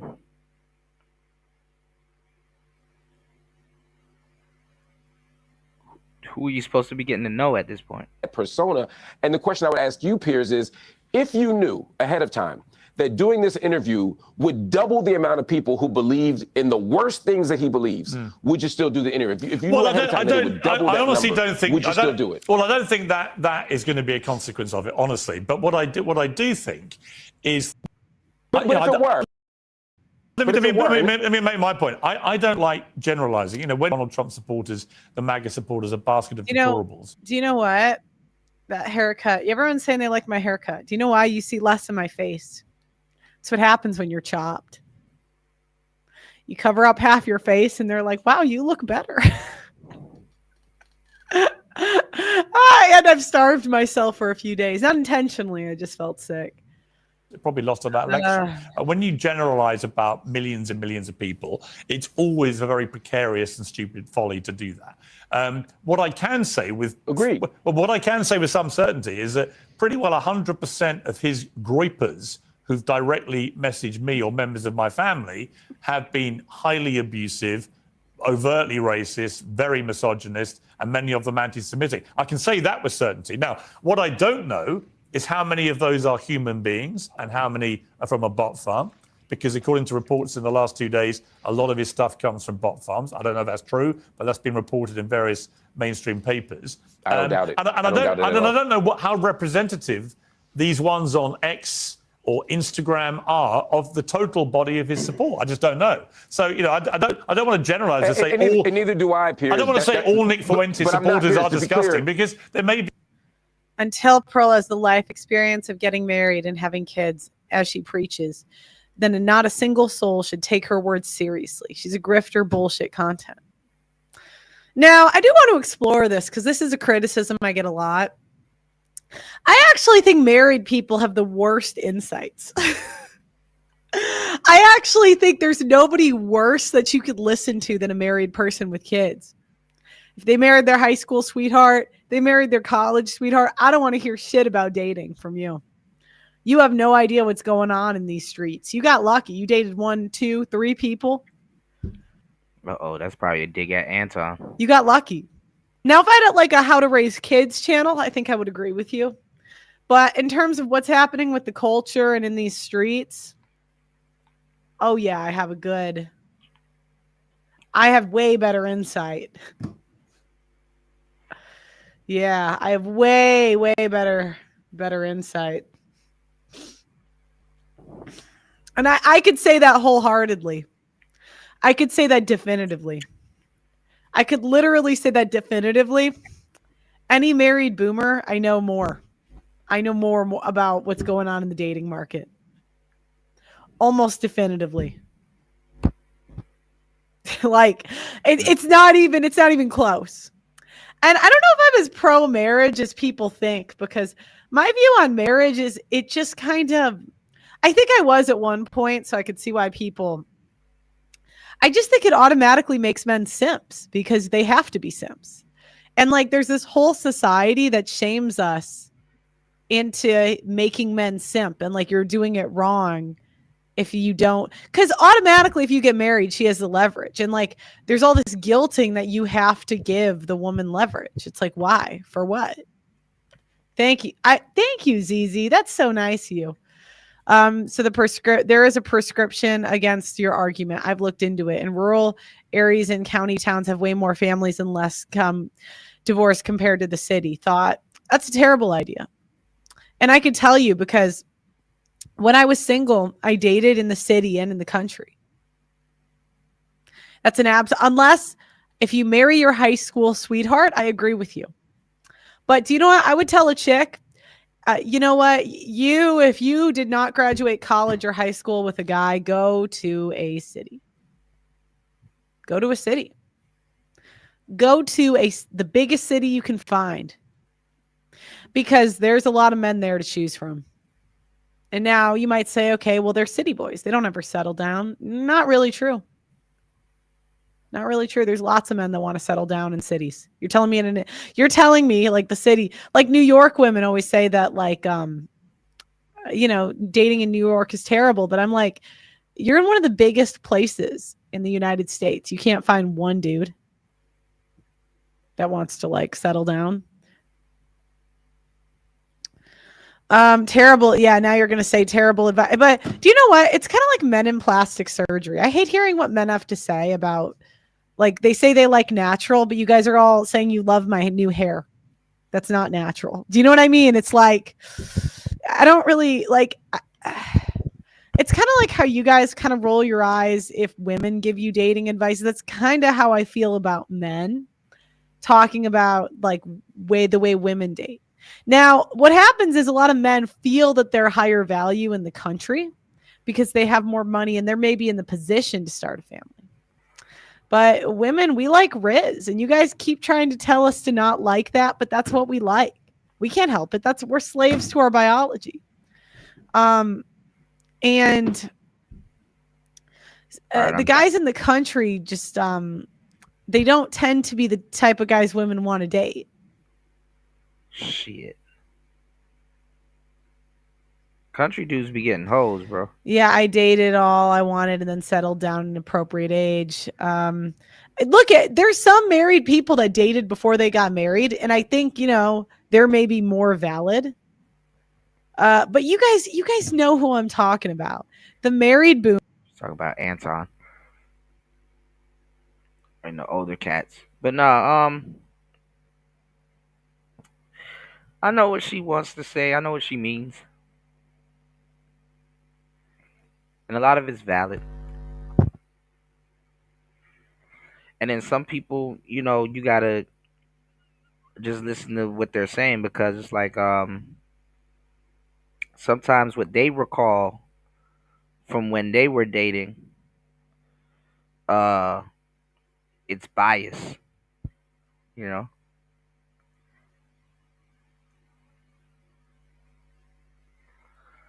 Shout outs to my married players and my married playettes. Finding love is a beautiful thing. Beautiful thing. Boomers that just do not know what it's like. Pearl looking like Carrie. Carrie who? And not even just finding love, keeping it. Wink, wink, nudge, nudge. Let's go. They just don't know. They don't know. Hold up, you're not a natural red. See, it's like move away from the devil's playground and not into it. Well, you wouldn't know because you've never been a woman dating. You would not know. You wouldn't know. I mean, look. And that's just how I feel about it. In the city, look, in the country, if you want to go on a date, you are probably going to have to drive 45 minutes. On average, dating coaches say it takes about 15. Now that's cap. Now, I am from Maryland. I am a Marylander, technically. I mean, we call it the DMV area. And you know, it's a little bit of both. You know, you have a lot of towns and you have a lot of cities between the DC, Maryland, Virginia metropolitan area, right? But one of the things that we do in the DMV area is we we go to the countryside too, and have dates and stuff like that. Yeah, like Sheets and some of these truck stops and gas stations and stuff like that. Yeah, you got to walk to them. Cool. It's a little bit less sexy in the wintertime, you know what I'm saying? But, people do that. That's romantic. What's going on, new? Happy holidays, my brother. You dig? Good to see you, man. But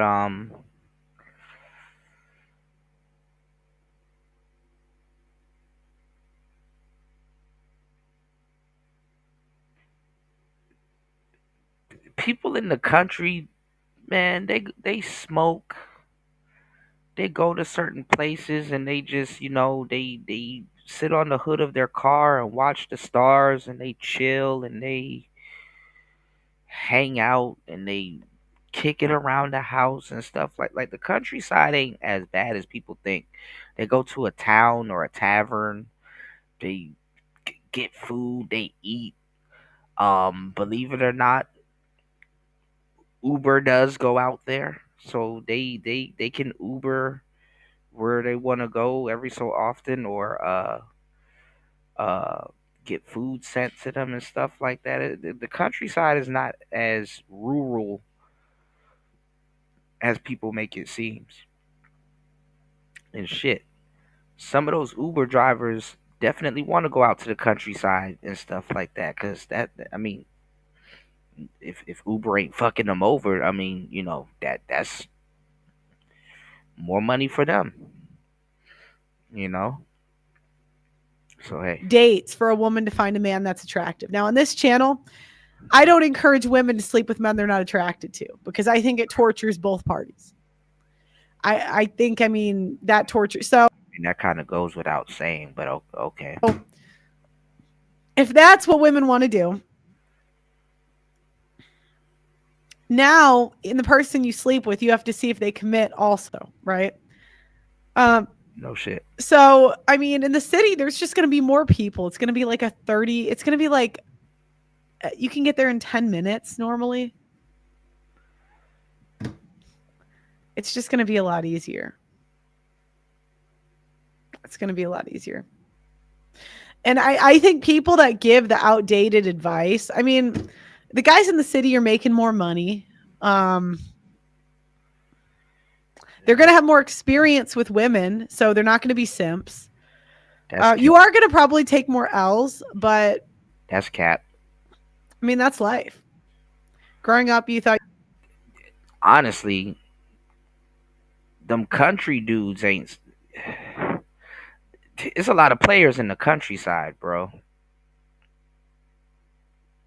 Those country dudes ain't simps like that. For real, for real.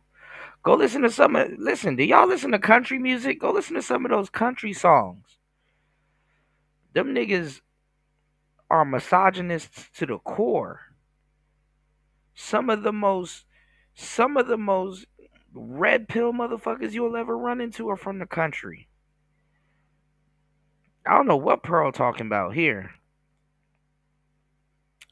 Absolutely. And shit in the DMV area, I used to tell guys, I'm like, bro, your wife out there in the country. For real, for real. Your wife out there in the country, man. You know. But you know what the girls in the country like to do and how they put out? You drive to the country and you go kick it with them and you bring them to the city. You know, you bring them back to the city and you know your way around the city. But them country songs, man, them niggas are misogynists. Misogynists. You go make sure when you go visit your country girl, if y'all not going nowhere, you bring the snacks and the food and all of that shit out there to them.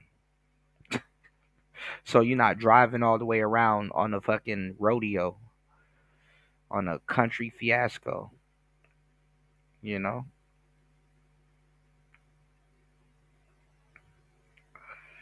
All right. Shout outs to everybody here, y'all.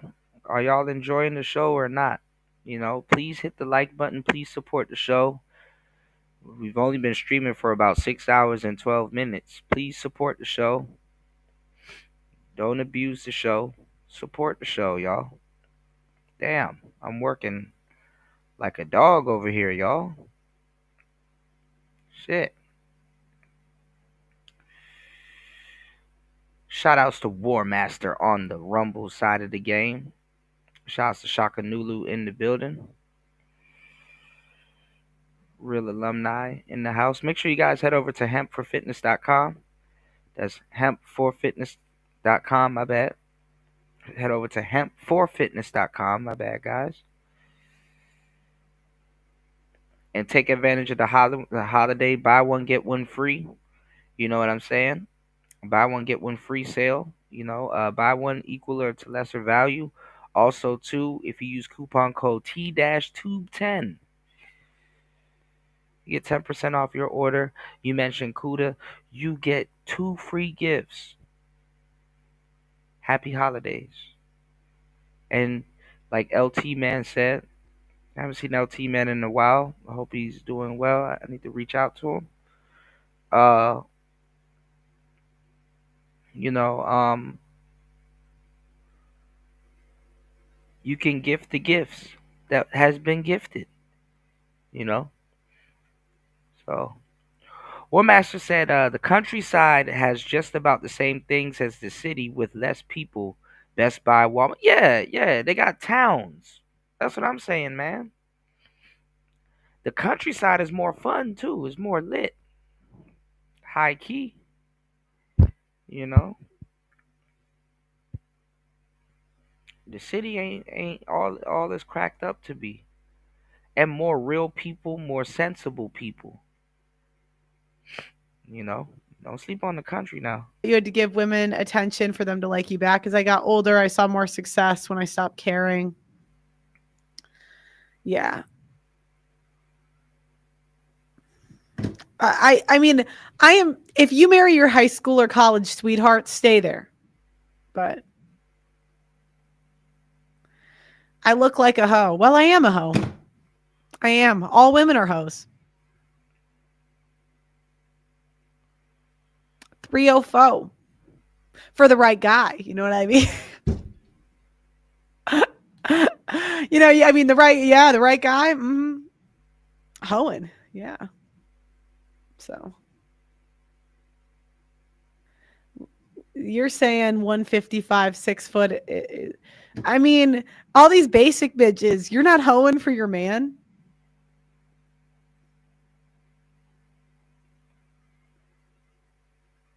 You don't hoe at all? Not even a little hoe? You sound boring. Or ugly, you know? Maybe your man's ugly. You don't want a hoe for him. So. A lot of people, it's a bit like Tommy Robinson. And to be clear, I'm not saying that. To be clear, I'm not. Let me finish my point. It's a bit sorry. like Tommy Robinson. Tommy Robinson in the UK, right, is a bit like Fuentes over here. And there's no doubt, as the people marching with him have grown bigger and bigger and bigger. That's crazy. How did I not get any pushback for having Tommy Robinson on? I really liked him too. Who's Tommy Robinson? He was cool as hell. I really liked it. He was a nice guy. Yeah. The idea that they're all fascist, racist, whatever, is nonsense. A lot of people are marching for well-intentioned reasons connected with the immigration crisis in the UK. Right? He has bad people as well, and I think he's a malevolent character. But again, I wouldn't generalize anymore about all these people that march. Can I ask you a question, Pierce? Yes, yeah, sure. I would like to But again, dive into. I didn't generalize. Well, hang on, let Andrew come in. Let Andrew come in. Okay. There was a part of the interview where you were very combative, and you said you haven't even been laid, and you're a virgin. This guy's Andrew is on it, bro. Everything I told y'all, bro. Andrew is on it. He's going at Piers, bro. a Roman Catholic, right? Isn't he supposed to be a virgin until he's married? Isn't that? Yeah, and that's a death sentence for men. Right. All right, y'all. I'm rubbing my hand like Birdman. Remember that stuff I was telling y'all earlier? How the hell can being a virgin kind of thwart somebody openly trying to call you an incel?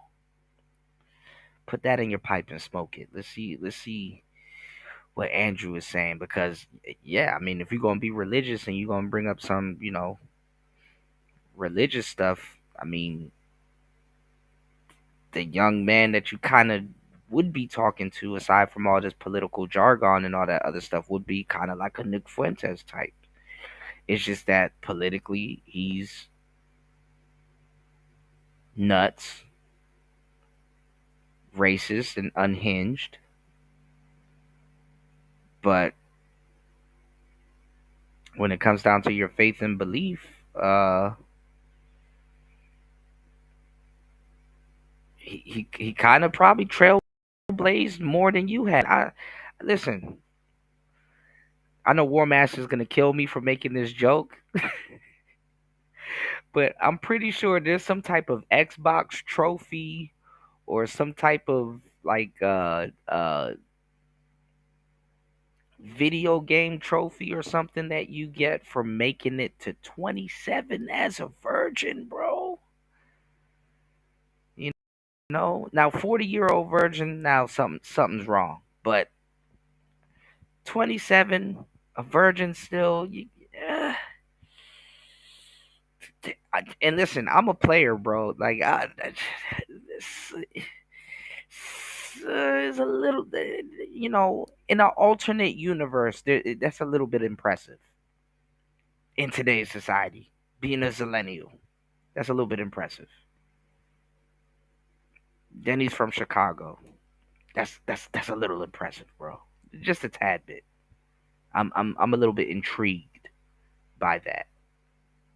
Not by him, but by that. Like that's kind of a feat. FEAT. Man, go fuck some hoes. You need to say where the hoes at, Where are the hoes at? Because you gotta get some practice to find your wife. I would say being a virgin until you're married, I mean, that's a death sentence for men. I mean, there's no way you're not going to be a simp. For sure. Having called your hair cute, I do think you resemble a cave troll. Well, I don't blame you for that. Look.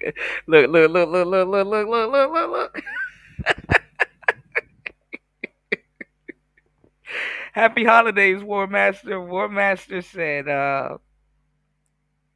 if Kuda had an Xbox, he would know about gamer score and trophy.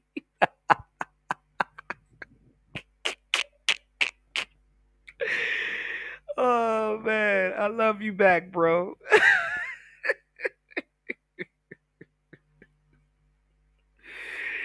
No, man, but no, for sure, man. Look, I'm just saying, War Master. I'm just saying there has to be some type of you ever did something on Xbox or on PlayStation, but on Xbox for sure, and it's like, oh damn, there's a trophy for that. That's what's up. You know, you said pearl tongue ain't lying. Where the hoes at? Exactly. Yeah.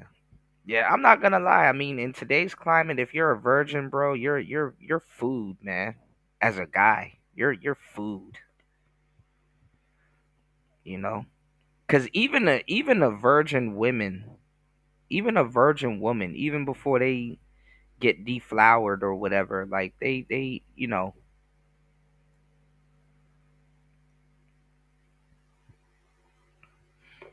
they're no joke. Like they're hip. You know, some of those women it's not like they just lose their virginity and they ain't some of those women they become the biggest players before they lose their virginity and they already have a game plan once it's gone and the novelty of it wears off. So yeah, I will say that I kind of like that feature about Xbox. That's really what won me over. You know, Xbox be just giving you trophies and stuff like that. I don't know. You know how I look at it. This is how I look at it, War Master. I look at it like this. It's like, and I hate to say it like this, right? But it's like a participation trophy. Sparingly, there's nothing wrong with a quote unquote participation trophy. What we're talking about, y'all, is like sometimes like in video games, like you'll like go off and do something or like open up a chest or like do like a side quest or like shoot a pigeon or do something just like out of the ordinary. And then out of nowhere, like there's a Xbox, like it'll come up on the screen that Xbox has a trophy for that, or they'll call you something or say something, and it'd be like, damn, I got a trophy for doing something crazy. It's funny, War Master. You know what game actually started doing that? I'm gonna tell you, and nobody ever remembers this, but you want to know what game where that comes from? And I think Xbox mastered it and ran with it. You know what game where that comes from? Tony Hawk. Tony motherfucking Hawk. Yeah, like shoot 2,000 enemies. Right, right, right, right. Yeah. Tony Hawk is where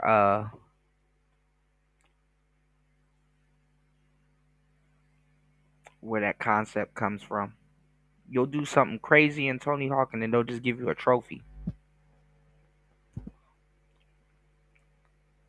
or scratch it off like a checklist,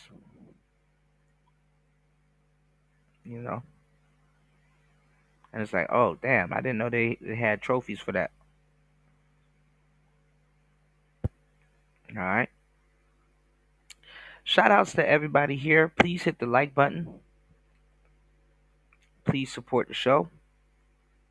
6 hours and 24 minutes into the madness, giving you guys a great show. Pearly Things, going over Piers Morgan's interview with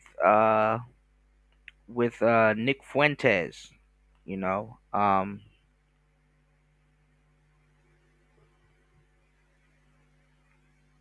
yeah, Nick's a bit of a black pillar, y'all.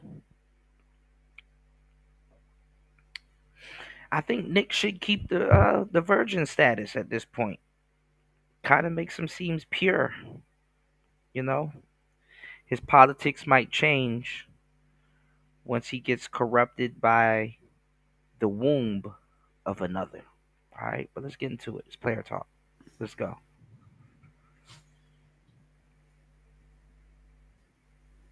I don't know what that is, but I'll take it. Part of your guys. Do you know what? I'm a virgin too. Pearl playing. I'm now. also a virgin. Yeah. Yeah. Mm-hmm. Yeah. Let's go with that. Yes, to be fair to him, that is. I was brought up a Catholic. I'm not a particularly devout Catholic. I disagree with a lot of the church's But you teachings. do agree that Catholics are supposed to remain Yes, I do. chaste Yes. until marriage, Yeah, right? the strict interpretation from the Catholic Church about that is you should be. So how come he didn't get? Shouldn't he get? So you liked me talking about women don't care about money? Do you know what it is? It's because my dad, growing up, if he ever didn't like someone I was dating, he would always act like, and I know this isn't just me, I'm not special, right? He would just say, like, why don't you go for more like money, like more successful guys? And women, we don't really care about money until we like have to, that's like what every female love story is about. It's about women being sad that they have to care about money. Yeah. Yeah, but feminism ruined that. Feminism ruined that story for women. As much as you would like to date Aladdin, you need your phone bill paid. So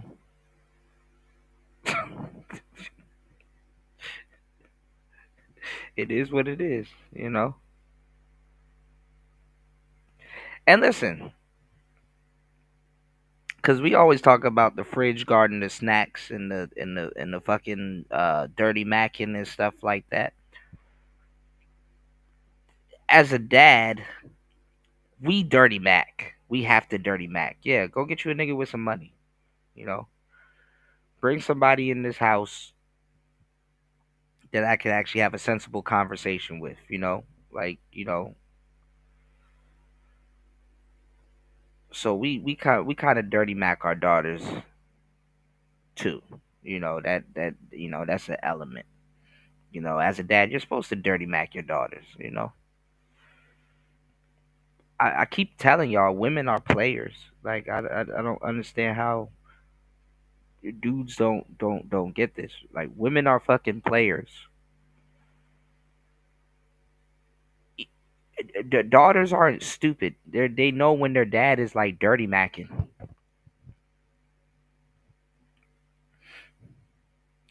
But it kind of backfires though because that's when they do start going after broke dudes and shit like that. Because when your dad dirty max, you kind of,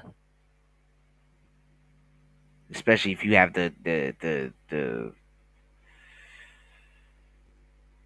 options in your world to kind of show him up, people will take a crack at it. You know what I'm saying? They'll take a crack at it and end up with a crack addict. They will rebel against their father, and if he tells you to go get you a guy with some money, you'll show up with Aladdin. You know what I'm saying? Go look at the story of Aladdin. Go look at Titanic. Go look at all them Disney movies and stuff like that. Even Beauty and the Beast. You know that nigga was banished to a damn castle, looking like a mule in the face. All the money couldn't save him. So, uh,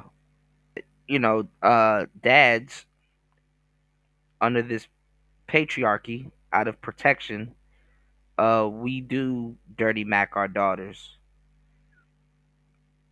It's really out of love though. But goofy people will get dirty macked into the wrong hands.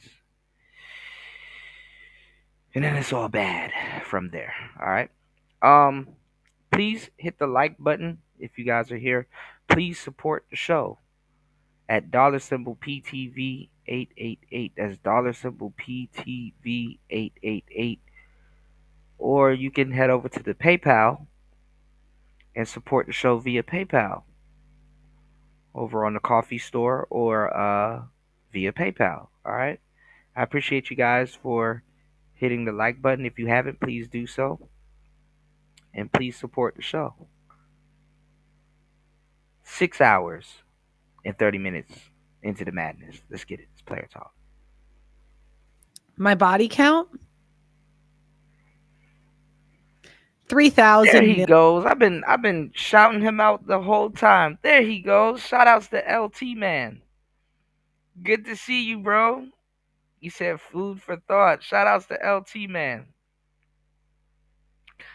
Yeah, man. I just gave you a shout out not too long ago. Good to see you, man.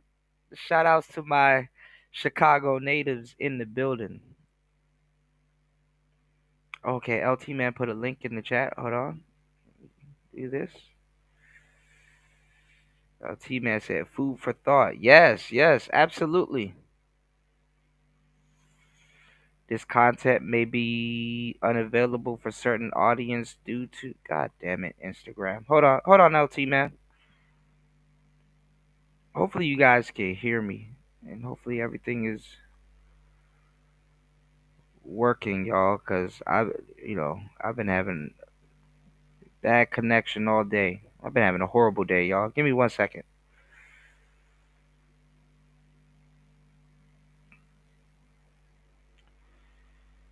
I haven't logged in on Instagram in a while. Hold on, y'all. Yes, absolutely, bro.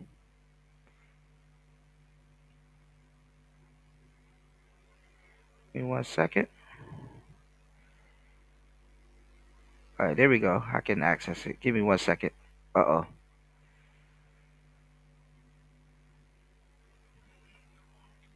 They're gonna...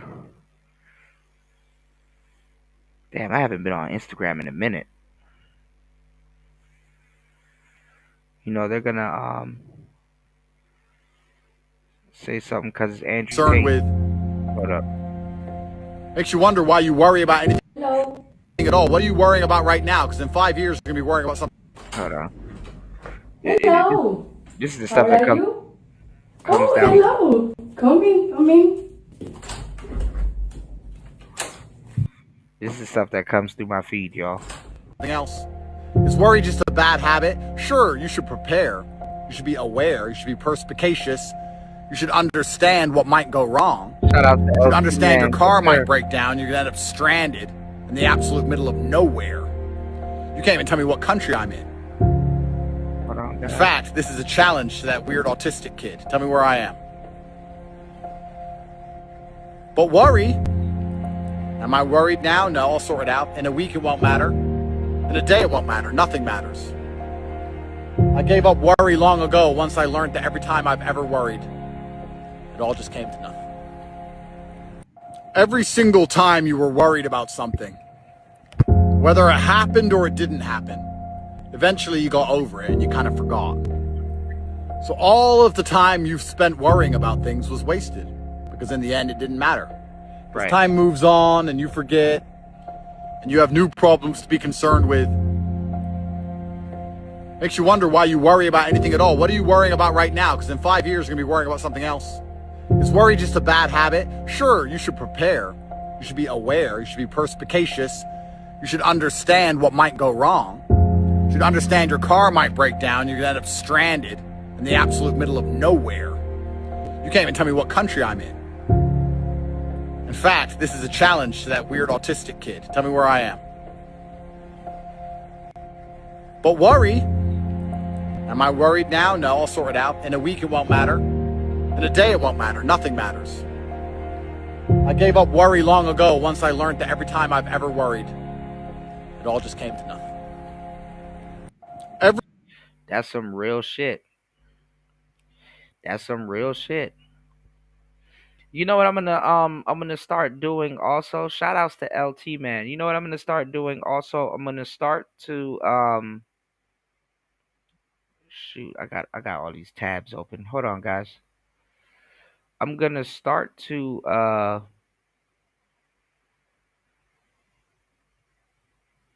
go over some of the things that I like to listen to with you guys. Give me 1 second.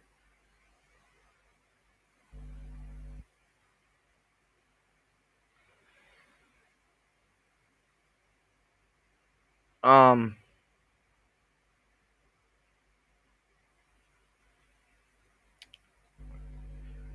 I'm gonna start to go over Alan Watts.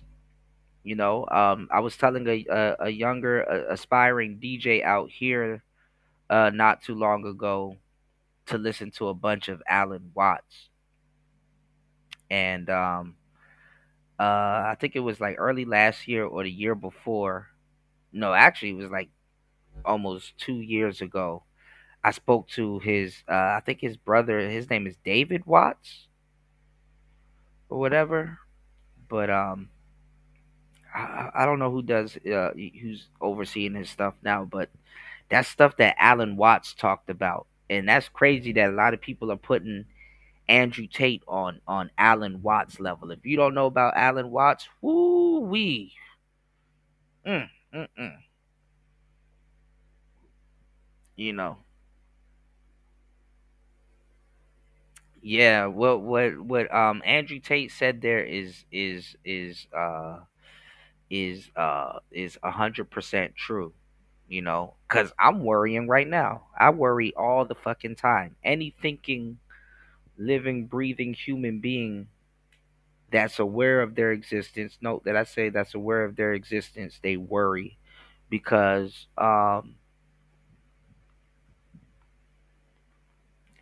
people are living, but no, a lot of people you'll be surprised aren't truly alive.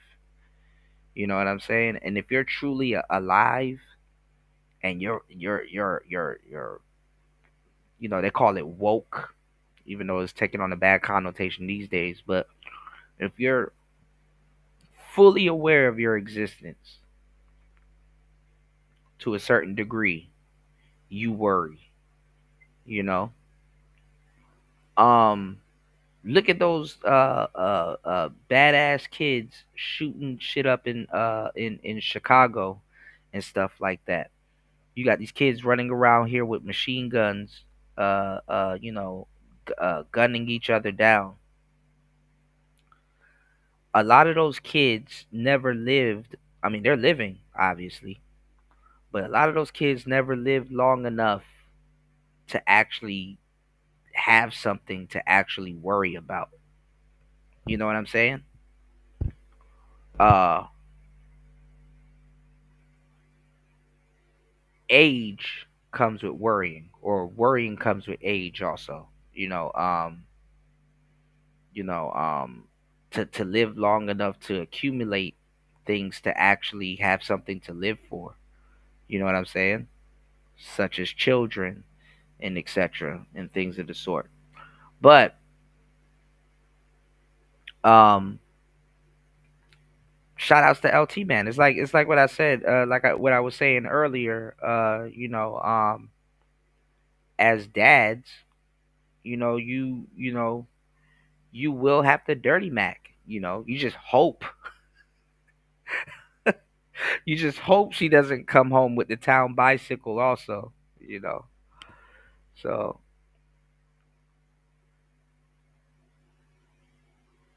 LT man said, "Hello, chat. Hope everyone is doing well today. Much love and respect from Chicago always." Yeah, I need to go back to vertical, not vertical mode, but horizontal.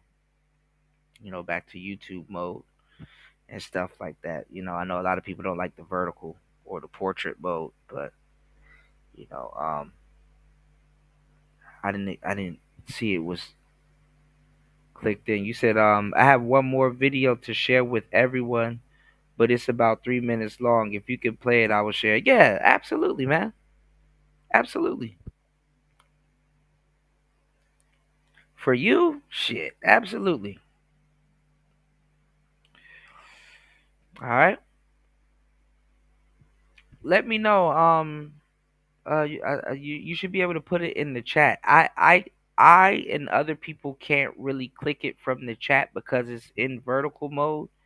But I'm trying to monitor the stream to see if it's going well. So I'll when you put the link in the chat, I'll be able to click it from the monitor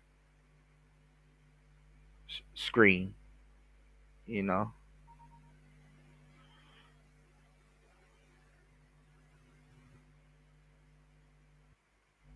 Okay, I don't know what just happened. Something just happened.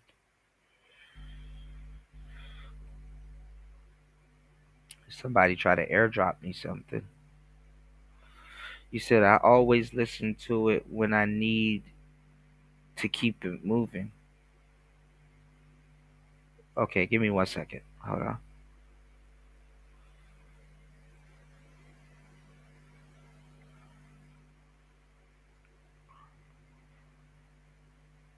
One second.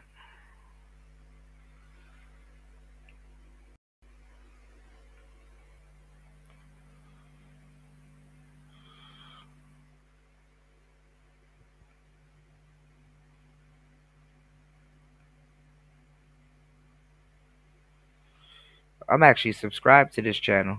Okay. All right. Let me throw this on real quick, guys. Give me 1 second.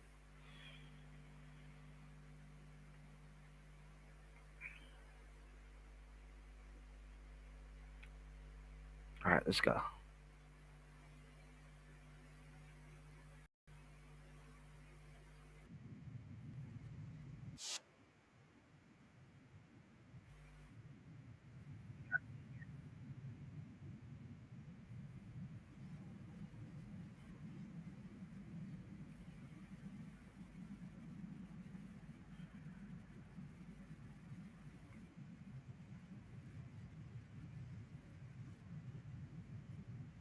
Hmm.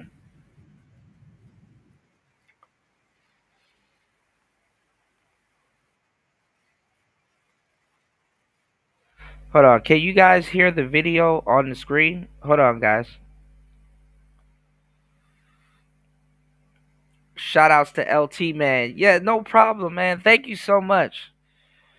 Hold on. I have to check everything. My bad, bro. Hold on. My signal, where I'm at, y'all, my signal sucks. Give me 1 second. Shout outs to LT, man.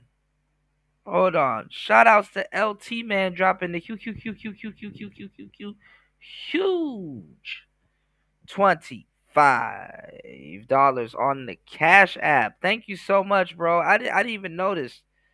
Thank you so much, man. I appreciate that, man. No sound. Okay, give me 1 second. Give me 1 second. Let me see. Thank you so much. Hold on.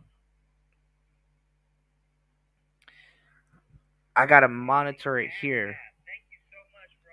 Give me 1 second. Let me see if it plays. See if it plays. Hold on.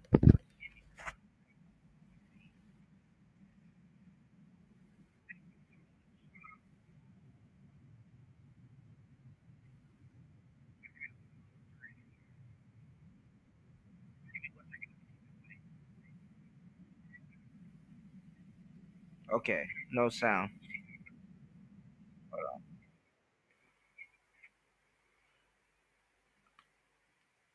Shout outs to LT, man, coming through with the motivation, cause I'm gonna tell you some real shit. If you guys like stuff like this, you for sure you have to listen to Alan Watts. Hold on. Give me 1 second. Let me reload it real quick because I might have to go out and come back in. Hold on. Hold on.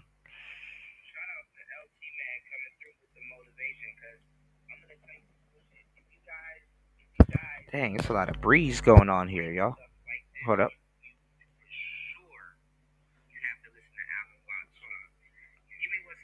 And Alan Watts, he's not like a religious guy. He's not trying to force you guys into religion or anything. He's a is it a physicist? What do they call it?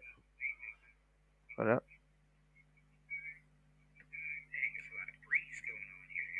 Hold up. I'm listening to the playback, so it might be a little bit of repetitions. Hold on.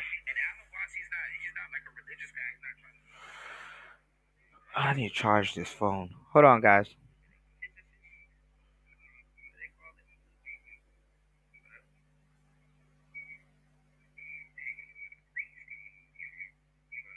Let's see if it plays.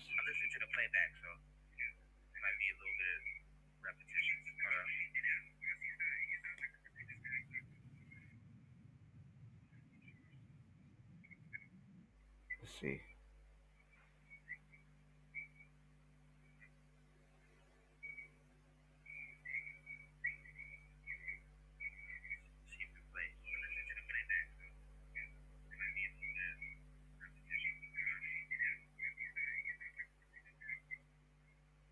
All right, let me do this.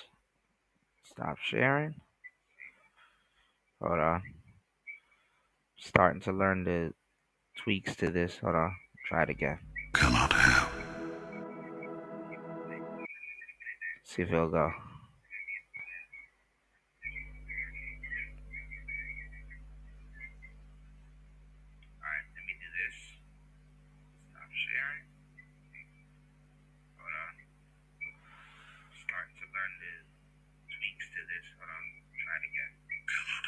There we go. All right. All right, my bad, y'all. All right. Let me pause this. A little bit of elbow grease. Shouts to LT, man. Let's go. Hold on. There is nothing you cannot be. There's nothing you cannot do. There's nothing you cannot have.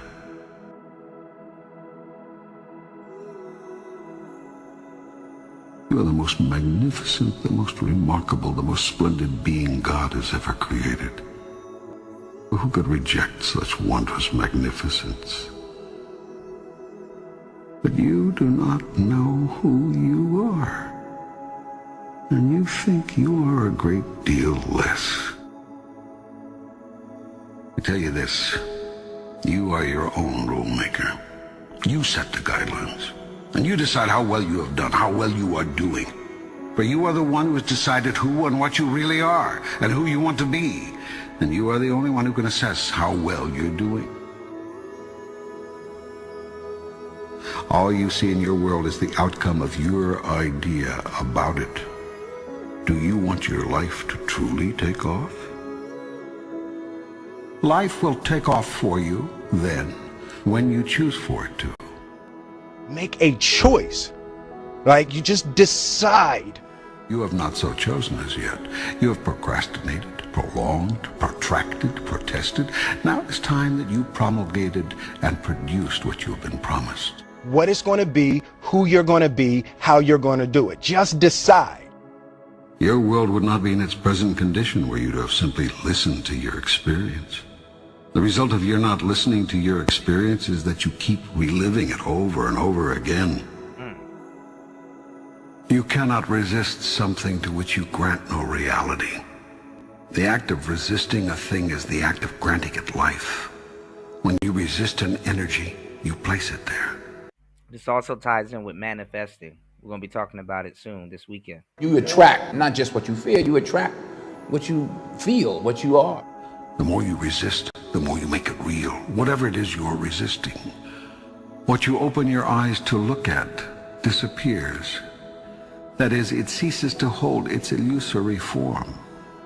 If you look at something, truly look at it, you will see right through it, and right through any illusion it holds for you, leaving nothing but ultimate reality in your sight. In the face of ultimate reality, your puny illusion has no power. It cannot long hold you in its weakening grip. You see the truth of it, and the truth sets you free. Only when you say, I did this, can you find the power to change it. It is much easier to change what you are doing than to change what another is doing. The first step in changing anything is to know and accept that you have chosen it to be what it is. Now, this is true because when you spend a relationship trying to change someone, you only end up changing yourself.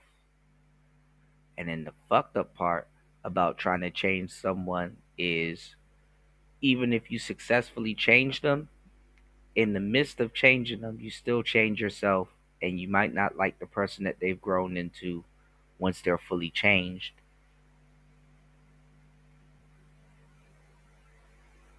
But you're not realizing that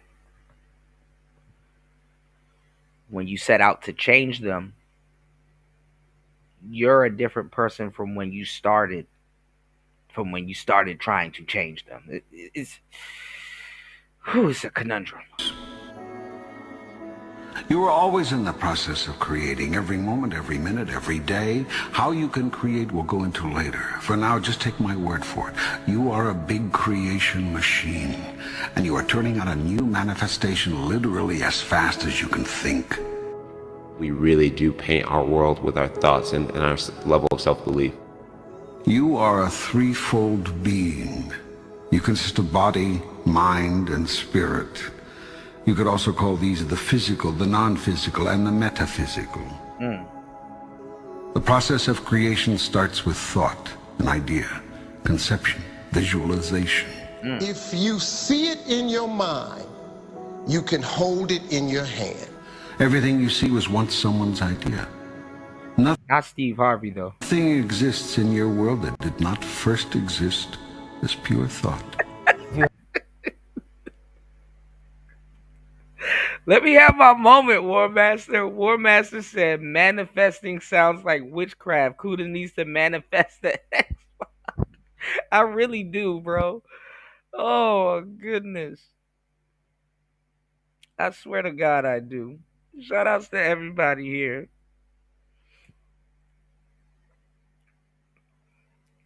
No, but you know what? I appreciate LT, man, because this is words that I absolutely needed to hear. I absolutely needed to hear these words. I've been having a fucked up day today, y'all. Have a clear picture in your head of something is going to happen, a clear belief in that it will happen no matter what. Thought is the first level of creation. If you can see it here, next comes the word. And you have the courage enough to speak it, it will happen. Everything you say is a thought expressed. It is creative and sends forth creative energy into the universe. I wrote myself a check for $10 million for acting services rendered, and I gave myself 5 years. I remember this. Or 3 years, maybe. And I put it in my wallet, and I kept it there, and it deteriorated and stuff. And I'm gonna tell you the truth, though. When you are manifesting something, and I hate to do this, and I hate to say this, but a big piece of it is actually putting a time limit on it. You could say, like, within 2 years, I will have done this, or I will have done that. You know?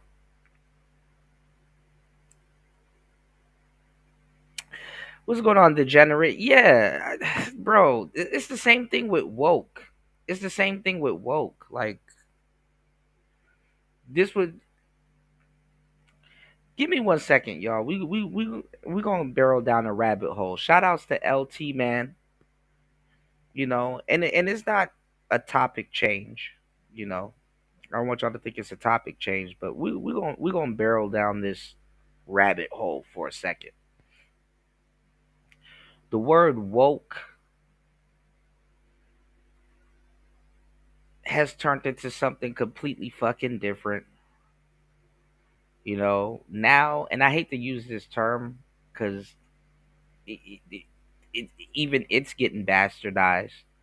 You know, somebody will say, "Oh, you're red pilled on this, or you're red pilled on that," and it's like, I know what you mean, but as a real red pillar, don't say that to me, please.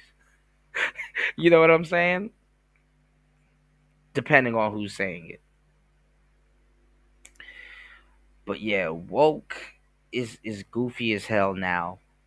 And then manifesting really means something, you know. Let me tell y'all something, man. when I was super de duper young, I was like maybe in my early 20s, late teens.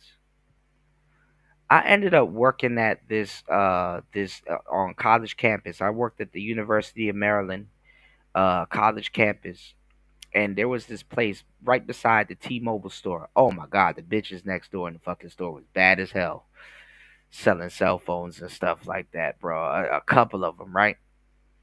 But I worked at this goofy ass Greek place called Pita Pit. I swear, this was my favorite job. One of the most funnest jobs I've ever worked. It was this. It was at this sandwich. It was at this Greek Mediterranean stuff place called Pita Pit, and we used to make Greek food and stuff like that. And there was like a Chipotle and a Starbucks and a Chili's and all kinds of stuff all over the place, like in this little center, right? So we would trade food and stuff. And long story short, it was one of these baddies that used to come in there all the time. And this before I uh uh jumped down the player hole. You know what I'm saying? I'm kind of showing y'all how it kind of led me back to what LT Man shared and Alan Watts and stuff like that, right, y'all? Bro, I had got this is a crazy story. I had gotten into a car accident, and I'm sitting up there explaining the whole situation to this girl that I like, right? And she's bad as she is bad as fuck. Like this girl is badder than a 3-year old, bro. At his birthday party, bro. Bro, this guy out of nowhere comes into the store while I'm like just like talking to her and stuff like that because she's to come in there all the time, right? Every so often, and you know me, I get free food, so I'm kind of like trying to hook her up type shit, man. This guy just looks like a regular Brad, right? But he has like kind of he kind of looked like a movie star sort of, but he was like you know he had this leather coat and like black shirt. He looked like a pickup artist, which is funny. Um, because around that time I was studying pickup, but I guess he spilled like some type of like ketchup or mustard or some shit in his fucking car or some shit, and he came in and he was like, "Hey, do you guys have napkins?" and blah blah blah. And in the middle of me talking to this girl,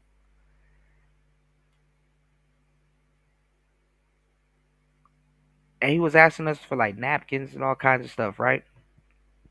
And I gave him the napkins and stuff. Then he started talking to the girl that I was talking to, and then I couldn't really say nothing to her because then customers start coming in, and I had to start, I had to work, right? I was on the grill at the time. So, long story short, this man ended up taking taking the girl that I was talking to. He ended up getting her number and everything and blah blah blah. So I kind of hear it in the background while I'm actually working and I'm on the grill. So I'm like low key like mad as hell.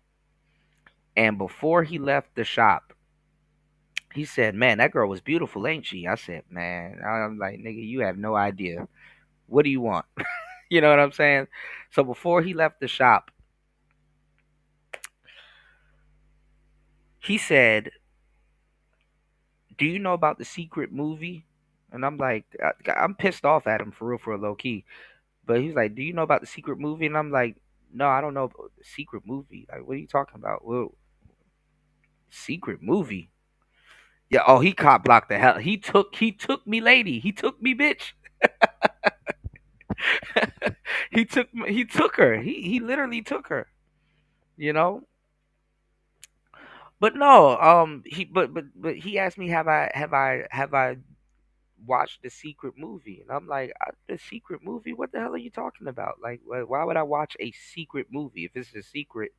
How would I know about it to watch it and stuff like that, right?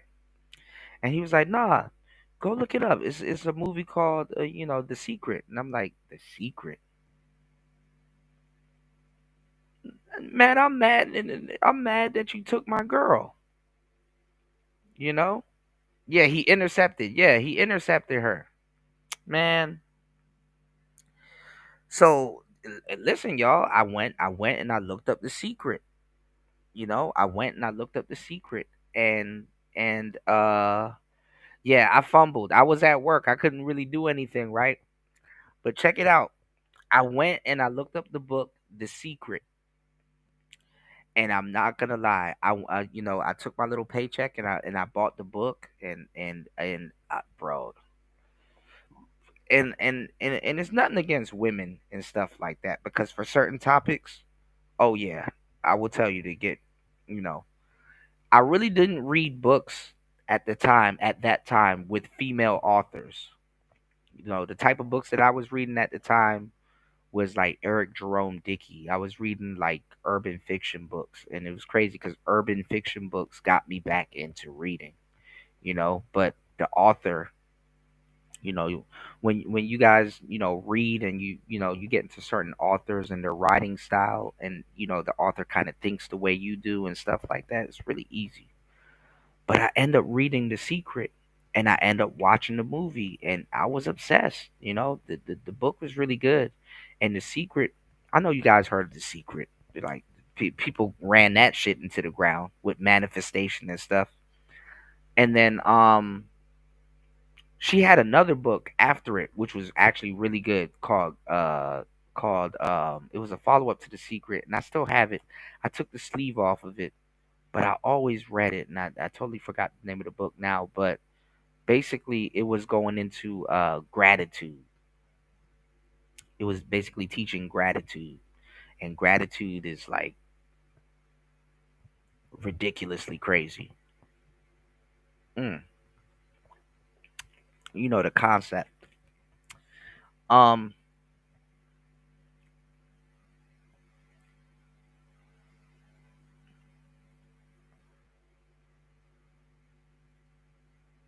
I was reading that book, and I was reading the Fourth Agreements, but it's a book called The Fifth Agreement, which is the Fourth Agreements, but it's written by Don Miguel Ruiz and his son Miguel Ruiz Jr. I actually have that book with me here, but The Secret was really good.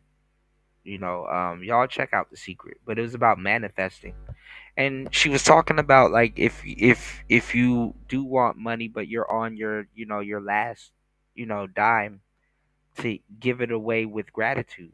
Smile. You know, um,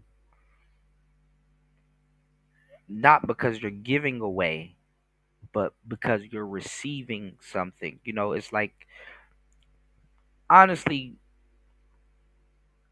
it's really about your focus. What you're really focused on. And the first clip that LT Man shared with Andrew Tate talking about worry, he was basically talking about that. When y'all get into like these like spiritual gurus, you'll kind of pick up on what they're talking about. And again, shout out to Degenerate. I hate to use the fucking word woke, but you're woke, you know. Oh, I got so much stuff I'm thinking about, y'all, and that I'm scatterbrained today, but I got so much stuff that I'm thinking about that I wanted to talk to you guys about, and I can't. But um,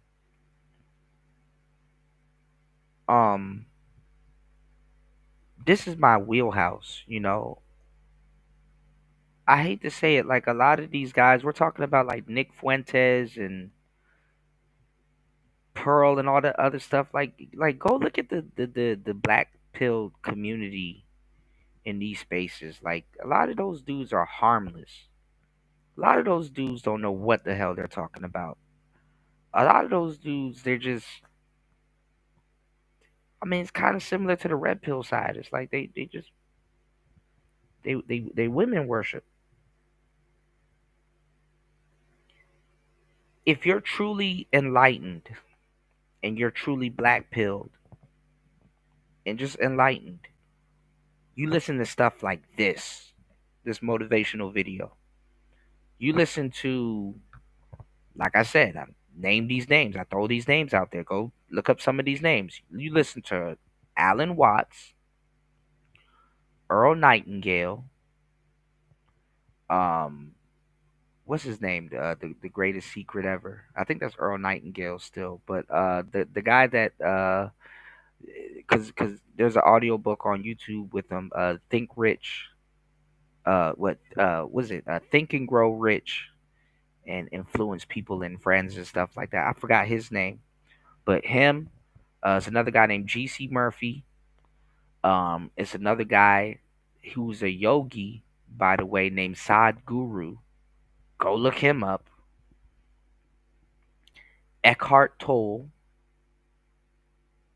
You know, you'll listen to these guys. They talk about manifesting. They talk about being woke. They talk about enlightenment and things of that sort. Now, granted, shout outs to LT Man. LT Man's a Christian. You know, I don't want to say that a lot of people might say, "Hey, you're a Christian. You shouldn't be listening to that." No, I don't think that's true. And shout outs to LT Man. I know LT Man. Me and LT Man chopped it up so many times. A lot of people, even that are religious, when they say, "Oh, you listen to something like that, or you share something like that," they'll be like, it's really, you can tell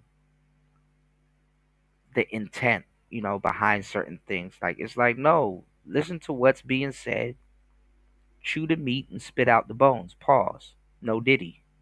You know.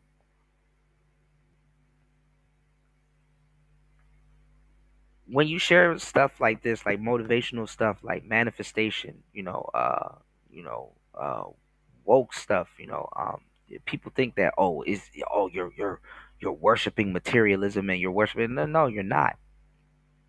Chew the meat and spit out the bones. You know, doesn't make you any less Christian. Doesn't make you any less quote unquote religious and stuff like that. It doesn't make you. You know what I'm saying? I just have to throw that out there because people will say, "Oh, you shouldn't be listening to stuff like that. You need to listen to God, and you need to listen, listen to what you need to listen to." You know, and only you know what you need to listen to and what you need to not listen to, and stuff like that. Stuff like this is good. Motivation. You know, um,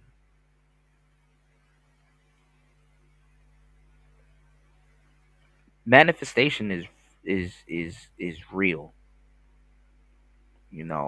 Things will appear before you.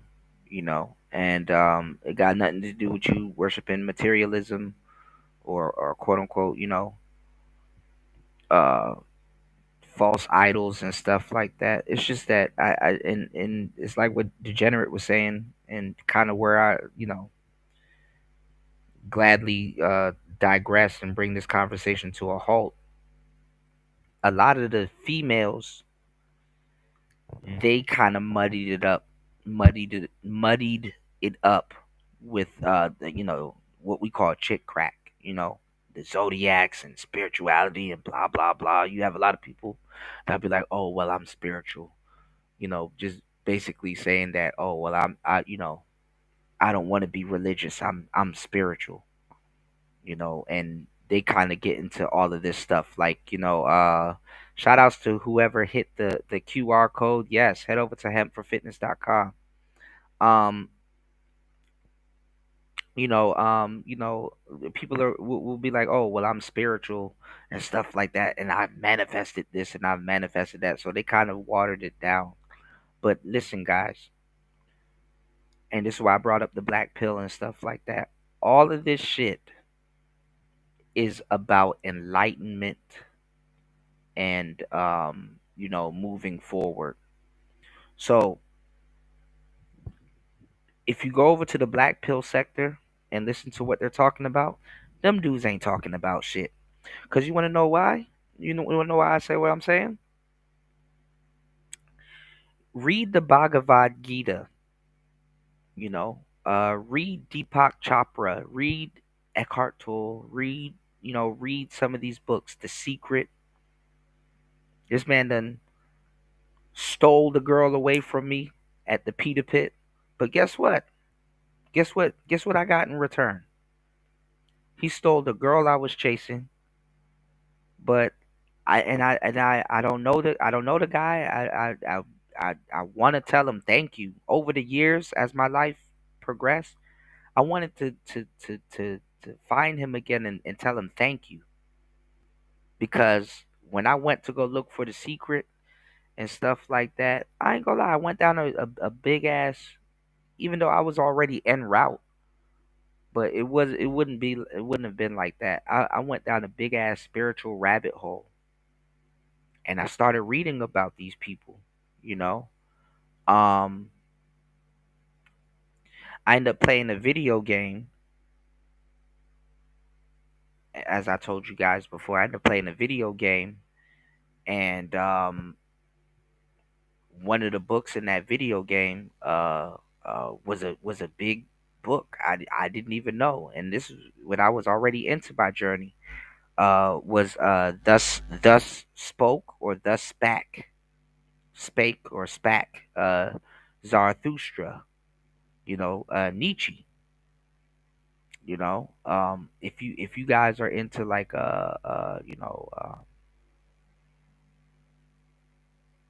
give me 1 second, guys. I'm trying to look this thing up. I need to close some of these tabs, y'all. Hold on. Hold on. Y'all got to check out this book because he talks about the Superman complex and the God complex.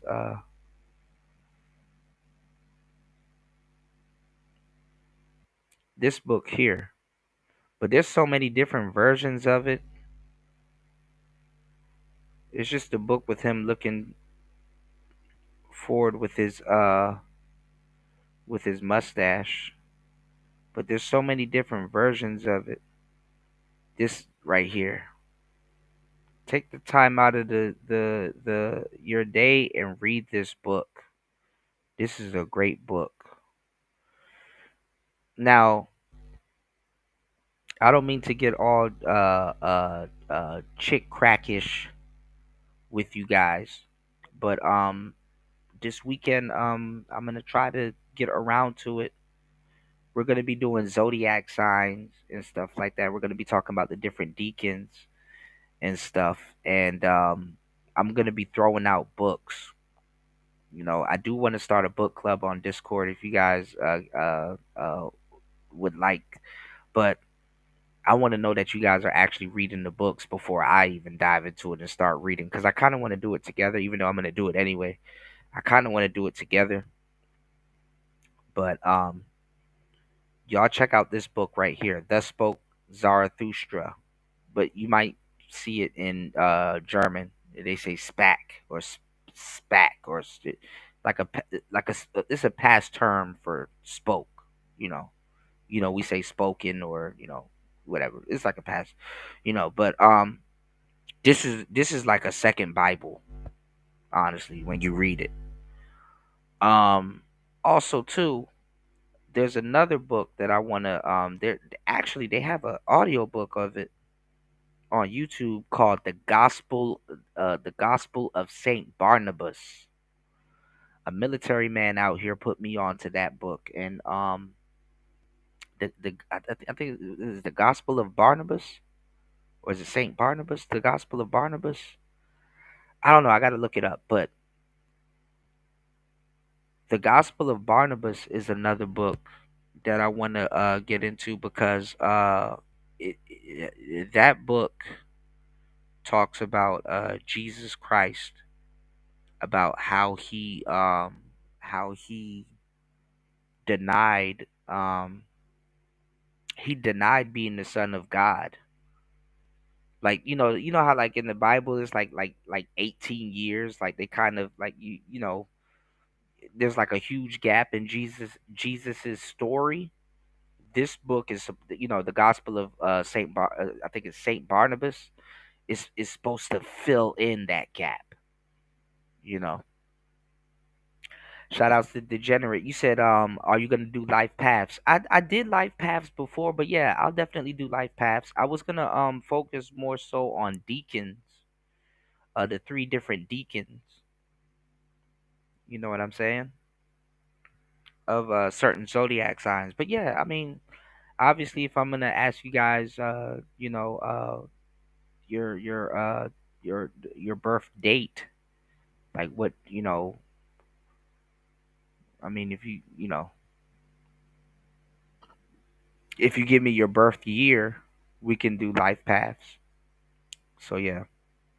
But yeah, it's all spiritual talk, I don't want like I said, I give you guys disclaimers when I do those shows because I don't want you guys to take what I'm saying for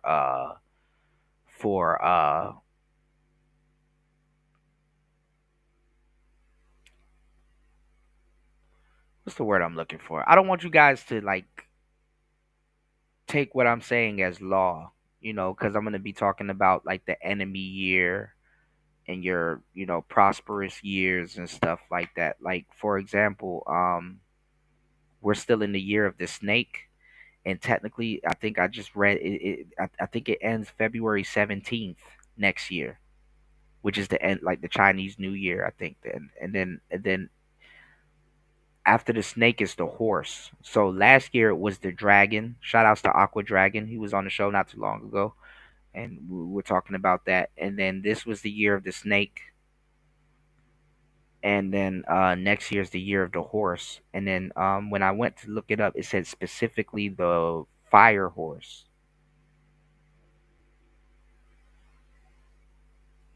So yeah, I'll do the whole shebang. If that's what you guys want. You know. So let me know. I'll do the whole shebang. And it should be a fun show. I'll probably do that tomorrow because where I'm at right now is Saturday. All right, but shout outs to LT man. Let me let this play real quick. I know I kind of ran y'all down a crazy ass rabbit hole and suggested some books and stuff, but that's kind of stuff that I would rather be talking about because the reason why I brought up the black pill is because all of this stuff ties back to enlightenment. It all ties back to enlightenment. So some people believe in reincarnation, like that when you go, you're gonna come back as something else. Some people have old souls. Some people are like, yo, I've been here before. I've this earth thing. I've done this before. Some people have deja vu. Um, some people have the right to feel the way they feel. They're correct. Um, but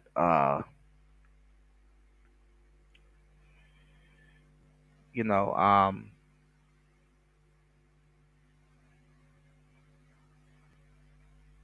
certain things in life is true. What you don't complete, you will repeat.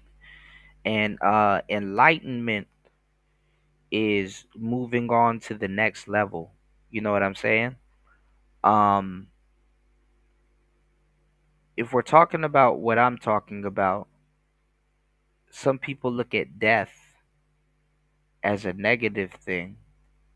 And the paradigm shift is not to look at death as a negative thing. It's really to, you know, not necessarily look at death as a negative thing, but it's to look at it as a positive thing. If you've done right or you've done certain things right or you've completed certain things, remember what you don't complete, you will repeat. That's literally reincarnation. You know, on that show, I'll talk to you guys about karma and dharma. You hear about karma, but you don't hear about dharma. And your dharma is what you need to complete or what you should complete in this lifetime to not repeat this lifetime, to essentially graduate, and move forward, So death could be repetitious, or you know what I'm saying? It could be a graduation, you know. So a lot of people, what they do is they seek enlightenment. And what I mean by enlightenment meaning that they seek to enlighten themselves so they can move to the next, they'll graduate to the next, dimension, or after death. Death is more so of a graduation, you know.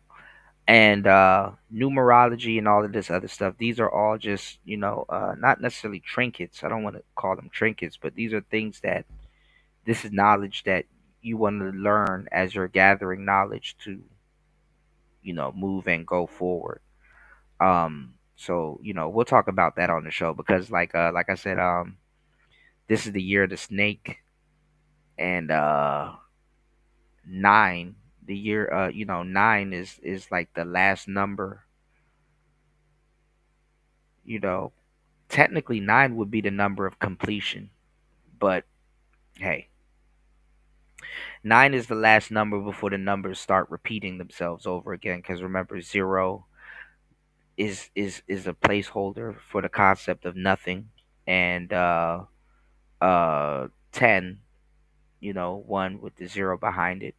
But anyway, let's get back into it. Shout outs to LT, man. I don't went down a whole fucking spiritual rabbit hole, but also too, you degenerate, you're correct. I hate when people use the word manifest and woke and stuff like that, because it waters down the actual meaning of what those words and phrases mean and what they are. And you know I don't know, I'm scatterbrained on the topic at the moment, but you know like I said, you go look at the black pill people, bro. They're not talking about what they should be talking about. Like I said, they should be passing around text like what I just showed you. Thus spoke Zarathustra, Gospel of Saint Barnabas. They should be talking about other things. Like, I'm not even gonna lie to you. Certain occult and borderline religious threads and groups, they are more black pilled than the so-called black pill people in these spaces, you know. So I don't know.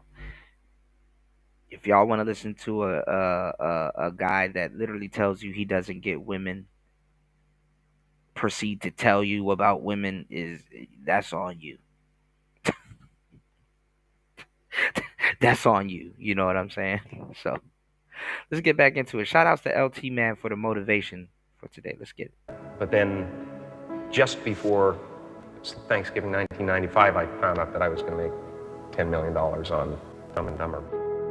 Next comes action. Actions are words moving. Words are thoughts expressed. Yeah, and I'm not gonna lie, Jim Carrey actually cleaned up. Did y'all know, like, before I think it was like right before Ace Ventura, because Ace Ventura blew up as Jim Carrey's like one of his biggest movies. Um, and my favorite movie from Jim Carrey was The Mask. That was my favorite movie from Jim Carrey, The Mask. And he he became a star right after The Mask.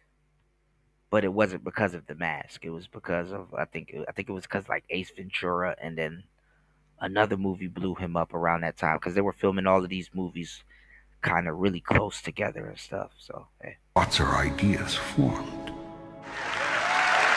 Visualization works if you work hard. Yeah. Well, yeah, that's the thing. You can't hard, just visualize and then, go eat a sandwich. Go first to your highest thought about yourself. Imagine the you that you would be if you lived that thought every day. Imagine what you would think, do, and say, and how you would respond to what others do and say. Every second of every day I was daydreaming. Put the new car up on your mirror. Put the weight you want to be on the refrigerator. If you can see it in your mind, you can hold it in your hand. So, do you want your life to take off? Begin at once to imagine it the way you want it to be, and move into that. Check every thought, word, and action that does not fall into harmony with that. Move away from those. When you have a thought that is not in alignment with your higher vision, change to a new thought, then and there. When you say a thing that is out of alignment with your grandest idea, make a note not to say something like that again. When you do a thing that is misaligned with your best intention, decide to make that the last time. And make it right with whomever was involved if you can. I stayed true to my dreams, and by doing that, eventually they came true. This will require tremendous mental and physical effort.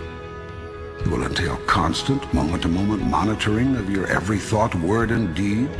It will involve continued choice-making, consciously. This whole process is a massive move to consciousness. What you will find out if you undertake this challenge is that you've spent half your life unconscious. That is to say, unaware on a conscious level of what you are choosing in the way of thoughts, words, and deeds until you experience the aftermath of them. Then when you experience these results, you deny that your thoughts, words, and deeds had anything to do with them. I want to remind you to continue to dream and dream big.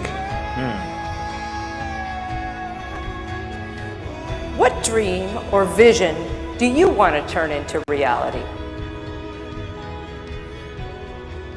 There is nothing you cannot be, there's nothing you cannot do, there's nothing you cannot have.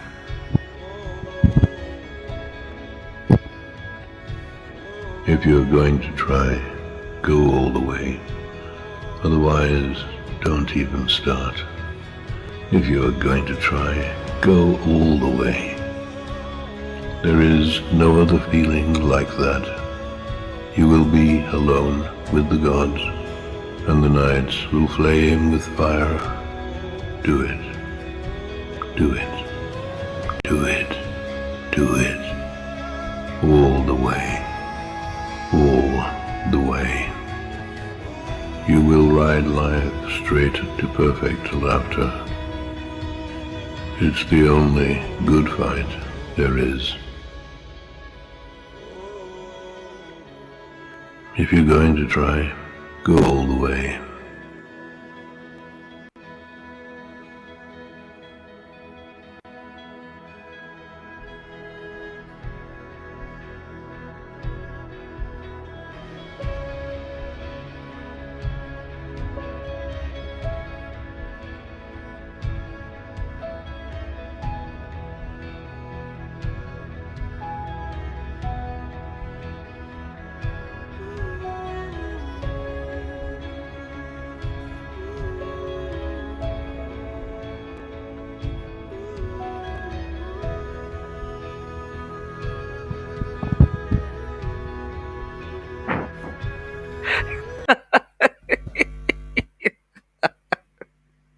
Chris G.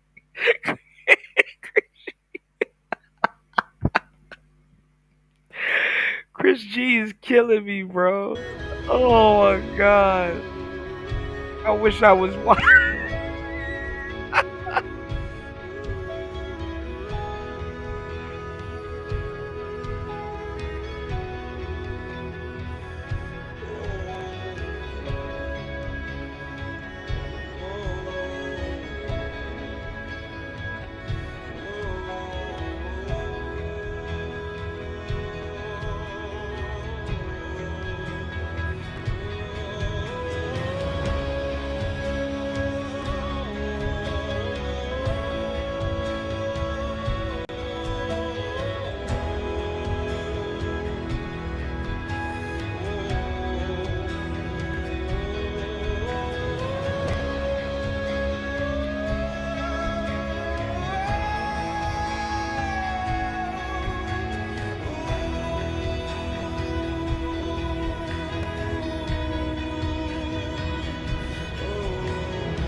Shout outs to LT, man. Yeah, man.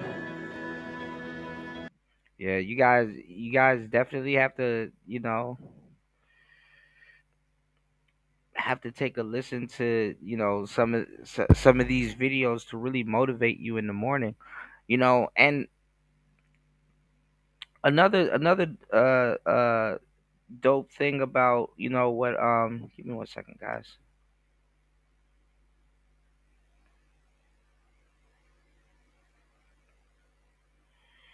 Another uh dope thing about what LT man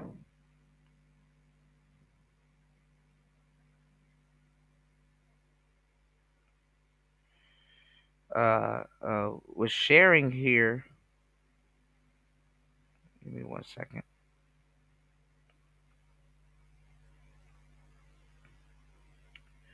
Is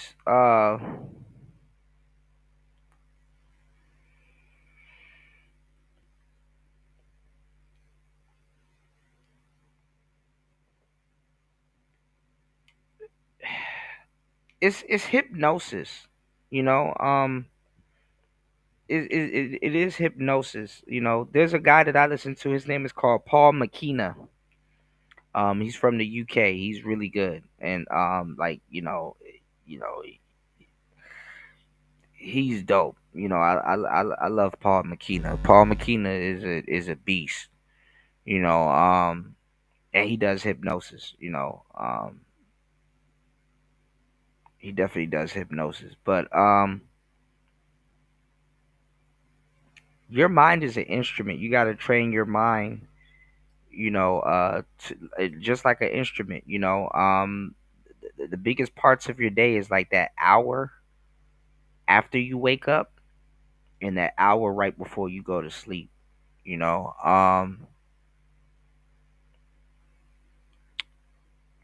I have before, but my favorite headphones broke, so I haven't been doing it recently. But like I said, hypnosis. Hypnosis is real, and it really works. A lot of it too, though, is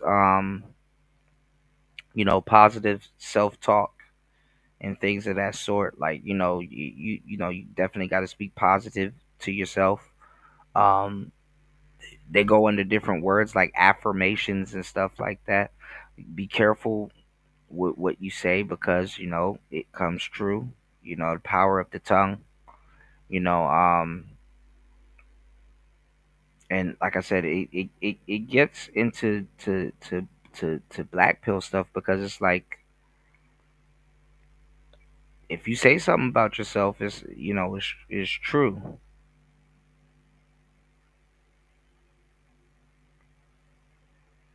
Give me one second, y'all.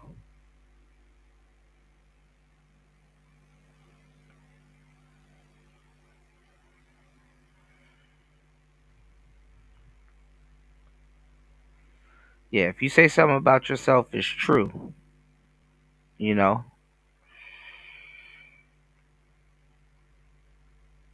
Give me one second. What the hell is going on here?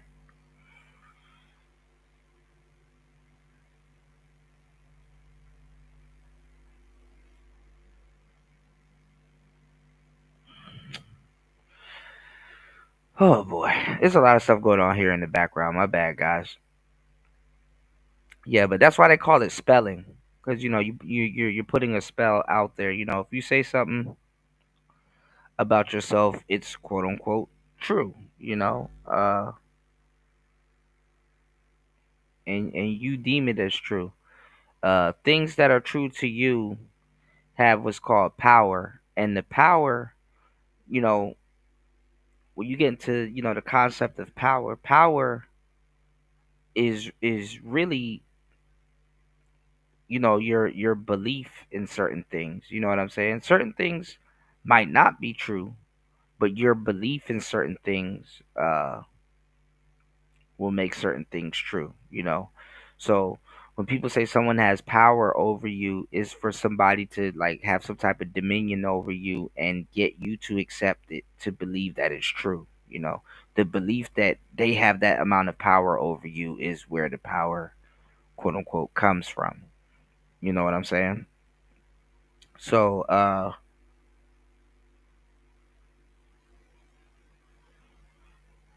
if you were to translate it into like not religious talk or religious speak, but it'll be translated, it'll be called faith, you know, or whatever. But anyway, tinker with it, y'all. Some of the names that I threw out there, tinker with it. Go say, yo, I heard Kuda say Paul McKenna. Go look up Paul McKenna. Kuda talk about hypnotist. That's crazy.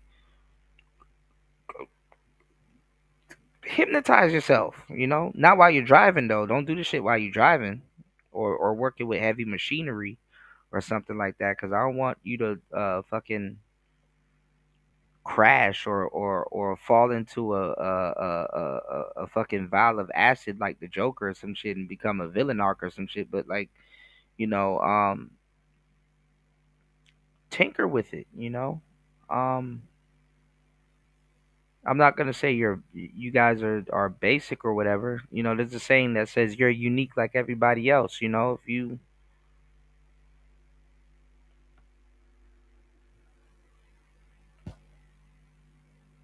play around with your, with your senses, you never know,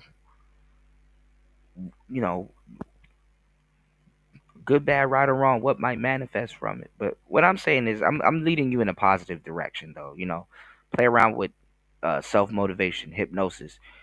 That video that LT Man shared, I will guarantee you, if you play that shit almost every morning as like a morning routine when you wake up, your brain and some of those words will start to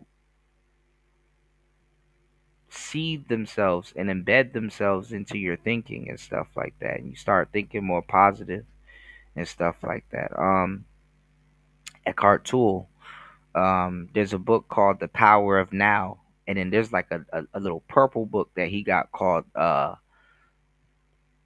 was it the green one? No.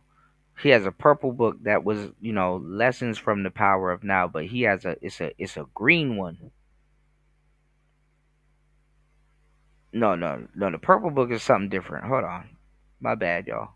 Purple book is something different. He has a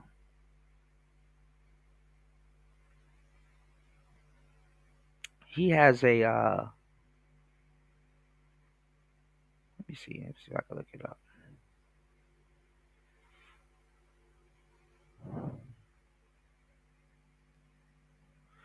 This is called The Power of Now. This book right here. This is the green book, right?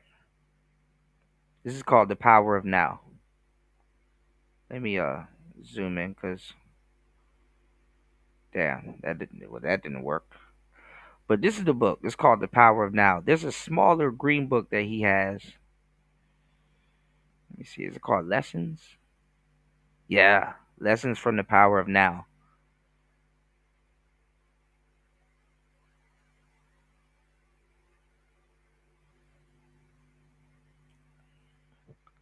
But it's another little book.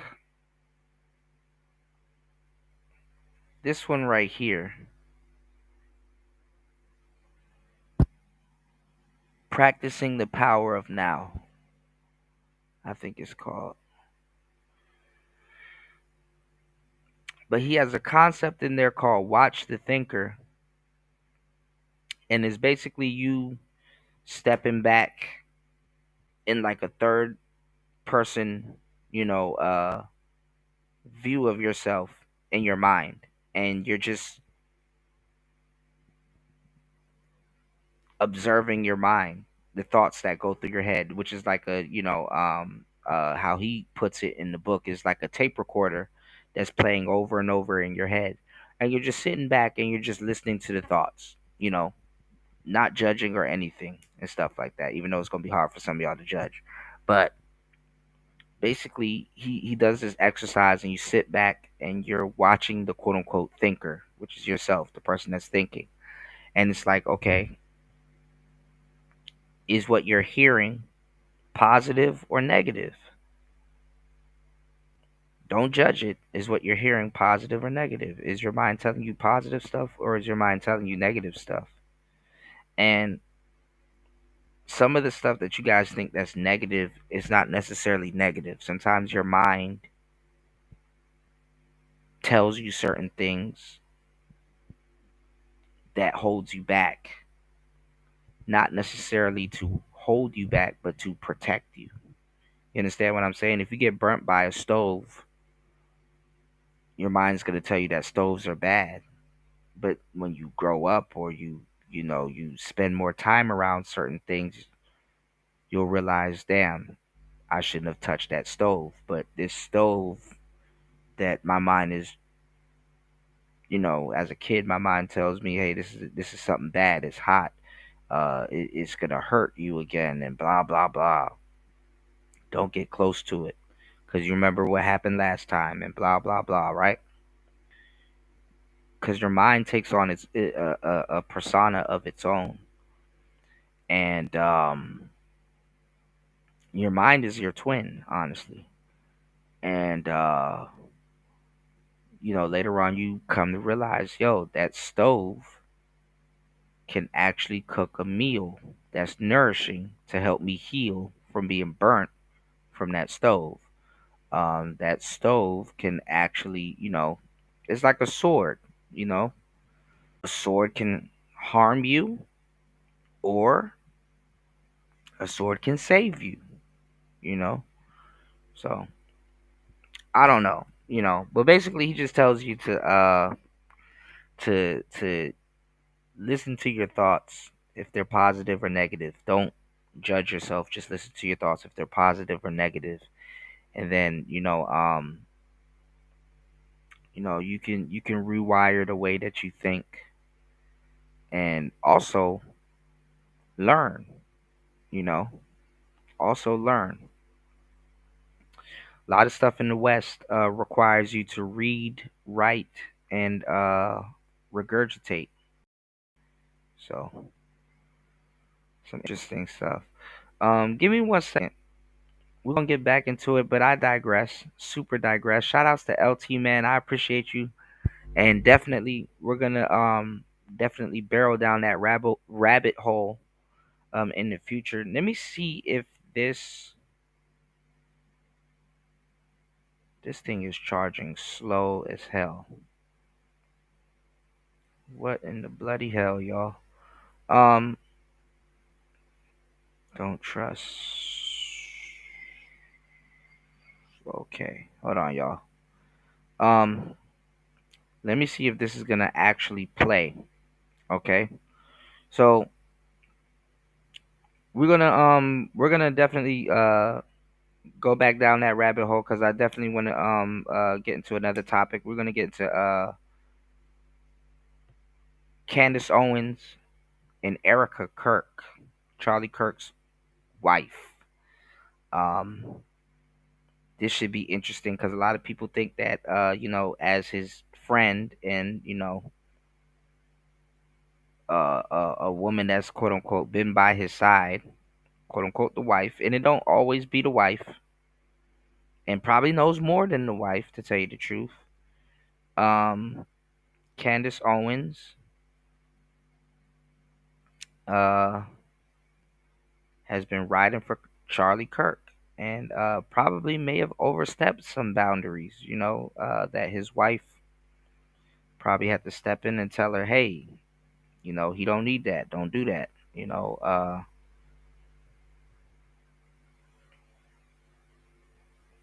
I got it from here type shit. Or, but as you guys know, that the wife sometimes they benefit from the work that their man does, but don't really understand the work, or they're not with their man back to back doing the groundwork. So obviously there are going to be coworkers and other women and men that knows more than she does, and if she decides to take the type of death that he endured, if she decides to take up the mantle, good for her. But you know, um, your coworkers and your friends, or people in your group, they're gonna ride for you regardless. But they're supposed to be on one accord with her. And then honestly, is crazy because Candace got a husband. Wink, wink, nudge, nudge. So a lot of people are like, oh, well, yo, is Candace Owens, was she sleeping with Charlie, or did they have an affair, or hey, you never know, you know. But the wife, uh, no matter what the situation is, the wife's words are supposed to hold some type of weight, but realistically, it's like,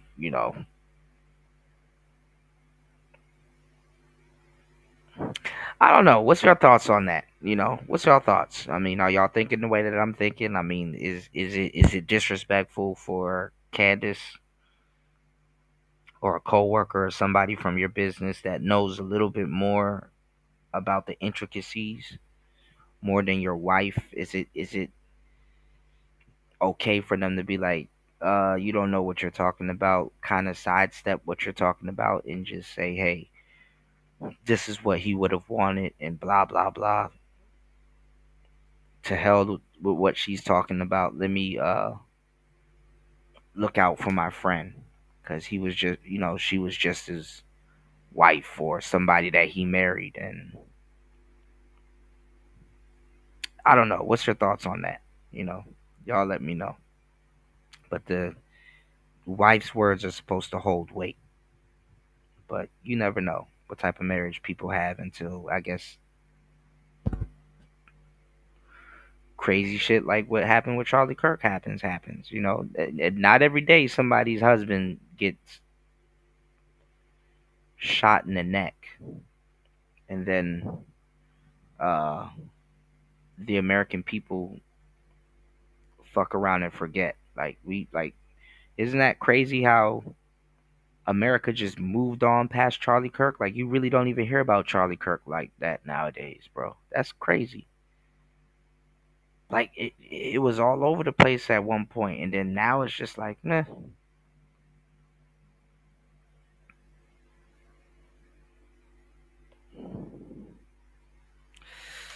Man, we are warped and twisted as a society, y'all. When you think about it.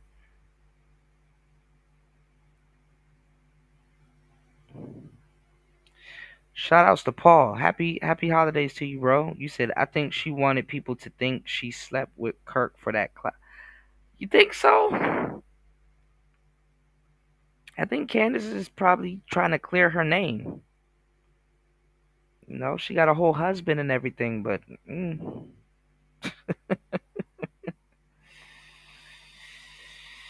some of these marriages do be weird. You know.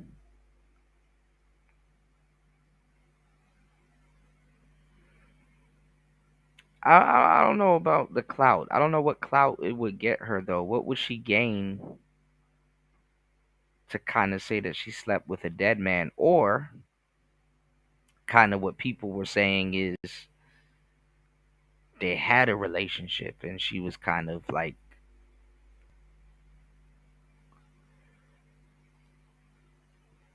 but I don't know. At the same time, Candace is married and they're married. But let me tell you something. Two married people cheating on their spouses, that happens. Honestly, that's kind of like the best uh I don't know how to say it. That's kind of like the best I wouldn't say the best because I wouldn't want you guys to cheat on your lady, but I mean,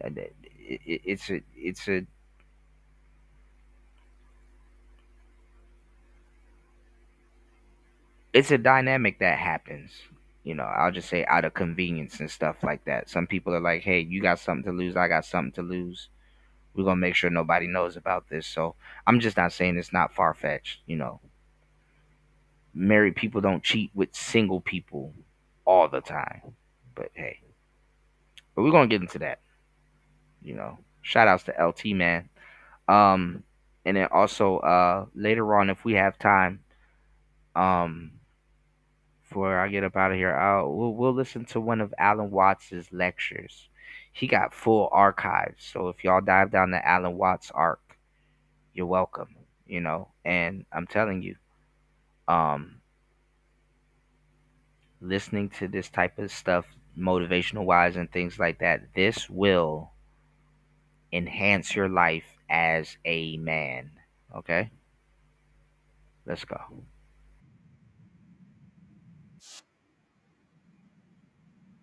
Hold on. Let's go. Million. Yes. How did you know? Let's go here. Um. Uh, you know what? He wasn't a fan. I'll just say that. I'll just say that. Let me see. I'll just say, I'm not, I don't want to, I'm not trying to trash talk, but I'll just say not the biggest fan. Yeah, they don't care about money unless they're struggling with bills. Yeah. That's the dumbest thing I've ever heard. Women will sell the F out for anything. Well, that's true. Women can be bought, but when it comes to who we like to sleep with, I mean, we just don't really care. You guys can hear it. What male celebrities? You're not supposed to answer this question, right? It's like, they say that women aren't supposed to. I thought Chads were rich. No.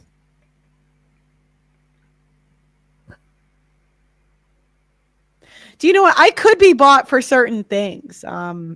It just depends. What are we talking?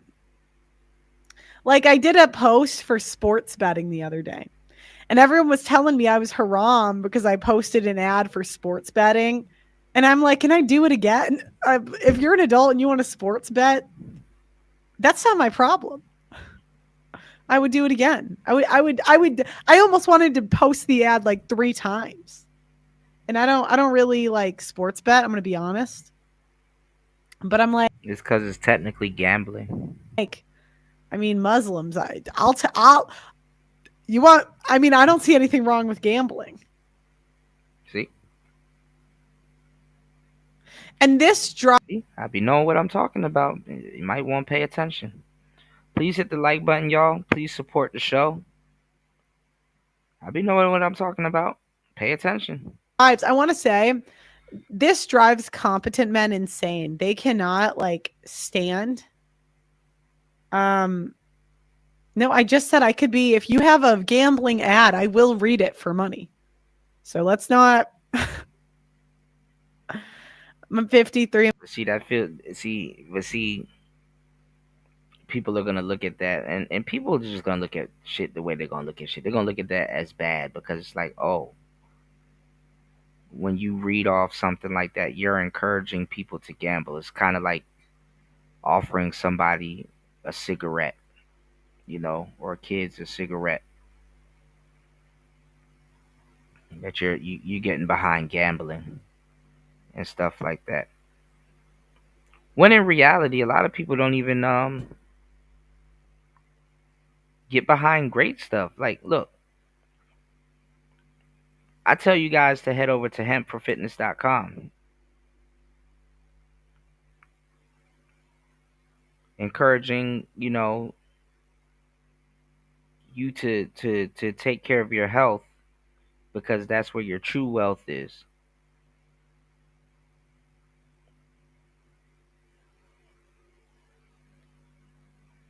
If the world was made of glitter and gold, y'all, I wouldn't have to tell you to go to hempforfitness.com. You should be able to hear it and be like,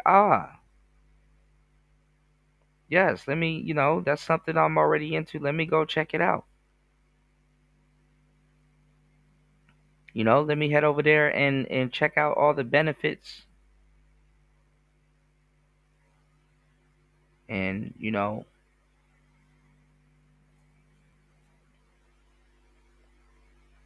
do my research on organic organic remedies and things, to keep me in tip top shape. Help me with sleep, help me with working out, and help me with energy.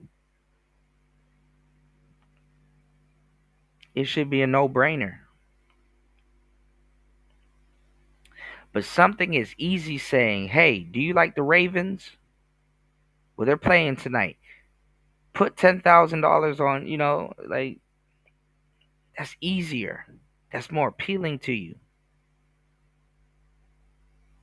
I'm in on information that a lot of people don't really think about.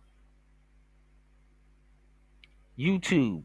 What do you guys like to hear or feel before you watch a YouTube video? Some of y'all like to be shocked. Gossip. Oh, this person did that. Some of y'all like to get hooked. Oh, play the most dramatic part of the video in the beginning so people can watch it when it leads up to that most dramatic part. Edit it that way. Some of y'all like to be kept in suspense, you know? So,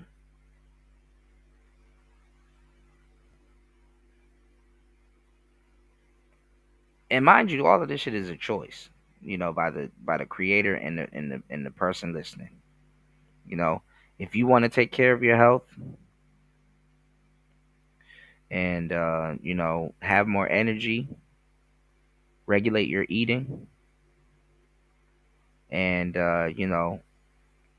and you're in it for the long run, you can go to hempforfitness.com if you like. It's up to you. Shout outs to the few that scan the QR code and checking out their wide selection. You know, if you want to start your online Shopify store, it's up to you. You know, but sports betting and something like a vice, like gambling, that's more appealing. That's easier to push. That's easier to sell. Hell, it sells itself. You don't even have to tell somebody to gamble. It's in the words, sports betting. Do you watch sports? Are you competitive? Most people that watch sports are competitive, whether they're going to compete or not. So, I wonder if that's a sin too. Y'all trying to haram Pearl is hilarious. My body count is 7 by choice, and I'm a guy. I don't really think it was by choice, and I'm going to be honest. Now, a lot of men say that I don't sleep around by choice, and I'm like, not really. You just don't like your choices. Remember, there's young women that turn 18 every year that fit all of the boxes that you guys want. Now, they do get ruined over time, but I mean, there's women turning 18 every day. I know guys that are players and they just keep banging women the same age and they don't really have the same problems a lot of you guys have. I'm not trying to say this to be mean, but it's like, it's, it's because you didn't like the choices presented. And that's God right there. Thank God everything that you wish was available wasn't available, because you destroy yourself with availability. Thank God your type is probably not your type, or the what you wanted didn't happen the way you wanted it, because you wouldn't be here today. So let's go. It's like women say they're single by choice. Pearl, you're telling women to move to a place that is okay. So this is probably, I don't want to roast you too hard, but I want to understand like the where they're coming from. All right, you want to say move to a place that is doomed for women. The women are 304s and the men are either isolating simps or F boys. Countries have 304s, less simps, higher marriage and higher birth rates. Well, it's outdated advice. That worked 50 years ago, not now. All the career opportunities are in the city. All the men earning the most money are going to the city. The most charming, the good-looking men, they're all going to the city. I mean, now that's cap. but a lot of it is in the city. But you get grants and all kinds of stuff to be a farmer in America. Like literally, they will fund your farm. You know, and like I said, the country isn't what people think it is now. The country is actually more modernized now than it is ever. And the country ain't bad. I mean, get in your car and drive to the city, just like you'll drive anywhere around in the country. You know, but hey, people in their phones. Let's go. That's just me being real here. And it's not that all women are doomed in the city. There's women that marry every year in the city. It's just there's like winners and losers.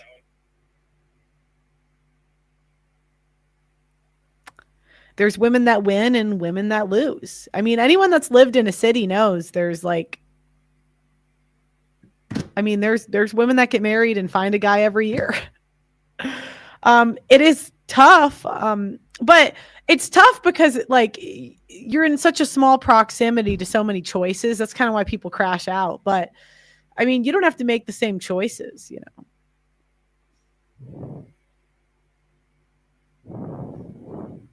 Credit for that? Well, like the idea that he's kind of staying within the confines of his religious beliefs. I have no problem, but he also or he can't get any action. But he also self-identifies as an incel, which is more problematic. So like, you know what's crazy? What is a incel's like a container word used to shame men for not being sexually successful. So it's like, how long does a guy have to be sexless to be considered an incel? From what I've seen, men are just kind of preoccupied because they don't really like the choices on the table. No, I think the moment you realize that you can't get sex on demand and when you want to, and you know, and it's starting to become a bother to you, that's when you become like somewhat of an incel. It occurs in the mind first, and then the body. Some say it occurs in the body first, but no, once your mind realizes that, hey, yo, it's really not on demand, or, you know, it's not going to happen, I think only until then you'll probably accept that you're an incel. Well, not by choice. That's fair. I've checked out. This guy's jacked too. What the? Why are you checking out, sir? Even from women, I think I'm better than. I suppose you're right with the 18-year-old comment. 1 second. Yeah, you probably just got to learn some Riz. There's guys that teach that. I might actually. I'm up here multitasking, so I'm a bit scatterbrained. Give me 1 second. Plug one guy because I know he's really good at his stuff, and you guys should check out his courses. And like, I would actually. The Candace Pierce interview just dropped. I'm going to do that tomorrow. I still got to cover that coach. I wanted to do it the last few days, but I was just dying. I love it. I'm getting so many supers today. What did I do to deserve this? I never get this many supers. Love your content, Pearl. Keep it up from Scotland. Thank you. I mean, and I feel like I said this is a terrible show. And how many people are watching right now? Hold on. Yeah, 982 people like the video. I'm doing. All right. Okay. What do I do, Pearl? I'm a black guy, but I don't fit into the lexicon of black guys. No rims, chains, felons, baby mamas, or BS. What did I do wrong? I must be acting wrong. Yeah, you dated. If you're dating black women, you got to go to a different race. The Asians will take you. The Asians will take you. Here's what Mark just said. You see what I mean? Like, he can't get any action. The guy is rich as shit, and he's a good-looking guy. He could get action if he wanted it, Mark. And by the way, hang on, Mark. I agree with you, Andrew. I'm just teasing. Just let me finish the point. Let me finish the point. I'm just teasing. What I'm saying to you, though, is this: is that yeah, of course he could. The thing is, though, is that if you guys are saying like he's a huckster, he's a fraud, isn't he in fact following rigorously his faith by doing that? Well, so my response to that, I think it's not what he said. Hang on, Harry. I think it's yes, it is what he said in the interview. I want to respond to Andrew. No, it's not. I think it's a perfectly valid question particularly as I have always said I'm a Catholic. I was raised a Catholic. I had spiritual guidance from Catholic nuns when I was 12 years old. You know, I go to church occasionally. I'm not devout. I'm not there all the time. I don't agree with some of the... Okay, so he's a pick and choose Catholic. It's like, then why even say you're Catholic? That's why I don't really like, you know what? I always say that I have it in me to be a very devout religious person. But I got frustrated by how bad the advice that churches gave was. That's what I was frustrated by. And how much I saw growing up the Bible be weaponized as a tool to control like my dad, you know. And I just never appreciated that like happened. You know, because my mom kind of did that. And I just, you know, seeing that just kind of made me want to like run from the church, and just seeing how manipulative it was.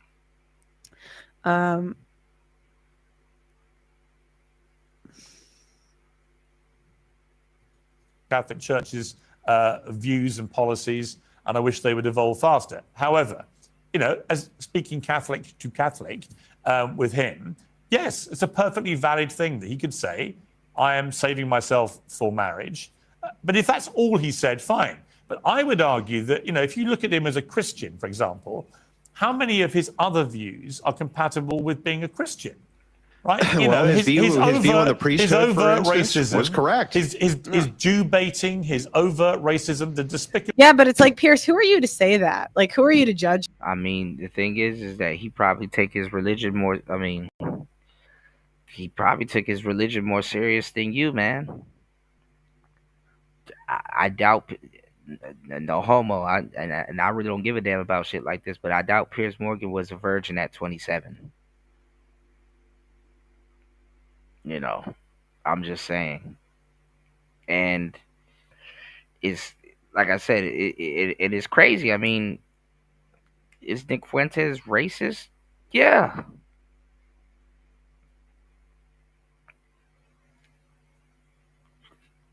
I know it might be crazy to a lot of people that are a quote unquote racist person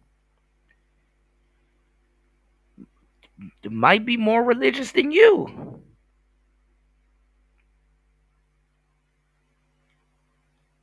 That's the humor of the Lord, y'all. That's the humor of God, bro. Irony. It's like you might not be prepared to learn what you think you know. How in the world is this racist person probably a little bit more spiritually sound than me?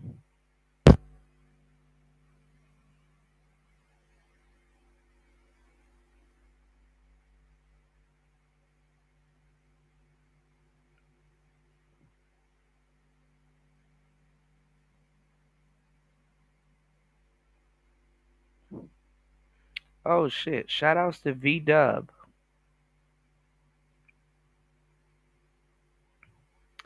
Everybody's reviewing this video that we're going over right now. Interesting. Interesting. You're not the judge and the jury.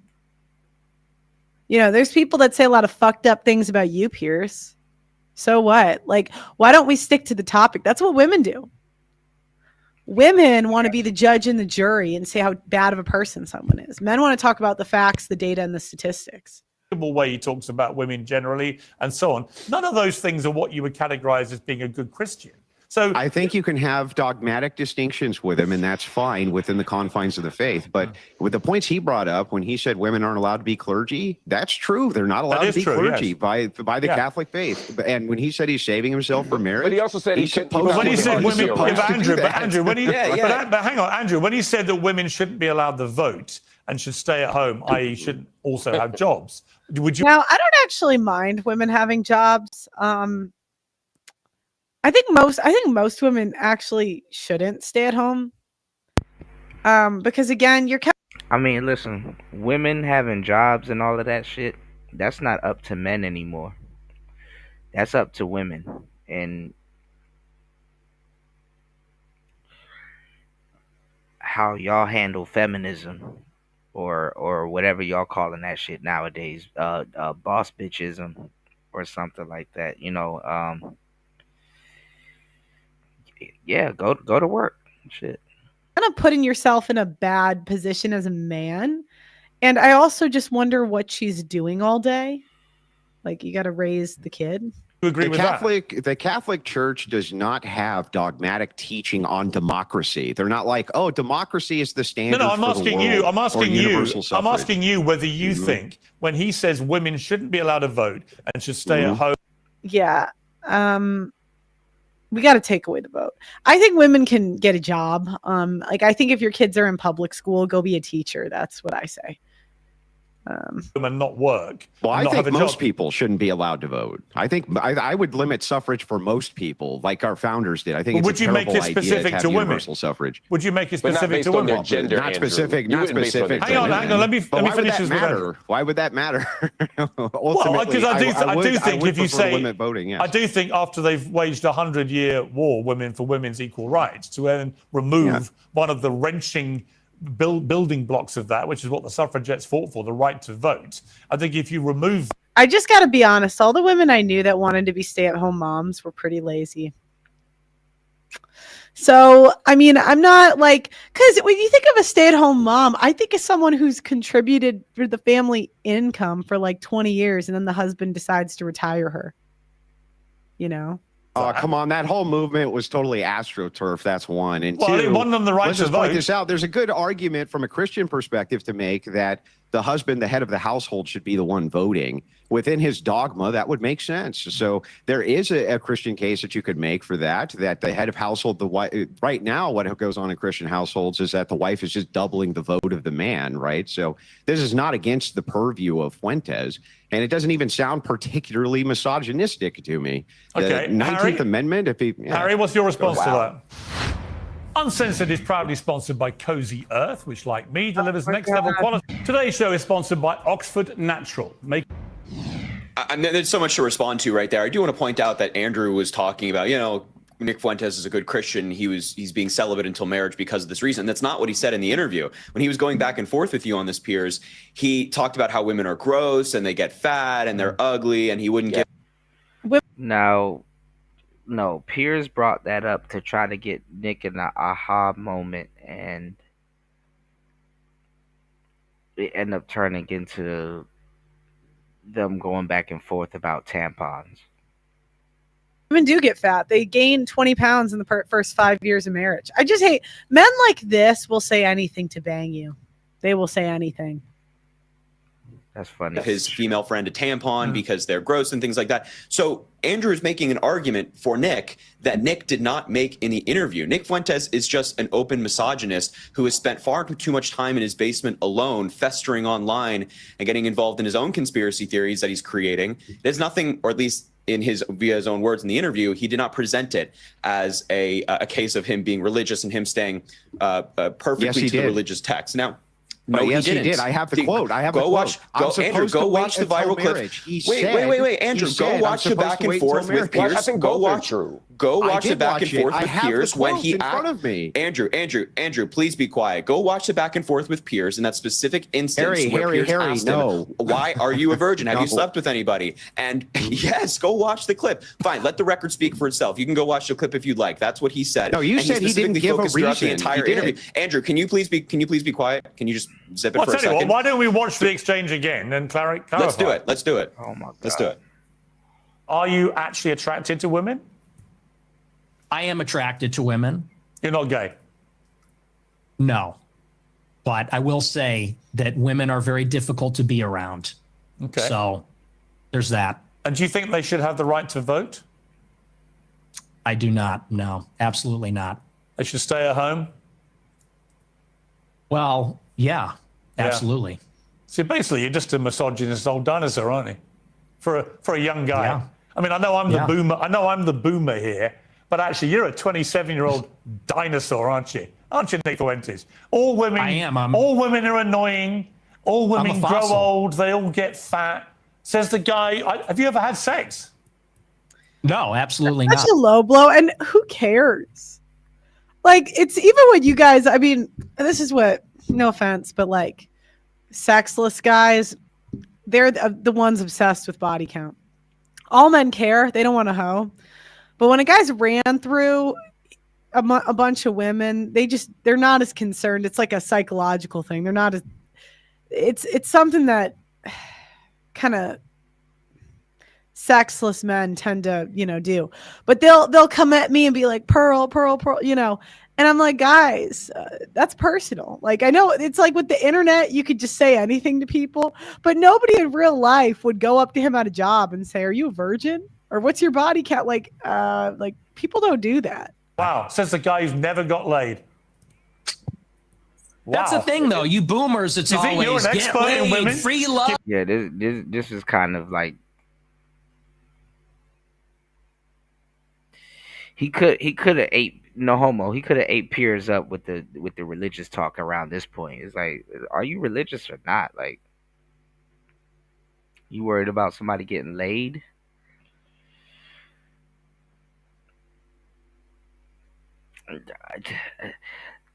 Like I said earlier, bro, there has to be some type of Xbox trophy or something for somebody being 27 with no kids and a virgin. That's kind of impressive. But you've never got laid? Yeah, we are going back to the Stone Age. You're absolutely right. This, you're talking about empathy, and your kids are empathetic, and they would never laugh at a joke about the Holocaust, and you're a misogynist. You're a simp yourself. You're totally henpecked. That's the problem. So he doesn't actually there, Andrew, mention the reason that you've given. Not in that clip, but he did mention that he, So if it's so important to him, why didn't he say it? Supposed to be chaste. He if it's did so say important it. to him, why didn't he say it in right that there? clip. Why didn't he say it right there? Because that's bad faith. You see, it's like, this is like arguing with a woman. His Because reasoning the right there was context of women the are gross conversation and they had get moved fat on. and things like that. Yeah. Wait, no, but if this is so That's important, called if that's cherry his picking. reason. That's a cherry picked. No, clip. no, Come on. Andrew. If that's I'd never marry a girl that's run through. Well, here's the problem. You'll never know. Right. I've seen better players than you get got. You're just never gonna know. No hymen, no diamond. It's Head ass. neurotic people. They want to control the universe. Every guy thinks their bitch is different. Every guy. Pretty much every guy's bitch is the same. I'm just being real here. I'm being real. his reason doesn't change in 5 minutes. He doesn't go from, oh, I'm a Catholic, I'm staying true to my religion, to, oh, well, women are gross and that's why I don't do it. Wait. You just said that his religion is the main reason as to why he's celibate. So That's now what it he was said, the main yes. reason 5 minutes before, and then it fast forward to 5 minutes It is later, the and he's main like, oh, well, reason. women are gross. That doesn't mean he can't have multiple reasons and a primary It's just reason. such an important reason that he didn't bring it up again. That makes total sense. He just brought up an... Well, yeah, because women are annoying, but I think most men would get married if we weren't so awful to be around. We're just... And this guy, like... This is how out of touch we are with the world today. This guy is using the word celibate.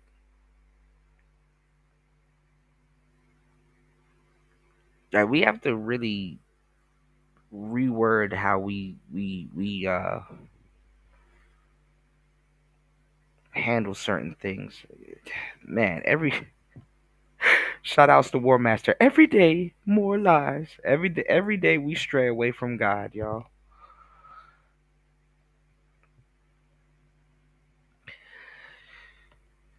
How can Nick Fuentes be celibate if he never sold a bit? He never had sex before. So how's he celibate? How's he celibate? He hasn't had sex before.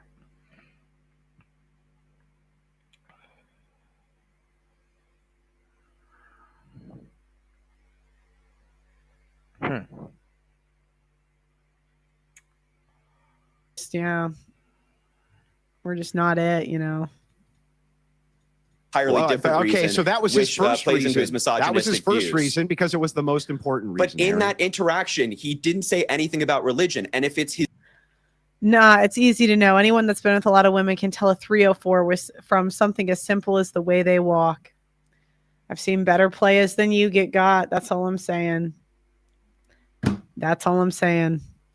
central view, if it's so central to who he is that he bases his 60-second misogynistic clip, views dude? off of, Well, the then I other think he thing, would the bring other it thing, up, if no? I could jump in, Come the on, other, man. It's the other ridiculous. thing, the other thing we bring. Come on, Ed. Don't let me- crash out like you hang did on on. that podcast, man. Hang on, let me bring Glenn back in. The other argument, which I thought was interesting, and I thought I missed a bit of a trick here with him, was when he was talking about the Holocaust, where people have assumed he's a Holocaust denier because of things he said in the past, of trivializing it and questioning the number of people who've died and so on. He seemed to try and take a more moderate position, which was, yes, I believe 6 million Jews were killed, maybe more. Whether he meant that or whether he was being some sort of satirical He was thing. satirizing you. He was satirizing that. That's what I now believe was probably happening. Yeah. So I suspect he was. He was satirizing you. It's like, what? Do you guys not talk to people? Guys like the video. We're at 1,000 people watching. It'd be cool to break like 1.2. We haven't gotten that many in a while. Okay. And plus, even if she's not a hoe, she's not a hoe right now. Yeah. It doesn't guarantee she won't hoe later. Look at Pearl giving y'all a game. You know. Yeah. But regardless, his argument was it all happened so long ago. Why did Jews continue talking about the Holocaust? We've all moved on. They use it all the time as a political weapon and so on. And of course, I suppose the obvious question for him, I went and checked afterwards how many times he's talked about, for example, on his show, the crucifixion of Jesus Christ, which was over 2,000 years. Pearl, you use black people's trauma to get more likes. That's disgusting. What are you, a woman? Do you know what I mean? I mean, that just sounds like something a woman would say. That's funny. You used my trauma. Well, good. Good. Good. Years ago, right? He does it all the time. So, you know, if I'd been smart in the moment as a fellow Christian, I would say, well, hang on, but isn't that exactly what Christians do all the time about the crucifixion? What's the difference? Does that sounds like his they religion talk about does the matter to crucifixion him? because it's absolutely central to their religion. And I think, you know, I do think so much of what your interview with Nick Fuentes highlighted was extreme generational differences. It was sometimes like watching two people speak different languages. You know, Pierce, you and I are kind of the same age, or obviously older. Captain Pearl Sparrow. Everyone can see that, but just a little bit. And, you know, for people who were born in like the 60s, the Holocaust was just 20 years before. World War II had just ended 20 years before. There was a mythology about the United States, about our role in the world, about how great of a country we were, about all the great things we did, about the Holocaust, the unique evil. Now it's 75 years ago. And people who are a next generation, where Harry's were born in, you know, 2000 and 2002. And this idea that like, yeah, the Holocaust has been weaponized. We've been. Yeah, so the older generation's been henpecked a lot more than the younger guys. The younger guys are like, we're not marrying these bitches. Let's get money. Where the older generation, even if they're not henpecked at home, a lot of them are in corporate America. The young guys, they're Ubering. They're like, I don't want to be nagged all day. Beaten over the head with it for 8 decades. We've been forced to spend and pay huge amounts of money in reparations, or that slavery is sometimes weaponized that way. This is a very common view. So I think when he's doing things like making jokes about the Holocaust, it's not because he thinks it's funny that huge numbers of people were exterminated. I think it's a way of purposely being transgressive about orthodoxies and pieties that a lot of people in his generation don't accept. They don't want to keep talking about the Holocaust. Glenn, hang on. There was, hang on, Harry. Hang on. There was, Glenn, there was a callousness to it. And I'll tell you why. I brought on a guy called Danny Finkelstein. He's a top journalist for the Times newspaper over here, who wrote a very powerful book about his family and their horrendous experience at the hands of Hitler and Stalin. And it's incredibly powerful. It's very moving. It's informed his life. And I'm going to talk to Danny actually after we finish this, because he's been on the receiving end of the most appalling abuse in the last 48 hours, all directed by Nick Fuentes, who was so dismissive of him. Okay. So dismissive. Okay, abuse. I don't like that word because I think there's some women maybe that actually get beat out there. Probably not, but like you never know. And it would just be nice for them, you know, to get real abuse points, and men that get beat. But you're saying that you're getting abused because you logged into an app and people said mean words. It's like, okay. Of him talking about his mother and father, so just callous in the way he responded. It's that kind of utter devoidness of any empathy whatsoever. You can have a view that we should try and move on generationally from these seismic moments, okay, but you don't have to be so callous towards somebody whose family literally got murdered by people like Hitler and Stalin, do we? I mean, But the idea, Pierre, I think the thing is like this generation of people grew up in the wake of the Iraq War, in the wake of endless war, in the wake of the destruction of their financial security with the 2008 financial crisis, with all the lies of COVID and Russiagate and all the rest of it.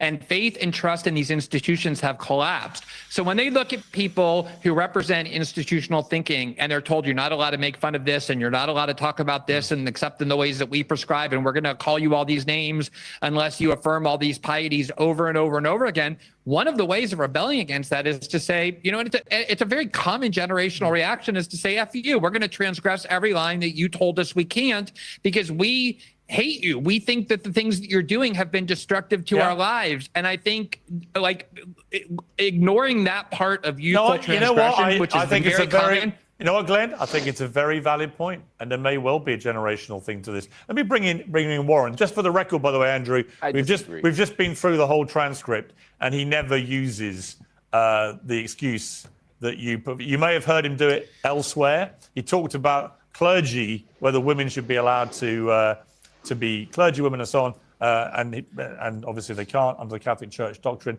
But he never uses. He never says his celibacy is for religious reasons. That's his primary view. His primary view is he's supposed to wait until marriage. Yeah, no, that may be his view, but he didn't express that view in my interview. Is the point? We've just checked the transcript. And Andrew was just saying, "Oh, I have the quote, and there's no quote." Well, look, it may. Look, I can't rule out. I can't rule out. He hasn't said it elsewhere. Well, this is kind of what happens. You know, Pierre's trying to make Nick Fuentes look like a fucked up person.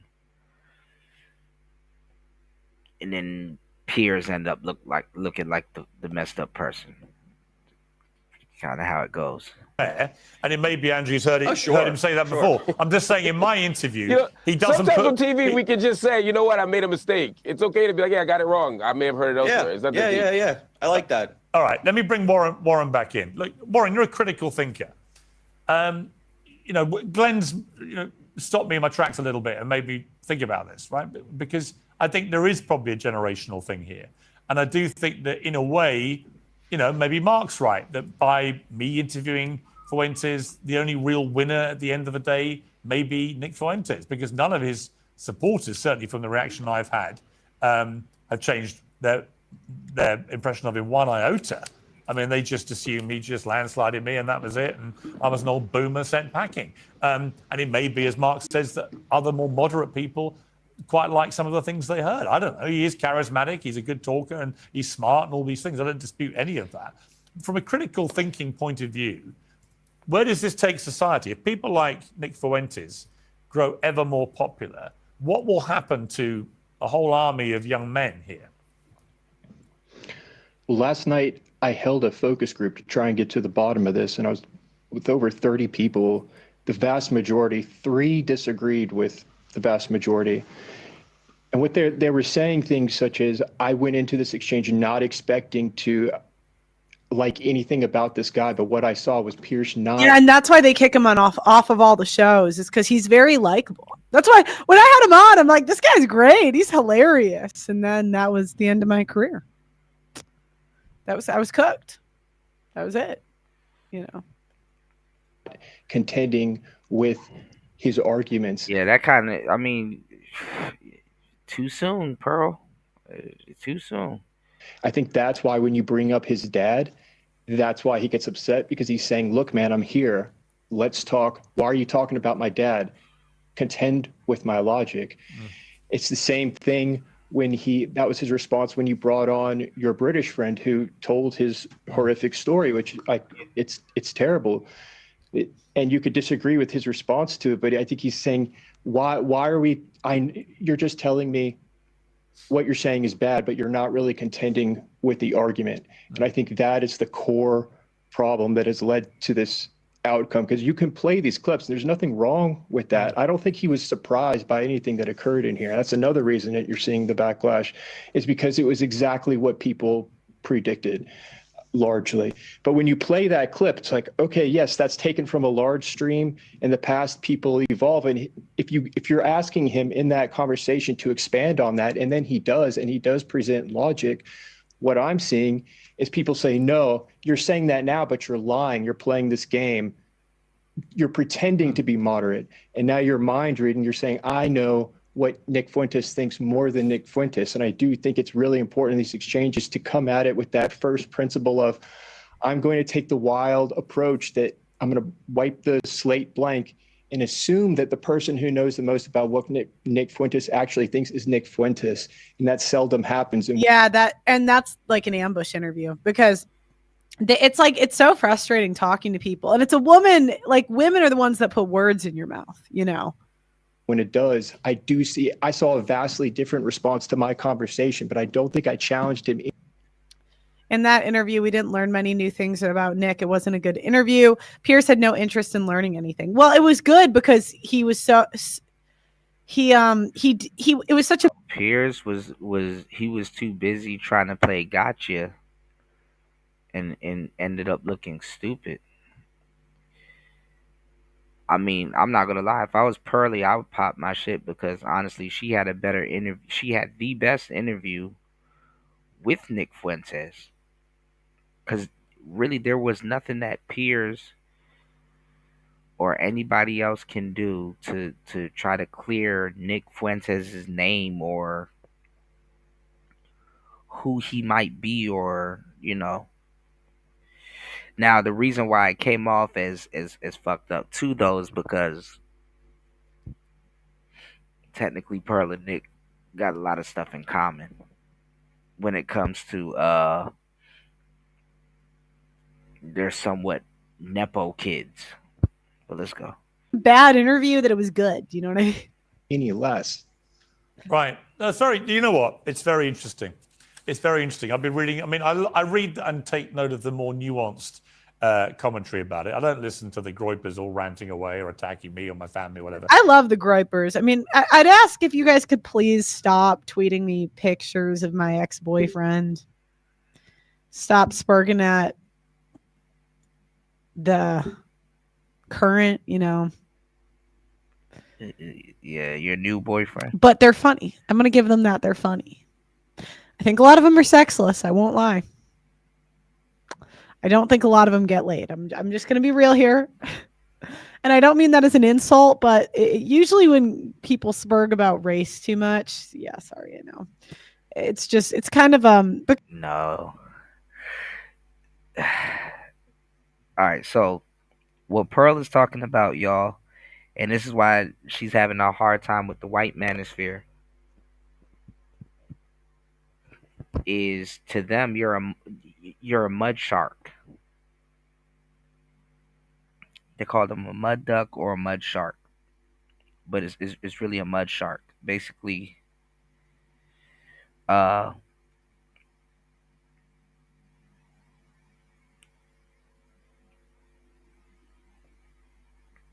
she she had jungle fever, and she messed with the black men, and a lot of incels, and a lot of guys that a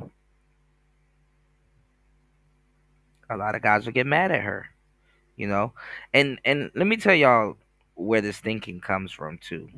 I mean, first of all, uh they don't like that that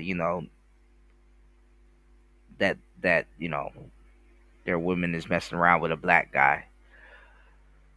But number two is, it's like, okay, well,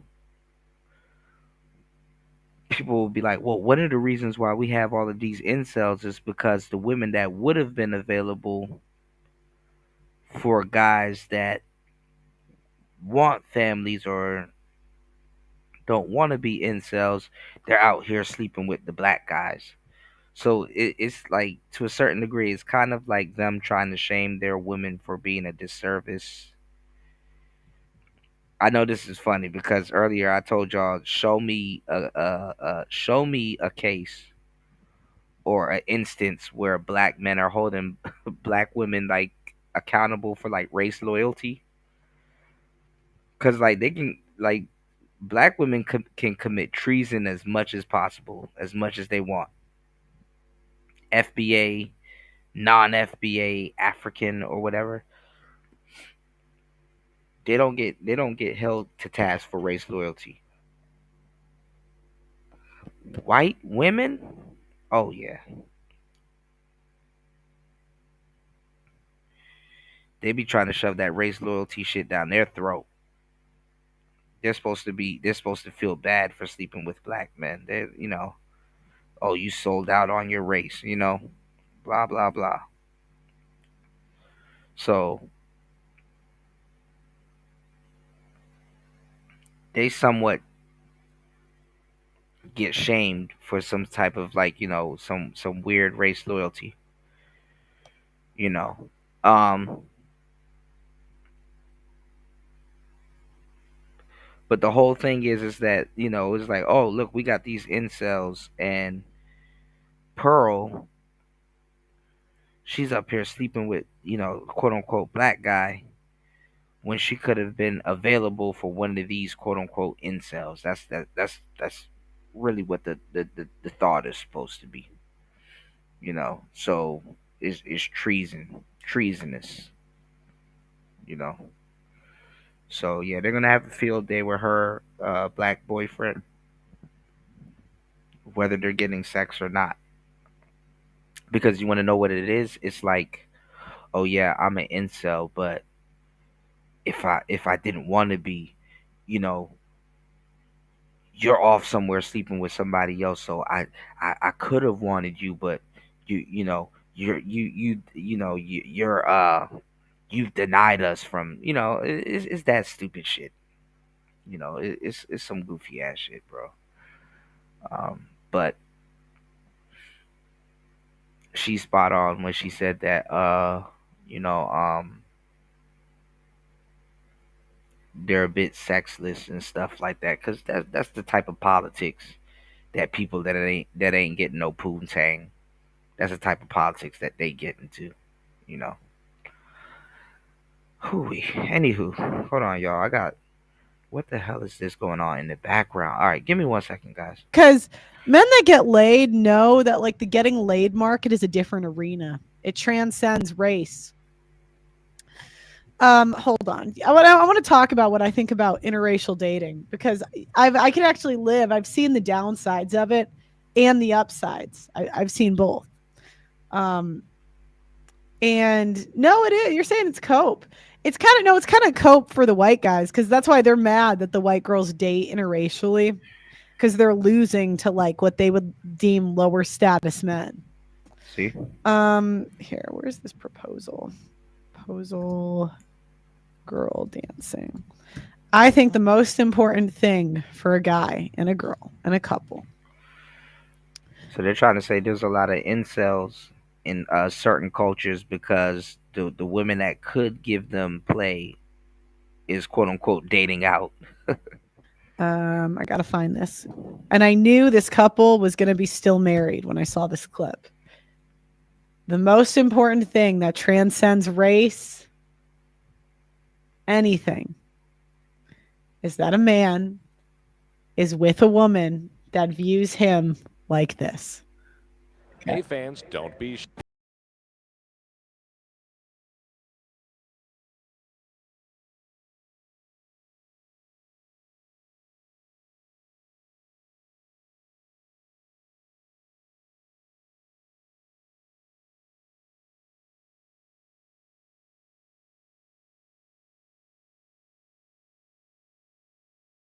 Gotta wait. Hold on. So even that couple, right? That was a white couple, and she's like barely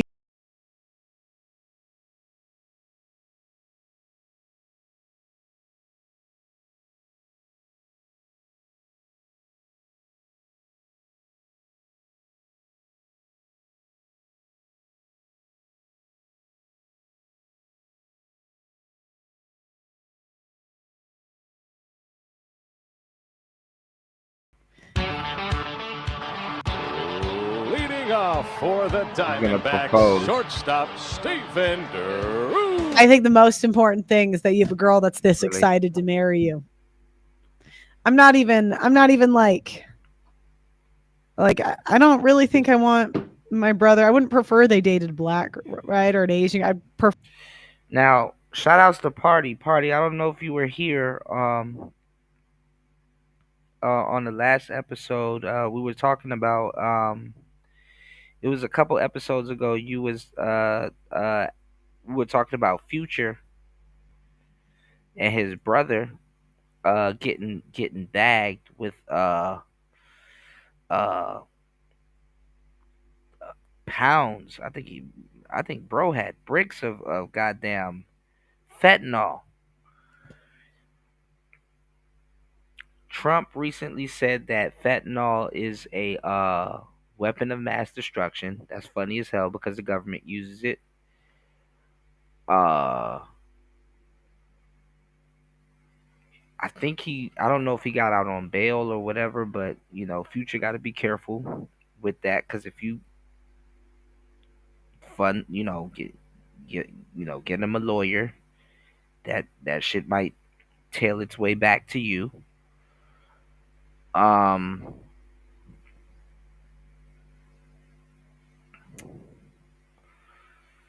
what's I about to say?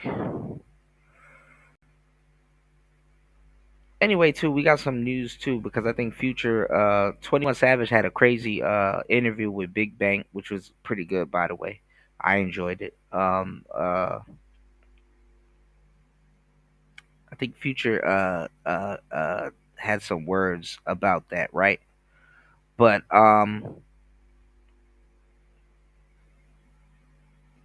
did I bring up Future and his brother? Oh, yeah, we're gonna talk about that in some hip hop news. But Young Thug recently just proposed on stage to Mariah the Scientist, I think in Atlanta. And I heard she was getting like booed off a stage recently, but I think they were at a great show recently. You said Casino better lay low, play next summer. Yeah, bruh, man. Look, past next summer. Yeah, yeah, my bad, bro. Yeah, bruh. I didn't even know they still getting it in like that in Atlanta, but like it's been said before, bro, you cannot make a million out of the streets and the feds not know who the hell you are. So I don't know. You know, your future fat ass brother better relax, bro. Just chill. Cause bruh, I don't know how he gonna beat this. Imagine getting locked up with pounds of fentanyl and then you like, all right, let me prepare to fight this case and stuff like that. And then the president fucking signs that it's a fucking weapon of mass destruction, bruh. What type of timing? Like, like, dog. What? The absolute hell. I'd be mad as hell. But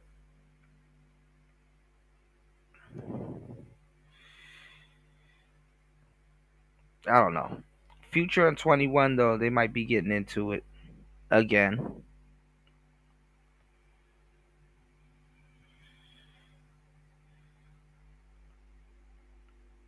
And I kind of noticed that too, because uh uh somebody, or I think Big Bank or somebody was asking like, "Yo, who made the most money in Atlanta?" and blah blah blah. 21 Savage supposed to say himself, or Nudie or somebody, or Gucci or Ti or somebody like that.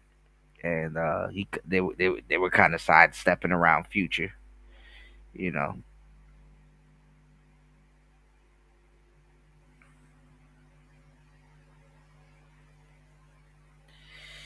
But anyway, you said they hold kingpins, but but they ain't the feds. Man, listen.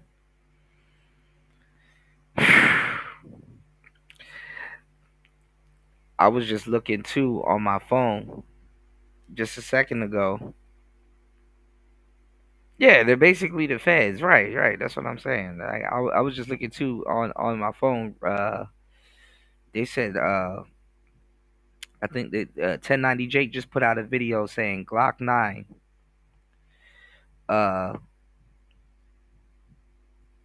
and I was just talking about Glock 9 over on shout outs to Witch Doctor. I was talking about Glock 9 over on Witch Doctor show not too long ago cuz they were talking about Cash Money and who signed the Cash Money and stuff, and I was telling them there's this artist in Florida that y'all don't know about called Glock 9. He signed the Cash Money and he keeps beating these cases, but they got him on one case in Florida. And recently, 1090 Jake just put out a video right now saying Glock 9's in the feds right now because he cooperated with 4 bodies, 4 homicides. I said, damn. Uh, recently, if y'all been under a rock, um, Kodak Black got this. He had this artist called Wiz the Wizard. That got killed recently, and they were like saying that they found this man with his head cut off and all this other stuff, and some gruesome stuff, uh, in Florida or whatever, and blah blah blah. And then and now there's like they arrested a couple of people and stuff like that, and then there's like in one of the people's paperwork, it was like, yo, Kodak Black put up like 20K to get Wiz the Wizard taken up out of here. I said, damn. But it might not necessarily be true. But bro, it's a lot of stuff that we got to get into because it's like this whole thing with him, and then recently, last August that just passed, one of the guys that was cool with them, Wham Spin the Bin, he got backdoored and taken out. So it's a lot of stuff we got to cover on the hip hop side of things, but all of them cats though, party low key. I know all of them cats that was around Future's brother, where he was sitting in that Rolls Royce with that gun and stuff like that. Maceo was out there. You know Maceo. They don't know about Maceo. And I'm surprised I talked about Maceo over on Witch Doctor, and Chicago really knew who he was. I was like, okay, all right, y'all know a thing or two about thing or two. Two wings of the same birds. B. You said the B Dub and the Trap Star. Hey,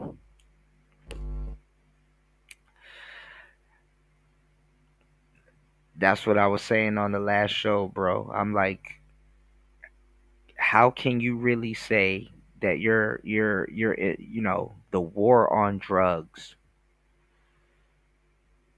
when the feds are behind it? Like how are you having a war on drugs when the feds was selling to Freeway Ricky Ross, the feds was selling to Griselda Blanco, the feds was selling to Pablo Escobar, the feds was selling to what's his name? Was it Charles Tyler? Who was the dude, the black dude that dated Griselda Blanco? All the niggas. Shit. You make $1 million in the streets and the feds don't know about it, man. Shit. Even Rollo. Speaking of Atlanta, Rollo came home and was talking about that shit. You know. But I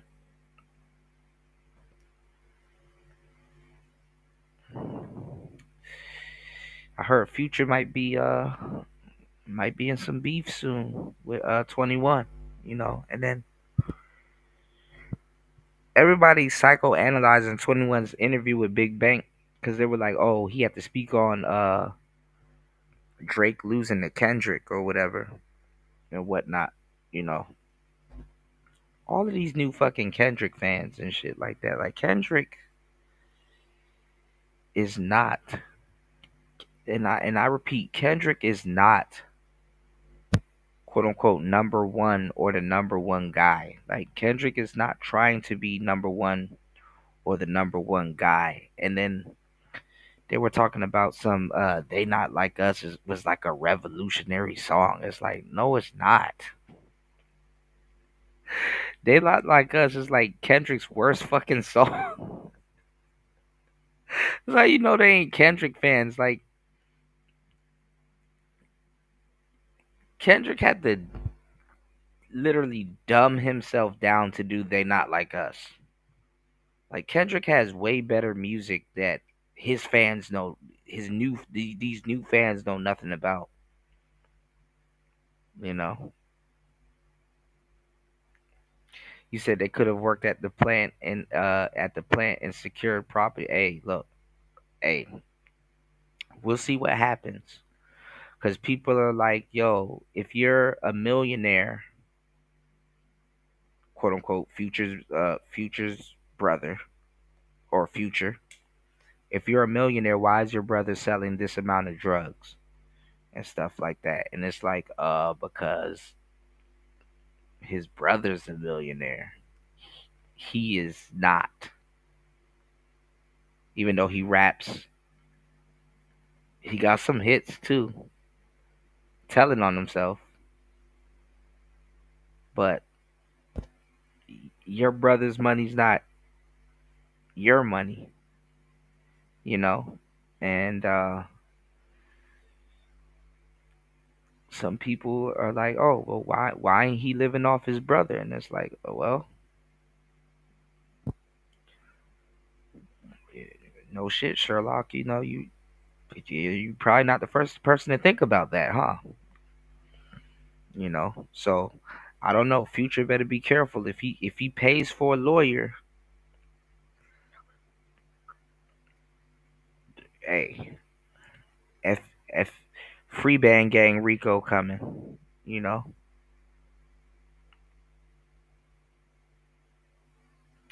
They're already lining up Lil Baby. Yeah, and then also too, yeah, and that's what I'm saying. If Future if Future pays for his lawyer, they'll be like, oh, well, we're gonna drag free bands into this shit because you know,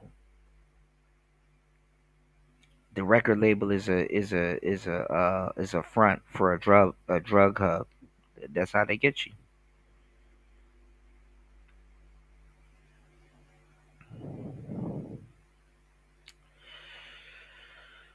Shit, Atlanta ain't been the same since Scooter died and Shorty Low died. So that shit was coming crashing down anyway. Kirkwood, Zone 6, you know. But anyway, let's get back into this.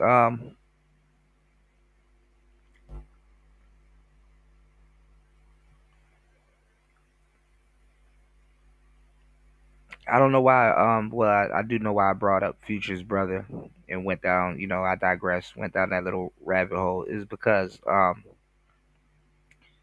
Young Thug recently uh proposed to Mariah the Scientist. Somebody said Future cracked Mariah the Scientist. I don't fucking know. These guys be fucking passing around women for the longest time and fall out over women and stuff like that. I think that's why Drake and Future fell out and shit. But we'll see. I'll keep you guys up to date because we do have a hip hop show coming up, and I'll let you guys know what's going on. But like, just a lot of shit is going on in hip hop. Kodak Black name came up in paperwork. about Wiz the Wizard and saying that he put a 20 band hit on him. I just saw Glock 9's name come up in cooperating with four bodies, and he's in the feds. Uh, Future might be into it with 21 Savage and shit like that, and then some stuff is getting tossed out with Little Dirk's case, and then some stuff is getting left in, but they say Dirk might come home, and people are like separating themselves from the case and stuff like that, and then like these weird phone calls are dropping. Um, Jim Jones, 50 going after Jimmy, and Max B's home, and all of that shit is going on. Pooh Shiesty and NBA YoungBoy, they getting into it. It's a lot of shit going on right now. So we, it's a lot of stuff that I gotta put y'all on game about. All right, y'all, please hit the like button. Please support the show. But you're right. They could have worked at a power plant. They could have done something better and stuff like that. Whoop de doo, whoop de doo. But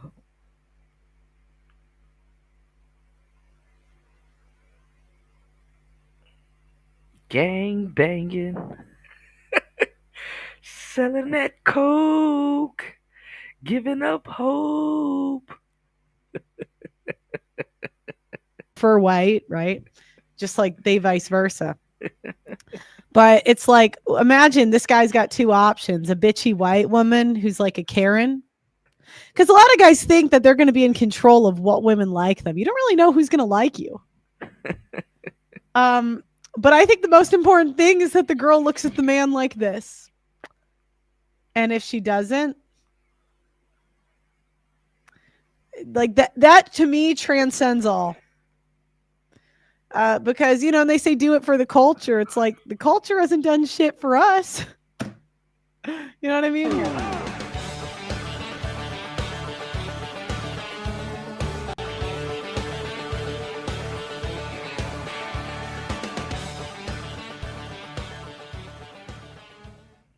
Yeah, so that's Let's see. At least the audience is happy though. Man, listen. Yeah, y'all gonna find out later on. Smokey was a fucking kingpin. Smokey Robinson was a damn kingpin.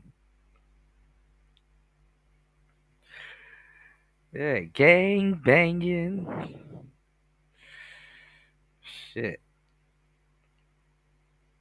His name ain't Smokey for no reason. kind of my view on it. I know people, and I've seen, I'm not even saying there's not downsides to it. But to me, that's the most important thing. That's So yeah. All right. Well, this is the end of this clip right here, y'all.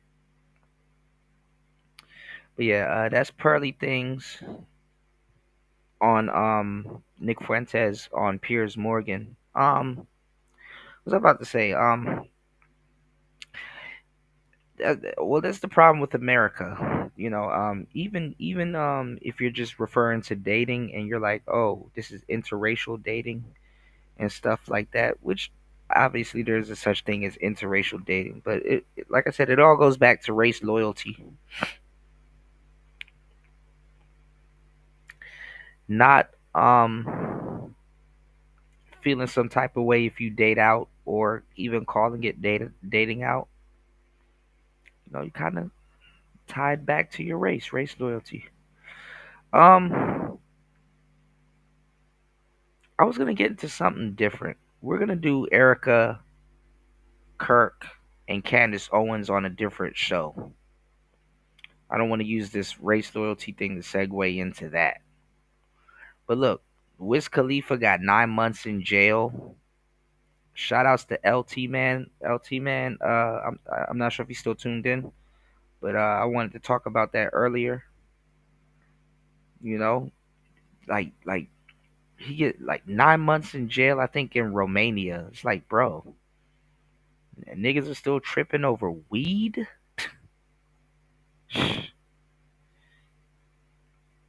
And that's for him to smoke weed on stage. And I get it, it's for aesthetic purposes and stuff like that. But 9 months in jail in Romania, smoking that weed, man. Yeah, with friends like these, you don't need ops. Shit. Backdooria. That's what they call it nowadays, party. The backdooria. The backdooria. Shit. Alright, hold on, y'all. There was something else I wanted to bring up.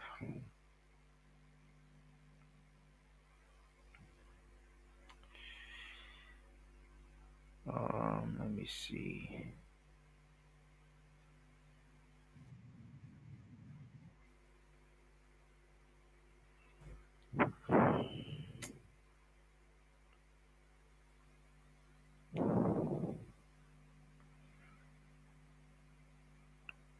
Hmm.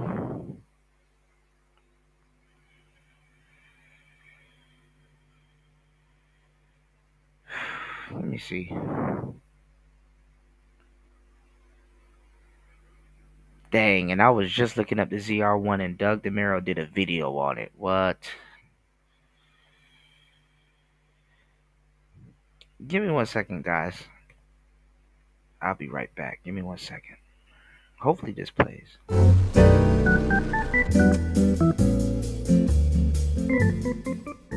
Good morning, good evening, good afternoon, everybody, no matter where or when in the world you are. I saw these reports coming out today, and it is a brutal reminder of why I will probably continue to do content like this until the day I'm dead.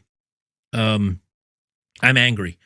I'm frustrated, and I can see why young men today are falling into two camps, basically. I mean, if we're being very general, why they're falling into two camps. Number one, they're falling into the socialism is great.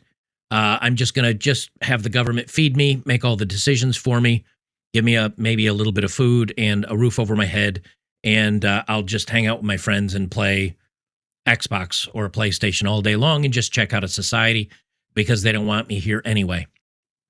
Then the other half is turning into people like Nick Fuentes in some ways, turning into Andrew Tate, turning into maybe me, maybe turning into you, which is you've called me all bad names for all the years. I'm a bad person according to you. I'm the wrong of everything in the world. I'm not giving up. I'm just going to ignore you. And I'm going to continue to live a good life as best I can for myself. And no matter what you say to me, you're irrelevant. You've called me too many names for too long, too many times. And now I'm just not on board with anything you do or say. I'm going to do what I can to live a good life, make my own money, be independent, and try to evade the systems and the government and the things that be that try to destroy us. And I think that gulf is happening more and more to men. And when you think about guys going their own way, or guys not dating and guys not marrying and guys. All right, I'm back. This is what I forgot. I forgot to and it came up when I pulled my phone up. And we're gonna get into it after this. Please, guys, I gave y'all a great show today. Please support the show. 9 hours and 4 minutes into the madness. Lord have mercy, did a full shift. All right, give me 1 second. What was I about to say? I pulled it up. I wanted to show y'all this clip of Coach Greg Adams. He just did a video, and people were saying he was low key going in on Myron.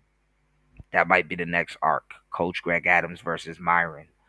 Um, but we'll get to it. We'll get to it after this video. But the video, let me see. I got it right here. The video is named "A Man Will Never Win Without These Qualities." So, as a bonus, hopefully you guys support the show. We'll go over that also. Okay. So that's what I wanted to bring up. Not this, but this is interesting and on point with what we've been talking about. this whole time also. So let's get it. It's not being part of the system. It's because the real world is actually the real lesson. It's the real teacher. It is the real message that men will keep with them for the rest of their lives. So you can, these educators, these corporations, the Hollywood, all of them are speaking the message. They're given the message and they hear it and they understand it. And as they're young, they may even believe it. But then they get into the real world and they see, oh, women are not princesses.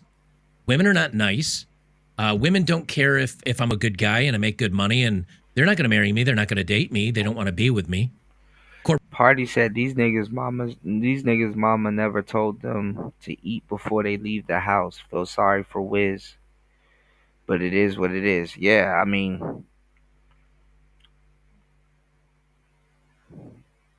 the Khalifa man, you know what I mean? You don't always got to be smoking, man.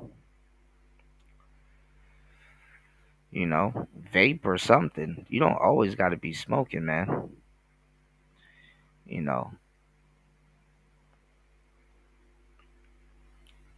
if you're the quote unquote tree man, it's good that people know, but they don't got to see it. But they know it's there.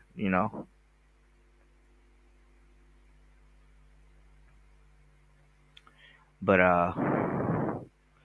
and shit, that goes for your fans and the feds. So come on, man. Corporations aren't hiring me. I've been sold a bad bill of goods, and those men are going to go through what many in the manosphere or the men's communities call the red pill rage, because they're going to feel like they've been lied to all their lives. Well, a scathing report came out, and it's an article written by Compact called The Lost Generation. And we're going to talk about this. And then in a separate video for you on YouTube, when you watch this later, I'm going to put it up as 2 videos for YouTube. Maybe I'll just keep this in one. I don't know. It depends on on how long we go. But the UK is facing backlash online after declaring a war on white boys as young as 11 years old, saying they need to be sent to anti-misogyny courses, and that teachers should be. So remember what I was telling you guys, they're radicalizing young men. And they're going to blame it on the red pill when it's not. Society is radicalizing young men. We've built a safe haven for young men to take that anger and channel it into something, or to at least understand it and where it's coming from. But let's go. Able to have a way to punish and notify parents of their students, because young men might push back against the messages and the teachings of these female feminist students.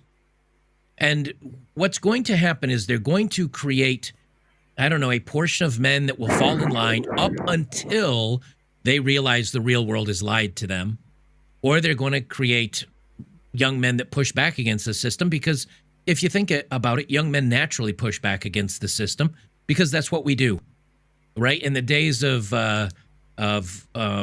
music that was deemed as satanic and evil, and Dungeons and Dragons was evil because it had succubi and dragons in it, and you could put curses on people. They went overboard, and the establishment said, it's dangerous and evil and all these other things. And we laughed at them. And we were 14, 15, 16 years old. We laughed. We laughed at the boomers and their ridiculousness.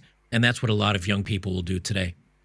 Well, this article has caught flame over the internet. It's called The Lost Generation by Jacob Savage, written over on Compact.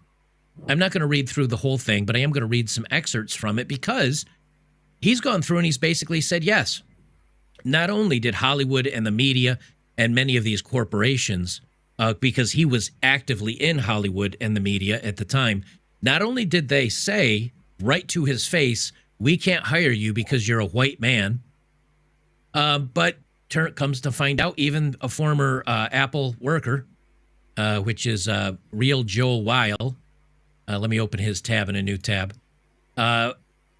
He's a CEO Unplugged. He was he worked at Apple. He worked for a while at Apple, and he said they were just basically like, no, you're white. We can't promote you. We can't hire you. You need to be explicitly in our camp and work for our DEI initiatives. And it wasn't just the young, crazy I don't know, millennials and Gen Zers that are doing this. It's actually a lot of the boomers that were getting close to retirement, at white male boomers specifically, that were getting close to retirement. And they said, well, we want to keep our jobs and my job is safe. So I'm going to go along to get along until I can retire and get out of here. And so they, in and of themselves, the established white straight boomers, actually played along with DEI. Yeah. Now, whenever I bring up boomers, I know some of my viewers here yell at me and they say, why do you always pick on boomers? I'm not picking on boomers in general. My parents were boomers. My parents worked very hard. As my father was a blue/white collar job. He kind of did both during various stages of his lives. We never lived high out on the hog, and we weren't quite hand to mouth, but we were very solidly middle class. And I love my parents, and they were good boomers. So again, I'm not hating on all boomers. So if you're a viewer of mine that likes to yell in the comments, I'm a boomer, I'm not talking about you, unless you're a Hollywood executive. And then shut up, it's your fault. So we'll start here. This is from a summary from the Post-Millennial of the article, The Lost Generation, that has gone very viral over the last 24 hours over on X, with millions of posts and responses talking about it. White men kept out of Hollywood academia as older gatekeepers saved jobs for themselves and DEI cohorts. So-called diversity hiring became a de facto set of discriminatory principles against the group that everyone feels good about hating, white men. And now we've known this, right? We've talked about this, but we were also made fun of. We're also called incels and losers and who hurt you because we bring up these issues. Mm-hmm. But we've known this to be true. But as all things, we were just ahead of the curve by 5 or 6 years or 10 years, depending on who you've been listening. All right, I've been telling you guys the white manosphere is making a comeback. And now more and more information comes out and says, yep, you guys were exactly right. Yes, if you are a white man complaining you can't get a job, well, likely you've been discriminated against. And yes, this is actually happening. So we've reached it's not happening. It only happens sometimes. Yes, it's happening. Now the next stage is it is happening, but it's a good thing, which is, I think we're somewhere in that loop constantly over the last decade or so. This is written by Libby Emmons. She's, I think I've seen her on Tim Pool. She's a wife and a mom and a conservative. I don't know how much all conservatives, women are still feminists to some degree. A new in-depth article out from Compact Mag. Yeah, I want to hit up War Master about that. I want to chop it up with him. What's his thoughts on conservative women? Because that's what a lot of people are saying. Conservative women are the ultimate trad cons. Wonder what's your thoughts on that? Magazine exposes the discrimination white men have been facing in upper-level professions over the past few decades. It's something that people in the arts and other professions spoke about quietly.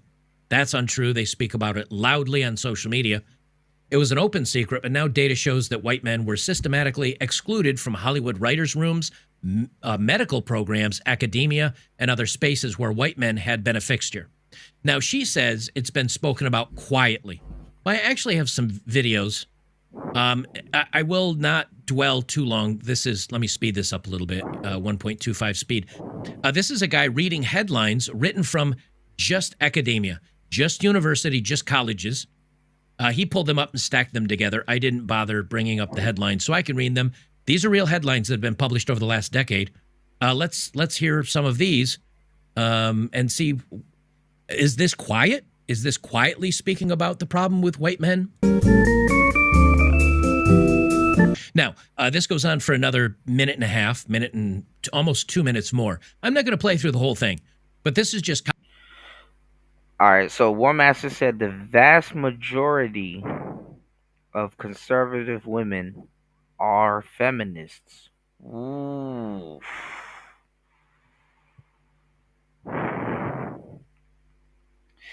Now, shout outs to War Master. Now, War Master, let me ask you a question also. Do you think these pick-me's, don't necessarily have to, they don't necessarily have to,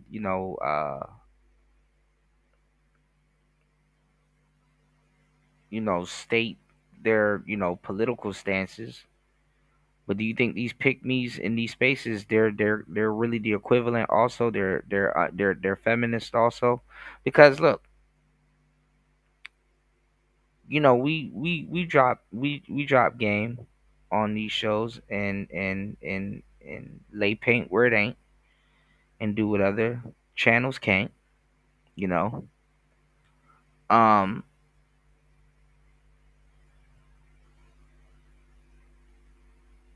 I told you guys, if you guys are quote unquote manosphere, or you guys are quote unquote red pill or awoke, and you guys go out there and you guys go date and shit like that, the majority of women that you're going to be dating, and I wouldn't say necessarily attracted to, but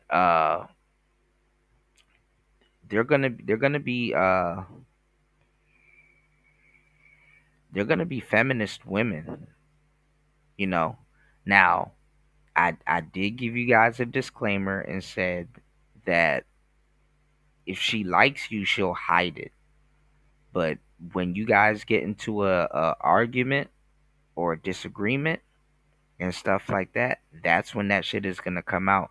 And guess what? At that point, it's up to you if you want to stick around. You know, because like I said,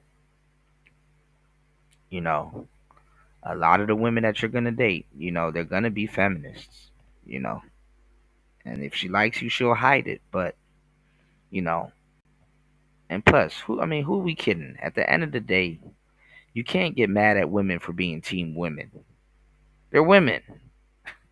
You know, they're not gonna give up uh, uh, their gender for yours, no matter how right you are. Or how much they agree with you. At the end of the day, they're women.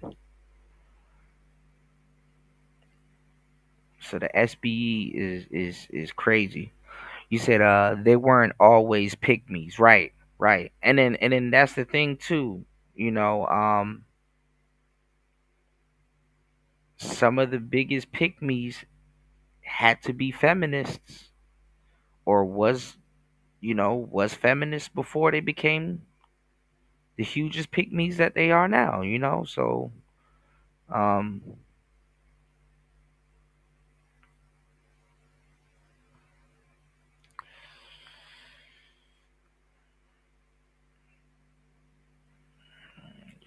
everything has a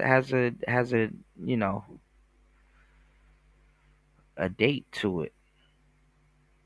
you know but shout outs to War Master being super transparent, as always. He said the vast majority of conservative women are feminists. And it's funny because I've seen a bunch of conservative brothers saying, "Hey, bro, I don't trust conservative women." You know, honestly, as we speak, that is a actual uh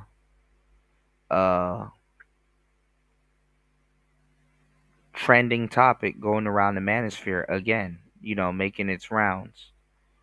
That conservative men don't really trust their conservative counterparts. You know,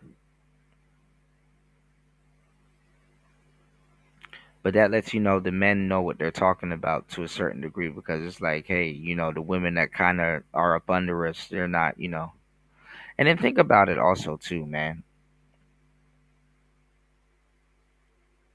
When she first got around here, she was on some BS also, and I had to flame her up a couple of times too. Back in the day, Candace Owens. Candace Owens. She did a sit down with it wasn't Cam Newton. Who did she recently do a sit down with? And she did a sit down with Myron, and she was talking about how when she got to college, she was like a big ass feminist and stuff like that. She kind of went against it. No, she was still a feminist when she got here too.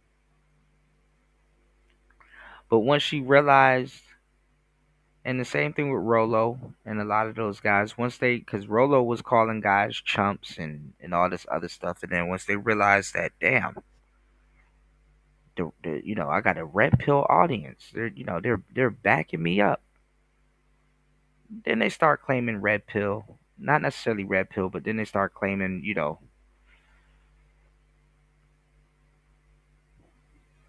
conservative and all these other, they start claiming, things that they normally wouldn't, because they end up getting a base uh that they normally wouldn't have had, or that they spoken out against, you know, or would have spoken out against or have spoken out against. So, that's how it goes. I remember when Rolo Tomasi first became Red Pill. And I think it was like in the middle of his second book. He had a I don't remember the colors, but there if you go look up the Rational Male, there's several colors. Like that book, that they got that book in several colors, like a red one, a green one. I think it was like in the middle of the green one, you know. Cuz Rolo, just like a lot of other people that are, around that time, Rolo wasn't he wasn't red pill.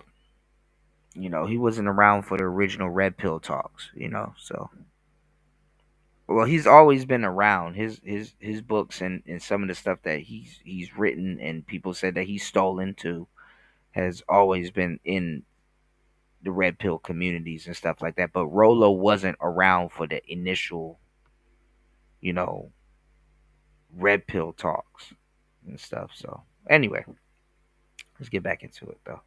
College professor equates. Professor says, college professor. Notice there was no pushback to these articles because white guys and men in general, including, minority men, we've gotten this for a long time and we just absorb it. We don't create protests. We don't try to raise money for awareness. Most of us say, yeah, what else is new? I've got a job to do. I got to go to work. I got to put food in my mouth. I don't have time to go protest. I don't have time to lead a parade somewhere. The government's not going to give me any money to parade or lead any, I don't know, anti-whatever for this stuff. I'm going to go on with my life because there's nothing else I can really do. And that was just from academia. Now, this is almost 4 minutes long. For those of you just listening, you're just going to hear a little bit of music playing because I'm not going to read every one of these. But for those of you watching, or if you want to get your phone out of your pocket and watch for just roughly the next 30, 45 seconds, this is what the headlines have been for the last decade. Ooh, here, you know what? We'll make them more impressive. We'll full screen this. To give it more impact.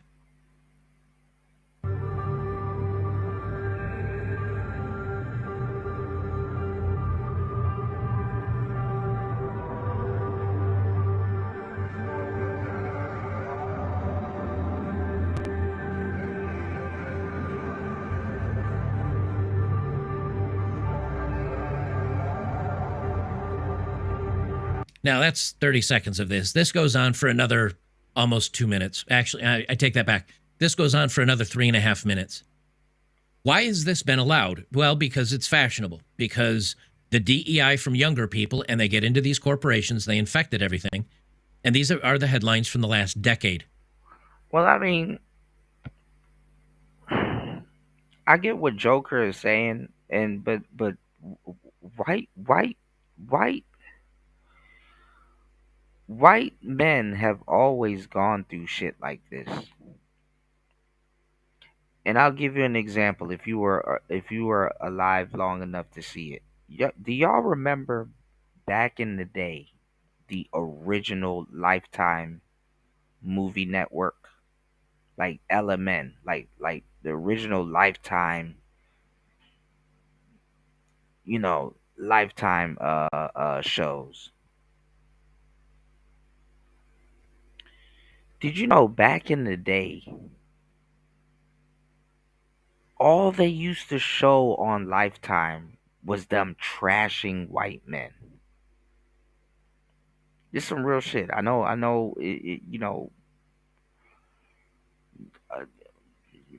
most people wasn't around to remember it, but it would, bro. Lifetime Movie Network. And I think it's before it became Lifetime Movie Network, but it was just called Lifetime. They were famous for throwing white men under the bus and painting them as rapists and all kinds of stuff. You know, um,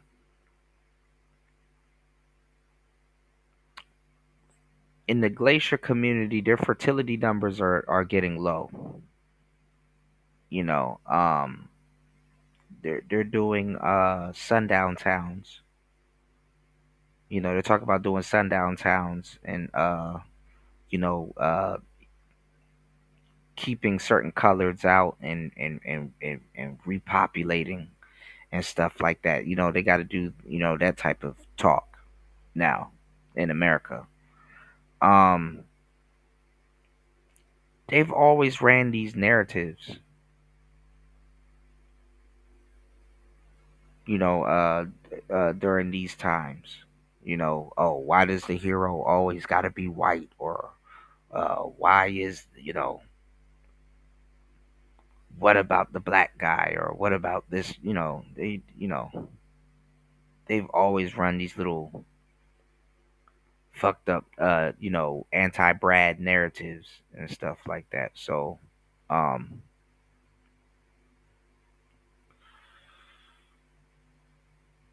give me 1 second, guys.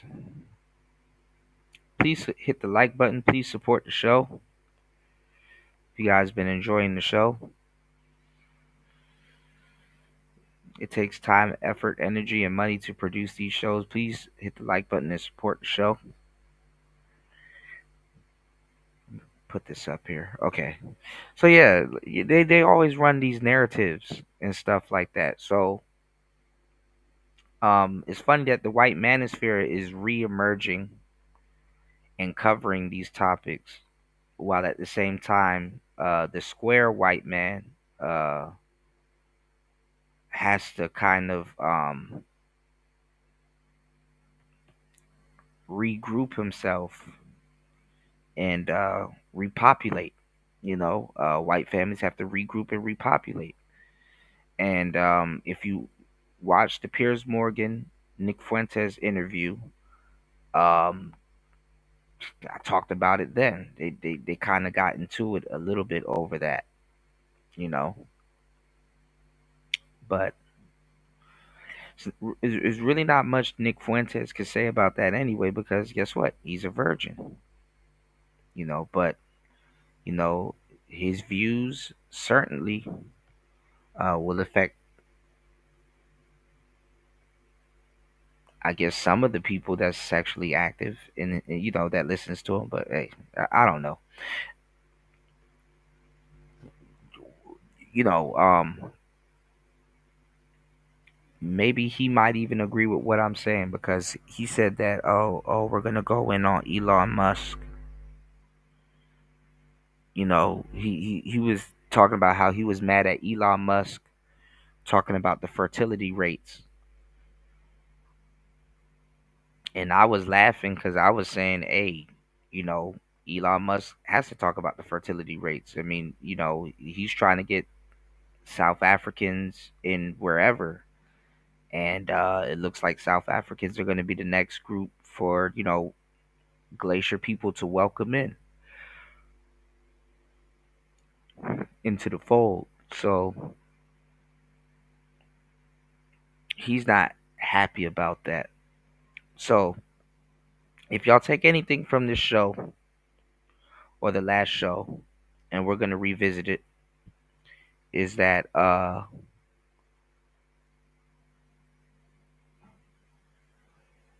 only thing I think Piers, well, it was two things. The only thing I think Piers got Nick Fuentes on is his lineage and him being a hypocrite about immigration when immigration help Nick Fuentes be an American. You know, um, but obviously, a lot of white people aren't happy about other white people coming into the fold because it kind of makes I don't know. I guess they feel insignificant or makes them feel a lot or lesser, or it doesn't, it doesn't I don't know, it doesn't make being white special anymore. What they say, white people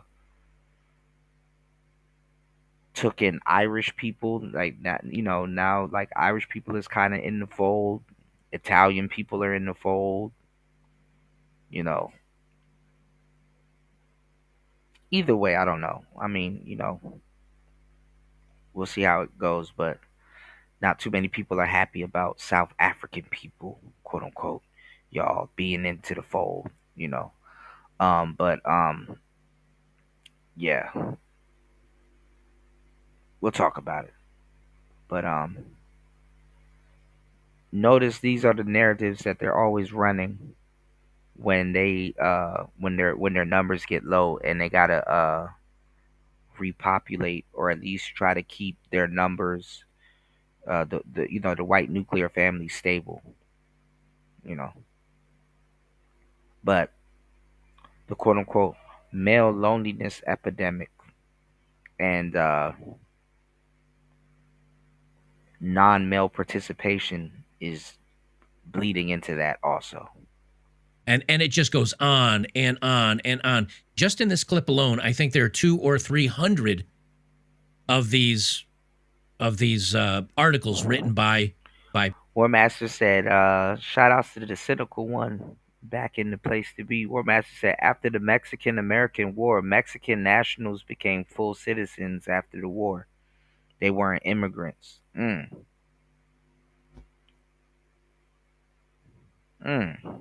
Mostly women and mostly progressives. And so, we men have put up with it for gosh I mean, a lot of this shit is really the fight for American status, knows how long. And the boomers and the CEOs and the managers and the people that had been in charge of the old places, they accepted this. They were too scared to push back against the activists, and basically they threw young men underneath the bus. Some identities are prioritized for advancement over that of white maleness or male whiteness, and merit has not been the driving factor for promotion in many industries. Now, this is not new. We've known this is happening for a while, but more and more of this information is coming out. They were expected to diversify, and so that meant excluding people who didn't check the right boxes. Those right boxes could be anything except the white male. The idea was that white men already had too much. They had the jobs as Hollywood showrunners. They had the jobs as tenured professors. They were nominated for all the awards at the 2013 Oscars and got all the McCarthy Awards. So wasn't it time to give someone else a shot? Now, here's the problem with this type of thinking. So a guy that was hired in the 70s and the 80s, yes, he might now be 60 or 70, still working in Hollywood somewhere as a director, as a writer, as a showrunner. Well, he got the job when it was mostly men, white guys, that were filling out these roles, that were applying for these jobs, that were doing the work. And as things have changed, now you put women into the workforce, now you up the number of minorities here in the United States, and then it's very easy to claim you have an overrepresentation. Shit, I mean, you got DEI in everything, especially in race politics. All right? DEI is in everything. Yes, DEI, race politics, diversity, equity, and inclusion, or whatever. In race politics. You know, mind you, like I said, a lot of people are going to be upset if South African, cats, get pulled into the fold. You know.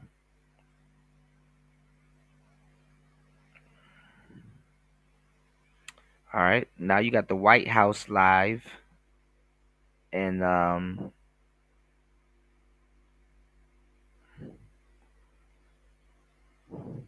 Give me 1 second. Let me.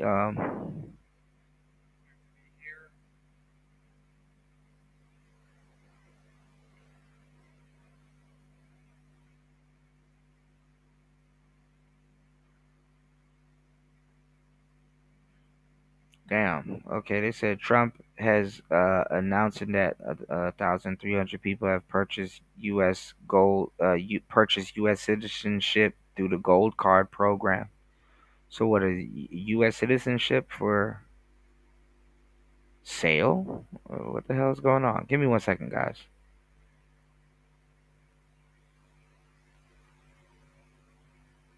Give me 1 second. Let me pull this up.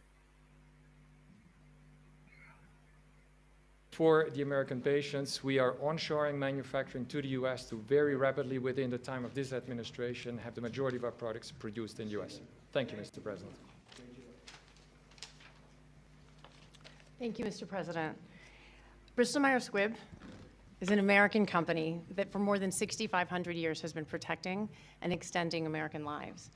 And today I'll make two very brief announcements. One, we are very proud to announce that we will provide Eliquis, our #1 prescribed medicine, to Medicaid for free.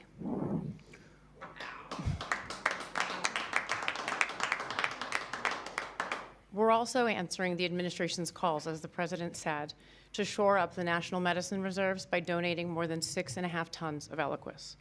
These actions build on BMS's commitment to invest $40 billion in the U.S. in research and development and manufacturing. And these investments reflect our enduring commitment to work with the administration to improve patient lives. So thank you. Thank you. Thank you, Mr. President, for shining a light and getting all countries to be for this innovation. I'm proud to represent Genentech, America's first biotech company. Genentech. We are offering our flu medicine, which is very important this year given the severity of the flu, Xofluza, for $50 direct to patients, and that's a 70% price reduction, and that also will be available on TrumpRx. We're also very proud of our $50 billion investment in U.S. manufacturing and new research labs. Our new facility in North Carolina will bring 11,000 jobs to America. These are important steps forward for Americans and also for patients. Thank you very much.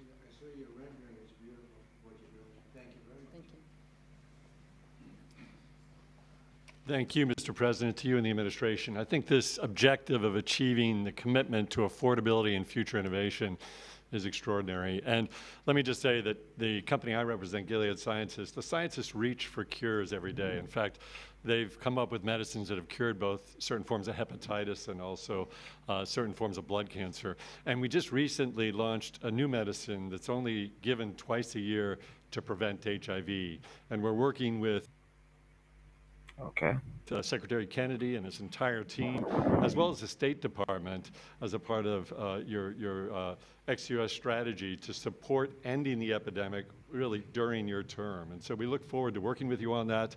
I've never been more optimistic about the innovation that exists across these companies and the impact this can have on America's health and economy. Thank you very much. Yeah, it literally prevents HIV almost 100% given twice a year. And so the America First State Department strategy, we've partnered with them, and we're also partnering with Secretary Kennedy and his team. Thank you very much. GSK cares deeply about improving the affordability of medicines, which is why today we're announcing for the 40 million Americans who live with asthma or COPD, we're going to be significantly lowering the cost of the medicines they rely on to breathe more easily every day. We're going to be going direct on 8 of our core medicines with deep discounts, and we're investing in American health security by donating the ingredients that go into rescue inhalers like this one so that people can access. Oh boy. Imagine putting a discount on something that, imagine putting a discount on a price that somebody shouldn't have been charging you for anyway. Anyway, my bad, y'all. All right, let's get back into it real quick, and then we're gonna hit the last segment real quick. If you guys are enjoying the show and have enjoyed the show, please consider supporting the show by either hitting the Cash App or the PayPal. Please support the show. Let's go. Give me 1 second. Of whites in these job positions when you're looking at the CEOs, when you're looking at the upper echelon. You know, you say, oh, CEOs and all these rich millionaires and these Hollywood writers and these directors and these movie makers. Well, yes, because a lot of those jobs are taken by 50, 60, 70-year-old men. And so that's the bar they use, the litmus on, well, how many people should we have in the industry? And so what they did is they punished all the men that come down beneath it. So all of you guys that are out there that say, I've been excluded. I can't get a job. I can't get hired, even if I have my college degree, even if I work really hard, even if I do my job, I can't get a job. They will not hire me. You're not wrong. You're not wrong in that they're just coming out and saying, yeah, we did it. So what? It's a good thing. And of course, in all things, the DEI, one of the things that they talk about so much is we must discriminate today to make up for past discrimination. In other words, you young people today, or even middle-aged people today, must pay for the sins of your fathers and those that came before you, even though you've done no wrong. It's one of the reasons why California is looking at passing reparations to black people for slavery from white people that were never slave. Well, what's the good way to put it? They're going to pay reparations to black people that were never slaves from white people that were never slave owners in a state, California, that never had slaves. Shout outs to War Master. What were we just talking about earlier when we were mentioning Tariq Nasheed? See how connected these conversations that we have are, y'all? What was the game we were just talking about earlier when I was mentioning Tariq Nasheed? What was the number one thing War Master mentioned and said earlier? California had no slaves. What did we say earlier too when we were talking about this? How the brothers on the West Coast look at slavery and all that stuff different from the brothers on the East Coast. Now, earlier when we was dropping off that game,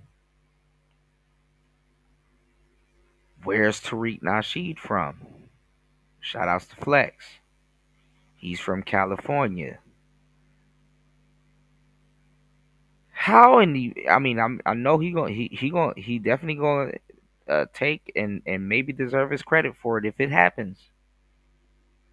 But how in the blue hell is California gonna pay slaves for reparations, or who, I guess if they figure it out, they come up with a blockchain and say, hey, who's eligible for this and who's eligible for that? How the hell is that gonna happen? What the hell does that look like?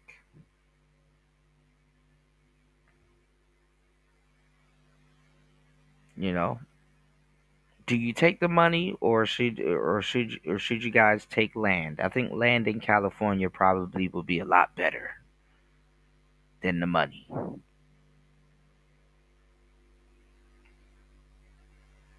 Who the hell do you talk to verify all of this stuff?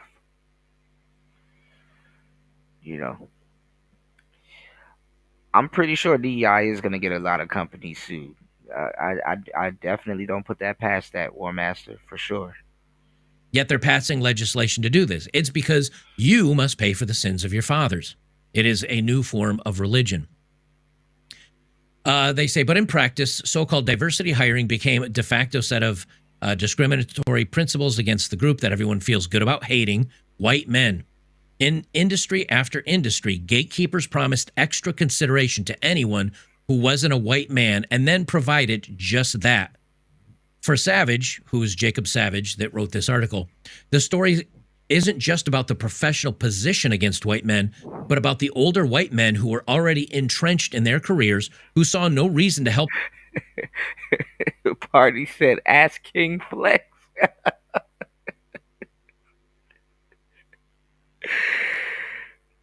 Hey, Party, hey, look, man, you might need to head south for a little bit, man.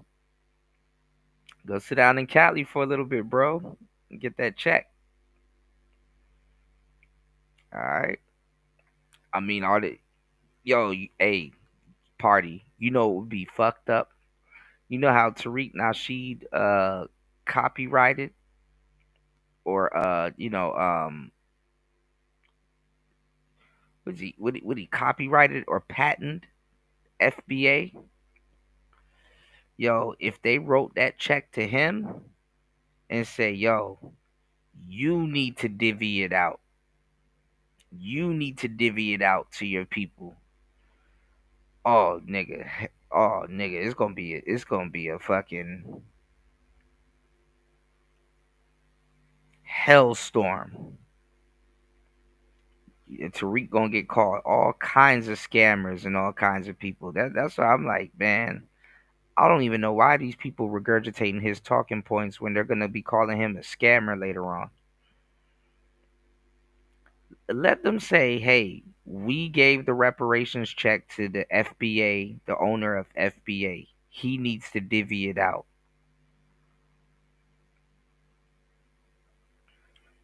See how fast they throw King Flex under a bus with Rosa Parks sitting in the chair. See how fast they throw him under a bus. You said if they call it the Macish package, he'll go over.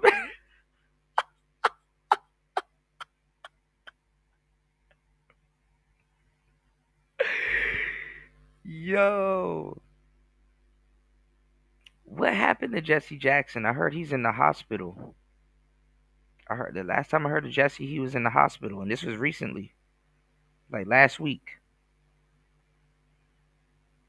Bruh, if they give that check to Tariq Nasheed to divvy out, bro, it's gonna be the end of black people, man. Their younger cohorts as they tried to make their way in life and work. These men, he asserts, kept their own jobs while kept their own jobs while keeping younger white men out of those positions lower down on the totem pole. It isn't a story about all white men, Savage goes on to say. It's a story about white male millennials in professional America, about those who stayed and those who mostly stayed quiet, because the mandates to diversify didn't fall on the older white men who, in many cases, still wield enormous power. They landed on us. So his point is, look, the directors, the producers, the executives that were part of these companies, whether it be Apple, whether it be IBM, whether it's out in Hollywood, whether it's the media companies, they had the money, they had the position, they had the power. They weren't going anywhere, and they refused to leave because they're getting close to retirement age. And so they said, you know something, I'm going to stay. But we hear you, and we're going to make changes. And so they changed everything. Yeah, I heard Jesse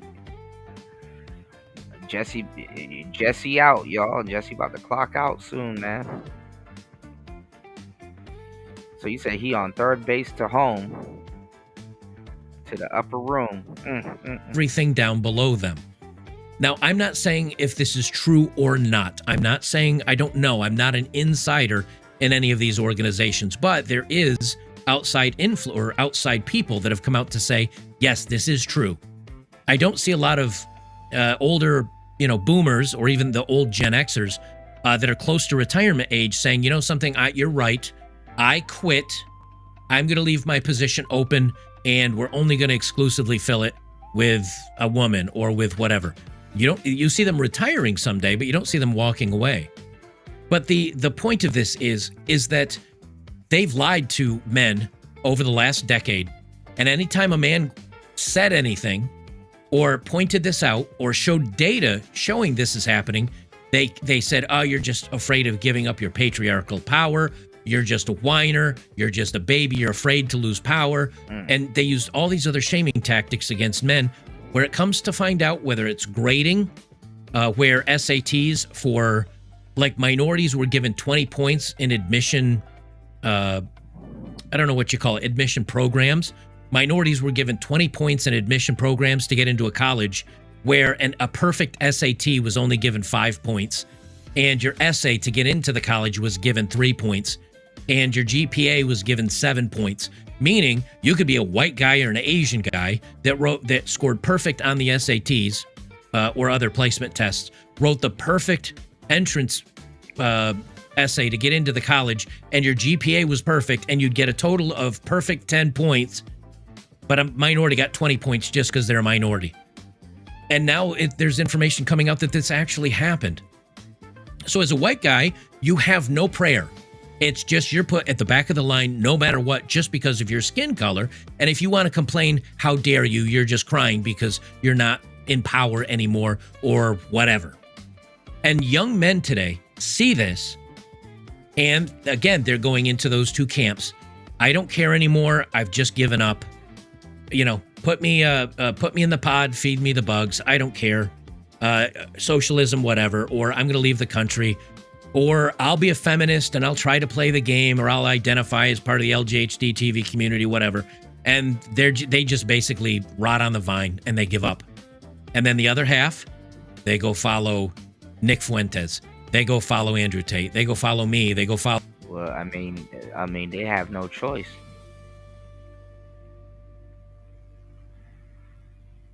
You know, the white feminist woman and her friends, they about to get that free ride.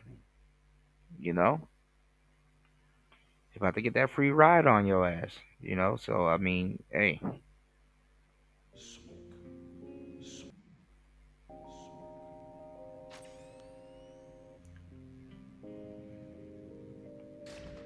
Her and her friends about to skate. Follow any of the other red pill content creators that say, don't lay down and die. Don't give up to the system. Escape the system. Find a way to become independent. Right. Get away from these companies and the government and these systems that hold you down. And that is the other half. And so no matter, and as we're going to talk about in this other article where the UK is facing backlash after sending young boys to anti-misogyny courses, these young men will be programmed in just the way you want them to. Many of them will be. And then they're going to get the lesson of what we like to call the real world. And they're going to be nice to women, and they're going to be used by women for dates and for money. They're going to get, they're not going to get hired because a woman or radicalizing these young boys, man.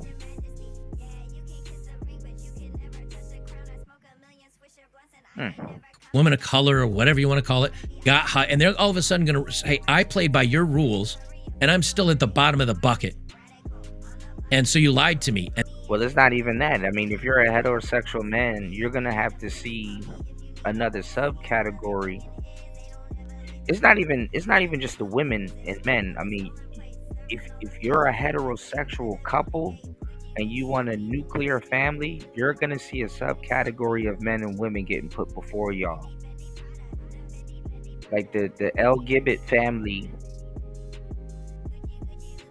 is gonna be prioritized over an actual nuclear family. So. And they're going to be even angrier than the original men that pushed back.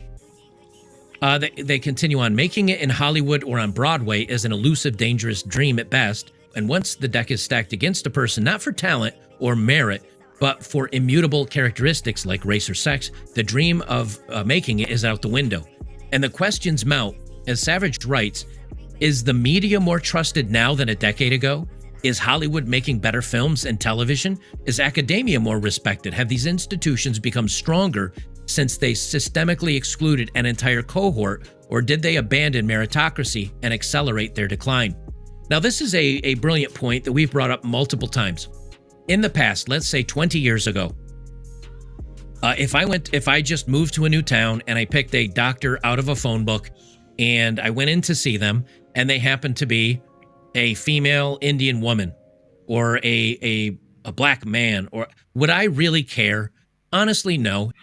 You said you don't see that. I mean, the thing is that feminism is already infiltrated by a subcategory of men and women. You know, the men and women in the LGBT community, just by proxy, the way they're about to slide,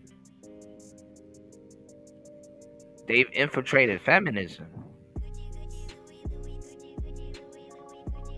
And feminism already undermines the what you call it, the nuclear family. And then you got to look at it like this: extreme feminism leads to lesbianism. So it's already on par with, you know, with that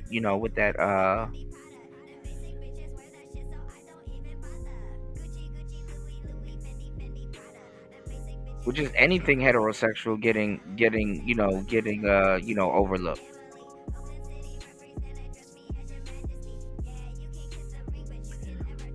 Because let me tell you something. When these women start getting called cisgendered, when they start getting called cis, you're gonna see firsthand. Because I showed you guys, and I've even exposed this. You guys are gonna see the blowback they're gonna get. So if you're a straight heterosexual woman and you like, hey, I don't play that shit,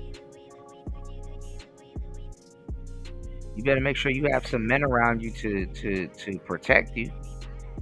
Because just the fact that you don't want to identify yourself as a cisgendered woman, oh, they're gonna be on your ass. They're going to be on your ass because you don't want to play their little game. You know. This is the thing, though. I said the same thing too, party. I look. I said the same thing, but like Donald Trump and Vance and the Republicans and conservatives and anybody else on the right and stuff like that. And listen, they can only stop it for a certain amount of time.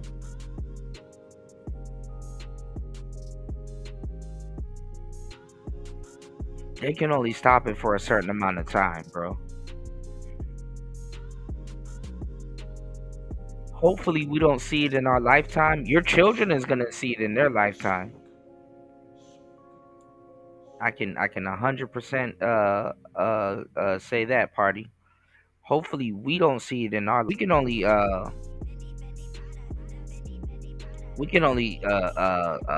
keep it at bay. You know what I'm saying?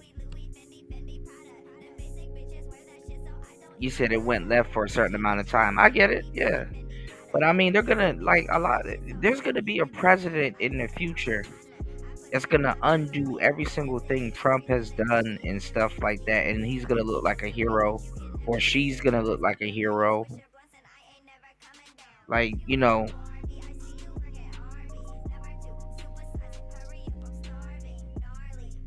all of this shit is a band-aid. That's kind of really how I'm looking at it. It's like, you know, all of this shit is a band-aid.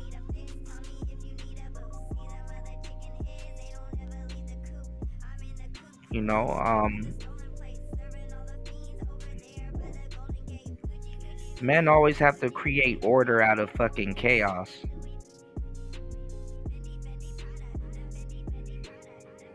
And the chaos that's coming in the future is gonna undo whatever order that we have now. So all of this shit is gonna be taboo. If I was just going in for it, there's gonna be a whole lot of men that's for it too, which is crazy. You know, because remember, it's not just men. It's a whole subcategory of women and men coming in that's gonna be for the BS. 100%. A quick checkup on something or other, I wouldn't care. I wouldn't. Would I make it my full-time doctor? No, I probably wouldn't make a woman my full-time doctor because I am a man. And I think only men can understand my health issues. Just like if a woman said, well, I'd rather go see a female gynecologist, I'd be like, yeah, that's understandable. But now, if I went into a doctor's office 20 years later after all of this has happened, when I see a pilot boarding a plane that is a black woman, when I see a female black doctor, When I see a young, I don't know, Latina attorney that's female or part of the LGHD community or whatever, do I trust them less? And my answer is yes, of course I do. Because for the last decade, we've seen instances where you pass people because of their skin color or their sexual identity or their race or something else. And this goes back to what War Master said earlier. DEI is going to get companies sued for this exact same reason. We've seen you give them bonus points and graduate them from college, and you look at their numbers and they're not very smart. It's not to say all of them aren't smart. Let me be fair about this. But when you start passing people based on other characteristics other than their intelligence and their scholastic ability, yeah, you're darn right. And so it's going to backfire. And now people are going to trust minority doctors or women doctors less because we don't know if they passed the credentials needed to become a doctor or if you just passed them because, I don't know, their skin color or something else. And let's look at, as he says, in Hollywood and in television and in these media institutions and these other places. I think we can all agree they suck. The story writing sucks. The CGI sucks. Like, why is Pirates from the Caribbean, when they had, oh gosh, I haven't seen that movie in so long. Is it Davy Jones? The tentacle-faced guy. I think that was Davy Jones, wasn't it? Yes, I'm an old Gen X. I'm losing my mind. But I'm pretty sure when you looked at that and you looked at that CGI, you go, wow, that's amazing. And then you look at a movie today and it's horrible. Everything's gotten worse than 20 years ago. And what they've done is they've stopped taking the best. And yeah, statistically, the best is going to be white guys because white guys are into this kind of stuff when it comes to engineering or CGI or artwork and all this other stuff. And we're the most populous. And see, this is why you have radicals like Nick Fuentes and a lot of other people, because the all-American white male is being replaced by foolishness.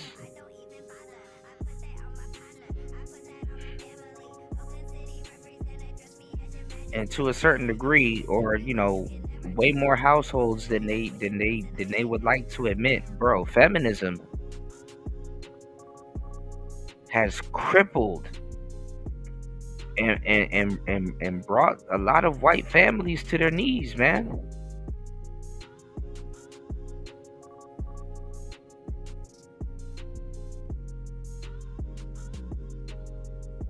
And they damn near can't do nothing about it.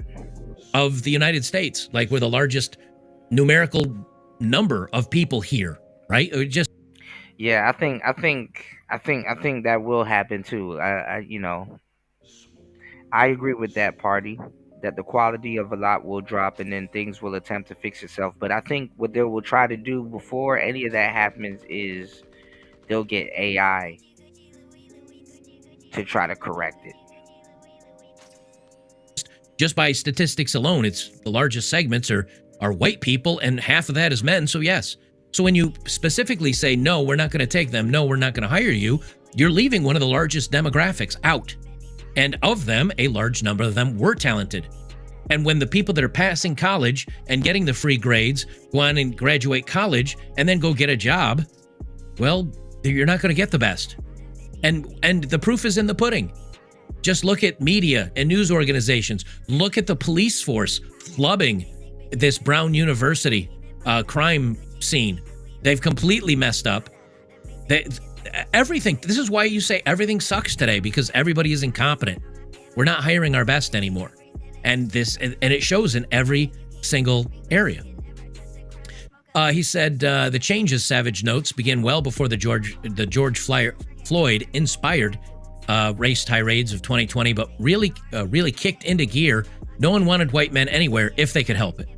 Not in medicine, not in academics, not in art institutions. And so these white men who had been ubiquitous, industrious, they stopped applying. The white men dropped out of trying. They stopped showing up. They went and got straight jobs in industries that weren't obsessed with race and trudged on through life. As Savage notes at the end of his engaging piece, well, I mean, it's the same thing. You know what I'm saying?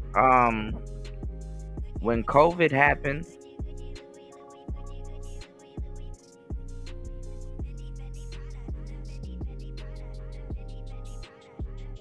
when COVID happened, everybody became equal. You know what I'm saying? So. He's mostly annoyed at himself.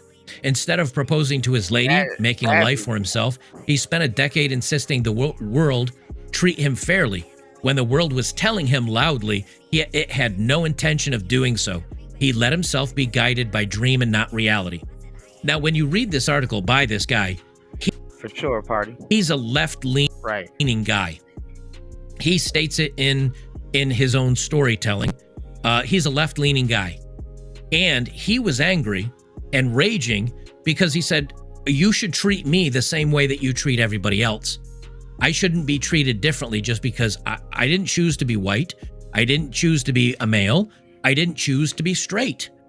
I am what I am. And he blames himself because for a decade, he kept insisting everyone treat me fairly. But the reality is they're never going to treat you fairly. And now he says, I should have been guided by reality and not my dreams. Right, party. What is he saying here? He's saying reality is reality, no matter how much you hate it. And the difference between maybe ego and id, the difference between what you want to be and what actually is, the further apart that is an expression of how yeah, you're right. Like when COVID happened, it's like people had to people returned back to being kids. Oh, y'all can't be outside. You need to be in the house, and you guys have a curfew and blah blah blah. Look how easy the people get morphed into being kids when a pandemic happens.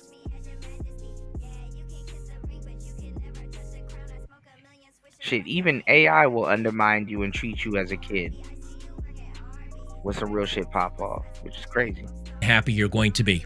I'll give you an example. You think you deserve to have a six-figure job. You think you should be able to date a supermodel, and you're going to get married and have 2 kids, and you're going to live a nice, easy life.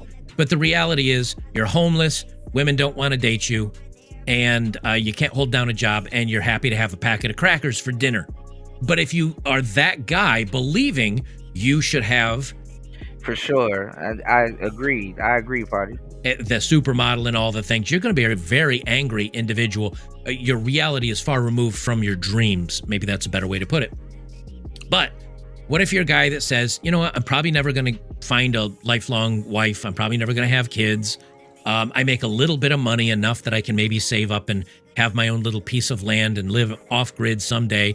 I got a couple of friends, and, I can afford... I can afford to feed myself and have 3 hots and a cot in life. Nah, he trying to sound like Gunna now.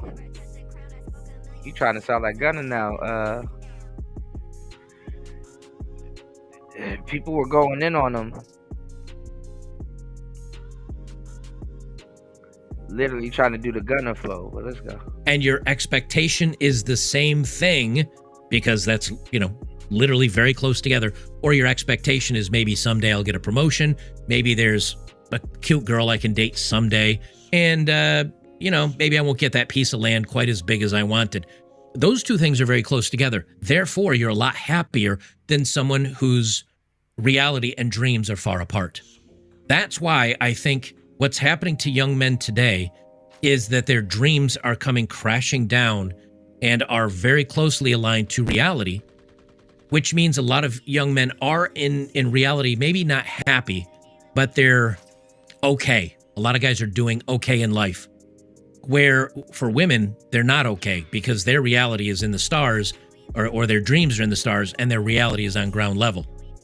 And he's wrong. He is right that he should be mad at himself, which is why I tell you guys, look, you have to understand the way the system is geared today. You have to understand the way society thinks of men, and the way they think of straight guys, and the way they think of white men, but also black guys and minorities. We're kind of the bottom row in society.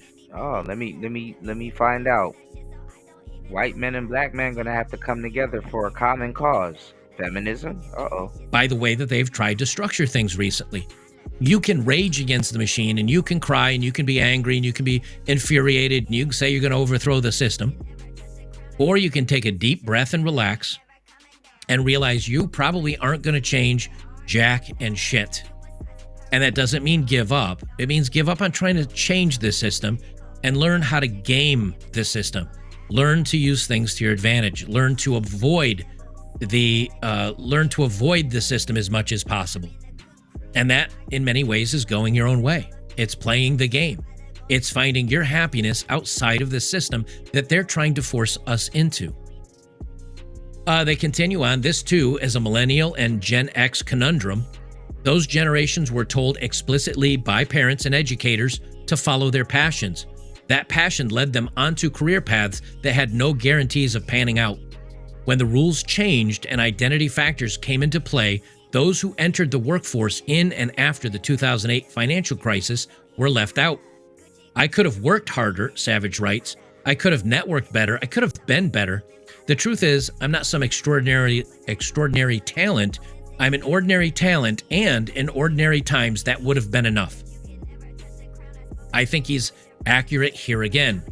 Many of us Gen Xers and boomers, and maybe late stage or I should say early stage millennials, the oldest of the millennials, we'd say pull up by your bootstraps and just work hard and do the right thing, and you'll slowly get promoted. And Gen Xers and millennials, we got that from the boomers. Pull yourself up by the bootstraps. We got that from the boomers. Remember, the boomers turned around and had Gen X and millennial kids, and then you have Gen Xers that had millennial kids, and they told them the same thing the boomers told them. And then somehow both generations in the same damn generation learned that pulling yourself up by the bootstrap shit don't fucking work.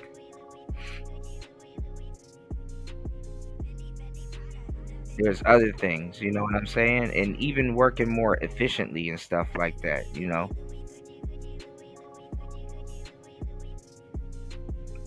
But hey. And you can work your way through the system, and someday you'll be successful. But the truth is, that was an ordinary world.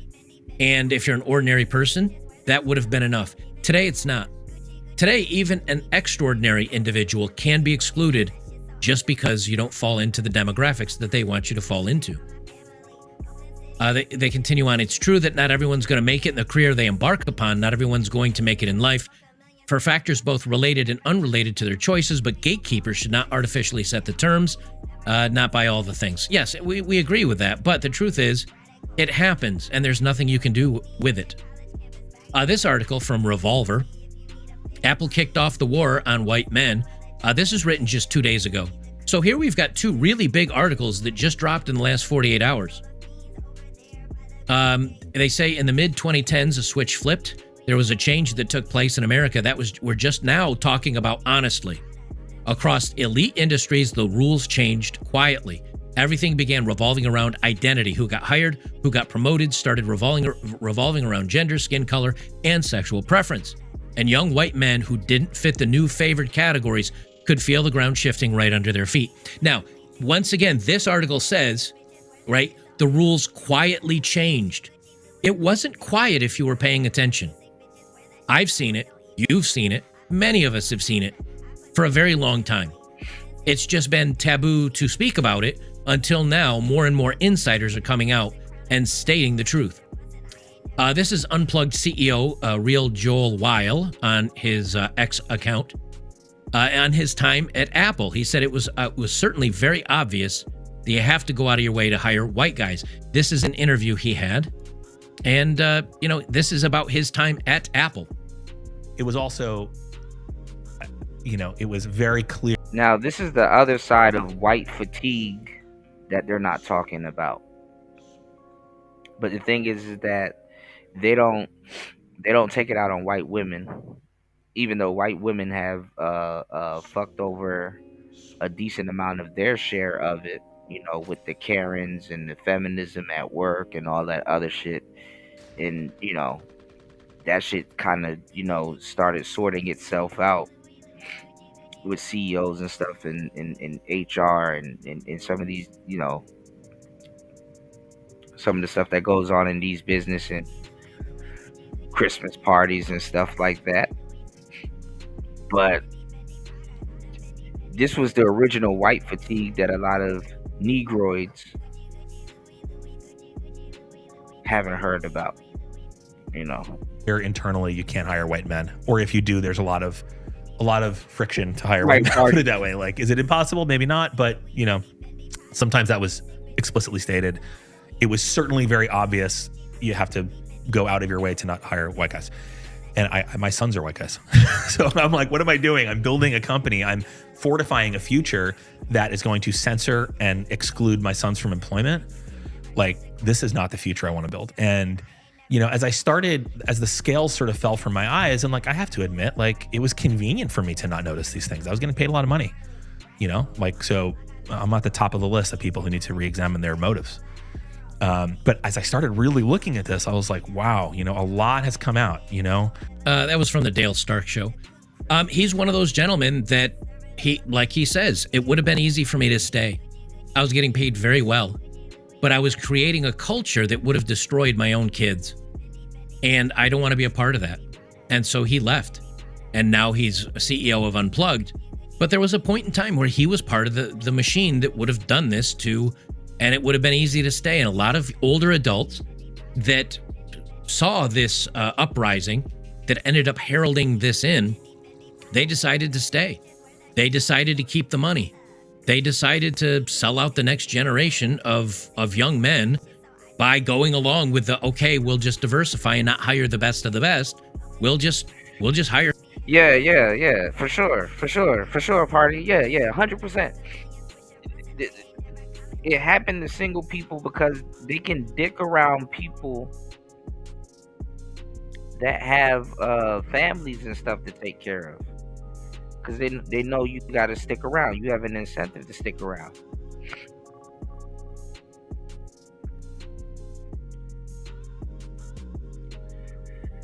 Yeah, so they made sure they do the people that were single and stuff like that, and then they know you're I mean, that's why you put it on your not your resume, but when they hire you, they're like, yo, are you single? Are you? The sad part though is that businesses that will do that to people that are single, that lets you know the people that are married and they stay in those businesses for a long time locked in, they're going through another type of hell. You know, if that business will do that to people that are just that are single and damn near need to make a living, you are 1,000%.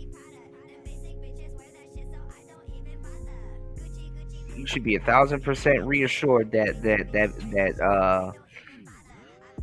shit is a ball and chain for somebody that's married and stuck at a business that will do something like that to somebody that calls themselves working for them. You know what I'm saying?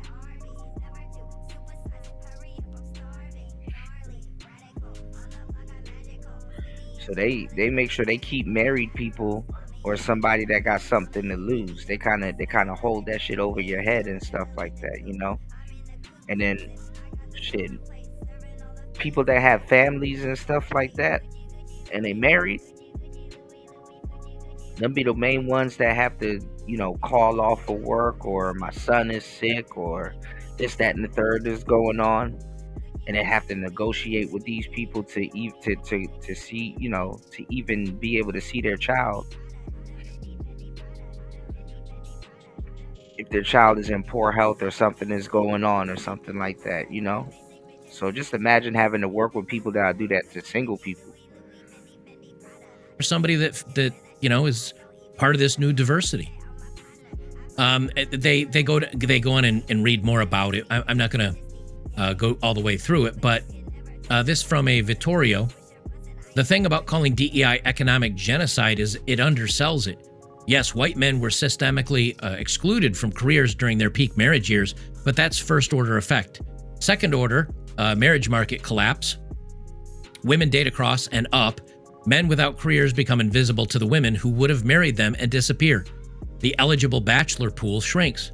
Third order, fertility crisis, fewer marriages, fewer children.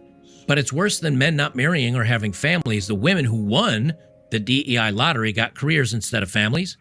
Delayed for. And this is why, like, I was telling people, like, man, you know, you gotta, even if you're single, even if you're married too, but even if you're single, you gotta make sure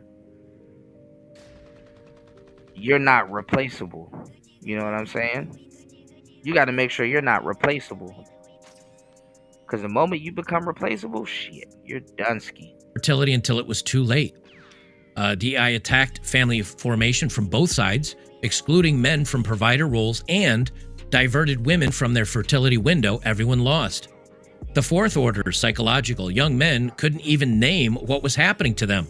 The same institutions that excluded them told them they were privileged, that complaining was proof of weakness, so they internalized failure as personal inadequacy rather than systemic rigging. They retreated into depression, video games, spicy movies. These symptoms we then pathologized as male failure. The system broke them on purpose and then blamed them for being broken. God, that's a great quote. The system broke them on purpose and blamed them for being broken. I'm going to save that. I'll probably use that as my YouTube thumbnail. I should go back in time and change the title. That's exactly what happened. Whether it's dating, whether it's marriage, whether it's divorce, whether it's getting a job, whether it's the education system, almost anything you look into, the system broke men. And then it's blaming those men for failure to launch and Peter Pan syndrome, and men don't earn enough, and men need to step up, and men need to be better and better and better. Shirley, when I get done with this, I'll edit the information box down below, or I'll pin it. I'll pin it as the top comment. I'll pin it. I'll give you links to these articles and this stuff so you guys can read it. Fifth order, institutional trust gone. Once you know positions are filled by demographics, is your doctor qualified or a diversity hire? Your pilot, your engineer. You can't prove any individual is incompetent, but you can't trust any individual is competent either. Medicine skepticism. But think about that. Think about, it's not even, would that fall under confidentiality? To be able to go somewhere and be like, hey, how did you hire this person? Are they qualified, or they're a diversity hire? Like, imagine if that was a question that you can ask people. Like, it's like, oh, you know, the average person can obtain that information or can ask for that information. Hey, before you slice me open with that scaffold, did you go to school for this, or are you a diversity hire? Like, what?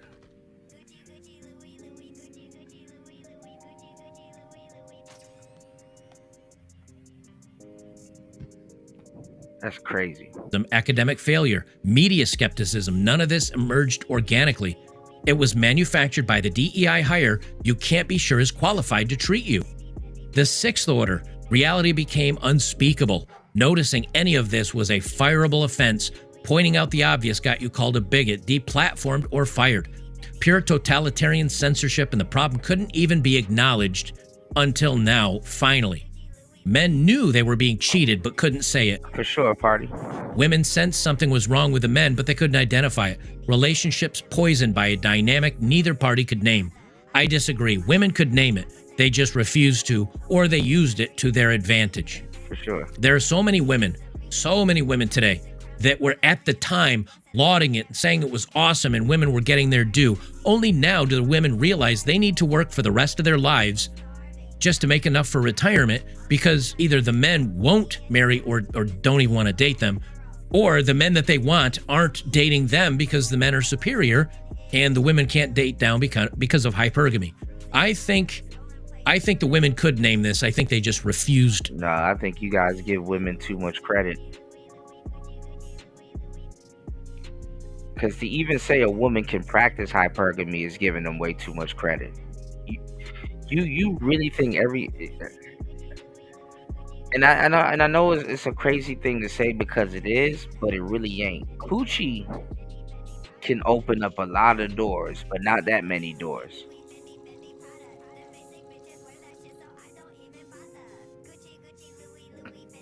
Telling me that you think that women can practice hypergamy is crazy.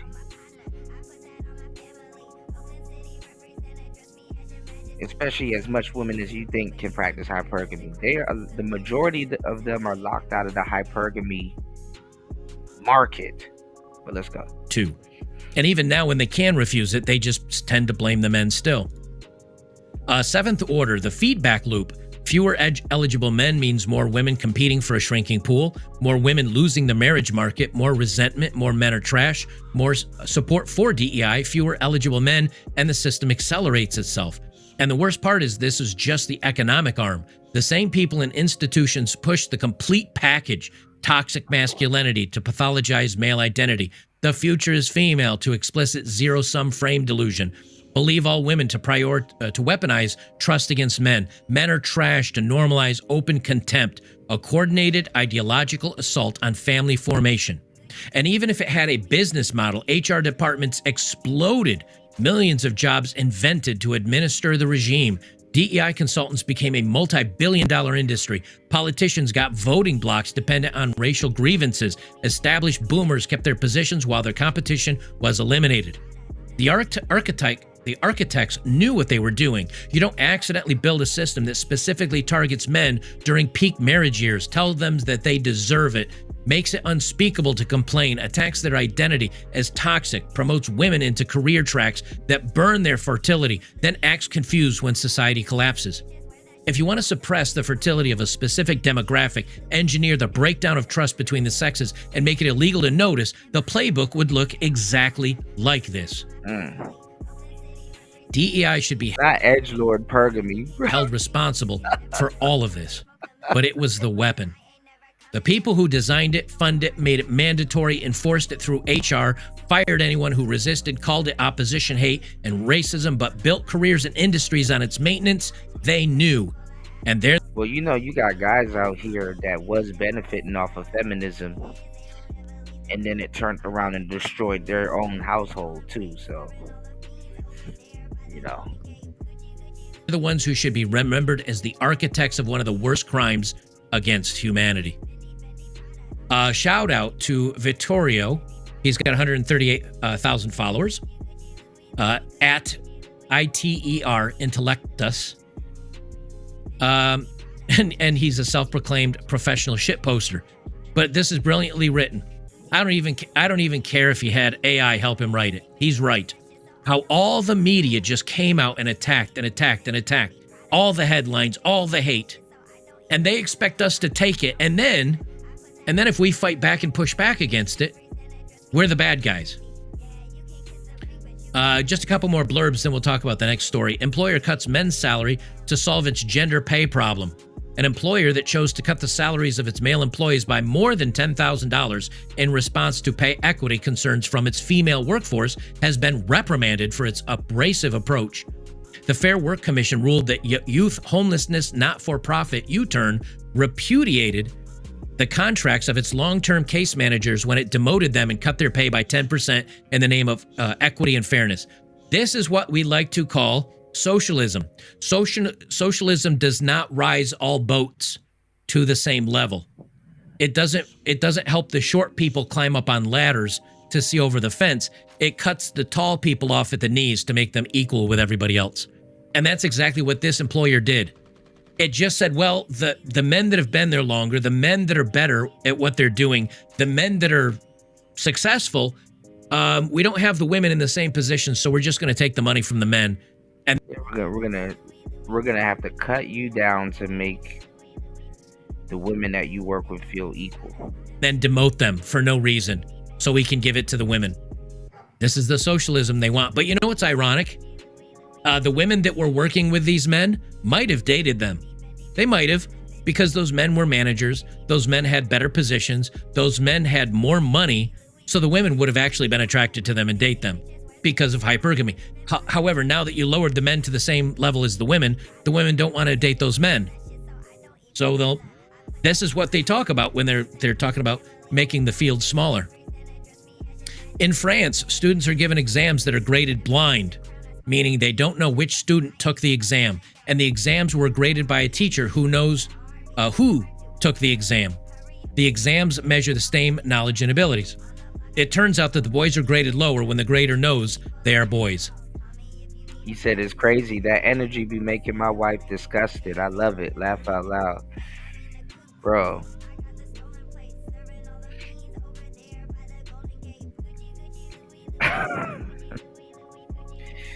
If you are in a great marriage, bro, I don't mean to sound like Life Jennings, but hold on to him. Hold on to him.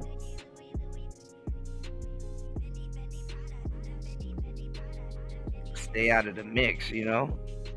Because this shit about to get worse. So they did a blind study, and teachers just grading papers. They don't know if it's a boy or a girl.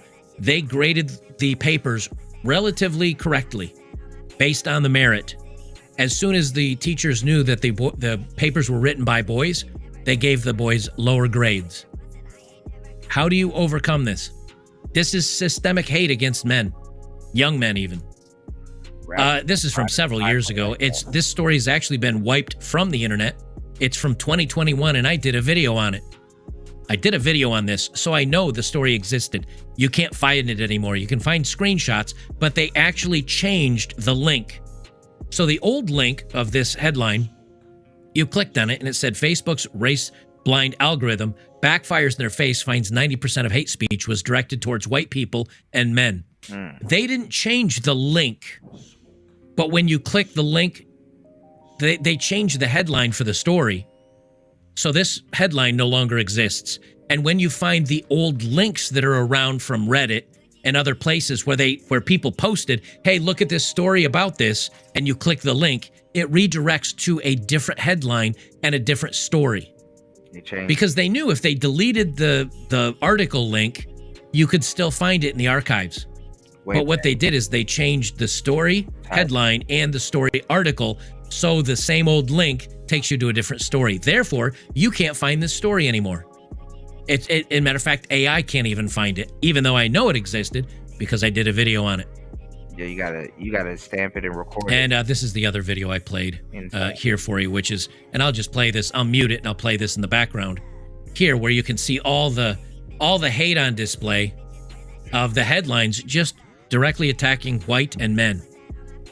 The truth is that we know this has been happening. You're not fooling anybody. You can't lie your way out of it. We know it's been in the institutions, and now more and more insiders are coming out and just saying what happened. Now, to us, this is a water is still wet moment. There's no life-altering information here. But to understand that this is what society is doing to you, at least you're aware of that you're not being gaslit. You're not being gaslit. You shouldn't be thinking to yourself, maybe it's just me. Maybe I'm not qualified for this job. Why can't I get interviews? Maybe my resume isn't good enough. Maybe my education isn't good enough. Maybe my ex isn't good enough. When you can't date, maybe I'm not tall enough. Maybe I'm not good enough looking. Maybe I'm not a good enough man. Maybe. You don't have to worry about that anymore. You can just understand that the game has been specifically rigged against you the most if you're a white straight male. It's still rigged against you if you're just a white male. It's rigged against you if you're male at all. And granted, yes, minority males probably have more of an advantage today in some areas, and maybe they have less of some in other areas. But the point is that, when I was a young man growing up in the 90s, in the 80s, it was a moment to where we say, no, we don't look at any of this. We don't see any.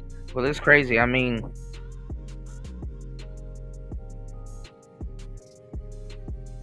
as black people, What makes it hard for us is that, a lot of us aren't bilingual. You know what I'm saying? So it's not like we have like another language that we could fall back on and say, hey,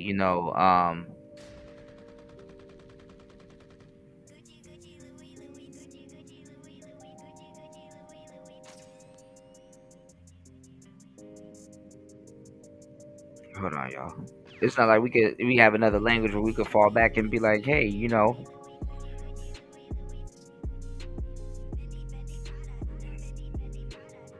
we got other qualities that can keep us, in work and stuff like that.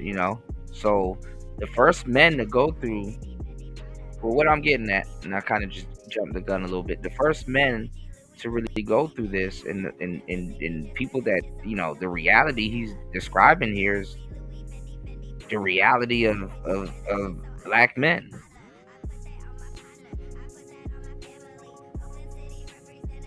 You know what I'm saying? It's like okay. I mean, I hear this, but let's not forget the group of men that quote unquote like that's been radicalized. You wondering why all these black kids are grabbing machine guns and hunting each other down like bears? What group of men was first radicalized? You know? So the people doing the radicalizations and stuff like that, they already know what would work like a charm.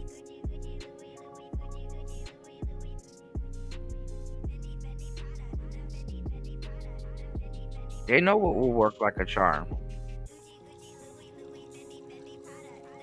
Because you have evidence. You've already tried it on another group of men.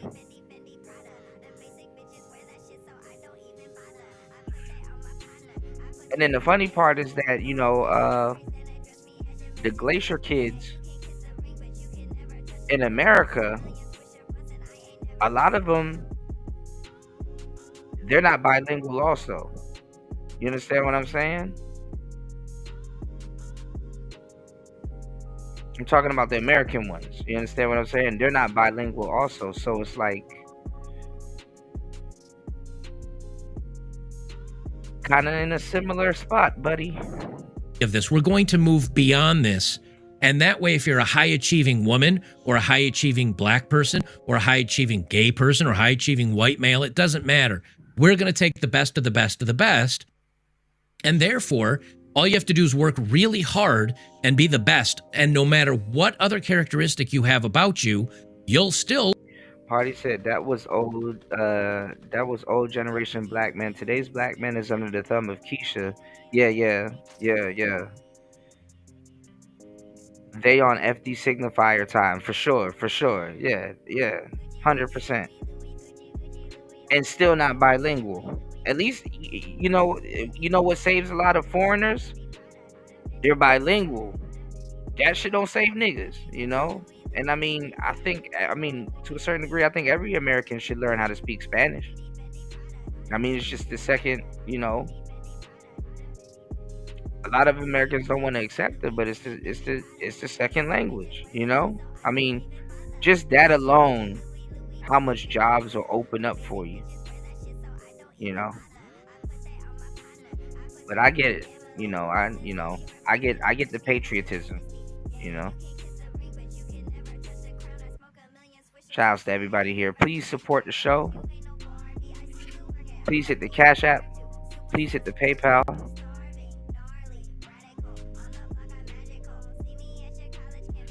Been dropping gems all day, y'all.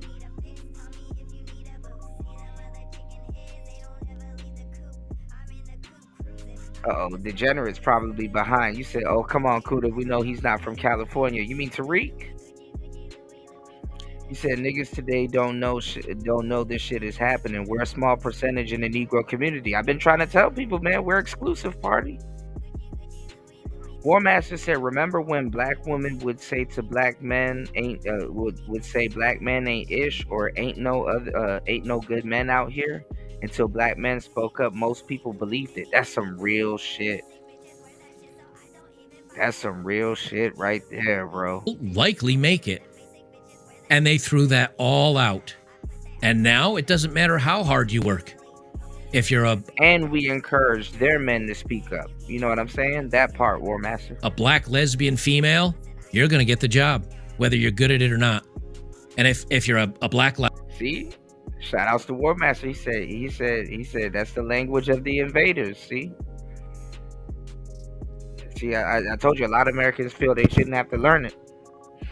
You know, Latino male, straight male, maybe a black straight male, maybe a white straight male, you guys are collectively at the bottom, with white straight man being at the very bottom. I understand it though. And depending on what areas you want to work in, you may or may not get it.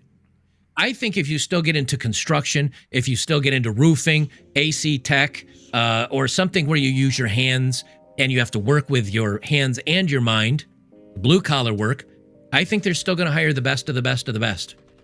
They're just not going to put up with somebody that doesn't know what they're doing when it comes to working with their hands, because it can be dangerous. Or you can not pass a safety inspection, which might cost, a lumber or a construction site hundreds of thousands, if not millions of dollars to redo the work. Their company. I think that's where you want to go today if you're a man. And maybe if you're a young guy that finds, well, I have this degree and it's in, I don't know, something that's not engineering or STEM, or you may just want to go work with your hands. You may decide to flip over and become a civil engineer or a plumber or an electrician, because there are young guys today making $100,000 worth of that, $100,000 worth of money without any college degree, because they're working with other people that appreciate that. I think that's the way it's gonna have to go. Since we're at the hour-long mark, I will chop the next segment. UK faces backlash after declaring war on the whites. I'm gonna chop this up into a second video for those of you on YouTube, so keep an eye out for it. For those of us on Rumble and Locals and all this, I'll read the donations, and then we'll continue on here. They disappear at the hour mark, so let me do that. All right. Now,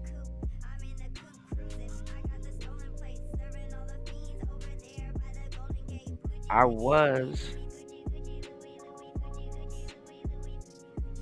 finna get up out of here, but we'll check this out first. A little bit of this out first, and then I'm up out of here, y'all. We definitely need more support. Ooh, these shows take a lot out of me, man. This Player Talk Radio. Give me 1 second, y'all. Early in the morning. I'm gonna clean these glasses off, because we gonna do it live.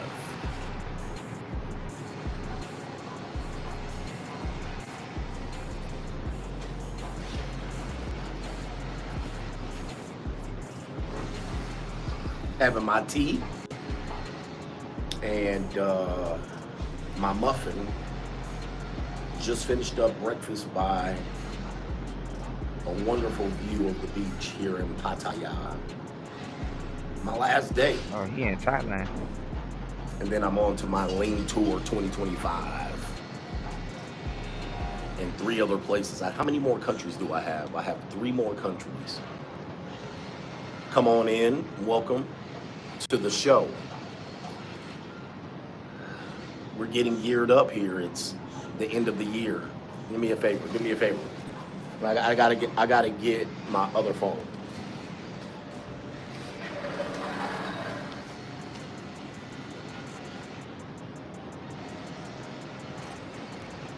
$2026, not 2025.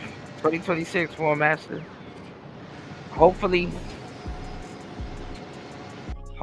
if 2025 blesses me, I can end it with the Xbox, man.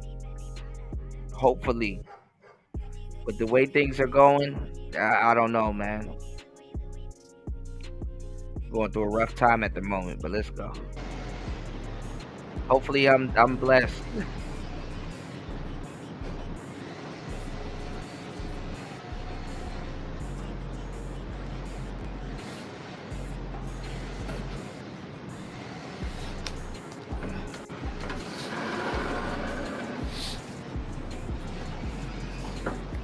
got my other phone.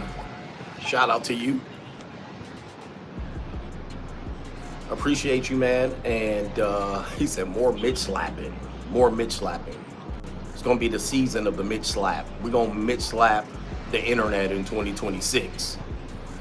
We've been Mitch slapping the internet for a while. Shout out to our brother here, Steve the Dean Williams. Shout out to Steve the Dean Williams. And you guys know him as a dating coach in the sphere of men for many years, pretty much 2 decades. He reached out to me because he saw the title of last night's stream. Okay. He saw the title of last night's stream and he was like, "What happened, bro? What happened?" He texts me, What's going on? What's going on, man? What happened?" And I said, "What do you mean what happened?" And he said, "Well, you've been always pro manosphere. You've been always, pro men. Why are you making a stream about where the manosphere fell?" And I said, "Steve," shout out to my brothers here. Check that out. I said, "Steve, man, I've been talking shit on the manosphere for the better part of a year or two. About a year or two, Mitch slapping the shit out of the manosphere." Which is true. Now, people don't realize that because most of my content is long form content. And even as a person, it's hard to consume all my content. It's hard to consume it. It's hard to follow it. Especially when you're a content creator, it's hard to follow it. And I said, "What? This ain't nothing new." I showed him a video 10 months ago of what I did, talked about the manosphere has failed. And I said, "Dude, I've been talking, smacking shit about the manosphere a long time. Long time." You're the But death trap. again, people don't hear that part. And it's hard to hear everything that I say. It's hard to watch everything that I put out. And, we coined the phrase, the clanosphere. The clanosphere. Because there's a lot of clanosphere niggas. Rollo Tomasi, Richard Cooper, the Legion of Men. These are all Ku Klux Klan members masquerading as men leading men, except black men. Right? They're racists. They're out and out racists. And they have always been had a disdain towards me, to not recognize me and all of that. So I've been calling that out for a long time. It's not a surprise. Their disdain for black men in general can be felt highly in their content that they produce and who they go after and who they attack. Not only that, the commenters in their sphere are these type of guys. But that's no surprise. So I've been calling that out for a long time because I'm not the one to pull the race card, but you can see it clearly in how they view things and view life and all of that. But that's where the manosphere, where they say men. Oh, by the way, Myron Gaines, Ku Klux Klan saluting, hating of the Jews. I'm gonna just tell you something. Anybody that hates Jews hates black men. Okay, let's just not get it twisted. Anybody that I've known over the years as a racist, when they say they don't like Jews, they also don't like niggas. Okay, that's goes hand in hand. When you see a guy produce content There's like actually a Myron story Gaines, behind that, but talks exclusively about hating Jews and who wishes, he also hates niggas.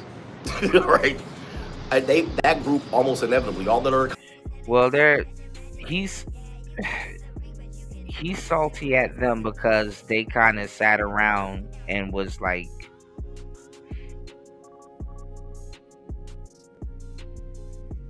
taking Andrew's side after their debate. So he gonna go in on them.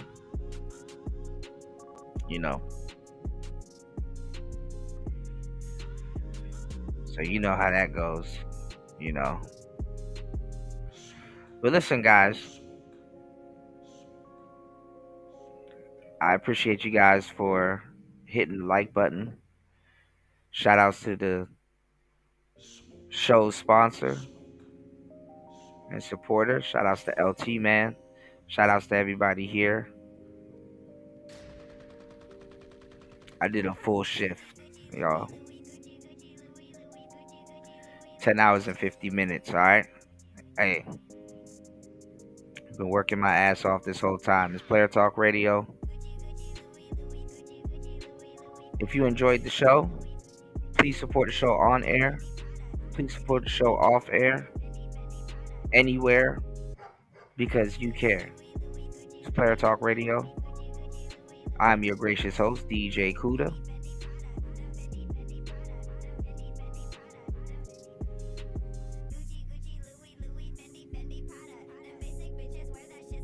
And I'll see you guys on the flip side.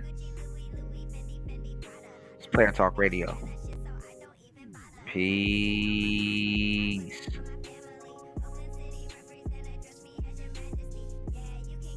But you can never touch the crown. I smoke a million Swisher blunts and I ain't never coming down.